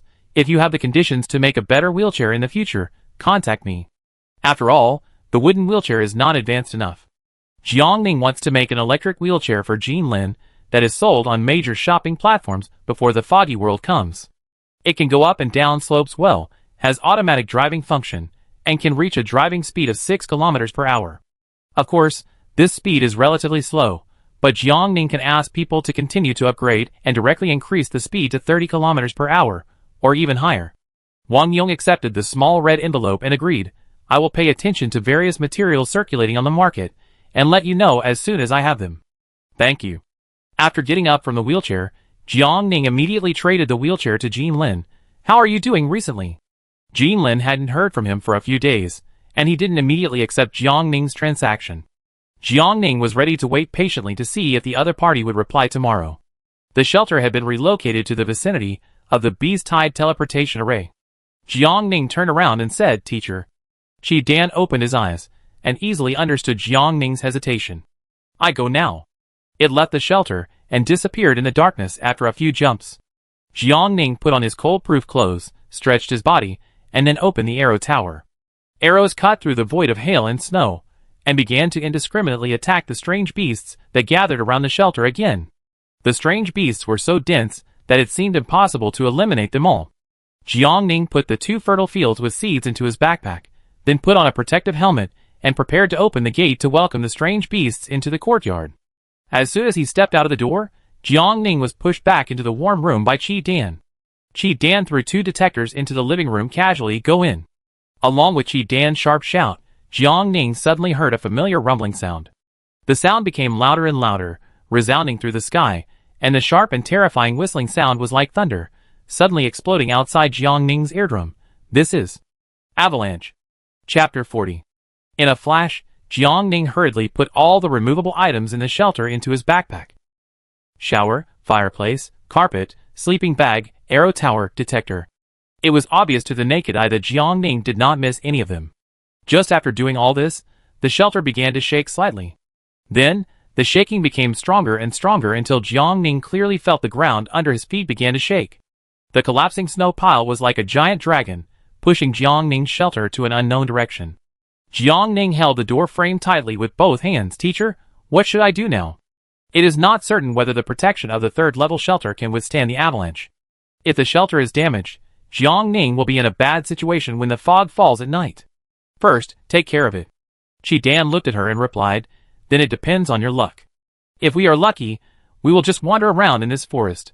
If we are unlucky, we may fall off the cliff and die, and it will be over." Jiangning, "But I don't want to die yet," Jiangning said seriously. "So, it depends on your luck." Qi Dan looked at her calmly. "But you have come this far, so you must have good luck." Jiangning was barely comforted, and then the next second she felt the shelter hit something hard. Then, it seemed to be tripped by a stone on the ground, and the whole shelter jumped up from the ground. Then it fell heavily to the ground. "We can't just sit there and wait for death." Jiangning opened the system screen with a heavy face, and then clicked the drive cord to operate. No matter where the drive core would lead the shelter and Jiang Ning in the end, as long as she could escape the avalanche, it would be enough. Otherwise, Jiang Ning would be buried in the thick snow, and even if she didn't freeze to death, she would sleep underground and never see the sun again. The shelter began to move, and Jiang Ning heard the sound of trees being destroyed and broken outside. After changing to a safe position, Jiang Ning tried to command the system, pick up wood? Pick up successfully. Picked up wood *302. Pick up successfully. Picked up wood *284. Pick up successfully. Picked up wood *344. It works. Jiang Ning was so happy that he didn't even care about his worries. He quickly said commands to the system. It was nighttime. In addition to the wood that was transformed from the destroyed trees, there were also strange beasts killed by the avalanche. However, the number of dead strange beasts was very small. Most of them were only temporarily buried by the snow, and still had a few breaths left. Therefore, Jiang Ning did not pick up too much exotic meat and treasure chests. The system has an automatic pickup function. After Jiang Ning clicked to turn it on, he turned on the system prompt again. Immediately, Jiang Ning opened the world channel, and said 3 warnings in a row. Be careful of avalanches. Dong Jinli and Rainbow Bridge sent their concerns at the first time. Did you encounter an avalanche? Is it serious? How are you now? Is the shelter not damaged? The shelter is the capital for the survivors to make a living in the foggy world. If the shelter is attacked and destroyed, the probability of the survivor surviving is very small. Although it was a hoax that leaving the shelter at night would kill you, in extremely cold weather, if there was no place to block the wind and keep warm, human physical fitness alone could only last for 1 or 2 days in the wild. It's okay for now. Buy the shelter drive core as soon as possible. After Jiang Ning replied to the 2 people, the vibration of the shelter became stronger again. Then, Jiang Ning floated in the air, and then lost his center of gravity, and was ruthlessly thrown to the ground. The avalanche had caught up with Jiang Ning, and the shelter was swept into the snow dragon, like a small boat in the sea, rolling and floating. Jiang Ning was like a spring ball, rolled around in the shelter by the surging sea of snow, and soon, his body was covered with bruises. Jiang Ning put away Qi Dan, which was her most precious asset at the moment, and there could be no accidents. The sound of trees breaking beside her gradually became smaller, and Jiang Ning guessed that the snow dragons on both sides rushed forward before her. After taking the opportunity to hold the door frame tightly again, Jiang Ning hugged the wall tightly, but it was no use. As long as the shelter was hit by something, Jiang Ning would be thrown into the air and rolled from one wall to another. More than 10 minutes later, Jiang Ning was completely out of temper after being thrown down. She could only hold her head as much as possible and let herself roll around. The more critical the moment, the clearer Jiang Ning's thoughts became. The trees around the shelter were towering into the sky, completely blocking Jiang Ning's vision of the surrounding terrain. In addition, the terrain nearby was relatively flat, so Jiang Ning always thought that her shelter was well located. Now she doesn't think so. She should just be in a relatively good place on a high mountain, otherwise the avalanche tonight would never have involved her. Now affected by the avalanche, Jiang Ning is very likely to reach the foot of the mountain and then be buried by thick snow. Jiang Ning must immediately find a way to solve the problem of being buried in the future. The drive core may be useful, but it is not certain. Jiang Ning can only make a decision after trying. But the current question is, why did an avalanche suddenly occur out of nowhere? Although there have been heavy snowfalls in the past few days, it has only been 3 or 4 days, far from reaching the conditions that are sufficient to cause an avalanche. The vibration has temporarily slowed down, and Jiang Ning lay on the ceiling with his eyebrows deeply knitted. The shelter was swaying, and Jiang Ning felt like he was on a boat, and he felt dizzy. About half an hour later, Jiang Ning felt that the shelter had finally stopped. It was swaying, and it seemed that half of the house was hanging in the air. Jiang Ning didn't dare to move casually, for fear that his guess would come true. But soon, the shelter slowly tilted to one side, and Jiang Ning passively slid from the left to the right, and then fell downwards with the shelter in free fall. The discomfort brought by the weightlessness made Jiang Ning perk up. Could there really be a cliff below?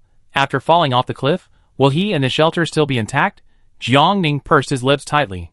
Without any psychological preparation, he and the shelter had already crashed into a piece of hard ground.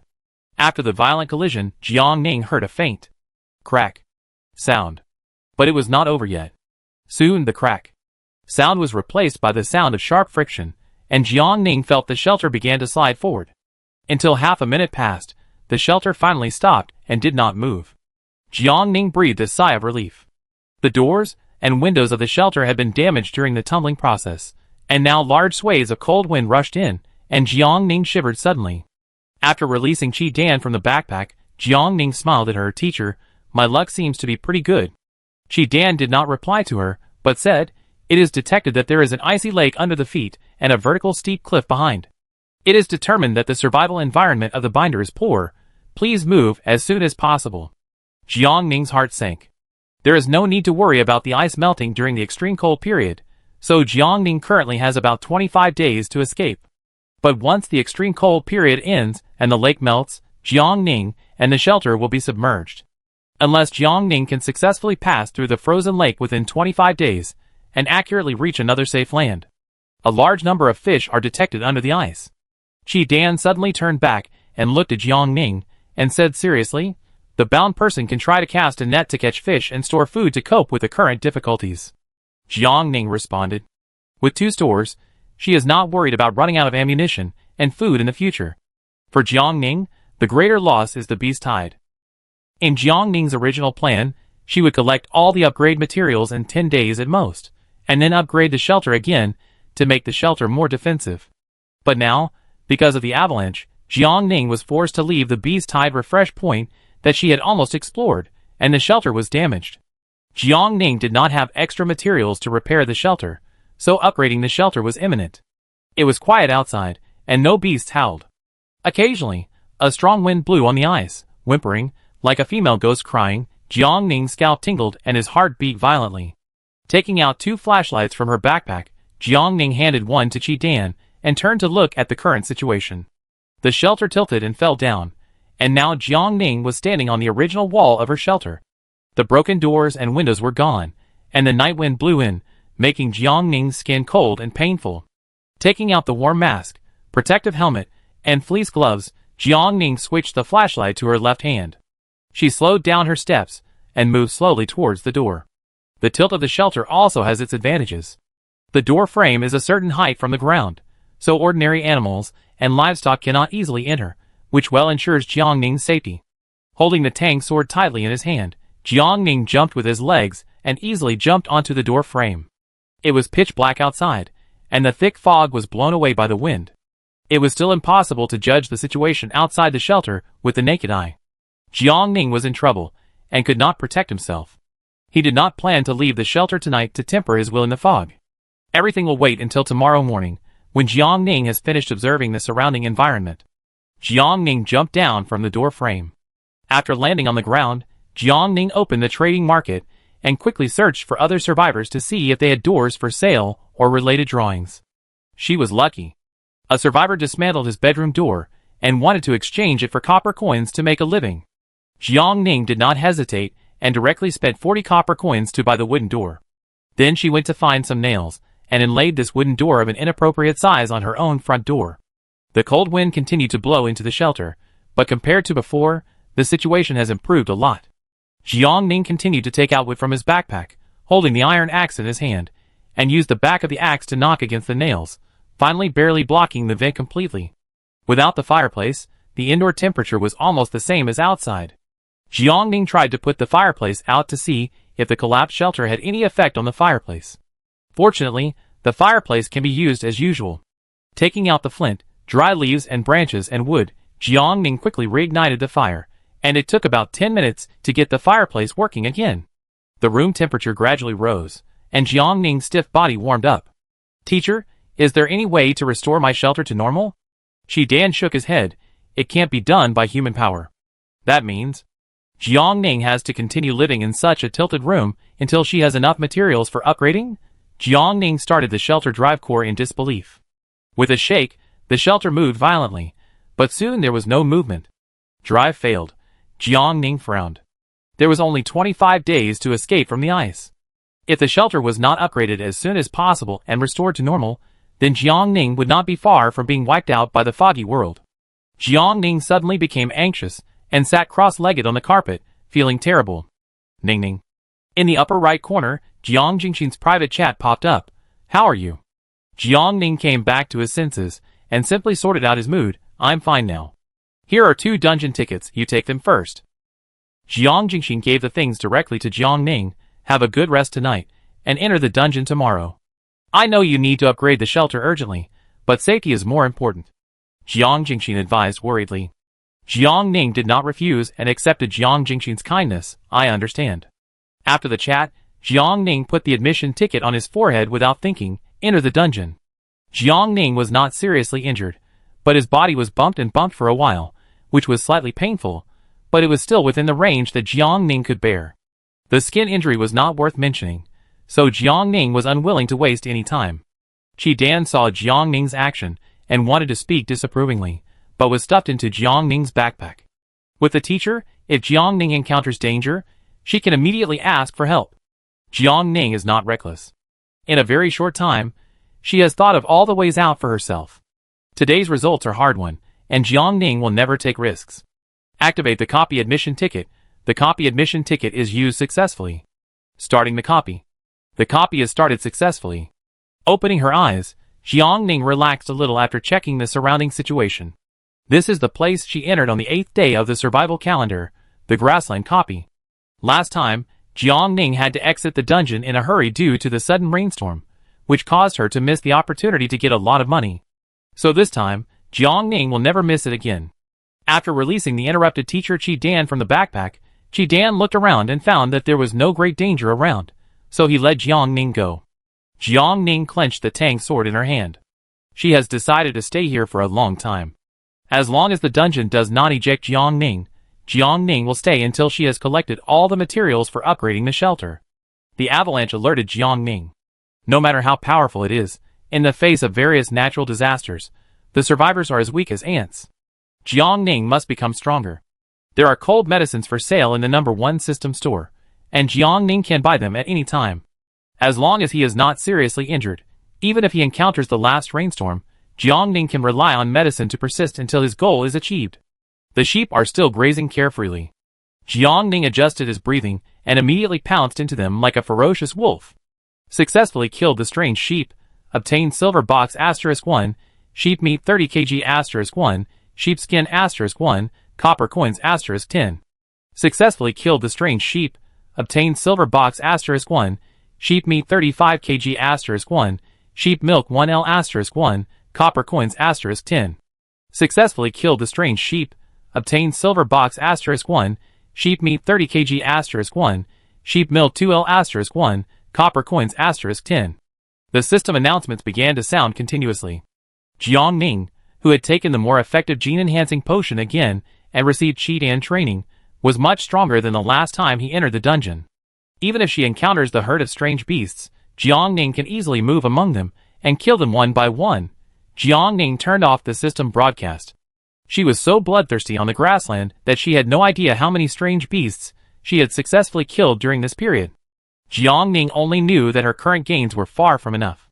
Now Jiang Ning not only had to ensure that she had enough upgrade materials, but also had to supply Jiang Jingxin, Dong Qianli, and Rainbow Bridge, especially Jiang Jingxin. As the leader of a district, the other party must be strong, otherwise he will not be able to convince the public. After the beast tide situation is announced, the survivors with excellent physical fitness will quickly catch up. With Jiang Jingxin and Jiang Ning forming an alliance, Jiang Ning's position will not be threatened or affected too much. Only when you and your allies are strong enough can you easily deter the enemy, and make them dare not act rashly. The most important thing is that Jiang Ning can enter the dungeon tonight, because Jiang Jingxin took the initiative to provide Jiang Ning with a dungeon ticket without expecting anything in return. Jiang Ning must repay this favor. With a slash of the knife, another beast sheep was killed. As their own kind were constantly attacked, the sheep gradually became agitated. After Jiang Ning sensed that they were beginning to go berserk and were ready to use the sheep-see tactic to deal with her, she turned around and ran without any hesitation. After easily getting rid of the sheep, Jiang Ning began to harm the beast horse. She put away the tang knife, aimed at a strong horse, and took advantage of the other party's inattention to kick her legs and turn over, riding on the horse's back. The beast horse subconsciously jumped, trying to shake Jiang Ning off its body.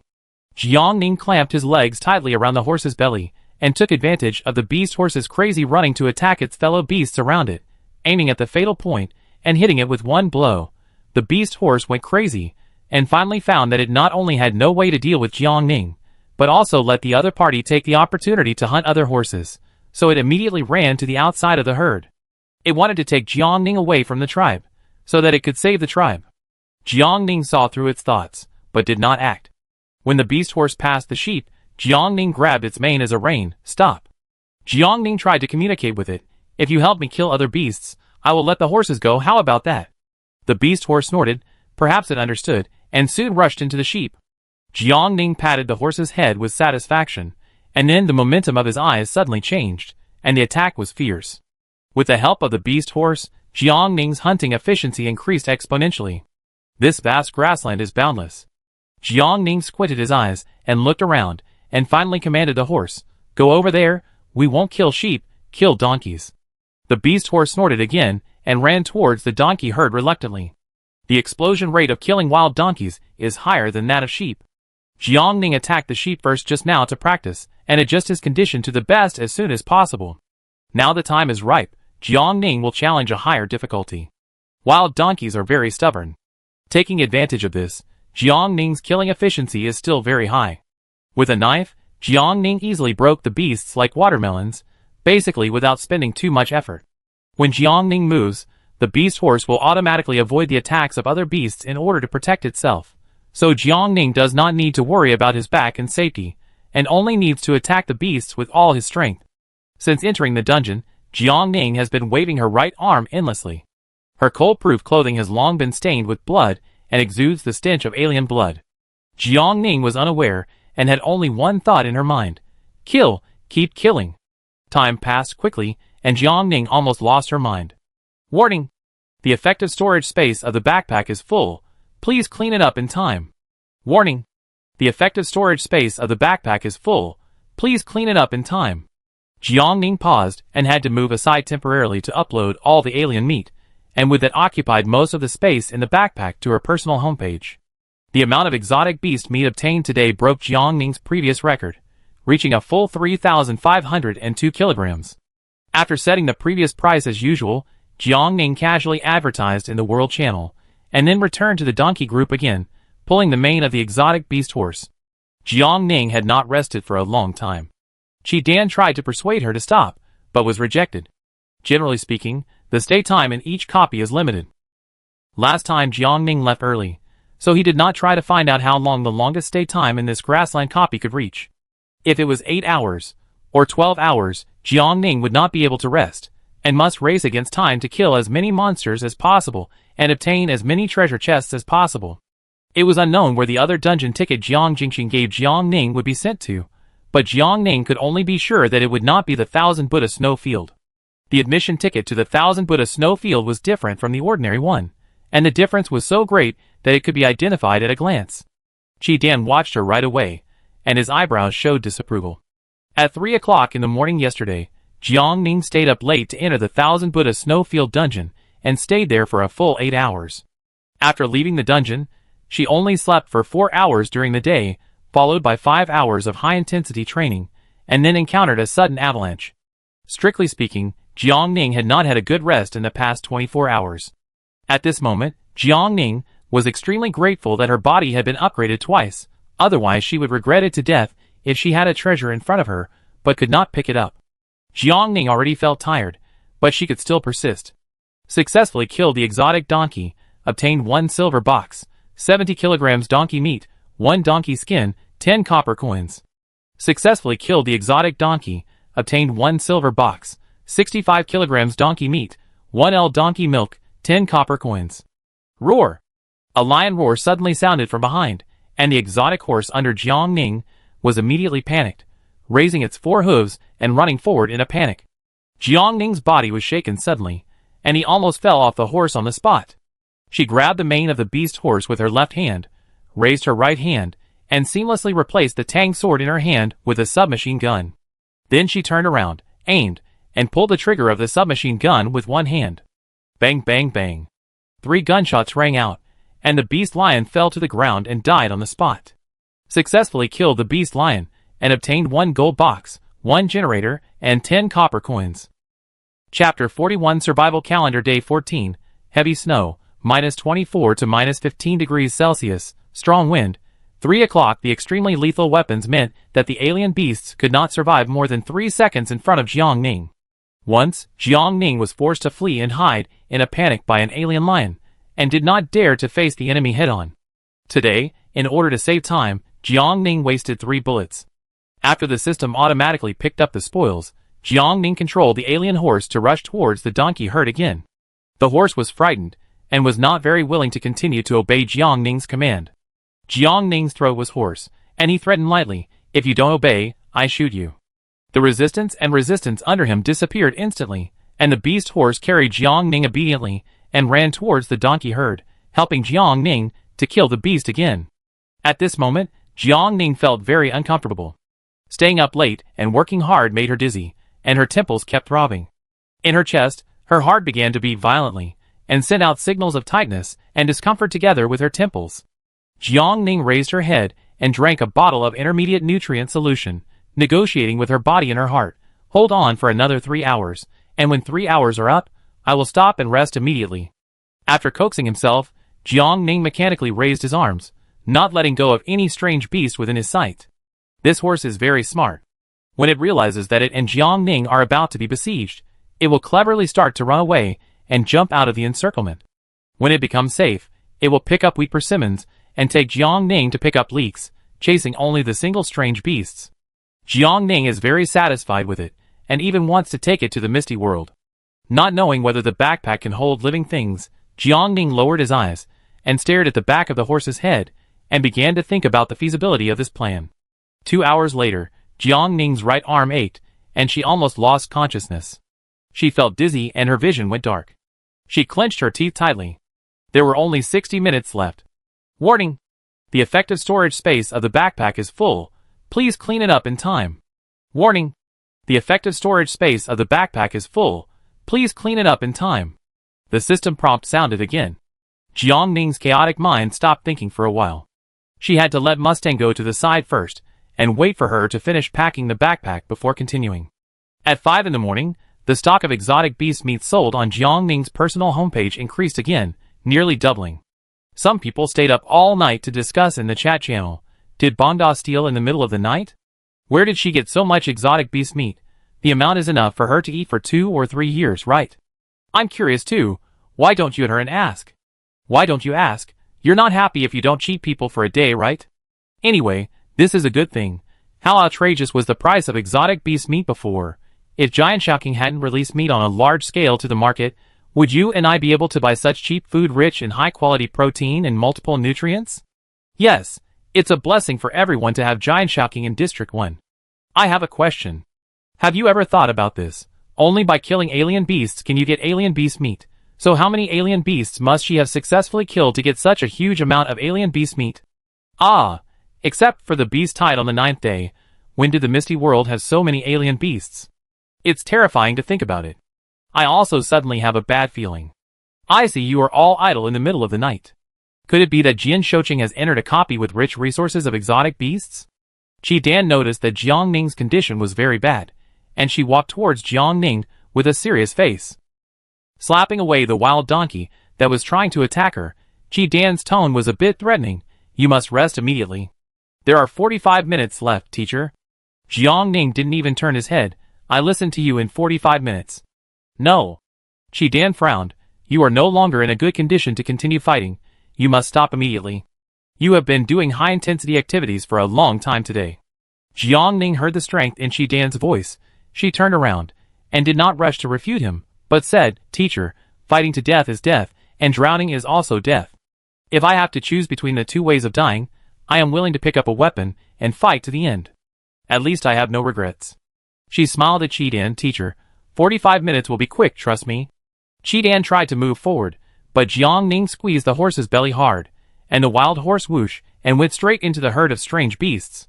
Qi Dan was silent for a long time, its empty eyes staring at Jiang Ning quietly, and finally decided to respect the other party. Jiang Ning seized every minute and every second, even though she was exhausted. Time was passing quickly, until 6 o'clock in the morning. The system prompt sounded on time. The duration of the survivor's copy has expired, and the survivor will be teleported out of the copy. Transfer ready. 3, 2, 1. The moment the last word of the system sounded, Jiang Ning quickly put Qi Dan and the strange beast horse into the backpack. Transfer successful. The copy has been closed. It really took 8 hours. Jiang Ning's hunch was correct. He hurriedly released Qi Dan and the beast horse from the backpack. The beast horse was panting heavily, looking like it was about to suffocate to death. Jiang Ning looked at it coldly. Follow me well in the future, and don't have any thoughts of running away. The beast horse took 2 steps back reflexively. Jiang Ning ignored it, went to the trading market to buy some grass, and threw it out of the window of the shelter. You stay outside tonight. I will build a shed for you when you wake up. Are you still not going out? Under Jiang Ning's threat, Ma reluctantly jumped out of the empty window with great effort. The strange beasts are very cold resistant and have strong vitality. Blizzards and extremely cold temperatures have no effect on them. Jiang Ning was really too tired. This time, without Qi Dan's urging, she had already wrapped herself in the sleeping bag and fell into a deep sleep in a second. Outside, the wind was howling, and the blizzard was flying.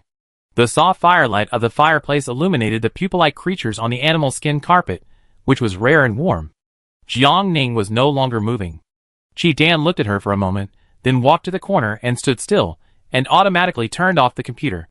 Jiang Ning slept very well this time. After opening her eyes, she immediately checked the date on the upper right corner of the system screen. The 14th day of the survival calendar, 2 o'clock in the afternoon.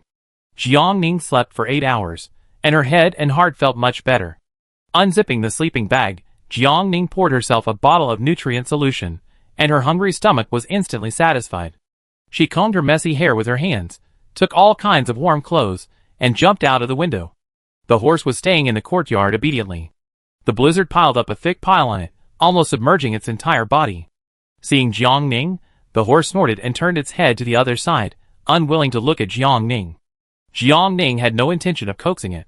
She was busy exploring the surrounding environment during the day when the light was good.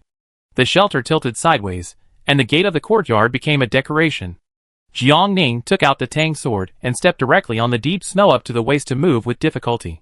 The courtyard blocked most of the view. After leaving, Jiang Ning's vision became wider. The cliff behind her was very steep, and it was impossible to leave through it. In front of the cliff was a vast expanse of frozen lake where Jiang Ning was standing. This lake was so large that the land was invisible to the naked eye, which was enough to easily arouse the deepest fear and despair in one's heart. Jiang Ning's face was slightly gloomy. Would 25 days be enough for her to escape successfully from here? The ice was very slippery. After taking 2 simple steps, Jiang Ning tried to take out the skis. With them, Jiang Ning's mobility efficiency would be greatly improved. The ice was thick, so Jiang Ning didn't have to worry about his feet or falling into the cold lake suddenly.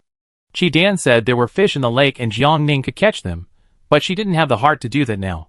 Looking back, there was still thick snow on one side of the shelter, and something was pupating in the snow with tiny amplitudes. Jiang Ning held the Tang sword tightly and walked over to stare at it for a moment, and found that it was a strange beast that was innocently caught in the avalanche and fell with Jiang Ning. There were many strange beasts in the snow pile, and it was difficult to dig them out with human power alone. Jiang Ning thought of her harvester, wondering if the ice layer could bear the weight of the harvester. After walking to a farther place, Jiang Ning put out the harvester from a distance. There was no sound of cracking on the ice layer, so Jiang Ning tried to open the door of the operating room and sat on it. She started the harvester carefully and drove it very slowly. Every time she moved, Jiang Ning stretched her head down to observe the integrity of the ice surface. After many tests, Jiang Ning was sure that the current ice layer was enough to bear the weight of the harvester. Jiang Ning's heart was slightly relieved, and she jumped off the felling machine and put it away. After moving to the snow pile, she put the felling machine out again. With the felling machine, Jiang Ning no longer needed to spend too much effort to find and kill the beasts. The avalanche last night was very serious, and it was the time when the beasts were intensively refreshed, so there were many beasts like Jiang Ning who were innocently involved. Jiang Ning used the felling machine and quickly killed 100 beasts. The horse had already run out, and it was not affected at all on the ice, as if it was walking on flat ground.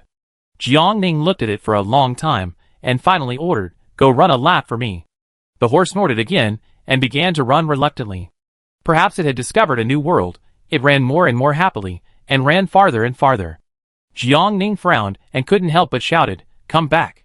There was no response from a distance, so Jiang Ning had to take out his submachine gun and aim at the other party, I say it one last time."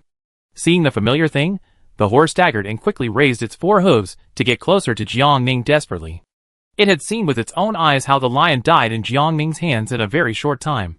Fortunately, the beast was brought out, and now Jiang Ning could use it as a sled dog or a mount. The horse had already calmed down, so Jiang Ning returned to the harvester and continued to search for the half-dead beast.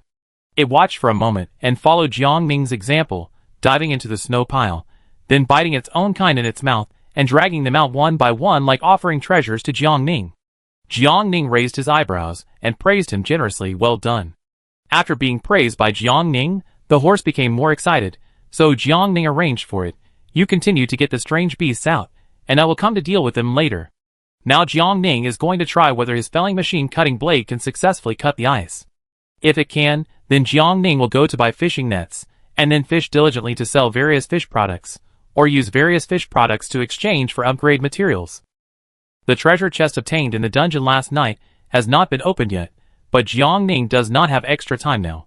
There were only 4 hours left before the thick fog would descend again, and Jiang Ning had very little time to spare. As usual, he walked far away to ensure that the shelter would not be affected, and then Jiang Ning began to operate the harvester. The thickness of the ice layer made it difficult for the harvester to penetrate deeply, but with Jiang Ning's persistence, the lake surface was finally successfully cut into a breathable space of about 1 square meter. Jiang Ning was observing the hole, but under the ice, the fish had already jumped out one after another. Not only that, they also rushed towards Jiang Ning's direction one by one, and soon hit Jiang Ning's harvester with spots and bright red. Successfully killed the exotic beast sea bass, obtained 1 silver box, 2 kilograms sea bass meat, 1 fish skin, 10 copper coins. Successfully killed the exotic beast blackfish, obtained 1 silver box, 1 kilogram sea bass meat, 1 fish skin, 10 copper coins. Successfully killed the exotic beast alligator gar, obtained 1 silver box, 10 kilograms alligator gar meat, 10 copper coins. Are these fish also exotic beasts? Jiang Ning held the joystick in his hand and couldn't help but smile. There is always a way out. With this lake, Jiang Ning can collect upgrade materials faster. Repressing her excitement, Jiang Ning left the felling machine and killed these fishes with a tang knife in hand, as easily as cutting watermelons. There were many kinds of fishes, and Jiang Ning was greedy. She decided to make a few grilled fish tonight to reward herself. The treasure chests dropped after killing. The fishes were still automatically collected by Jiang Ning into her backpack. She would open them all when she returned to the shelter at 6 o'clock in the evening. The sky was getting darker, and the snow was getting heavier, which had a significant impact on Jiang Ning's actions. Especially as the wind increased, Jiang Ning sometimes even found it very difficult to stand still. There was no shelter around, and the cut ventilation holes began to slowly freeze, so Jiang Ning had to sit on the felling machine from time to time and operate it to clear the new ice from the ventilation holes. The ice surface under Jiang Ning's feet was already bright red, which was particularly creepy in the white snow around him. The strange horse had already started to pull Jiang Ning. Jiang Ning looked at the time. It was exactly 5:30, and it was almost time to finish and return to the shelter. After putting away the harvester, Jiang Ning climbed on the horse and was led back to the open space full of strange beasts by the mane. Jiang Ning gave them a good beating and collected 302 treasure chests again. "You are very good." Jiang Ning touched the horse's head. "What do you want to eat tonight?" It tilted its head and looked at Jiang Ning without saying anything. "Then eat with me." Jiang Ning made the decision. Horses are cunning animals. Not only do they choose dishes according to the menu, but they also know to pick the soft persimmons. When Jiang Ning first started to learn to ride a horse, the horse she chose saw that she was a novice, and she was severely frightened on the spot, which almost left a trauma in her childhood. At 5:50, Jiang Ning and Ma rushed back to the shelter. The temperature in the shelter was slightly warmer, but because of the wind, Jiang Ning's hands and feet were still cold. She sat in front of the fireplace for more than 10 minutes, and finally took a hot shower with the shower in the crooked house. After changing into new clothes, Jiang Ning felt much more comfortable. Chi Dan was still standing in the corner, without turning on the phone.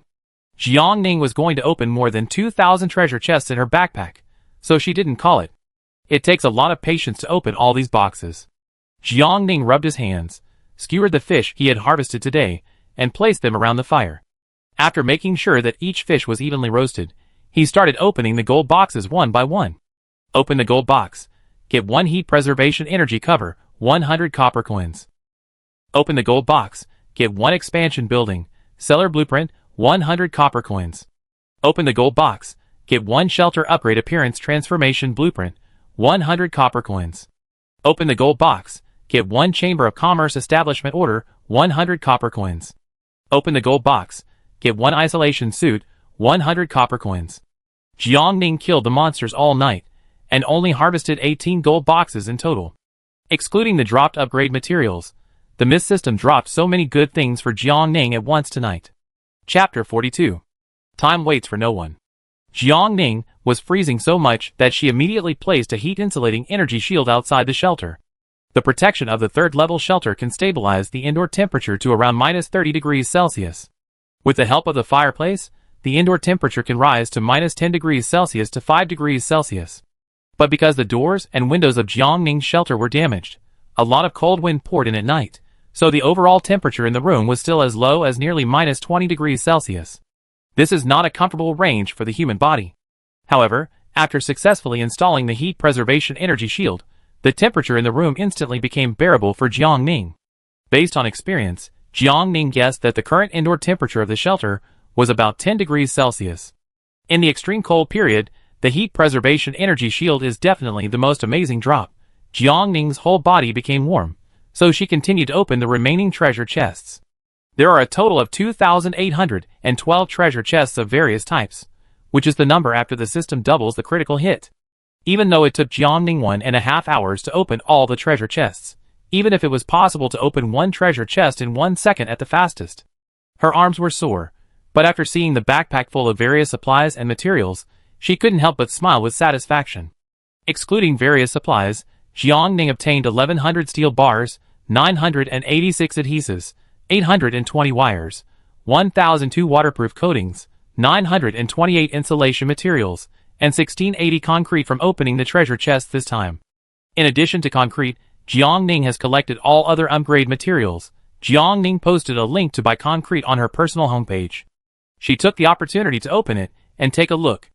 After the system automatically deducted the balance, Jiangning continued to harvest concrete *255. Now, Jiangning has a total of concrete *3136, and only needs less than 1,900 units to upgrade the shelter again. Upgrading the shelter is urgent. Jiangning gave the newly grilled fish to Dong Qianli, Rainbow Bridge and Jiang Jingxin respectively. While chewing the spicy and plump grilled fish, he shouted on the world channel, "Buy concrete, 40 copper per unit, and you can also exchange it with other shelter upgrade materials. Buy concrete, 40 copper per unit, can also be exchanged for other shelter upgrade materials." Rainbow Bridge was the first to find Jiangning after seeing the news on the world channel. "Tuichui, take these 407 units of concrete first. I know you are anxious to upgrade, so I have been buying for you these days. By the way, grilled fish is delicious. Tuichui, your grilling skills are getting better and better." Jiangning looked at the concrete that Rainbow Bridge traded without hesitation, and stopped chewing the fish. Immediately, she said thank you solemnly. "Why are you being polite to me? If it weren't for you, I would have starved to death in the novice protection period." With the concrete of the Rainbow Bridge, Jiangning still needed about 1,500 units. After the price was modified, the link to the personal homepage received more than a dozen units, but compared with what Jiangning needed, it was still a long way off. Finally, it was Dong Qianli who took the initiative to find Jiangning. "How much is still missing? Is 2,000 enough?" "Only 1,442 left." Dong Qianli transferred the difference to Jiangning neatly. At this point, all the materials needed to upgrade the shelter were collected with the help of Dong Qianli, Rainbow Bridge and Jiang Jingxin. Jiangning did not hesitate and immediately opened the system panel, "Upgrade the shelter." It is detected that the survivor has 2 shelter upgrade appearance modification drawings. Do you want to use them? Use. The shelter upgrade appearance modification drawings *2 have been successfully used, and the shelter has been successfully upgraded. Note: the shelter operation area has been opened, and the survivor can switch the shelter appearance by himself in the system panel shelter operation area interface. After Jiangning finished browsing the system prompts, the world announcement also sounded. "Congratulations to the survivor Yunnan Jianshouking, the non-professional leg-cutting master, for being the first to complete the 4th level shelter upgrade task, and a flight drive device as a reward. Congratulations to the survivor Yunnan Jianshouking, the non-professional leg-cutting master, for being the first to complete the 4th level shelter upgrade task, and a flight drive device as a reward. Congratulations to the survivor Yunnan Giant Shocking, the non-professional leg cutting master, for being the first to complete the 4th level shelter upgrade task, and a flight drive device as a reward. With a double crit, Jiang Ning obtained a total of 2 flight drives.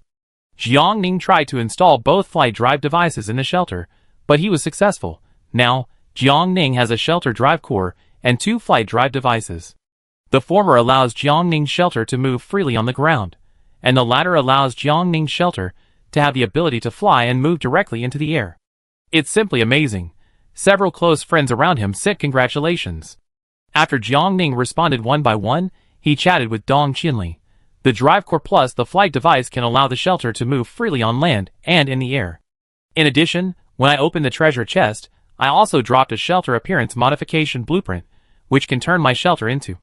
Jiang Ning stopped typing and looked at the 2 shapes of his own, similar to a wingless aircraft and a UFO, in disbelief in the shelter area. The former looks like a black torpedo, and the latter looks like a black-red ginseng. Jiang Ning continued with a difficult sentence, strange and very difficult to detect shape. This aroused Dong Qinli's curiosity, but she didn't ask much, just said, I will soon have enough reputation points to buy the drive core. Okay, I have another chance to enter the dungeon, and I help you get concrete. Jiang Ning looked at his backpack. Besides concrete, how much other materials do you need?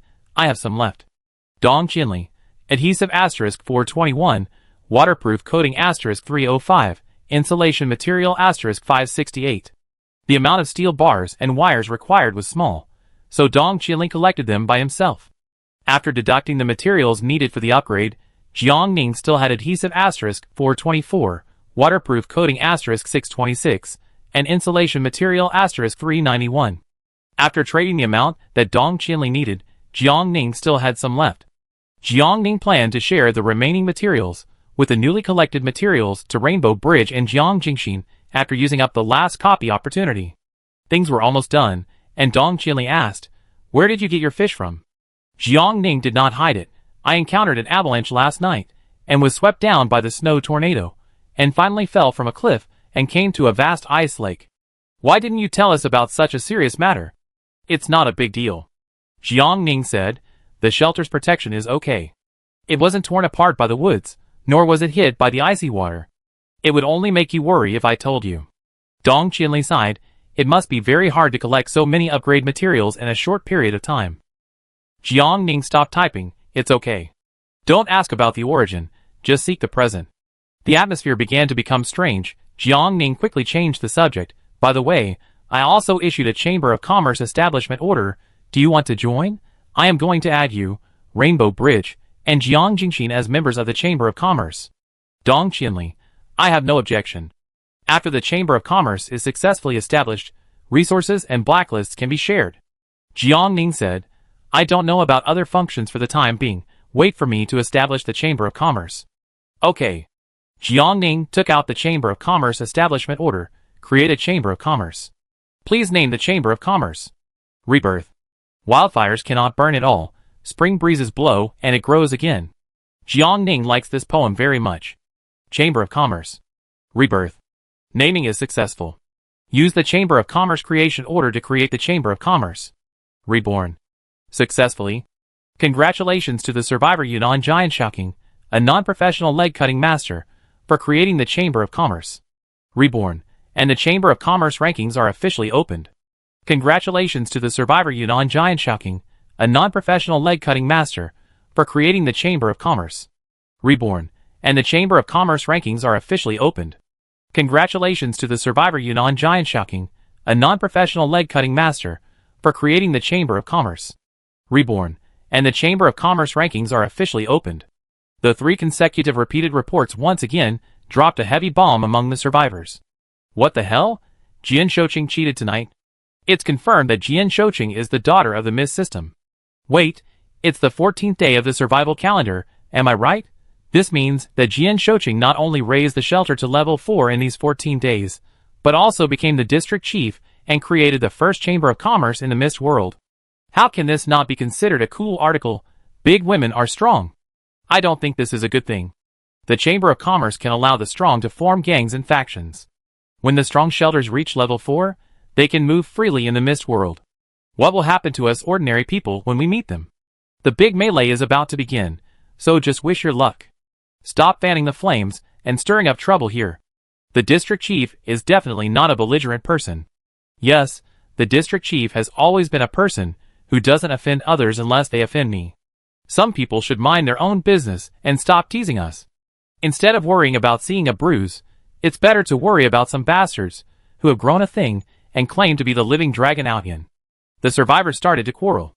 Jiangning left the channel, and some of them said something right. After the shelter can be moved, the scattered survivors will inevitably bump into each other randomly.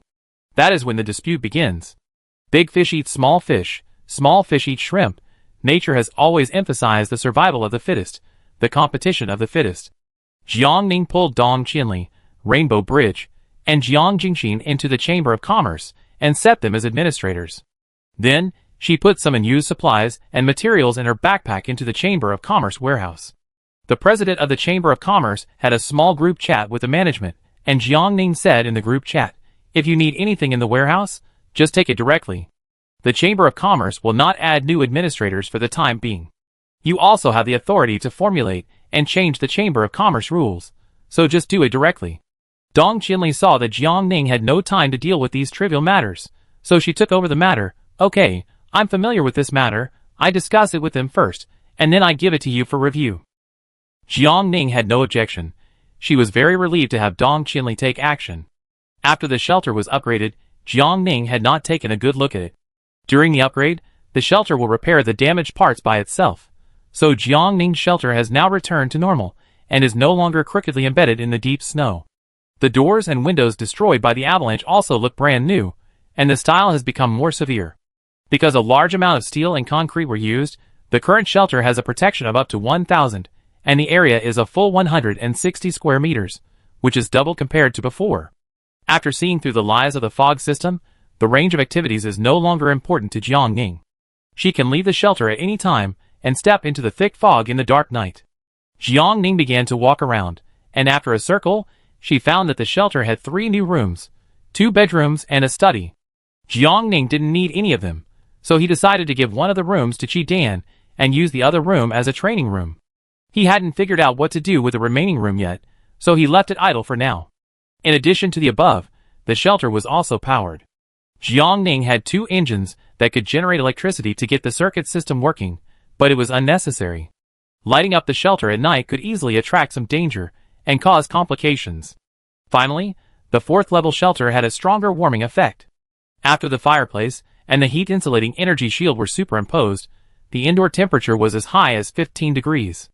This is a temperature that Jiangning would never have dreamed of in his previous life. The mist world still has some conscience, but not much. Because the upgrade materials for the level 4 shelter are almost an unattainable amount for ordinary people. Perhaps they will not be able to collect all the materials until the extreme cold period ends. In any case, the lies and the beast tide must be announced as soon as possible. Only by hunting the strange beasts can all survivors have a greater chance of survival. When Jiangning was calculating in his mind, Dong Qinli's private chat suddenly popped up. After entering the Mist World, the Special Affairs Bureau quickly recognized each other and united. So far, they have become a very powerful force in the Mist World, no less than the Tyrant. Just now, you successfully created a Chamber of Commerce while upgrading the shelter, which attracted their attention. Because they couldn't contact you, they turned to me and expressed their intention to cooperate with you. After Dong Qinli explained the whole story, he said bluntly, "I personally think you can cooperate with the Special Affairs Bureau. The prestige of the Special Affairs Bureau is there, and it also has experience in handling related special events. If there is no conflict of interest, they will be a good strategic partner." "That's what I was thinking." Jiangning said, "Please give me the contact person and I add her." In addition to what Dong Qinli said, the bigger reason why Jiangning agreed was the external threat. The technology of Qianfua's snow resort made her clearly aware that there were more advanced and powerful civilizations outside the foggy world. So, cooperation with the Special Affairs Bureau is crucial. Dong Qinli pushed the business card to Jiangning after hearing this. After Jiangning added the other party, his application was approved in seconds. Lin Xinghuang.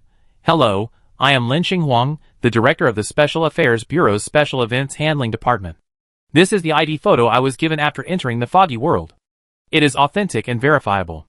After the other party introduced himself, he quickly sent a screenshot with a watermark containing his name, gender, age, marital status, and personal photos. This is a very young man. He has a short haircut, a regular appearance, handsome eyebrows and eyes, and a youthful look with sharpness. From a secular perspective, he is definitely handsome. Jiang Ning took a look and just frowned. Change someone. Lynching Huang. Sorry, I don't understand what you mean. Change to a female. Jiang Ning had a blank expression on her face. If you want to cooperate with me, shouldn't you consider my perspective and give priority to sending a woman who is as good as me? Jiang Ning asked, or do you take it for granted that I am a sexual person who can be easily seduced by men? Sorry, we didn't think carefully. I will convey your wishes to you right away. When they met a female partner, they naturally ignored the feelings of Jiang Ning, the main person, and never thought from Jiang Ning's position, thinking that all this was natural. In addition, she secretly used male beauty to seduce Jiang Ning, and tried to play tricks, wanting to use men to boil frogs in warm water, quietly control Jiang Ning, and swallow Jiang Ning. Marriage is the best bond of interest. If a man and a woman fall in love, then no matter how outstanding a woman is, she will be slowly suppressed, checked, and obscured until she completely becomes a subordinate of the man, and all her personal value is robbed and squeezed dry. Jiang Ning slowly stroked his fingers and laughed disdainfully. With her mother in front and Yin Xueji in the back, two real examples happened right around her. How could Jiang Ning fall into the same trap? In addition, Jiang Ning also had her own calculations. In the workplace where it is particularly difficult for women to get job opportunities, those who can beat others and come to Jiang Ning must be very outstanding and smart.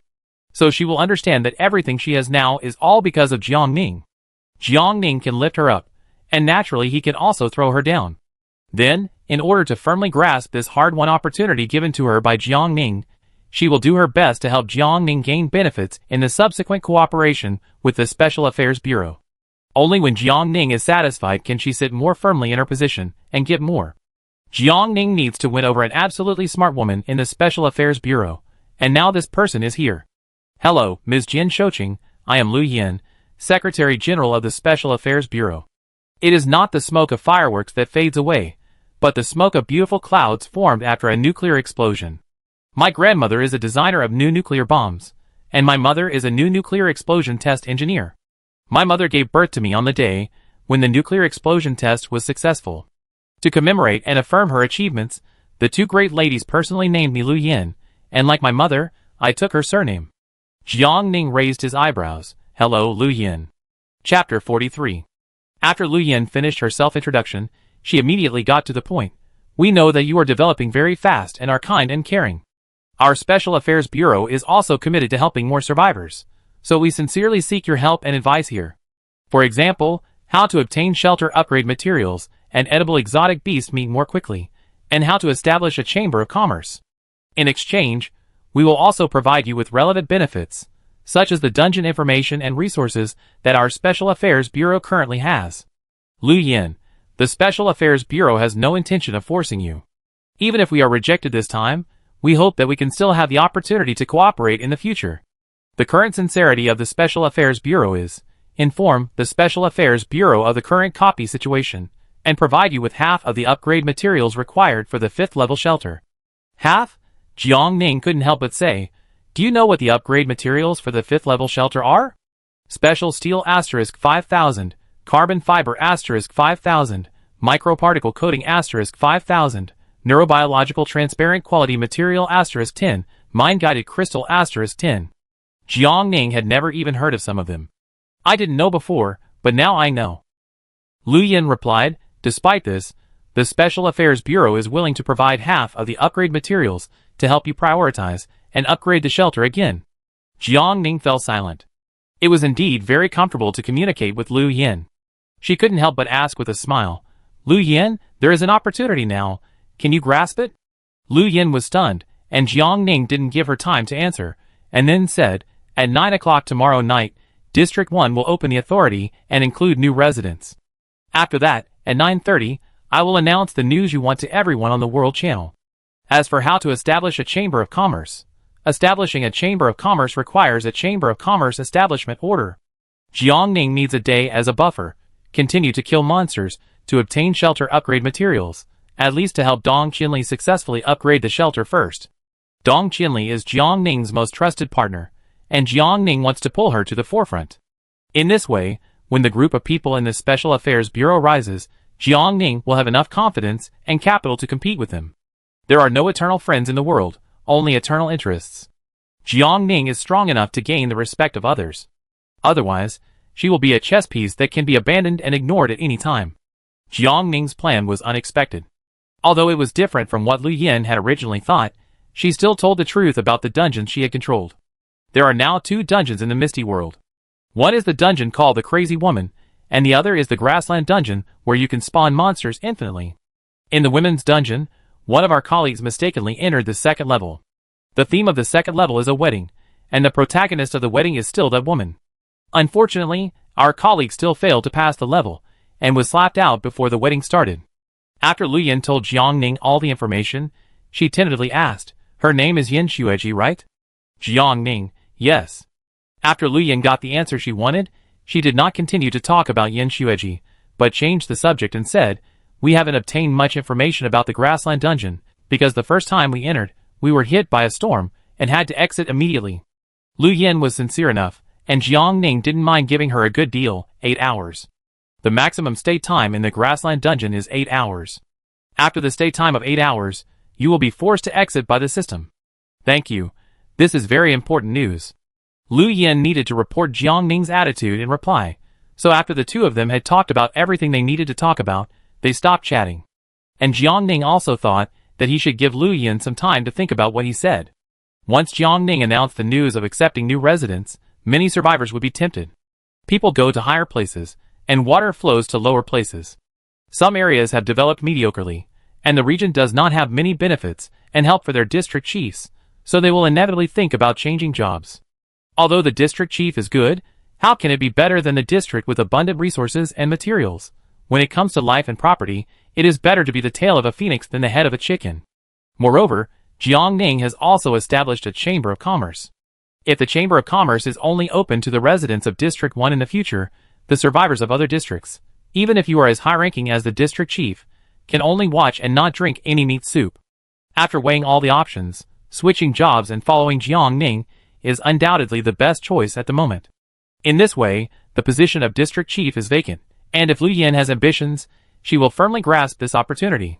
She is the contact person personally appointed by Jiang Ning, and even if she only relies on this shallow relationship, Lu Yin's chances of success will be greatly increased compared to before. At first, Jiang Ning did not intend to recruit people to disturb the peaceful situation in District 1, but now that the Special Affairs Bureau has risen, Jiang Ning has to attract more forces. At least, most of the powerful people in the civilian community should be gathered in District 1. Jiang Ning didn't want to be weakened, and even less to be controlled by others, even if the other party was a group she once respected and admired. Where there are people, there are rivers and lakes and disputes. Only when the right to speak is in one's own hands can one feel absolutely at ease. Jiang Ning opened the World Channel and prepared to send a preview in advance. As a result, she was hit by a critical hit when she opened the screen. Where is Sister Pian? Where is Sister Pen? Send photos and get fleece socks, and video call and get fleece gloves. Go further and get thermal underwear or cold-proof clothes. Before Jiang Ning could say anything, someone started to curse passionately. I think you are full and bored. Who needs a pair of fleece socks and gloves from you? Jian Shouqing really fed you too much, and you come out to bark and discuss people when you are full. Xiao Fatsai socks? Gloves? You are so embarrassed to take them out. Any supplies in my backpack are better than your cheap stuff. In that case, do you have a video? Connect and let me see it, and you will get 1 gold. Requirements: height of 1.9 meters, white skin, strong, 8-pack abs, big, age 18 to 22 years old. I know you're in a hurry, but don't be in a hurry. Edinburgh sister, wait a little longer, don't drive up the price. Pure divine gold. The United States in the 1970s. What do you mean? Stagflation. Jiang Ning couldn't help shaking her head, and after blocking the other party, she began typing. For notices are being released now. First, at 9 o'clock tomorrow night, District 1 will open the authority to accept new residents, and high-level shelters will be given priority. Note, starting tomorrow night, District 1 will permanently close the authority to withdraw from the district, that is, All survivors in District 1 after 9 o'clock tomorrow night cannot withdraw from the district or transfer to another district. Second, at 9:30 tomorrow night, I will announce an important news concerning all survivors. Please be sure to check it in time.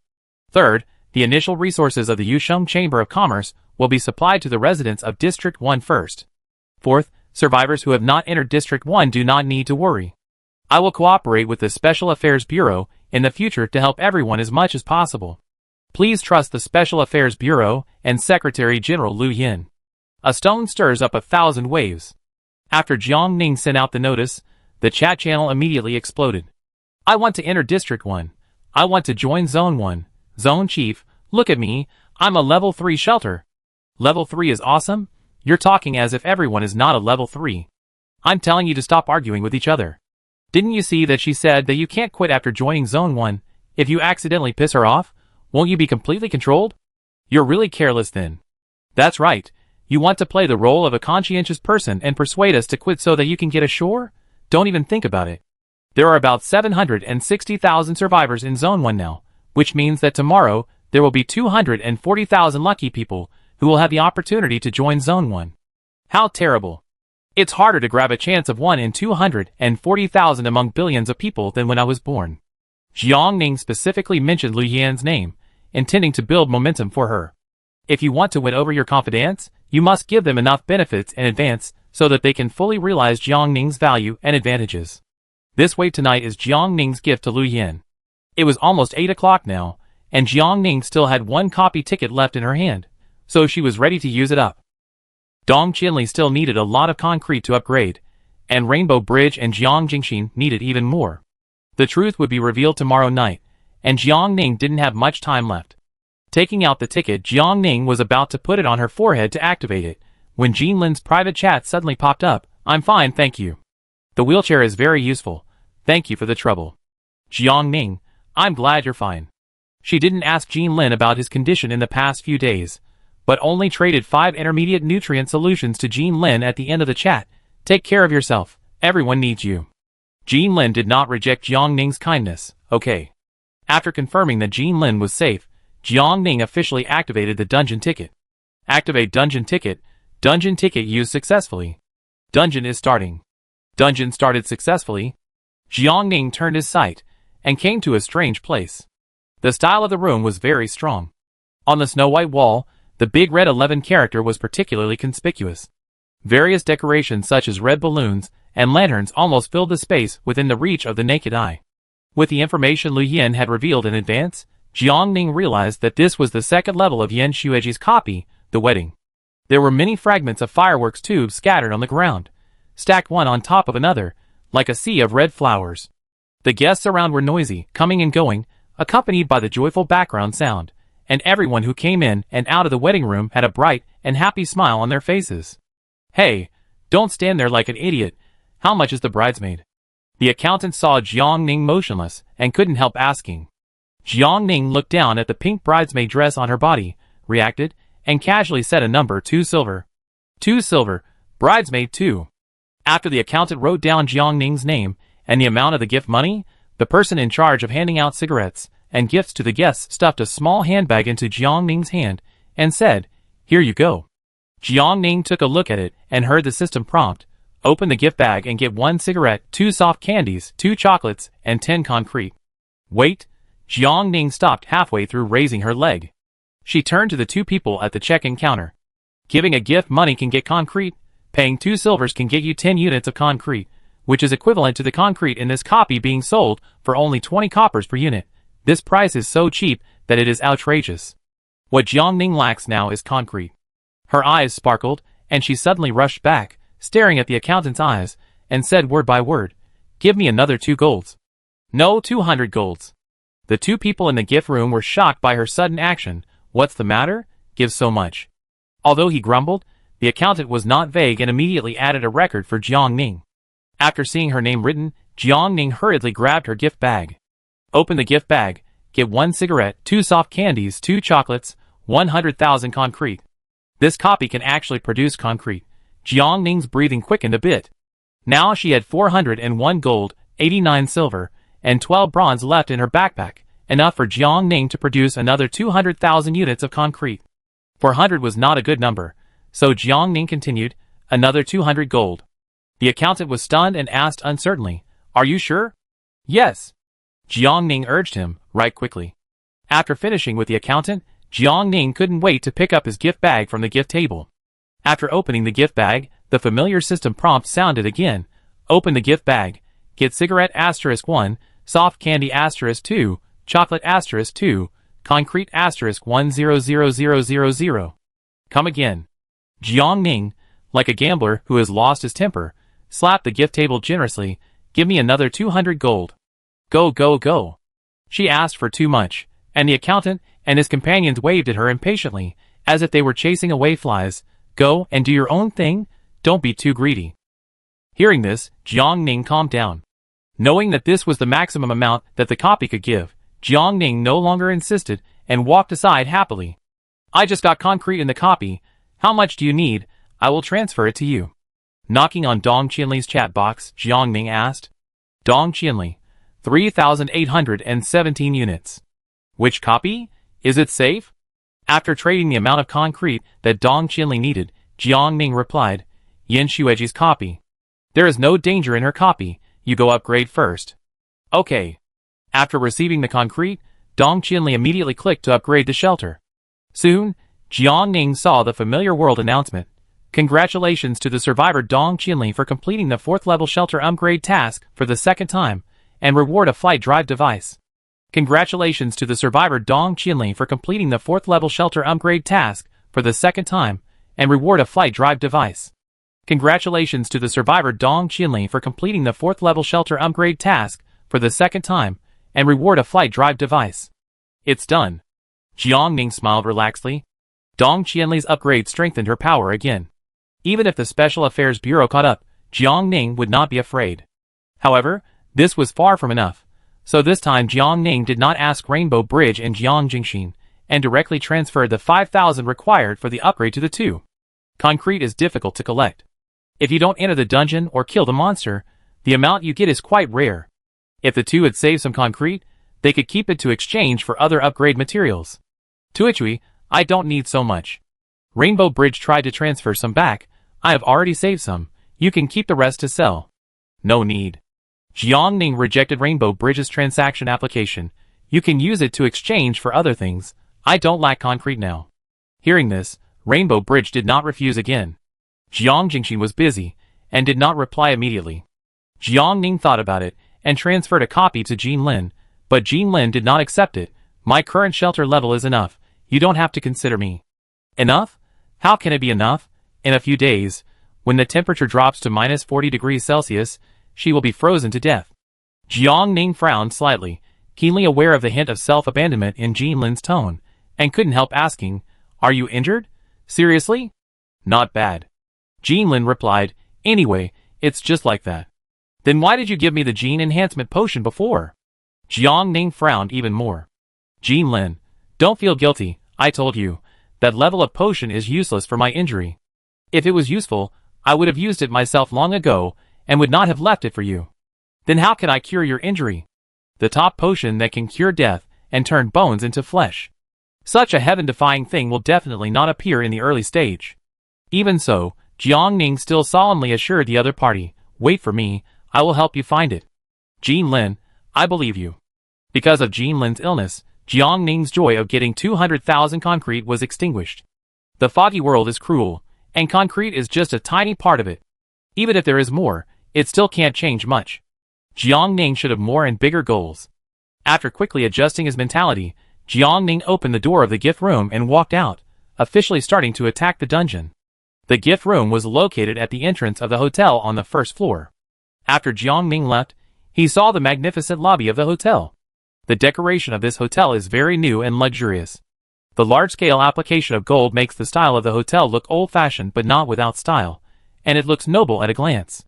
Yin Xueji or Chen Yi's family conditions should be pretty good. Jiang Ning moved forward to explore, and was suddenly stopped by a strange girl halfway through. Why are you still dawdling? Xueji is looking for you. I just gave a gift. Jiang Ning explained. The girl stopped immediately after hearing this. What are you giving? How much did you give? Do you know that no matter how much you give, it will eventually go into the pocket of that Phoenix man?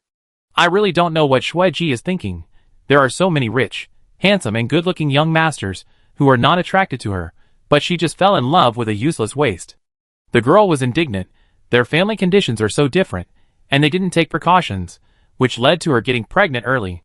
Now she will be severely controlled by Chinyi's petty and vicious mother. Oh, I won't say any more.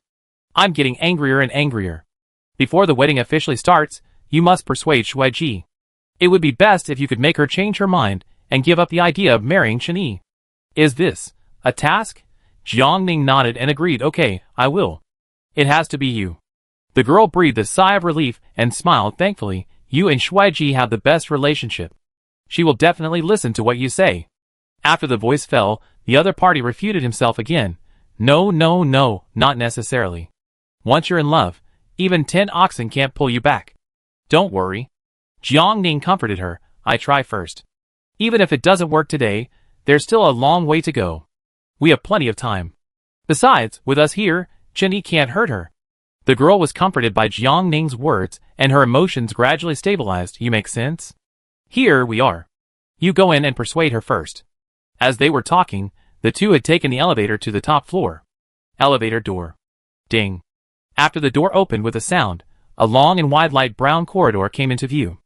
Jiangning looked in the direction the other party pointed. There was a fan-shaped archway there, and the door was slightly closed. After nodding and signaling to the other party, Jiangning slowly walked over. Reaching out and pushing the door open, Jiangning saw Yin Shueji standing in the center of the room. The other party's skin was as white as jade, and the champagne-colored wedding dress made her look noble, gentle, and intellectual.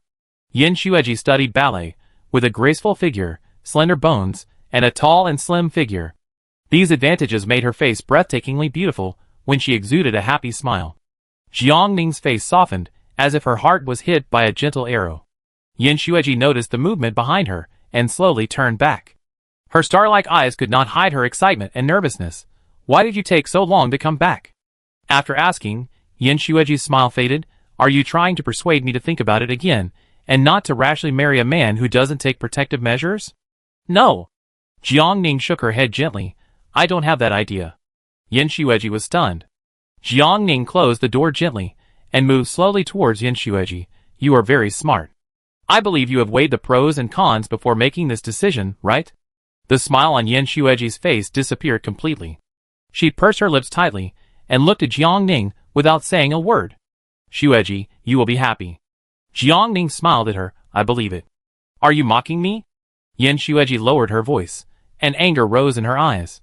Jiangning was puzzled. Why do you think so? She said, today is your wedding day. Even if I don't want to, I won't say bad words to ruin your mood. This is what I should do as your friend. Should do? Yin Shueji sneered. What is should do? If you are not sincere, don't force it. I don't need your 2 or 3 blessings. Jiangning did not argue with Yin Shueji, but said, I just went to give you a gift money. It's not much, just a token of my appreciation. You look beautiful today. Jiangning looked at Yin Shueji and said sincerely. She had never seen such a beautiful woman, like a delicate and bright peony, as if you could squeeze out water. When Jiangning spoke, her tone was always calm, but the more so, the more angry and unhappy Yin Shueji felt. She subconsciously wanted to stab Jiangning with her sharp side, so that after both of them were hurt, the subtle guilt and remorse in Yin Shueji's heart would disappear with Jiangning's departure. But at this moment, she looked at Jiangning's sincere and clear eyes, and she couldn't say anything hurtful.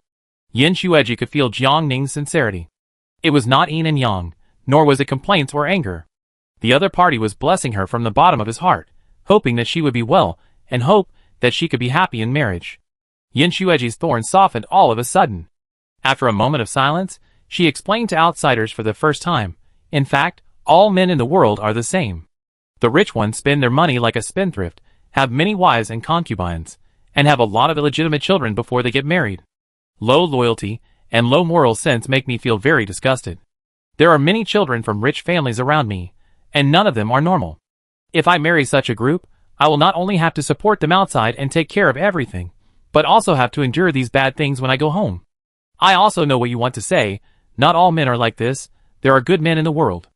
I admit that you are right, but good men are 1 in a million. How can you guarantee that I will meet that good man? Jiangning raised his eyes, looked at Yin Xueji and continued.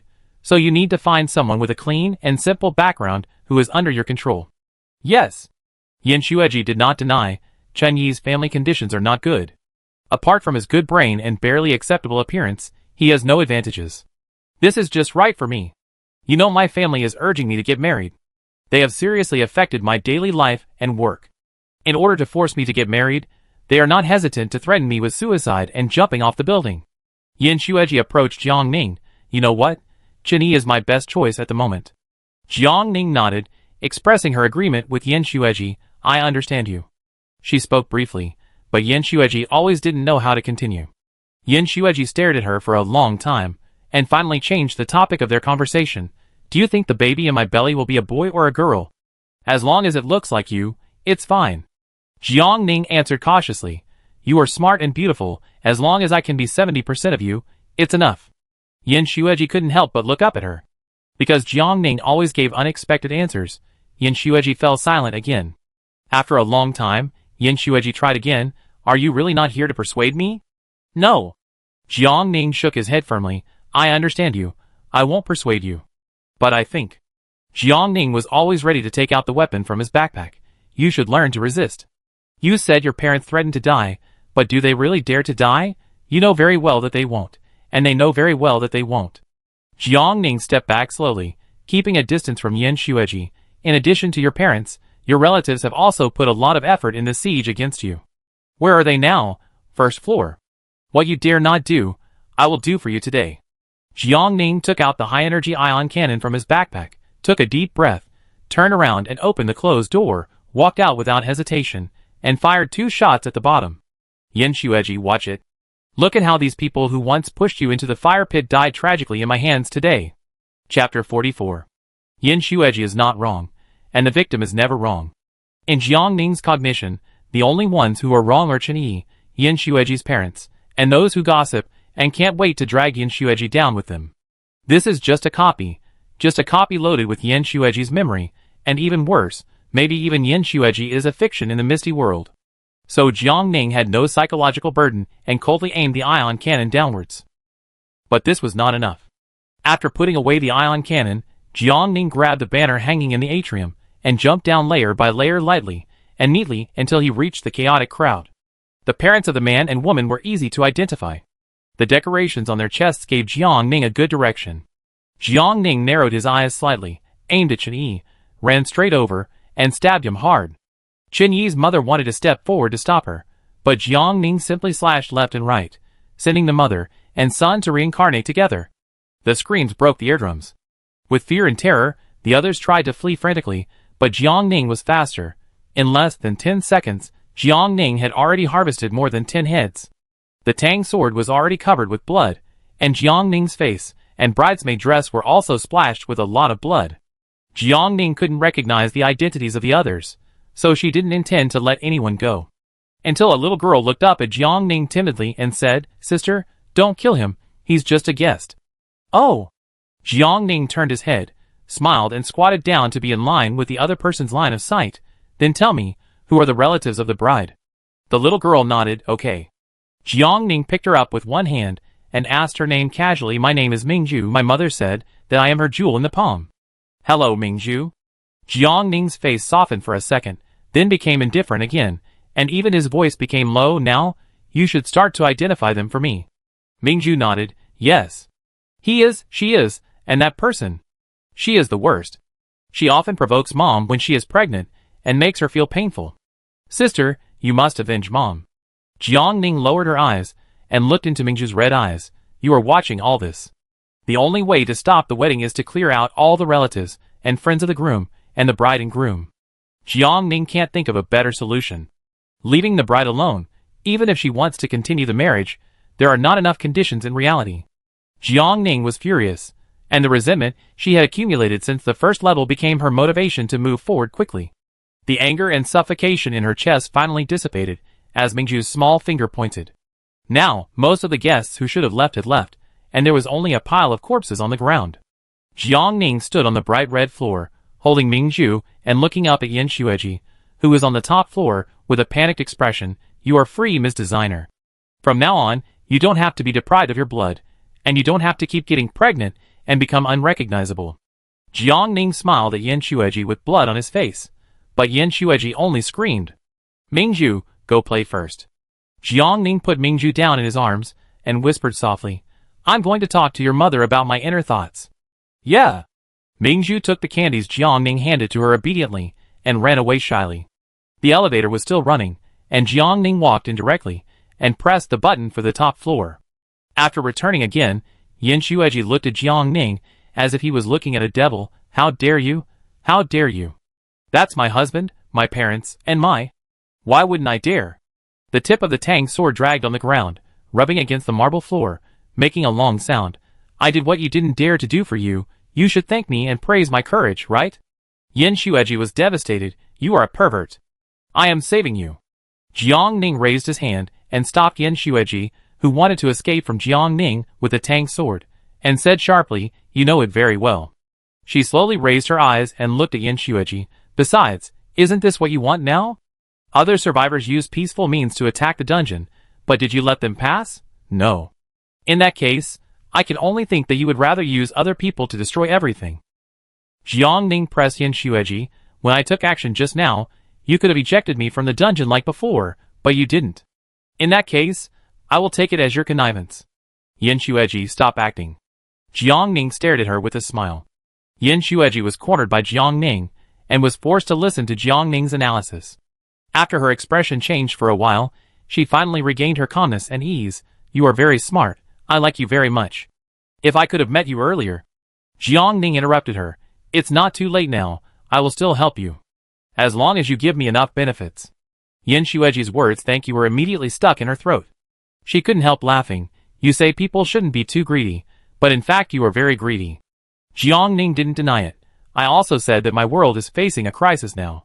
We are starving and cold, and we need better supplies and more powerful weapons. I have passed this level. Where is my reward for passing the level? Jiang Ning stretched out his palm. The thin hand still stained with bright red blood was particularly frightening, but Yin Xueji only took a glance and ruthlessly slapped Jiang Ning's hand away. Here you go. Congratulations to the survivor for successfully clearing the dungeon and obtaining 2 primary gene enhancement potions. Jiang Ning was not satisfied. That's all? I killed so many monsters. Others only got 1, and you got 2, and you can get 4 after double crit. What else do you want? Yin Xueji had a blank expression on her face. More. Jiang Ning bargained with her. I have many teammates, and 4 is not enough. Yin Xueji, what does this have to do with me?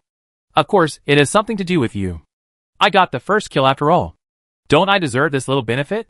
Yin Xueji saw that she was going to keep pestering her until she was satisfied, and finally gave Jiang Ning 3 more potions. Okay, get out of here. After saying that, she slapped Jiang Ning and sent him back to the shelter. Congratulations to the survivor for successfully clearing the dungeon, completing the hidden task, and obtaining the primary gene enhancement potion *3. So far, Jiang Ning has a total of 10 primary gene potions. She immediately traded 1 to Dong Qianli, Rainbow Bridge, and Jiang Jingxin respectively. She said briefly, take it immediately. After a pause, Jiang Ning added, it is best to drink a nutrient solution before taking it. As soon as the message was sent, the 3 people replied at the same time. Why didn't you say so earlier? Jiang Ning, She told them to take it immediately, but she didn't expect that they would follow her instructions without hesitation after seeing the message, and didn't ask any more questions. Jiang Ning was silent for a moment, and finally comforted them with a guilty conscience. It's okay, I went through this before. Jiang Ning spent very little time on this dungeon. Because of her violent advancement, she cleared it in less than 2 hours. It was now 10 o'clock in the evening, and Jiang Ning had a lot of gains.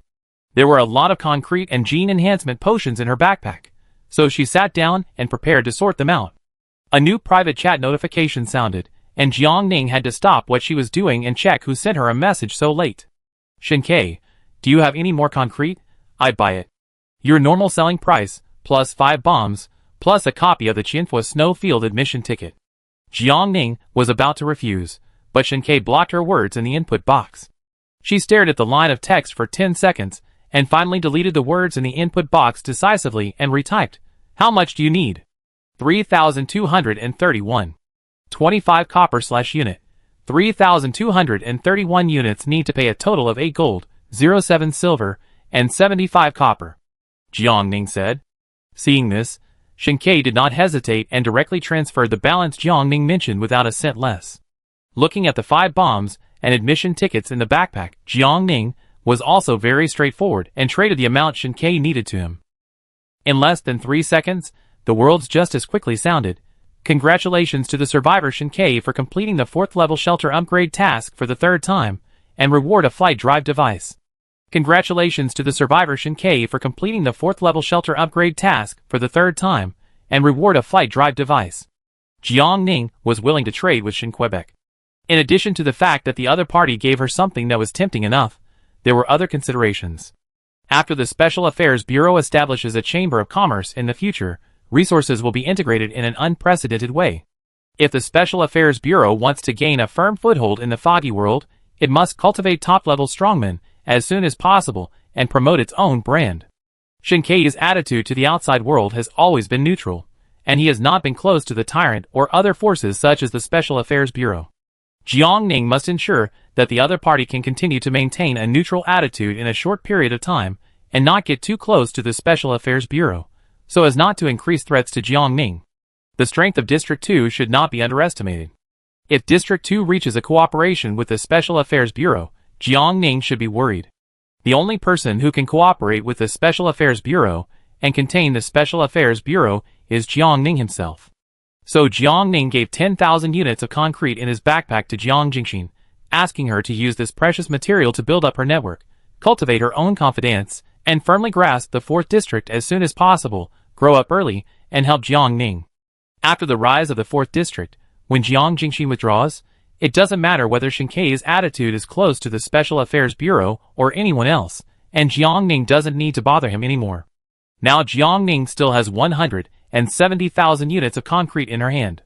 If she is willing, she can quickly cultivate more than 34th level shelter strongmen. But Jiang Ning would not. The sudden appearance of so many strong people would only cause trouble to Jiang Ning. Once a person becomes strong and has free time, his dormant ambitions will begin to expand, and he will try to cause trouble. In this way, Jiang Ning, who ranked first on the list, became a living target, a target that everyone wanted to attack and defeat. Jiang Ning would not allow such a thing to happen. So when she sells concrete later, she will set it so that each person can buy up to 1,000 units. If it is not enough, she will go to the trading market to find high-priced materials resold by other survivors.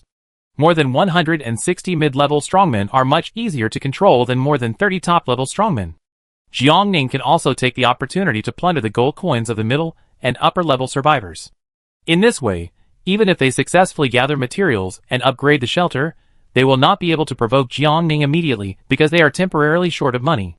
By the time they have calmed down and have abundant money again, Jiang Ning's development has once again far surpassed them by a large margin, enough to continue to cause a dimensionality reduction attack on them. When facing Jiang Ning, they will automatically become more obedient when they feel powerless. When Jiang Ning is in control of the situation, it will be easier. Now Jiang Ning does not plan to sell concrete. Rainbow Bridge and Jiang Jingxin still need time to collect upgrade materials, so the earliest can only be done after the new district residents are collected and the fog scam is announced tomorrow night. Jiang Ning has a clear plan for his future. Since he is the first, he must always be the first. He will never allow others to easily climb over his head. Jiang Ning hadn't had time to check the surveillance images of the 2 detectors. Since the avalanche, Jiang Ning has been very busy and has almost no time to rest. Now that he has nothing to do, he finally has some free time. Jiang Ning took out the 2 detectors with anticipation, and then pressed the 10 times fast forward button at the same time. Zizizi. Everything was normal at first, but not long after, the screen turned into a snow screen. Jiang Ning was stunned and couldn't help but reach out and press the 2 detectors to shake them, and then pat them hard, but there was no change. Zizizi. The sound was twice as strong. Broken? Jiang Ning's heart sank. But it was expected. Jiang Ning closed his eyes. How could a civilization that lost an advanced robot not take precautions? Since they realized that they were discovered, they would definitely set up various jammers the next time they acted to prevent the previous incident from happening again. Jiang Ning put the detector back into his backpack with regret and kept it for now. Maybe it could be used after repairs. During the time Jiang Ning was busy, Jiang Jingxin had successfully collected the materials for the shelter upgrade, and Jiang Ning heard the familiar and pleasant world announcement again.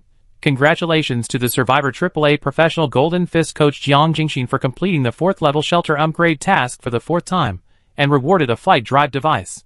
Is concrete a roadside stone? How come 4 of them were upgraded in a row today? I know Dong Qianli and Jian Shaoqing have a good relationship, but what about Shen Ke and Jiang Jingxin? Have they also joined Jian Shaoqing? I don't know about Shen Ke, but I'm sure about Jiang Jingxin. Jian Shaoqing and she are both women. Under this premise, they will definitely stick together and form an alliance. What a joke, it's as if you men don't stick together. You men are the worst at sticking together, okay? That's right, you men not only stick together, but also maliciously suppress women. Luckily, Jian Shaoqing has rushed to the top of the list, otherwise we don't know how we will be exploited by you. No, the point is not this, you all have gone astray. Shouldn't the current focus be that the top one is very likely to have found a great place to paint concrete? That makes sense. Big brother, please share the strategy. Big brother, please guide me. Of course, Jiang Ning would not share the strategy immediately. In any case, he had to wait until Dong Qianli and the others, especially Dong Qianli, went in and made a lot of money. So Jiang Ning refused. Not yet, but I suggest that you feel the pain of the women in the dungeon. Ah, what? How can we empathize with women and understand them? That's right, if you don't want to share, just say it. Why keep it a secret? I understand. I think I understand. Sisters in Edinburgh who understand, please don't tell your dear boyfriends and husbands about it. It's okay to tell that NPC has such a high IQ. Do you think she can't see it? Maybe these people are confident enough to go in and perform, but it will backfire. I feel good. Yin Xueji's self-awareness and IQ in the dungeon are very high, which makes other survivors feel particularly powerless. Jiang Ning simply watched this group of people chatting for a while, and then sent a message to Dong Qianli, and the other 2 who were taking the gene enhancement potion and absorbing the effect of the medicine with pain, enter the 2nd level of Yin Xueji's dungeon as soon as possible, the wedding. At the check-in place of the gift room, you can get concrete by giving gifts. The price inside is 20 copper/unit. Jiang Ning emphasized Dong Qianli, especially you, buy as much as you can, anyway, the purchase quantity is limited. Dong Qianli felt that he almost couldn't breathe. Okay. After arranging almost everything, Lu Yin from the Special Affairs Bureau came over. Hello, do you have any extra concrete? The Special Affairs Bureau would like to buy from you. Chapter 45. We will pay an extra ticket for the dungeon. Jiang Ning expected to be approached by the Special Affairs Bureau.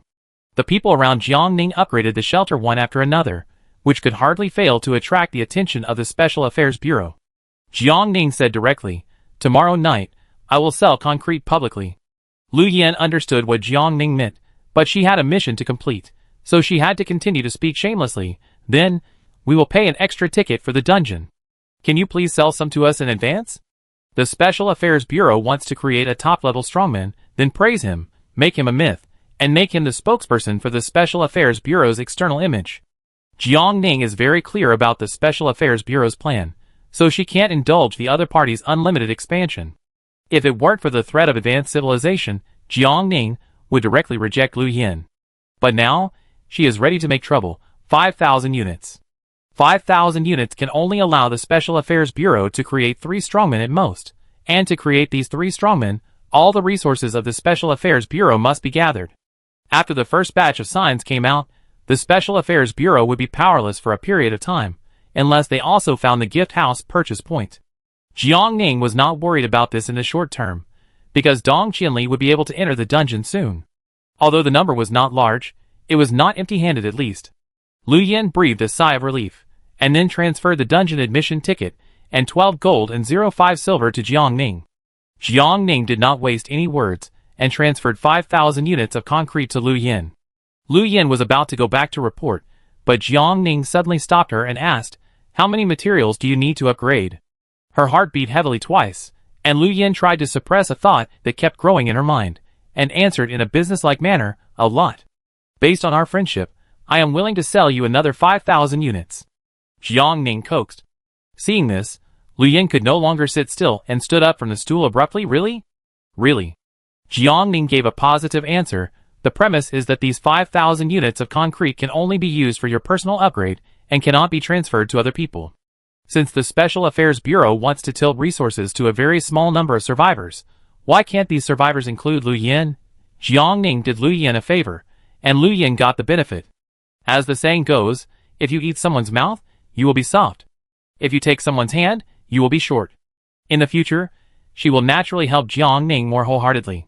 Jiang Ning wants to use Lu Yin to check the number of strong people in the Special Affairs Bureau. Lu Yin's heart, which had calmed down, started beating hard again. She took a deep breath and tried to appear calm, saying, "Wait a minute, I go back and ask my superiors." "No hurry." Jiang Ning smiled. It was the Special Affairs Bureau that had impure motives first, so Jiang Ning would naturally cause them some trouble and make them anxious for a while. Either Lu Yin, who was close to Jiang Ning, would continue to move up and become one of the spokespersons of the Special Affairs Bureau, or he would ruthlessly abandon these 5,000 units of concrete and only create 1 to 3 spokespersons, actively giving up the opportunity to take a big step forward. Jiang Ning didn't think the Special Affairs Bureau would miss this great opportunity, even though creating Lu Yin would bring risks and hidden dangers. These were not what Jiang Ning should worry about, so Jiang Ning continued to organize her backpack and uploaded all the useless things in the backpack to the Chamber of Commerce warehouse. Later, Jiang Ning's focus would be on improving the cohesion of District 1, building the overall strength of District 1, and developing the Yusheng Chamber of Commerce. She wanted to ensure that enough people were tied to the same rope of interests with her. In this way, everyone would obediently obey Jiang Ning's orders. After Jiang Ning's 2 replenishments, the Chamber of Commerce warehouse had so many items and rich categories that even the number 2 Miss Survival store couldn't match them. Jiang Ning also had 2 factory drawings in his backpack. Previously, Jiang Ning didn't have enough materials, so they had been lying idle in his backpack. Now that there was enough concrete, Jiang Ning was ready to buy materials and build it. Jiang Ning went directly to Dong Qinli to ask for 2,000 units of stone and iron ore respectively, and then asked Rainbow Bridge for 4,000 units of mud. Jiang Ning had enough 4,000 units of concrete, so she continued to harvest most of the nuts and steel bars from Dong Qinli, Rainbow Bridge and Jiangjingshin. There was not much left, so Jiang Ning spent some time buying them at a high price in the trading market. Half an hour later, Jiang Ning successfully collected the materials needed to build 2 processing plant drawings. Standing up and walking into the workshop, Jiang Ning entered the 2 processing plant drawings into the system. To make a primary processing plant *2, you need stone *2, 000, iron ore *2, 000, nuts *2, 000, steel bars *2, 000, concrete *4, 000, and mud *4, 000. Do you want to make it? Note: the primary processing plant can accommodate 100 people at a time for processing and manufacturing. Jiang Ning directly clicked yes. Primary processing plant *2 has been successfully made, please check. The 2 expansion buildings lay quietly in Jiang Ning's backpack. Jiang Ning looked at the size. Fortunately, it was not very big. After leaving the workshop, Jiang Ning walked through the living room and opened the door. After looking around the courtyard that had doubled in size, he finally placed the 2 processing plants next to the arrow tower. Primary processing plant *2 has been successfully placed. After the system prompt, the horse ran towards Jiang Ning, acting cute and giving all kinds of hints. Jiang Ning threw a handful of hay to it. "I will make a stable for you as soon as possible." The difficulty coefficient of making a stable is too high, and Jiang Ning does not know how to do it. But Jiang Ning can try to nail a super large simple stable for it. Anyway, Jiang Ning has plenty of wood. But it is most convenient to have the blueprint. This matter cannot be delayed any further. After Jiang Ning returned to the room, he opened the trading market and began to accurately search for various blueprints. There are already many blueprints circulating on the market, including wooden chopsticks, wooden spoons, wooden tables, wooden chairs, etc. Jiang Ning searched carefully, and finally only 1 wooden box blueprint met her expectations. After spending 50 copper coins to buy the wooden box blueprint, Jiang Ning walked into the workshop again and entered the blueprint into the system. To make a wooden box, you need 100 wood. Do you want to make it? Yes. The wooden box has been made successfully. The wooden box is not very big, with a length, width, and height of 2 meters each, but it is barely enough for the horse. Jiang Ning placed the wooden box not far from the door. When the horse saw the wooden box, it happily ran over to sniff it with its nose, and then ran back to rub Jiang Ning's face affectionately. Jiang Ning slapped the horse's face away with disdain, and touched its head. "Stay still, don't run around." The horse neighed in response. After solving the housing problem of the pets, Jiangning returned to the room and began to study the processing plant. She had a lot of tiger skins, lion skins, wolf skins, etc., which added up to nearly 100 pieces. Opening the system panel, Jiangning found the shelter area, and then clicked on the expansion building processing plant to start using it. "Please go to the workshop and put the materials to be made into the workbench." Jiangning did as she was told and stuffed all the furs in. "Please select the production type and style." The templates in the processing factory are very rich, ranging from hats and scarves to knee pads and boots. Jiangning thought about it and decided to make a fur coat first, then a fur vest, and finally a fur scarf, knee pads, and boots. The system will automatically calculate the materials, so Jiangning doesn't have to worry about the rest. About 5 minutes later, all of Jiangning's orders were completed. The processing fee for a piece of clothing is 30 coppers for large items, 20 coppers for medium items, and 10 coppers for small items. This time, a total of 28 large items, 42 medium items, and 67 small items were processed. "Please pay the processing fee, 23 silver and 50 copper." "Automatically deducted," Jiangning said. "The processing fee of 23 silver and 50 copper has been deducted, and the finished products have been automatically put into the backpack. Please check. Welcome to visit next time." During the waiting period, Jiangning found that the processing plant can be rented out. After renting out, other survivors need to pay Jiangning a rental fee in addition to the processing fee. Jiangning can set the rental fee by himself. He didn't intend to earn money from ordinary people by relying on the processing plant, so Jiangning only set an additional 2 coppers are required for each rental of the processing plant. The price is very low and most people can afford it. Now Jiangning doesn't have too many things to process day and night, so it is best to rent it out temporarily, so that ordinary survivors can also make full use of the furs obtained from killing monsters in their backpacks. The temperature is getting lower and lower, and the overall survival rate of humans has increased, which is not bad for Jiangning. After setting up the link for renting the processing plant, Jiangning opened the world channel. Renting a processing plant, you can process various furs, etc. Except for the processing fee that needs to be paid to the system. Each time you rent a processing plant, it only costs 2 coppers. Note: the processing plant can only accommodate 100 people for processing and manufacturing at the same time. What? There is such a good thing? I go first. I go for 1 too. It's full so quickly. You guys are too fast with the soldering iron. It just so happens that my backpack is almost full. If I can process my pile of chicken feathers and goose feathers into chicken feather clothes and goose feather clothes, I don't have to save money to buy them from the number 1 list. I also have a lot of chicken feathers, goose feathers, and duck feathers. I'm worried that my backpack inventory is full, and I have no place to put them. The mushroom processing factory really came at the right time. What mushrooms? What can you call mushrooms? Call me boss. Boss, can you tell me how to get something like a processing factory? This news is not a secret, Jiangning replied directly. Open the treasure chest to get the expansion building blueprint. So it's the expansion building. Yes, I opened a pigpen blueprint before, but because I didn't need it, I put it on the market for sale. Are there people who want to buy this? Why not? Catch a few small melon seeds and raise them up. They will be delicious. People are hungry, and you are feeding pigs. Are you two going to starve together? But I haven't found a treasure chest in the wild for several days. Haven't you noticed that the refresh rate of treasure chests is getting lower and lower?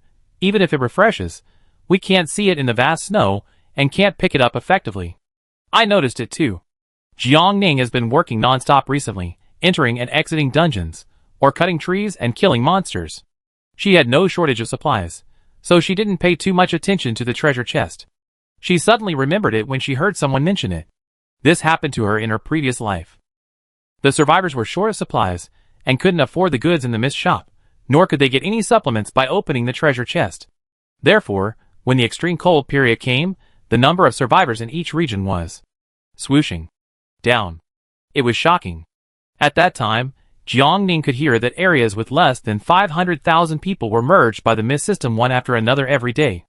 Some regions disappeared, some regions merged, and after the merger, new regions continued to disappear, and the situation was very bad. However, this world was not bad. Jiangning relied on the information gap and the number 1 mist shop to turn the tide, and at least saved more than half of the survivors. In the future, As long as the survivors did not take the initiative to die, their lives would be safe for the time being. Jiang Ning had not trained today. After waking up Qi Dan, Jiang Ning began to fight with the opponent. Qi Dan's fighting skills were very superb, and Jiang Ning was easily defeated by the opponent every time. She had only trained for a short time, but despite this, Jiang Ning was able to gradually touch the corner of Qi Dan's clothes. Although it was only for a very short second. This was a great improvement. Jiang Ning calmed down and continued to concentrate on studying Qi Dan's flaws, trying to find a crack in the opponent's 360-degree defense. Qi Dan smiled and looked at Jiang Ning, and then the next second, he immediately beat Jiang Ning mercilessly for 4 hours. Jiang Ning was sore all over. She sat on the ground with a grin and rubbed the sore spot. Teacher, can you be gentler every time you hit me? No. Qi Dan continued to smile. Do you think the enemy will show mercy when attacking you? No, but Jiang Ning rolled his eyes. Teacher, how much do you know about our enemy? It's your enemy, the Binder. Today's training is over, Binder. See you tomorrow. After correcting Jiang Ning, Qi Dan strode to the room Jiang Ning had reserved for her, then stood straight in the middle of the room and turned off the phone on the spot. Jiang Ning was silent. After taking a hot bath, there was no response from Lu Yin. Jiang Ning didn't have that much time to let the top officials of the Special Affairs Bureau think slowly, so she was ready to put some pressure on them. Coincidentally, as soon as she opened the chat channel, she saw the tyrant offering an opportunity. Jiang Ning was getting better and better, upgrading the shelter, creating a chamber of commerce, and renting out a processing plant to help ordinary people. Money, fame, and all the benefits were earned by her alone. The tyrant was particularly dissatisfied with this. If it weren't for Jiang Ning's interference, his holy light would have long become the largest organization in the Mist world. Therefore, he vented his anger by making a lot of nonsense on the World Channel, constantly provoking and attacking Jiang Ning. Jiang Ning had a good image and an even better reputation, so many people were speaking for Jiang Ning.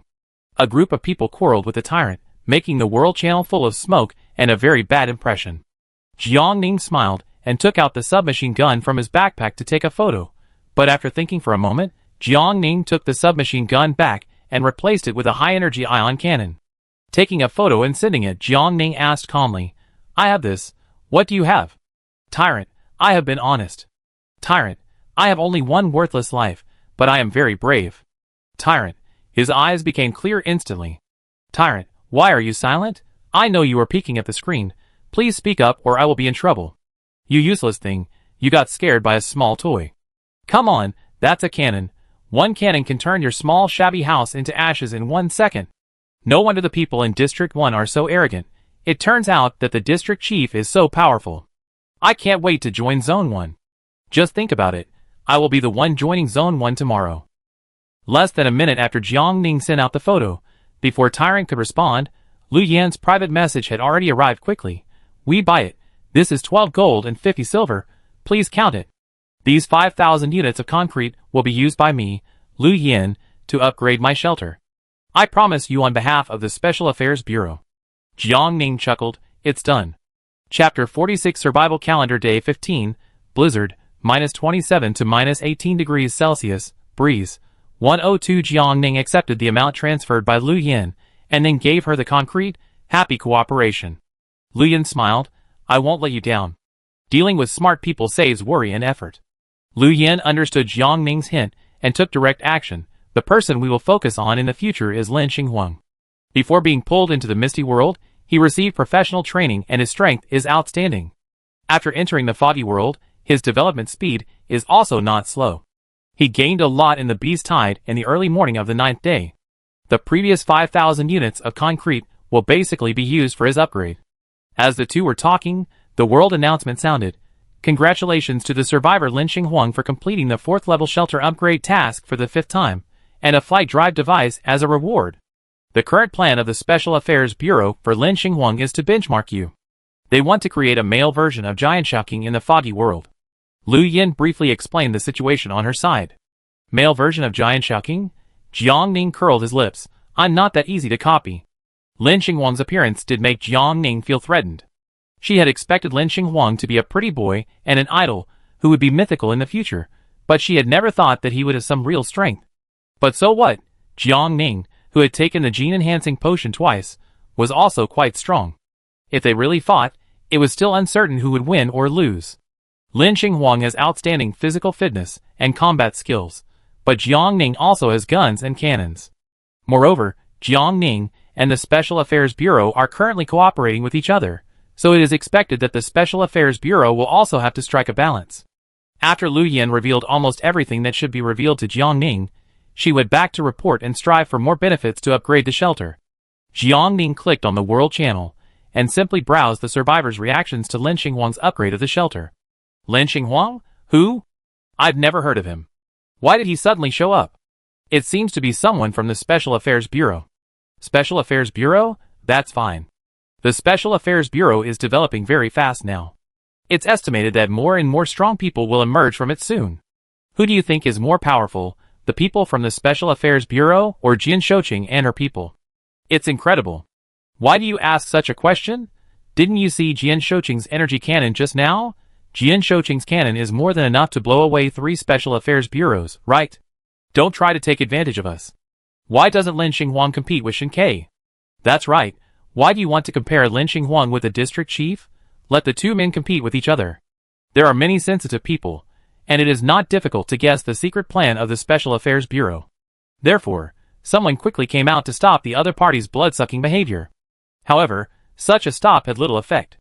When everyone quarreled more and more fiercely, Lin Xinghuang's reputation had been strongly established by the dispute, and was known and understood by all the survivors. Jiang Ning was calm, and had no big fluctuations about this. When selling concrete to Shen Ke, the other party traded it to Jiang Ning for an entrance ticket to the 1000 Buddha snow field. Now it was still early, and Jiang Ning was ready to enter the dungeon again to search for more weapons. The Special Affairs Bureau began to rise, and with a trump card like Lin Xinghuang, they might get the same entrance ticket to the 1000 Buddha snow field as Jiang Ning one day. With Lin Xinghuang's strength, he might be able to search for more weapons than Jiang Ning. This is not good news. Taking out the dungeon ticket and sticking it on his forehead, Jiang Ning said, "Enter the dungeon." Activate the dungeon ticket. The dungeon ticket is used successfully. Starting the dungeon. The dungeon is started successfully. Opening his eyes again, Jiang Ning reflexively aimed at the figure that appeared in front of him without any sign. However, after taking a closer look, Jiang Ning's tense nerves relaxed after discovering that the other party was Chen Zhou, and he was about to put the gun back into his backpack. "Why did you come just now?" Chen Zhou looked at her with dissatisfaction. "I've been waiting for you for a long time." Jiang Ning paused as he approached the other party, and then raised his eyelids to look at her. The two looked at each other for a while, and Jiang Ning smiled. "Something delayed me." Before he finished speaking, Jiang Ning suddenly jumped up, pointed the gun at the other party's temple, and then fired 2 shots. "You are not her." Jiang Ning looked at the other party indifferently, as he fell down in disbelief. Playing tricks. Jiang Ning had never agreed with Chen Zhou on the time and place of the next meeting, so the other party would never appear at his refresh point to wait for him. Even if Jiang Ning took a step back, with her understanding of Chen Zhou, he would never speak to her in such a soft and coquettish tone when he met her. Jiang Ning thought that he would more likely cross his arms, look her up and down, and say with an unhappy face, "Why are you here again?" Jiang Ning and Chen Zhou were not familiar with each other, and Jiang Ning entered the dungeon very frequently, basically once every 2 or 3 days. Although Chen Zhou was keen on causing trouble, she would definitely feel annoyed if she had to bring Jiang Ning, a burden, with her personality. In Chen Zhou's eyes, Jiang Ning was very weak, and he had always been disliked by him. Jiang Ning was very self-aware of this. The person pretending to be Chen Zhou had completely stopped breathing. Jiang Ning looked around and found that the surrounding environment was normal, without much abnormality. She retracted her sight and stared at the dead body in front of her. Jiang Ning narrowed her eyes and suddenly thought of a good idea. After putting the body into her backpack, Jiang Ning found a hidden place nearby that was not easy to be noticed.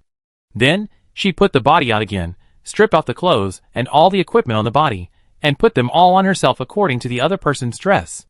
In terms of appearance, Jiang Ning and the other person looked basically the same. But how did the other person imitate Chen Zhou's face? Jiang Ning carefully looked at the corpse's face, and finally found a small patch behind the ear. "Is it this thing?" Jiang Ning tried to stick it on the same position behind his ear. Summon the system light screen, then start the camera function, and turn on the front camera. Sure enough. Jiang Ning looked at his face, and Chen Zhou's face that were exactly the same, and smiled. Jiang Ning grabbed all the useful items on the corpse, and put them on her body in case of any accidents. Now, the corpse is no longer useful. Because it is not easy to deal with the corpse for the time being, Jiangning put it in her backpack as usual. After simply tidying up her clothes, Jiangning walked out of the dark place pretending to be on patrol. She was thinking, Qinzhou's face was exposed, and someone pretended to be her to lure her. Does that mean that Qinzhou has been caught by this group of people? But with Qinzhou's cunning, Jiangning thought this possibility was extremely small. However, even if Qinzhou had not been caught yet, her current situation was definitely not good. Jiangning did not plan to search for Qinzhou immediately and meet up with him. She planned to use this person's identity to lurk and get enough information before taking action. Most importantly, Jiangning glanced down at the new submachine gun in her hand, the new pistol on her waist, and the 2 boxes of bullets in her pocket, and she was really reluctant to leave. Killing 1 NPC can yield so many weapons, so what about killing 5 or 10 NPCs? Jiangning moved forward cautiously for less than a moment, and a person who looked exactly like her now walked towards her. She hesitated for a while, but did not stop, and continued to move without looking away. The other party did not call her or talk to her, but walked past Jiangning in a cold and distant manner. It seems that this group of people will not stop to talk to each other and exchange information, which makes it easier for Jiangning to disguise herself better in the future and not be discovered by others. The security in the dungeon was much stricter than last time. Jiangning could see a new guard every 100 meters or so. Jiangning had not encountered many disguised people like him, and only had a brief encounter with the first one. "Hey!" Someone called Jiangning in a low voice. Jiangning looked back with a gun in his arms, and saw a guard approaching him with a sly look in his eyes. "Did you catch that guy?" Jiangning looked calm. "If I had caught him, would I still be here?"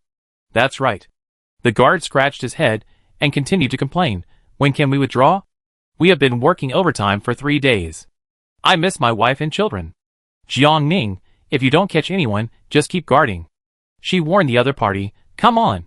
Otherwise, the enemy will take advantage of you. Be careful that you will lose your life in the end." Jiangning's tone was too harsh. The guard was startled on the spot, and he quickly straightened his back and promised repeatedly, I understand. You must not complain to your superiors." "I understand."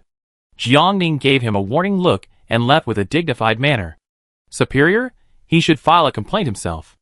After making a big circle, Jiangning circled back to the guard's back.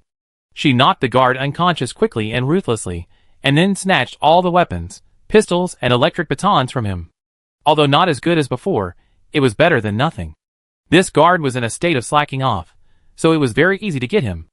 After patrolling a circle, Jiangning finally determined that this and only this person was a makeshift team. The other guards were doing their duty, standing straight and fierce. They couldn't alert the enemy. If their identities were exposed, Jiangning would have a hard time escaping. After walking 2 steps, a man dressed exactly like Jiangning came over from the corner. "Gather." Jiangning nodded. "Okay." The other party didn't give her too much of a glance. After notifying them, he continued to move forward to inform others. Jiangning didn't know the gathering place, so she planned to follow the other party. After walking 2 steps, the other party stopped, with a look of vigilance in his eyes. "Why are you following me? I accompany you." Jiangning showed his standard 8 teeth, and before the other party could react, he suddenly turned the electric baton to the maximum gear and slammed it into the other party's body. The man was furious. "You?" Jiangning was unambiguous. After pulling out the electric baton, he raised his hand and slashed the disguised man's neck fiercely. His shaking body instantly went limp and slid to the ground powerlessly. Expertly grabbing all kinds of weapons and putting them in his backpack, Jiangning did not kill the man. She needed to throw a fish into the lake to muddy the water, and then alienate everyone's trust in their teammates. Once the internal strife begins, it is time for Jiangning to reap the victory while the mantis stalks the cicada. After carefully tying the man tightly to ensure that the other party cannot break free and leave in a short time, Jiangning clapped his hands and walked back to the way he came with satisfaction. Halfway, Jiangning met the fake Qinzhou, who was also rushing to the gathering point, so she naturally joined him and moved side by side in silence. The gathering place was not far away, and it took about 500 meters to arrive. In addition to Jiangning and the fake Qinzhou who was traveling with him, there were 7 fake Qinzhou in the room, and Jiangning's heart sank slightly. In order to catch Qinzhou, this group of people took it very seriously and spent a lot of money. because Jiangning saw that the walls in the room were densely covered with all kinds of information about Qinzhou. Basic appearance information, education experience, social activities, various criminal cases on his shoulders, etc. Everything is included. This girl codenamed Phoenix, every resume makes people admire her and bow down to her. Since last year, she has successively blown up the headquarters of Yutian Group and destroyed a core building of Yutian Group, resulting in the damage and loss of countless data. Within 2 months, she directly assassinated the head of the Yutian Group and placed a time bomb on his private plane. If the private plane was not well defended and strictly equipped with various escape supplies, the head of the Yutian Group would have been blown to pieces on the spot. This time she failed, and the next month, the Phoenix continued her actions. She kidnapped the head's wife, lover, and illegitimate children, a total of nearly 20 people. Once the provocative letter was sent, the Yutian Group and its head were instantly pushed to the forefront. The share price of Yutian Group plummeted, and the person in power had to make a formal apology to the public and pay for his chaotic private life. Jiangning raised her eyebrows, and she began to like this girl codenamed Phoenix. She was smart, strategic, and courageous. She caused so much trouble to Yutian Group and never got caught, and her strength was also outstanding. Jiangning began to think that she must build a good relationship with the other party and win their support. If Jiangning could have a group of weapons with great lethality, then she could easily shock everyone in the entire foggy world. Whether it is a tyrant or a special affairs bureau. Jiangning quietly scanned the various data on the wall and memorized them in his mind. When he only remembered a small part, he heard someone say, "Why is there one missing?" Jiangning retracted her attention and said nothing. She was alert to prevent various emergencies. Sure enough, as soon as the words fell, everyone in the room instantly drew their pistols and fired at the ground. Jiangning reacted very quickly and was not willing to be outdone. He caught up with the speed of others and made the same secret signal. The leader did not notice anything unusual and casually assigned 2 subordinates near the door. "Go out and find the person for me, alive or dead." "Yes." After the 2 fake Qinzhous left, there were only 7 fake Qinzhous left in the room. It was still very difficult for Jiangning to fight 6 against 1, unless she arrogantly took out the high-energy ion cannon and fired at everyone like the Phoenix. But in this way, Jiangning, who was hiding well, would inevitably be exposed. At the same time, the huge noise of the ion cannon would attract other people. Jiangning was alone, and without the help and aftermath of the Phoenix, she might not be able to escape safely again. After quickly weighing the pros and cons, Jiangning put his mind to it. The new order has been conveyed from above. No matter what, we must catch the Phoenix. The leader's sharp eyes swept over all his subordinates, otherwise, your career will end here. No one dared to speak when the boss lectured. The Phoenix must still be in the Qianfu snowfield. Now all the teleportation arrays in the snowfield have been closed. She has no way to escape, so, I want you to show your will to fight to the death. Even if you die, you must break half of the Phoenix's wings so that she can never fly again. Yes. Jiangning followed the fake Phoenixes and responded with full energy. Seeing the reaction of his subordinates, the leader was very satisfied. Okay, line up, and come to get new weapons. This is the new small silence ion cannon that Yutian Group has recently developed. Its power remains the same, and it can still smash people into pieces with one shot. Jiangning looked in the direction, and said it was a new small silenced ion cannon. The new small silenced ion cannon is about the size of a pistol. This small ion cannon uses the latest concentrated energy liquid. One small tube can provide you with 5 attacks. Remember, if anyone uses up all the energy liquid but fails to catch the Phoenix, all of you should consciously go and accept the punishment. Jiangning got her own small ion cannon. She weighed it in her hand, and it was very light. Convenient and easy to wear, it is simply a magical tool. Jiangning's eyes swept over the other people calmly, or more precisely, the small ion cannons in the hands of others. At this moment, her mind was turning faster than ever before. Okay, continue to find someone for me. Be vigilant, and don't trust anyone except yourself. Do you understand? Jiangning and the fake Phoenixes understood. First level. After successfully passing it, Jiangning walked out of the room with the others. After entering the elevator, someone said, "The teleportation array has been closed. Do we still have time to go back?" "What do you mean? Is the Yutian Group going to destroy the Qianfu Snow Resort? This is a resort for the rich that they spent a lot of money to build." No one answered. Jiangning narrowed his eyes and pretended to be arrogant. It would be better to catch the Phoenix. "What are you kidding? Someone stared at her in disbelief. The Phoenix is like a loach. So many mercenaries failed, and we are just half-baked? Jiang Ning laughed contemptuously. So what? As long as you are human, you will have weaknesses. Jiang Ning raised her eyebrows evilly. Wait, I will get the final reward. After that, she walked out of the elevator first. Behind her, someone asked loudly in confusion, is there something wrong with her brain? Don't be angry, we are just temporary teammates. Since she is going to die, let her go. If she succeeds by chance, we can also enjoy the final benefits. After finding out the news, Jiang Ning felt relieved. The Phoenix is stronger than she thought. Jiang Ning is relatively familiar with the layout of Qinfua's snowfield. She stayed away from the previous area and started to move forward to the map she entered twice before. When passing a large pit left by a violent explosion, Jiang Ning keenly noticed the movement behind her. Reflexively dodging to the side, and quickly pulling out a small ion cannon, Jiang Ning aimed the muzzle at the person coming. Qin Zhou crossed his arms, frowned, and looked at Jiang Ning's inexplicable dress with disgust. Why did you come in again? And you are dressed like a ghost. Chapter 47. The risk factor here has increased significantly. It's not suitable for you. Qin Zhou drove him away directly. Go back quickly. It's a real Phoenix.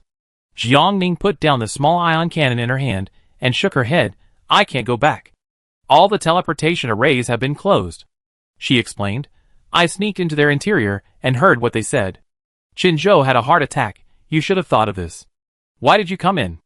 I need weapons. Weapons.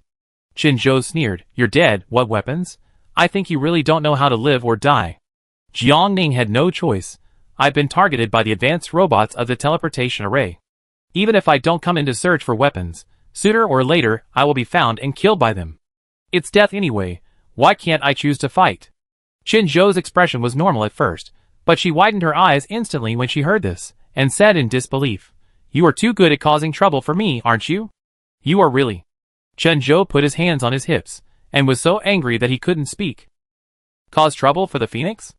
Jiang Ning grasped this key word sharply, but she didn't ask it immediately, but listened to Qin Zhou's lecture obediently. Qin Zhou couldn't do anything to her. You continue to lurk in there and hide well. I will take the initiative to find you if there is anything. Jiang Ning nodded in response, and after watching Qin Zhou disappear into the darkness in a few jumps, she continued to play the role of the fake Phoenix seriously, and then attacked her teammates. You deserve to die. The fake Phoenix cursed, but was ruthlessly blocked by Jiang Ning. By making a feint to the east and attacking in the west, Jiang Ning had successfully dealt with 3 fake Phoenixes, and harvested 3 small silenced ion cannons, 3 submachine guns, 3 pistols, and a number of bullets. After putting all the spoils into the backpack, Jiang Ning ruthlessly ended the other party's life. The situation in the Thousand Buddha Snowfield dungeon became very tense and anxious. This was Jiang Ning's last time to enter the Thousand Buddha Snowfield dungeon, so she had to clear obstacles for the Phoenix as much as possible. The purpose of the Phoenix is very simple, that is to destroy the Thousand Buddha Snowfield. Jiang Ning can only follow her to get the greatest benefit and exit the dungeon safely. Now there are only 5 fake Phoenixes left, and Jiang Ning has a heavy task. This time Jiang Ning's luck is not very good. After observing for a long time, she didn't wait for a suitable sneak attack opportunity. She simply thought, there are 3 dungeons in the Misty World now. Yanshueji Dungeon, Grassland Dungeon, and Thousand Buddha Snowfield Dungeon. The Grassland Dungeon is a simple monster-killing dungeon, which can allow survivors to obtain a large amount of supplies, copper coins, and shelter upgrade materials. The purpose of Yanshueji Dungeon and Qinfua Snowfield is unknown. The former exposed the suffering of a woman, and stuck most of the survivors in the first level, making them not only unable to obtain any rewards, but also losing an extra ticket. The survivors were very angry about this. Needless to say, the latter, except for Jiang Ning, the only one who entered was Shinkei, who was out in 1 round. He had been hiding since he arrived at the dungeon, unable to move freely and obtain any information and resources. If it weren't for Jiang Ning's guidance, he would probably have been trapped in the snowfield and unable to leave. What is the significance of these 2 copies? It is impossible that the Mist World deliberately created this to disgust and make things difficult for the survivors. Although given the tone of the Mist World, this is very likely. But Jiang Ning never thought that the Mist system would do things without a purpose. It must have its purpose. For example, conveying some secret information to the survivors, or certain specific survivors. Jiang Ning frowned. What do you think the mist system wants to express if it directly presents a woman suffering to you? Jiang Ning opened the system screen and asked Dong Qinli in private. Dong Qinli, that woman really existed and has a close connection with the misty world. Are you in the dungeon again now? Dong Qinli glanced at the time. It was past 2 in the morning. Is it the 3rd level of the Yin Shueji dungeon? Jiang Ning denied. No, it's the Qianhua Snowfield dungeon I mentioned to you before. This should be the last time I enter this dungeon. The situation inside is chaotic, and all the teleportation arrays have been closed. Dong Qinli felt something was wrong. It sounds very abnormal. Don't you think it's not like a standard copy? There are no task prompts, you can't quit actively in the middle, and death is real death, and all traces of existence will be directly eliminated by the fog system. Dong Qinli said, you must have noticed this a long time ago, but you were not sure, so you came to ask me to confirm your guess. Yes. Jiang Ning admitted, I think Qianhua Snowfield is not a copy, but a real world.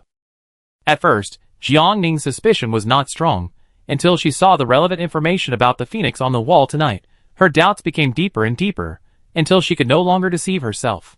The beast-tied teleportation array next to the shelter is real, and the advanced intelligent robot that appeared in the beast-tied teleportation array during the day is also real. Now, Jiang Ning's backpack also contains the advanced intelligent sparring robot cheat and given to her by the phoenix. The ironclad evidence is right in front of her, forcing Jiang Ning to question everything. Now Jiang Ning has the answer. But Yin Shueji's copy should not be reality. Dong Qinli said, I think it is more like a memory. It's just that we don't know why the Misty World set this memory as a copy. Jiang Ning had a very bold guess in his mind, but before he could say it, a very violent bombing sound suddenly rang in his ears. She subconsciously turned off the system screen and looked up. On the dark sky, there were several huge warships. In the belly of the warships, a long and thin bomb was lightly dropped, and then a dazzling light burst out on the ground. It's broken. Jiang Ning hurriedly ran to the open area. Yutian Group was going to completely destroy the ski resort. The teleportation array had been closed. The Phoenix had nowhere to escape.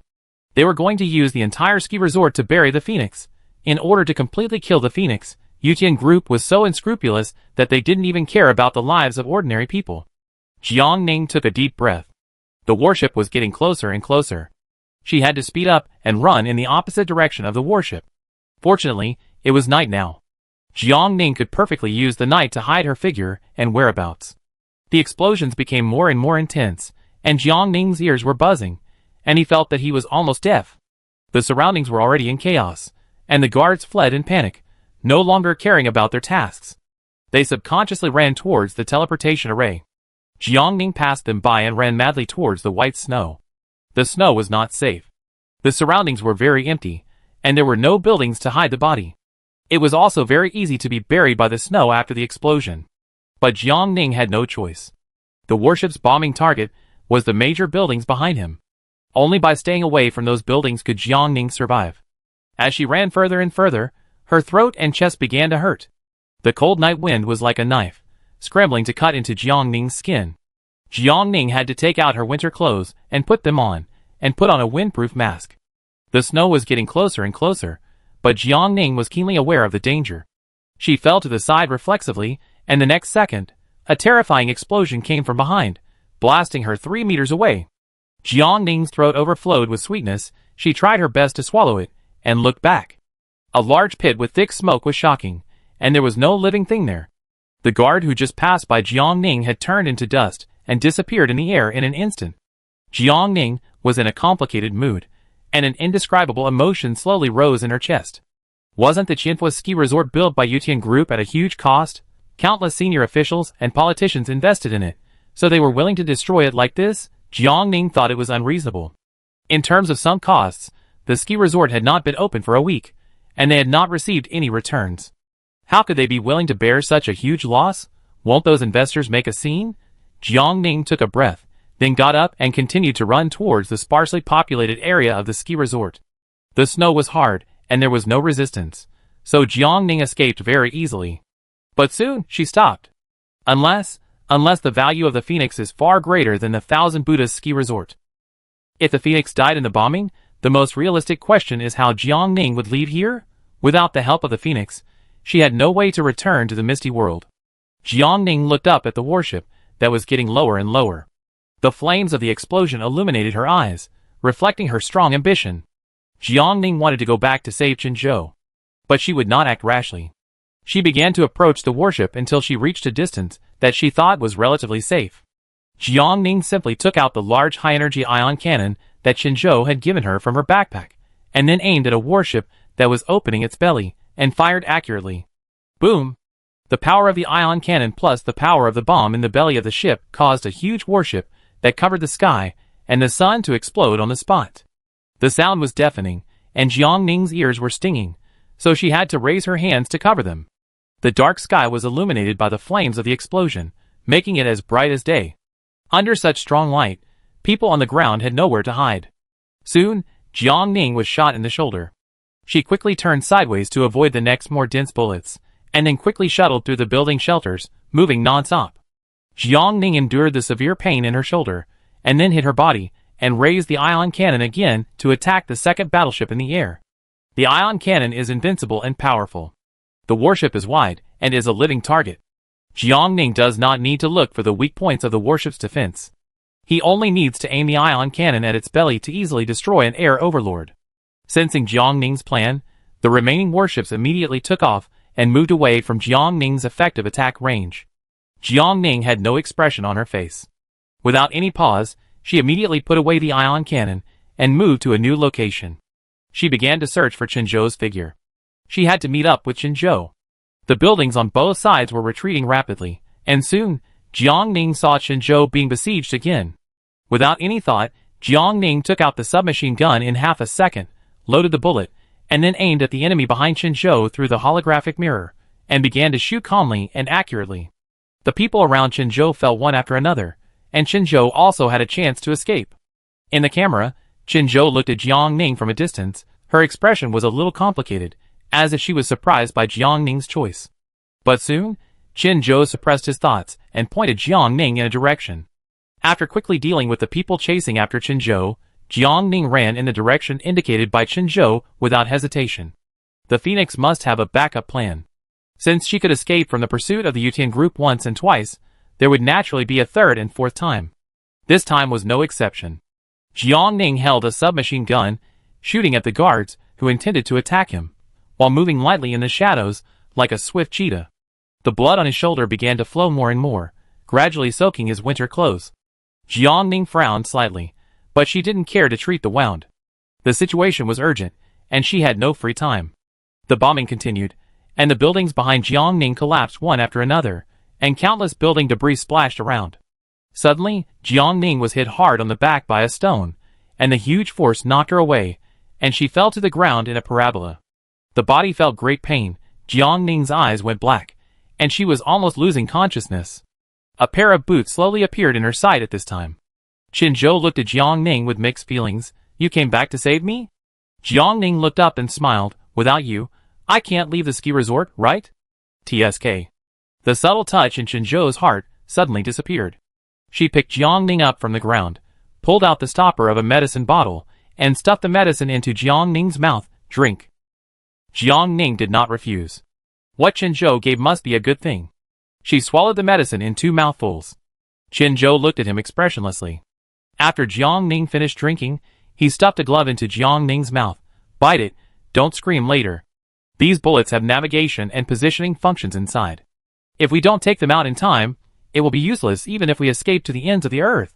When Qinzhou spoke, he had already torn the clothes on Jiangning's shoulders with his hands, took out a pair of pliers, and started to operate. The unspeakable pain came, and Jiangning bit the gloves in his mouth without making any sound. Qinzhou was under a lot of pressure. She had only treated her own wounds, and had never taken bullets out for others. She couldn't help but glance at Jiangning, whose cheeks were already sweating coldly and her complexion was as pale as a female ghost. But even so, she didn't shout. As if noticing his gaze, the other party looked over in confusion, then raised his eyebrows, as if asking, "Why don't you do it?" Qinzhou was no longer distracted. She took half a minute to pick out the bullet, sprinkled medicine on the wound, and finally used a tourniquet to simply bandage Jiangning a few times. In the silent building, there were already faint, irregular footsteps. Seeing this, Qinzhou immediately carried Jiangning on his back, and then jumped down from the window frantically. The whistling wind blew on Jiangning's face, causing pain in his eyes, and his short hair to rustle. The impact of the landing almost made the two people fall forward, but fortunately Chinzhou reacted quickly and adjusted his center of gravity in time, carrying Jiang Ning and continuing to flee. "Can I ask you a few questions?" Jiang Ning asked. Chinzhou refused without hesitation. "No." "Phoenix, have you ever thought about investing in other people?" Jiang Ning leaned close to Chinzhou's ear and said slowly, "Now you help me grow, and in the future I will help you overthrow the Yutian group. How about it?" "No." Jiang Ning smiled, "But we cooperated well these 2 times, didn't we? Give me some time, I will satisfy you." "Shut up." Chinzhou couldn't help but turn his head and glare at Jiang Ning. His tone was not very good. "Aren't you in pain? You still have the energy to bargain with me. You are far from fighting side by side with me." Jiang Ning was not angry, "I know. But how can you be sure that I will be worse than you in the future?" Chinzhou stopped. "What arrogant words." She stared at Jiang Ning. "We've reached the teleportation array. Hurry back to your shelter. I won't save you next time you come here. I've almost destroyed the ski resort. I won't stay any longer." Jiang Ning was put down by Chinzhou. She looked at the teleportation array in front of her, which was smaller and more hidden than other places. "I'm leaving. What about you? Will you leave immediately, or will you go back to finish it?" "Don't worry about that." Chinzhou impatiently slapped Jiang Ning into the teleportation array. "Take care of yourself first." She hugged her arms, crossed her arms, and her figure looked particularly thin and lonely in the night. The light of the teleportation array lit up, and when Jiang Ning's vision returned to normal, she was already in her own shelter. And at her feet, there was an extremely large wooden box. Jiang Ning bent down to open it, and saw a box full of small silenced ion cannons, and several tubes of ion cannon concentrated energy liquid neatly placed. In the end, Phoenix invested in Jiang Ning. Chapter 48. It is 11 o'clock in the morning now. Jiang Ning has spent a total of 10 hours in the Qianhua snow field. Because of the effect of the medicine, Jiang Ning is drowsy. After dragging out the sleeping bag, Jiang Ning is exhausted and has no energy to wash up, so he falls asleep. This sleep only lasted for 5 hours before Jiang Ning woke up. After drinking a tube of nutrient solution, Jiang Ning first moved the shoulder that was shot. There was no great pain, and it seemed to have healed and recovered. There were only 2 hours left before the thick fog at night fell. Rainbow Bridge had not yet upgraded the shelter, so Jiang Ning had to go out to continue killing monsters and collecting materials for the other party. Jiang Ning didn't plan to move the shelter for the time being. It was safe to stay in the shelter on the ice. The flying saucer-shaped shelter was covered with snow and had excellent concealment, which could help her avoid the pursuit of intelligent robots. And there was a vertical cliff behind the shelter. Those advanced intelligent robots would not necessarily risk falling and being smashed to pieces to rush down from above, unless they also had a flying drive. Once this idea was generated, it could not be suppressed. After seeing all kinds of powerful high-tech weapons at Qianhua Snow Field, Jiang Ning dared not underestimate any advanced civilization. She frowned slightly, determined to stay alert at all times and not relax her vigilance. The ice layer thickened again. Jiang Ning took out the felling machine and used the cutting blade to cut a ventilation window on the lake's surface with great difficulty. The same area took longer this time than last time. The strange fish in the lake noticed the movement and jumped out of the water one after another, continuing. Bang bang bang. Hit the harvester. Successfully killed the black fish, obtained 1 silver box, 2 kilograms perch meat, 1 fish skin, 10 copper coins. Successfully killed the perch, obtained 1 silver box, 1.5 kilograms perch meat, 1 fish skin, 10 copper coins. Jiang Ning opened the door of the operating room and walked down from the harvester with a tang sword in his right hand. The harvester can kill the beast passively, but the efficiency is not as high as Jiang Ning's active attack. Jiang Ning casually raised his hand and killed 4 or 5 with 1 knife. This lake is an excellent place to spawn monsters, which is easier than the beast-tied teleportation array. After his strength increased, Jiang Ning hardly had to work hard. But soon, within an hour, Jiang Ning encountered trouble. Under the overwhelming strange fish surging upward, a shadow with a larger area slowly swam towards the side. Jiang Ning's danger radar was beeping wildly. She did not dare to despise or ignore her intuition, and quickly put away the felling machine and quickly fled towards the shelter. Suddenly, a series of clicks rang in her ears. The sound was the ice breaking under his feet. Jiang Ning's heart was about to jump out of his throat. He saw a black horse in the distance, running towards him desperately with all its 4 legs. Without time to feel relieved, Jiangning crossed the spider-like dense ice cracks in front of him, which were gradually getting bigger. His chest was stabbing from breathing and running violently. Hiss! The horse was very fast. It rushed to Jiangning with all its strength. Jiangning put away his tang sword and turned over to sit on it without hesitation.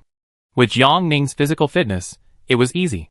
Grabbing the mane with his right hand, the horse sensed that Jiangning had sat firmly, and once again spread its legs and ran in the direction it came from. Now Jiangning had time to catch her breath. She immediately turned on the system screen, clicked on the shelter operation area, and controlled the shelter to fly towards her. The shelter began to start, and the snow on the surface fell off, revealing the original smoky gray luster of the shelter. Jiangning controlled the flight speed of the shelter to ensure that the horse could jump up, and neither the man nor the horse would be injured. This is easy to do with low speed and low altitude flight. But the cracks in the ice underfoot are getting bigger and bigger, and even the agile beast horse is starting to have a hard time moving forward. The shelter is about to arrive. Jiangning looked at the open door with deep eyes, and then shouted, "Now, jump!" The horse listened to her instructions, and when the shelter was about to descend to the ice surface, it exerted force on all four hooves, suddenly jumped up, and accurately entered the courtyard of the shelter. Realizing that the environment had become safe, the horse immediately collapsed on the ground, panting. Jiangning walked down from it, half knelt, and touched its head. "You did a good job. I give you a candy as a reward." Jiangning took out a candy from his backpack and stuffed it into the horse's mouth, then turned and looked down. The black shadow was very large, and it was particularly conspicuous even in the gray sky. Jiangning roughly estimated that the fish that caused the ice to break was at least 70 meters long. Not to mention the size, Jiangning's level 4 shelter was like a fly in front of it. Jiangning hesitated for a moment between the two thoughts of killing it or escaping immediately, and finally chose the latter. The opponent's face and combat power were unknown, and a rash attack might backfire and cause him to be exposed first. Therefore, Jiangning immediately controlled the shelter to fly to the cliff. Once on land, the fish beast could no longer pose any threat to Jiangning.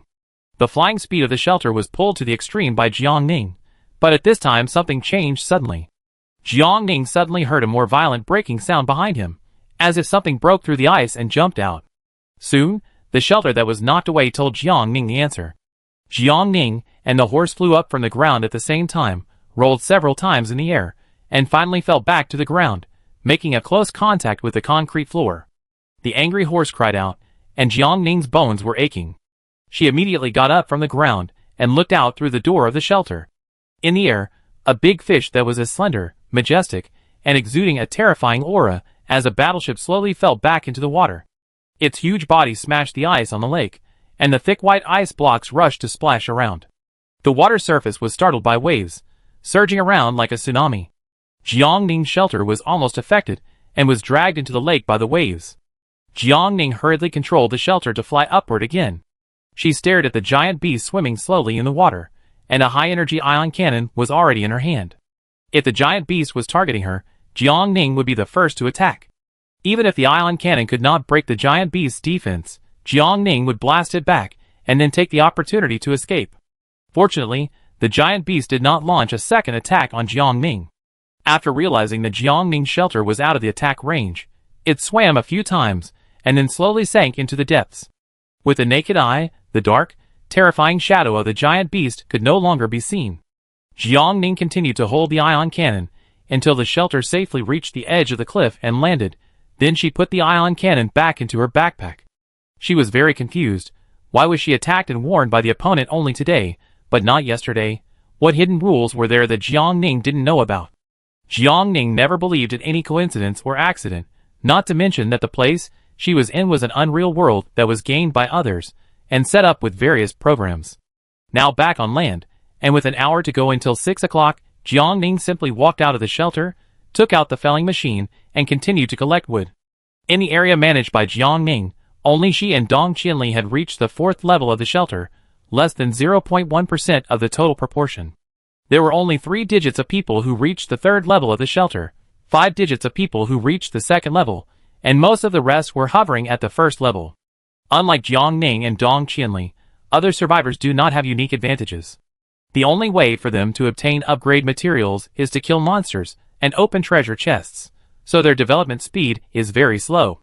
The efficiency of the felling machine is already very high, but Jiang Ning is still not satisfied.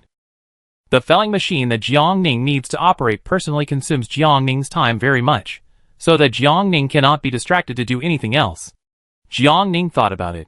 Since Dong Qianli can find the automatic coal mining machine in the number 2 mist shop, then he may also be able to find the automatic felling machine. She immediately opened the system panel, and the world announcement sounded. Congratulations to the survivor Liu Yin for completing the 4th level shelter upgrade task for the 6th time, and was rewarded with a flight drive device. Liu Yin was upgraded, and Jiang Ning's cooperation with her was stable. In the second store, Jiang Ning started looking from the first page of the chaos, and when he turned to the end of the 9th page, he finally found an automatic felling machine that was priced at 300 gold. It was ridiculously expensive. Jiang Ning couldn't help but look at her balance. After buying 200,000 concrete, she now had only a little over 200 gold coins in her backpack, less than 300.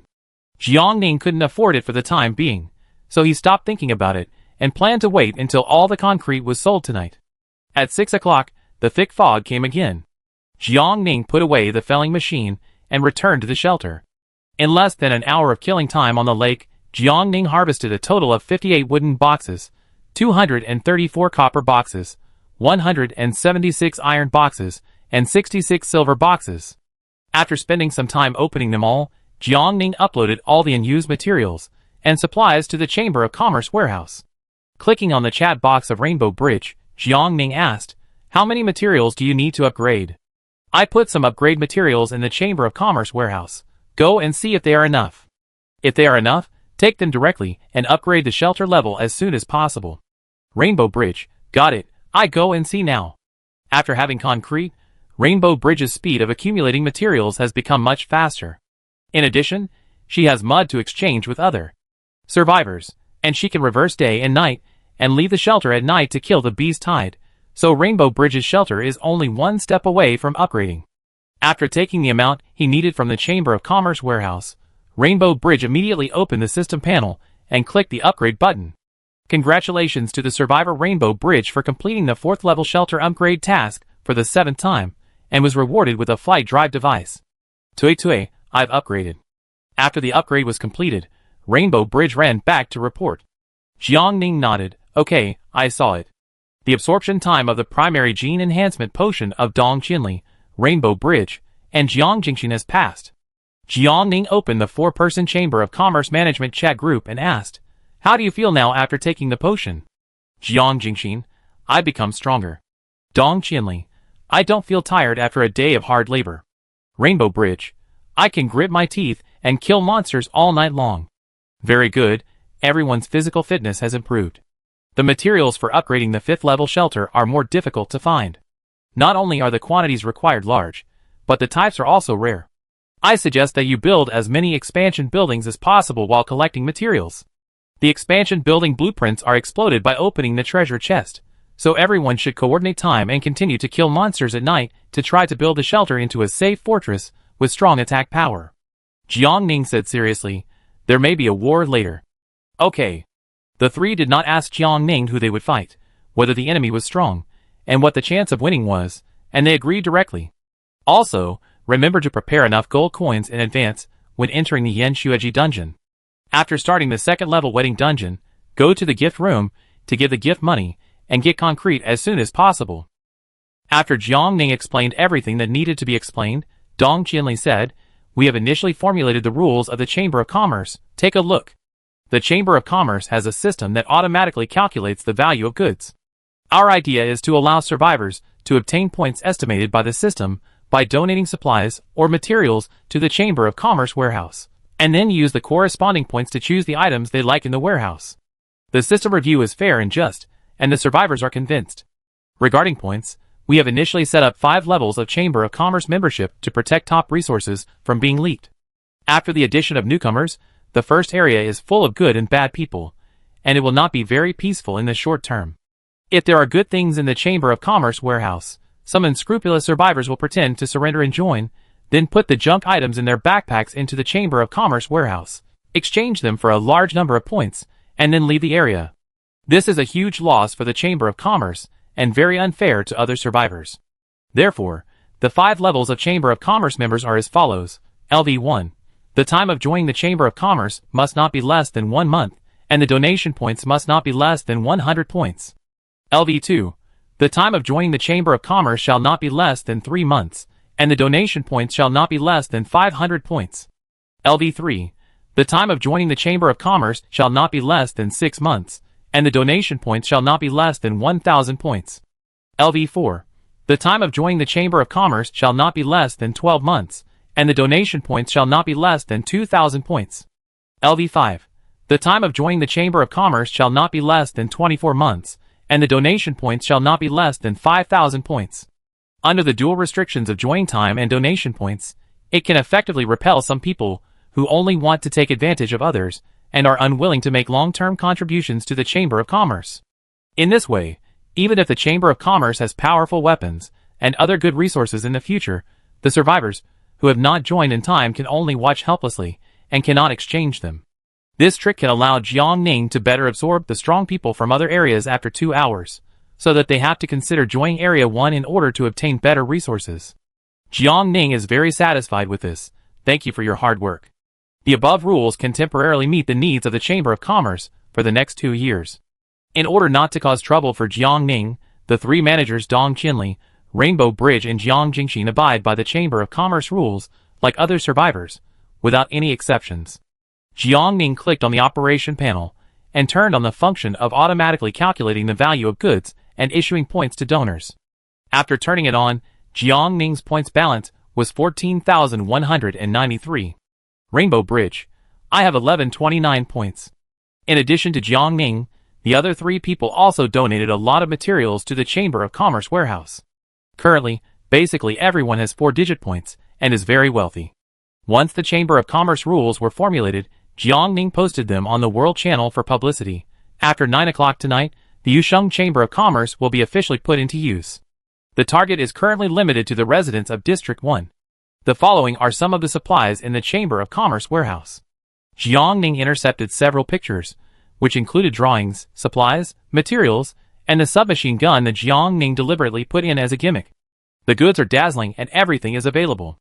It is not an exaggeration to say that it is the most comprehensive supermarket in the foggy world. When donating, each item can set the level of the purchase object by itself, so Jiangning directly set the submachine gun to be available for purchase at level 4 and above. In this way, the submachine gun can become a veteran actor, continuously attracting outstanding talents and strong people for Jiangning. Damn it! Is the number 1 surviving or running a wholesale market? Is this a picture that an ordinary person like me can see? I didn't want to join District 1, but now I am shamelessly tempted. The submachine gun will definitely be mine. It's all over. All the good things in the foggy world are tilted towards the survivors in District 1. My silly District Chief, you should do better. District Chief, thank you for the invitation. I have landed and officially become a resident of District 1. It's already difficult to grab more than 200,000 places. Now that Shouqing has announced the good things in the Yusheng Chamber of Commerce, it's even harder to grab. Shuqi, District 1 doesn't accept everyone. They want strong people with high shelter levels. Okay. Don't listen, I will definitely be able to join District 1. While the World Channel was making a fuss, time passed quickly, and soon it was 8:59. Jiangning looked at the World Channel. Are you ready? 3, 2, 1. Chapter 49. Go! Make a wish to get ashore. Make a wish to get ashore. I am willing to give up love, children, illness and poverty, just to successfully join the first zone today. Put my hands together. You are greedy. In just a few seconds, the application information on Jiangning's panel exceeded 8 digits, and it was still growing wildly. Jiangning's eyelids twitched, and when he clicked the red dot of the message, the fog system rarely froze for a moment. After finally expanding the details, Jiangning directly checked. Female, level 3 shelter. 2 options. The number of people was much higher than she expected, with a total of 51,291 people. After passing with 1 click, the MIS system automatically sent a message. Congratulations, you have successfully become a formal resident of District 1. There were about 190,000 places left, and Jiangning checked the 2 options of female, level 2 shelter again. This time, the number of people was even greater, with a total of tens of millions. The upper limit of the number of people in each district was 1 million, and Jiangning had no choice but to agree to 90,000 people again, according to the priority order of the application. The remaining 100,000 places do not need to be checked too much. 80,137 male survivors with third-level shelters, and 24,182 male survivors with second-level shelters will be directly absorbed. So far, the number of survivors in Area 1 is full. Jiangning closed the message interface and returned to the World Channel. Congratulations to all the survivors who joined Area 1. I hope that in the future, everyone will work together to create brilliance. Ha ha ha ha, I succeeded. Damn it, congratulations to you. From now on, you will become a phoenix and live a good life. I succeeded too, crying. No, where is our district chief? Why is the district chief missing? What a coincidence, our district chief is also gone, smile. My district chief is gone too. Ding dong. The fog system appears. The positions of district chiefs of districts 8, 13, 14, 29, 31, 33, 39 are detected to be vacant. A new link for voting for district chiefs is about to be opened. Click to enter. Come and vote for your favorite district chief. Jiangning's guess was right. After the resources of Yusheng Chamber of Commerce were announced, many strongmen were tempted. Several district chiefs directly gave up their positions and hurriedly joined District 1 in order to obtain better resources that District 1 could provide them. This was exactly what Jiangning wanted. The residents of District 1 had been accepted, but District 4 had not yet. Amid the complaints of the survivors, who failed to successfully reach the shore, Jiangning once again dropped a bombshell. From now on, District 1 and District 4 will become friendly districts, and residents of District 4 can enjoy the same benefits of the Yusheng Chamber of Commerce as residents of District 1. The residents of District 4 were excited. Good news from heaven. I knew it. I joined District 4 a long time ago just to bet on this day. I have applied. Don't let it down. I really envy those of you who think quickly. No, even if you use your toes, you should have thought that giant shocking would help District 4 and Jiangjingshin. Among the top 10 district heads, 3 are female. Daisy has been blocked by giant shocking because of Wensu's matter, and it is impossible for the two to cooperate. So now, only Jiangjingshin is left. That's great. Thank you for the first place. Thank you for the district chief, so that I can also enjoy the good life. Jiangjingshin was very surprised, but soon accepted Jiangning's kindness. Don't worry, I will turn District 4 into your logistics department. Just after sending this message to Jiangning, Jiangjingshin saw that the mortal enemy, who had been fighting with her a few days ago, took the initiative to send a private message. Oh, big sister, you said this matter. Ha ha ha, I was wrong before. I'm sorry. I apologize to you. District Chief, as long as you give the order, I will never dare to go west if you tell me to go east, and I will never dare to sit if you tell me to stand. So, can we write off the previous things? Jiangjingshin, Sure enough, they are all old foxes. They came when they smelled the smell. Interest is the most powerful bond. Jiangjingshin doesn't need to fight with this group of people to the death now. Next, she will be busy leaving the shelter at night to kill the monsters, improve her strength, and become Jiangning's most powerful support. So, a group of people shook hands and made peace, and the atmosphere was very harmonious. Jiangning didn't need to think too much about becoming a friendly zone with District 4. Jiangjingshin was trustworthy and had high military power, which would be a great help to Jiangning. After adding District 4 to the Chamber of Commerce panel, Jiangning urged Jiangjingshin to absorb the strong people, who applied as soon as possible because she was going to start selling concrete. Jiangning now had about 160,000 concrete in his hands. Jiangning planned to sell 100,000 in the Chamber of Commerce warehouse, 50,000 on his personal homepage, and keep 10,000 as a backup. The 100,000 is to ensure that more survivors in Zones 1 and 4 can improve their strength, and the 50,000 is to appease ordinary survivors. Don't overdo anything, otherwise it will cause resentment and make enemies for nothing. After putting 2 units of concrete in the Chamber of Commerce warehouse and personal homepage respectively, Jiangning once again entered the World Channel to advertise. In 10 minutes, the personal homepage and the Chamber of Commerce warehouse will start selling concrete, with a limit of 1,000 units per person. How many surprises are there on the list that I don't know? Can you sell the concrete? I want to buy it, but the problem is, I don't have any money.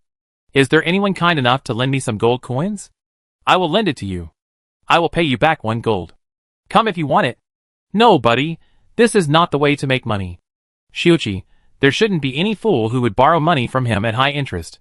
As soon as the news of selling concrete came out, Jiangjingshin became even busier. The number of applications surged again. She had no choice but to accept 2/3 of the female survivors with her eyes closed. After a pause, she continued to accept 1/3 of the remaining female survivors. Finally, she distributed the few remaining places to a few male survivors who applied for the strongest and highest rankings. Just for the sake of courtesy. Tonight is destined to be a chaotic day, especially in District 1. After the new strong people joined, the regional ranking list of District 1 was instantly refreshed. Many people who were once at the top were ruthlessly eliminated, and they could not see themselves after searching for a long time.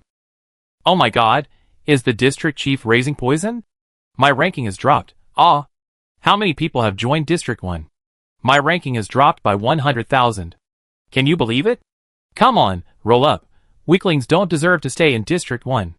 It would be interesting if the district chief added a new rule to kick out the last 200,000 people in the monthly rankings, and then opened up the authority to absorb new strong people. Are you a devil? Jiangning happened to see this, so she replied, "Thanks for the suggestion, I will consider it." District 1 residents, They wanted to die. Many survivors were greatly stimulated and immediately decided to work hard to kill monsters and level up, never to be outdone by anyone else, let alone to be kicked out of District 1 by Jiangning. At this moment, the desire to win suddenly became unprecedentedly strong. When everything was going in a good direction, the Special Affairs Bureau could no longer sit still. As a representative, Lu Yin was sent out to ask Jiangning, Court of Commerce Establishment Order, please tell me how to obtain it. We can pay you. Jiangning looked at Lu Yin's message and raised his lips. He was hooked. I still have a Chamber of Commerce Establishment Order in my hand. Really? Lu Yin stood up suddenly and asked happily. Jiangning, really? After getting a definite answer, Lu Yin immediately reported the news. Her heart was pounding. She had never expected that her mission would go so smoothly. No, that's not right. The action of letting out a sigh of relief froze, and Lu Yin's brows slowly frowned. The importance of this Chamber of Commerce Establishment Order is self-evident, but now Jiangning did not hesitate to pass the news back to the Special Affairs Bureau through her own mouth. She must have great ambitions. Lu Yin began to worry whether the Special Affairs Bureau could pay for what Jiangning wanted. Soon, Lu Yin received instructions from her superiors. Get this Chamber of Commerce Establishment Order at all costs. After receiving the reply, Lu Yin continued to communicate with Jiangning. Can you ask what price the Special Affairs Bureau needs to pay to get the establishment order from you? It's very simple. Jiangning did not keep anyone in suspense. You promised me half of the upgrade materials for the level 5 shelter. The deadline is 30 days. Because the assumption was too serious. When Lu Yin saw Jiangning's conditions at this moment, she inexplicably felt that it was just SOSO. That's it? Lu Yin asked uncertainly. Jiangning typed, yes, that's it. Jiangning originally intended to give the extra Chamber of Commerce Establishment Order to the Special Affairs Bureau. The Special Affairs Bureau had relevant experience, and was very prestigious and important in the hearts of ordinary people. Therefore, the Second Chamber of Commerce can only better play its role in ensuring the basic needs of ordinary people in the hands of the Special Affairs Bureau. Jiangning has limited energy and cannot take care of everyone, so the importance of the Special Affairs Bureau is reflected at this time. Lu Yin felt that Jiangning agreed too easily and did not feel real in his heart, so he asked again with concern, besides this, do you need us to do something else for you? No. Jiangning opened his backpack and took out the remaining Chamber of Commerce Establishment Order, just wait. Lu Yin relayed Jiangning's words in real time, and the people in the Special Affairs Bureau were not sure what Jiangning was going to do. Now they didn't have the level 5 upgrade materials, and it was not easy to ask Jiangning directly when he would hand over the token to them. Fortunately, the Special Affairs Bureau soon found out the answer. Congratulations to the survivor Yunnan Giant Shocking, a non-professional leg-cutting master, for establishing the Chamber of Commerce. Special Affairs Bureau. The survivor Yunnan Giant Shocking, a non-professional leg-cutting master, has presented the Chamber of Commerce. Special Affairs Bureau. To the survivor Lu Yin. The two world announcements that appeared one after another once again stirred up waves in the already restless world channel. Ah, what is the number one on the list doing? Such good things are just given away. It seems that Giant Shocking has a very special relationship with the Special Affairs Bureau. After the Special Affairs Bureau gets the Chamber of Commerce, please don't mess around and let everyone down. I will supervise you. Giant Shocking is righteous. With the Special Affairs Bureau Chamber of Commerce, we ordinary people can also have a seat at the table. When the survivors were discussing, The people in the Special Affairs Bureau were confused, and Lu Yin, who got the Chamber of Commerce, was also confused. Lu Yin quickly said, "I didn't know about this matter, and Ms. Jianshuking didn't discuss it with me in advance." Although the candidate for the president of the Chamber of Commerce has not been finalized, with Lu Yin's qualifications, she is not qualified even if she tiptoes to the sky, so she tactfully handed over the Chamber of Commerce. "I will transfer the Chamber of Commerce to the director first." The survivor Lu Yin has given the Chamber of Commerce's Special Affairs Bureau to the survivor Royuxianyan Heli. Royuxianyan Heli is the director of the Special Affairs Bureau, Xiao Yinhe. Looking at the Chamber of Commerce operation area on his system panel, Xiao Yinhe couldn't help shaking his head and laughing. The little friend has grown a lot of wisdom. Jiang Ning said nothing on the surface, and did not ask the Special Affairs Bureau to sign a contract for her, but such an open and well-known act was done. If the Special Affairs Bureau dared to default on its debt in the future, it would probably be retaliated.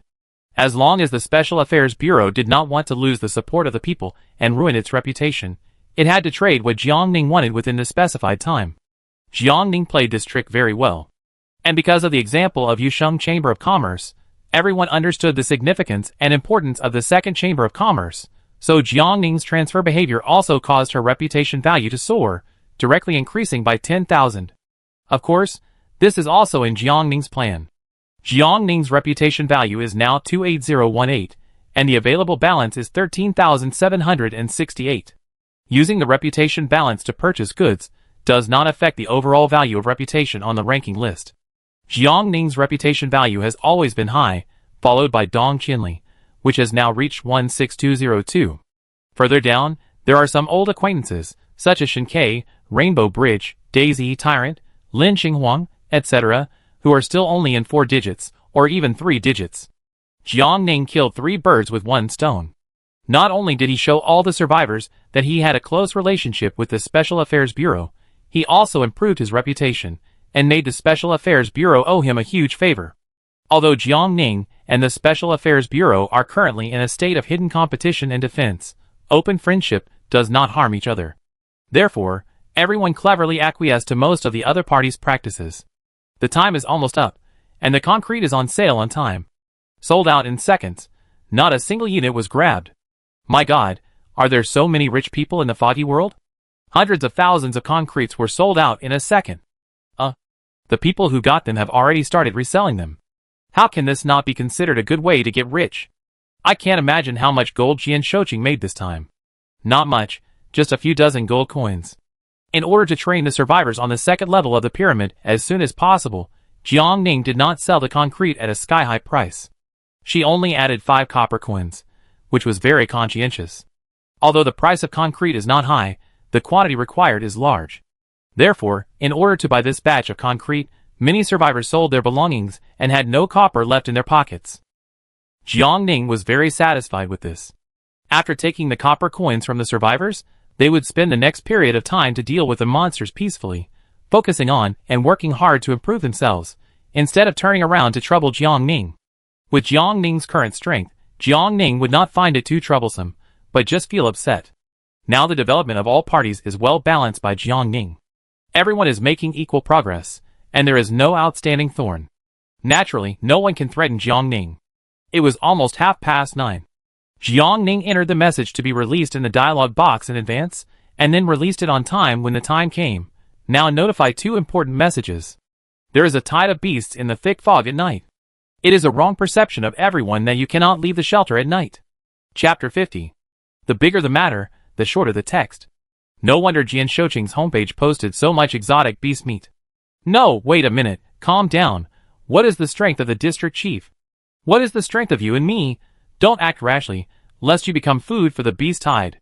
You will die if you try. I have tried it. It is hard to imagine what kind of mental state Jian Shouqing was in when he tried to walk out of the shelter. So what does it feel like? Is it really not dangerous? Ordinary people should not try it easily. Although you won't die, it feels very uncomfortable, and there are beast tides outside, there are many strange beasts, and it is easy to be attacked and injured. Then is it still feasible for ordinary people to fight monsters according to the previous teaching of the district chief? It is feasible. This truth is announced too timely. Now the temperature is getting lower and lower, and the frequency of treasure chests is getting lower and lower. If we can't replenish supplies in time, we will either be frozen to death or starve to death. The beast tide can make people rich. This cognition has been confirmed by Jean Lin, and all the survivors have believed it. Therefore, many people chose to walk to the door of the shelter at this moment, and then open the door a little, waiting for the beast to fall into the tiger's mouth. Killing the beast has risks, but the return rate is very high. As long as you are careful, ordinary people can also eat meat, drink soup, and get more cold and warm supplies. In particular, from time to time, someone in the channel will give feedback on their success, which makes others unable to sit still. They quickly endure the cold and stand up hard to follow suit. Anyway, the situation won't be worse than it is now, so why not give it a try? The reaction to this news was much smaller than Jiang Ning had imagined. Under the pressure of survival, the survivors didn't even have time to curse the foggy world, and immediately started to act in a hurry. It snowed heavily during the day, it was cold, and the snow was thick. People who didn't have enough cold-proof supplies could only stay in the shelter, and minimize their movements to preserve their body temperature and physical strength. Time was passing, but there was no new supplies in the backpack, which made them anxious and desperate. Although Jiang Ning sold various materials at low prices and successfully suppressed the prices of the entire trading market by himself, copper coins were still needed to buy materials. They couldn't find treasure chests, and there were no strange beasts to kill, so naturally they couldn't get copper coins to buy what they needed. Jiang Ning's announcement was just in time. If it was a few days later, they would have no motivation to continue. During the day, many people stayed in the shelter to rest, so now was the time when they were energetic. Jiang Ning briefly observed the trading market and the warehouse of the Chamber of Commerce, and the supplies were obviously beginning to circulate. In addition to various exotic beast meats, daily necessities, and shelter upgrade materials were also slowly increasing. Jiang Ning breathed a sigh of relief. Humans are highly adaptable creatures. As long as they are given hope and the right guidance, they will struggle hard to survive in this world. In the next period of time, Jiang Ning no longer needs to worry about ordinary survivors. She will start to focus her energy on improving her own power. With the Chamber of Commerce, the Special Affairs Bureau will soon be able to form its own organization, twisting it into a rope from top to bottom and working together. Make a name for yourself in the foggy world and gain a firm foothold. After the funds from selling concrete were recovered, Jiang Ning had about 700 gold in her hands. She clicked on the second store again and silently calculated in her mind. If the automatic felling machine can collect 4,000 units of wood per hour, then it will be 96,000 units a day. The current price of wood is 1 copper/5 units. After Jiang Ning spent 300 gold to buy an automatic felling machine, she could earn 19,120 copper a day, so it would take nearly 157 days to get back her investment. Too long. After considering it, Jiang Ning quickly gave up the idea of buying an automatic felling machine. Jiang Ning had no plans to continue collecting wood, so the 2 felling machines in her backpack were useless. She directly put the felling machine into the Chamber of Commerce for rent, with a price of 20 points a day and a deposit of 100 points. There was no threshold for Chamber of Commerce membership level. If someone wants to make money by collecting wood like Jiang Ning, she can rent a felling machine from the Chamber of Commerce. Jiang Ning did not choose to sell it directly because she might still need the felling machine later. The cutting blade of the felling machine is very useful, and can help her break some hard objects efficiently. Jiang Ning was injured in the dungeon, so she did not train today. She stood up and opened 2 arrow towers to attack the beast tied outside the shelter, and then opened all the automatically picked up treasure chests, trying to collect materials for upgrading the level 5 shelter. But 2 hours later, Jiang Ning had gained a lot of low-level upgrade materials, but not a single unit of high-level materials such as special steel, carbon fiber, and microparticle coating. Could it be that the current level of the alien beast is too low? Jiang Ning felt a little tricky. The foggy world was consciously helping the survivors to develop the shelter in the direction of a war machine, which made it difficult for Jiang Ning not to think too much. In order to prevent unpredictable emergencies, Jiang Ning had to race against time to build the shelter into an offensive and defensive one as soon as possible. If you advance, you can cause a devastating blow to the enemy. If you retreat, you can increase your speed to the maximum and escape safely. Perhaps, asking Jean Lin will give you a direction to work towards. Recently Jean Lin's presence has been low. Jiang Ning clicked on her chat box. Now the treasure chests dropped after killing monsters no longer produce shelter upgrade materials. Can you help me calculate which direction I should work towards? After that, Jiang Ning transferred 1 gold as a consulting fee. This time Jean Lin replied quickly, your development pace is too fast. The time for the level 5 shelter upgrade materials in the foggy world to drop has not yet arrived. Jiang Ning suddenly realized, what should I do now? Add expansion buildings, upgrade expansion buildings, and the various expansion building blueprints on the market will soon become abundant. Jiang Ning, thank you. After watching Jinlin accept the gold coins, she immediately realized a problem. What Jinlin just said didn't seem to be calculated at all. She made Jiang Ning have a strong illusion that the other party was an experienced person. But if Jinlin was a reborn person, the other party didn't have any intention of competing for the first place. Is it just because her physical condition does not allow it? Jinlin's background is mysterious, and she is shrouded in mystery. Jiang Ning pondered for a moment. Do you need my help with anything else? What level is your shelter? Level 3, not needed for now. The current shelter level is enough for me to keep my life. She said, in the future, you should focus on improving yourself and don't have to consider me. Jinlin's meaning was very clear. Jiang Ning no longer insisted, okay, find me if you need anything. At present, all the people around Jiang Ning have upgraded their shelters. Next, their goal should be the same as Jiang Ning, trying their best to find the expansion building blueprints. It is almost the 16th day of the survival calendar, and Jiang Ning's #1 store should put new products on the shelves. There are still 20 minutes before the new day. Jiang Ning sits cross-legged in front of the fireplace, and takes out a meal that Rainbow Bridge prepared for her from her backpack. It is still stir-fried crocodile meat, a dish of vegetables, and a bowl of egg soup. The taste was very good. The crocodile meat was spicy and chewy, the vegetables were light and delicious, and the egg soup was delicate and smooth. Even though Jiang Ning didn't have a big appetite, he felt particularly satisfied. After eating, Jiang Ning stood up and washed the dishes.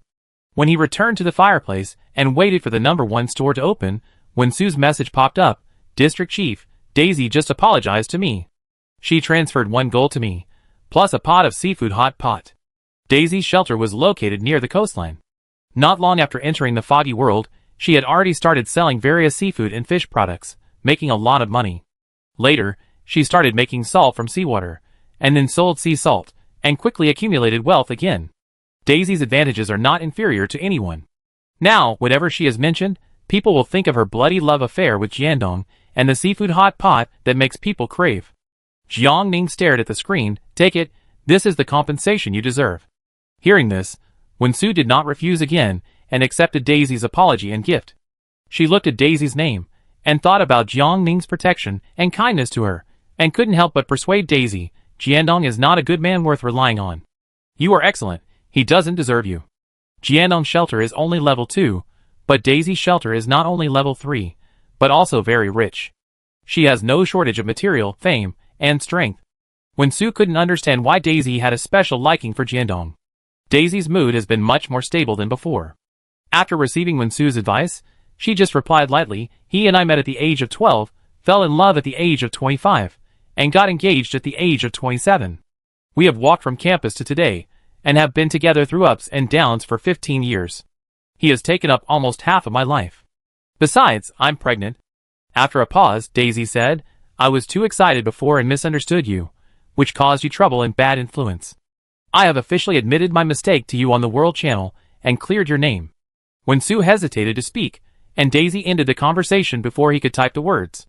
With a helpless sigh, Wensu had to turn off the chat, and then turn around and gave the seafood hot pot to Jiang Ning, District Chief. Because of your protection, I can now be cleared, so you can accept this hot pot. I don't like it. Jiang Ning refused. I don't like it either. Daisy just needs to apologize. Jiang Ning doesn't want to attack her unless it's necessary. To become a strong person in a region, chance, strength, and brain are all indispensable. Daisy can defeat many survivors in Zone 3 and rank among the top few in the rankings. She should not be underestimated. As for whether Daisy apologized to Jiang Ning herself, Jiang Ning didn't care. She put Daisy off the blacklist. She is always willing to give her same-sex partner an extra chance. Daisy apologized, but Jiandong still didn't make any move. Jiang Ning was idle anyway, so he took the opportunity to drag Jiandong out again, to give him a social death. The survivors were busy for a while, wanting to kill monsters and eat melons. But no matter how Jiang Ning condemned Jiandong, he didn't show up, so in the end, Jiandong was happy to be named the Shameless Ninja Turtle. On the ranking list that Jiang Ning was familiar with before, only Daisy and Tyrant had not upgraded their shelters. These are the only 2 people Jiang Ning has blocked. Because of limited resources and the rise of the Special Affairs Bureau, the rankings have undergone earth-shaking changes. So far, the rankings of the major rankings are as follows. Shelter rankings: Jiangning, Dong Qinli, Shinkei, Jiang Jingxin, Lin Xinghuang, Lu Yin, Rainbow Bridge, Tyrant, Daisy. Wealth rankings: Jiangning, Dong Qinli. If there are gods to attract cranes: Shinkei, Daisy, Tyrant, Jiang Jingxin. Reputation rankings: Jiangning, 30192, Dong Qinli, 17201, Daisy, 5112, Tyrant, 4824, Shinkei, 4390. If there are gods to attract cranes: 4375. Rainbow Bridge, 2933, Jiang Jingxin, 1821. The rankings of people around Jiangning have not been greatly affected. It can be predicted that in the future, Jiangning and the people of the Special Affairs Bureau will split the major rankings and dominate the major rankings. After browsing the rankings, the time quickly came to 23:59. After the number in the upper right corner jumped, Jiangning quickly switched to the number 1 store to check the new products inside. Warm blanket, 30 coppers, 28.5 coppers after discount, /piece, which can generate heat for 8 hours. The principle of the warm blanket is similar to that of the warm baby. Both use iron powder, activated carbon, and other substances to react with oxygen in the air to generate heat. It came just in time. Jiangning clicked to buy it on the spot until all the balance in the backpack was used up. Opening the World Channel, Jiangning strongly promoted himself, selling warm blankets, 30 coppers each. With it, you will never feel cold and unable to sleep at night because of low temperatures.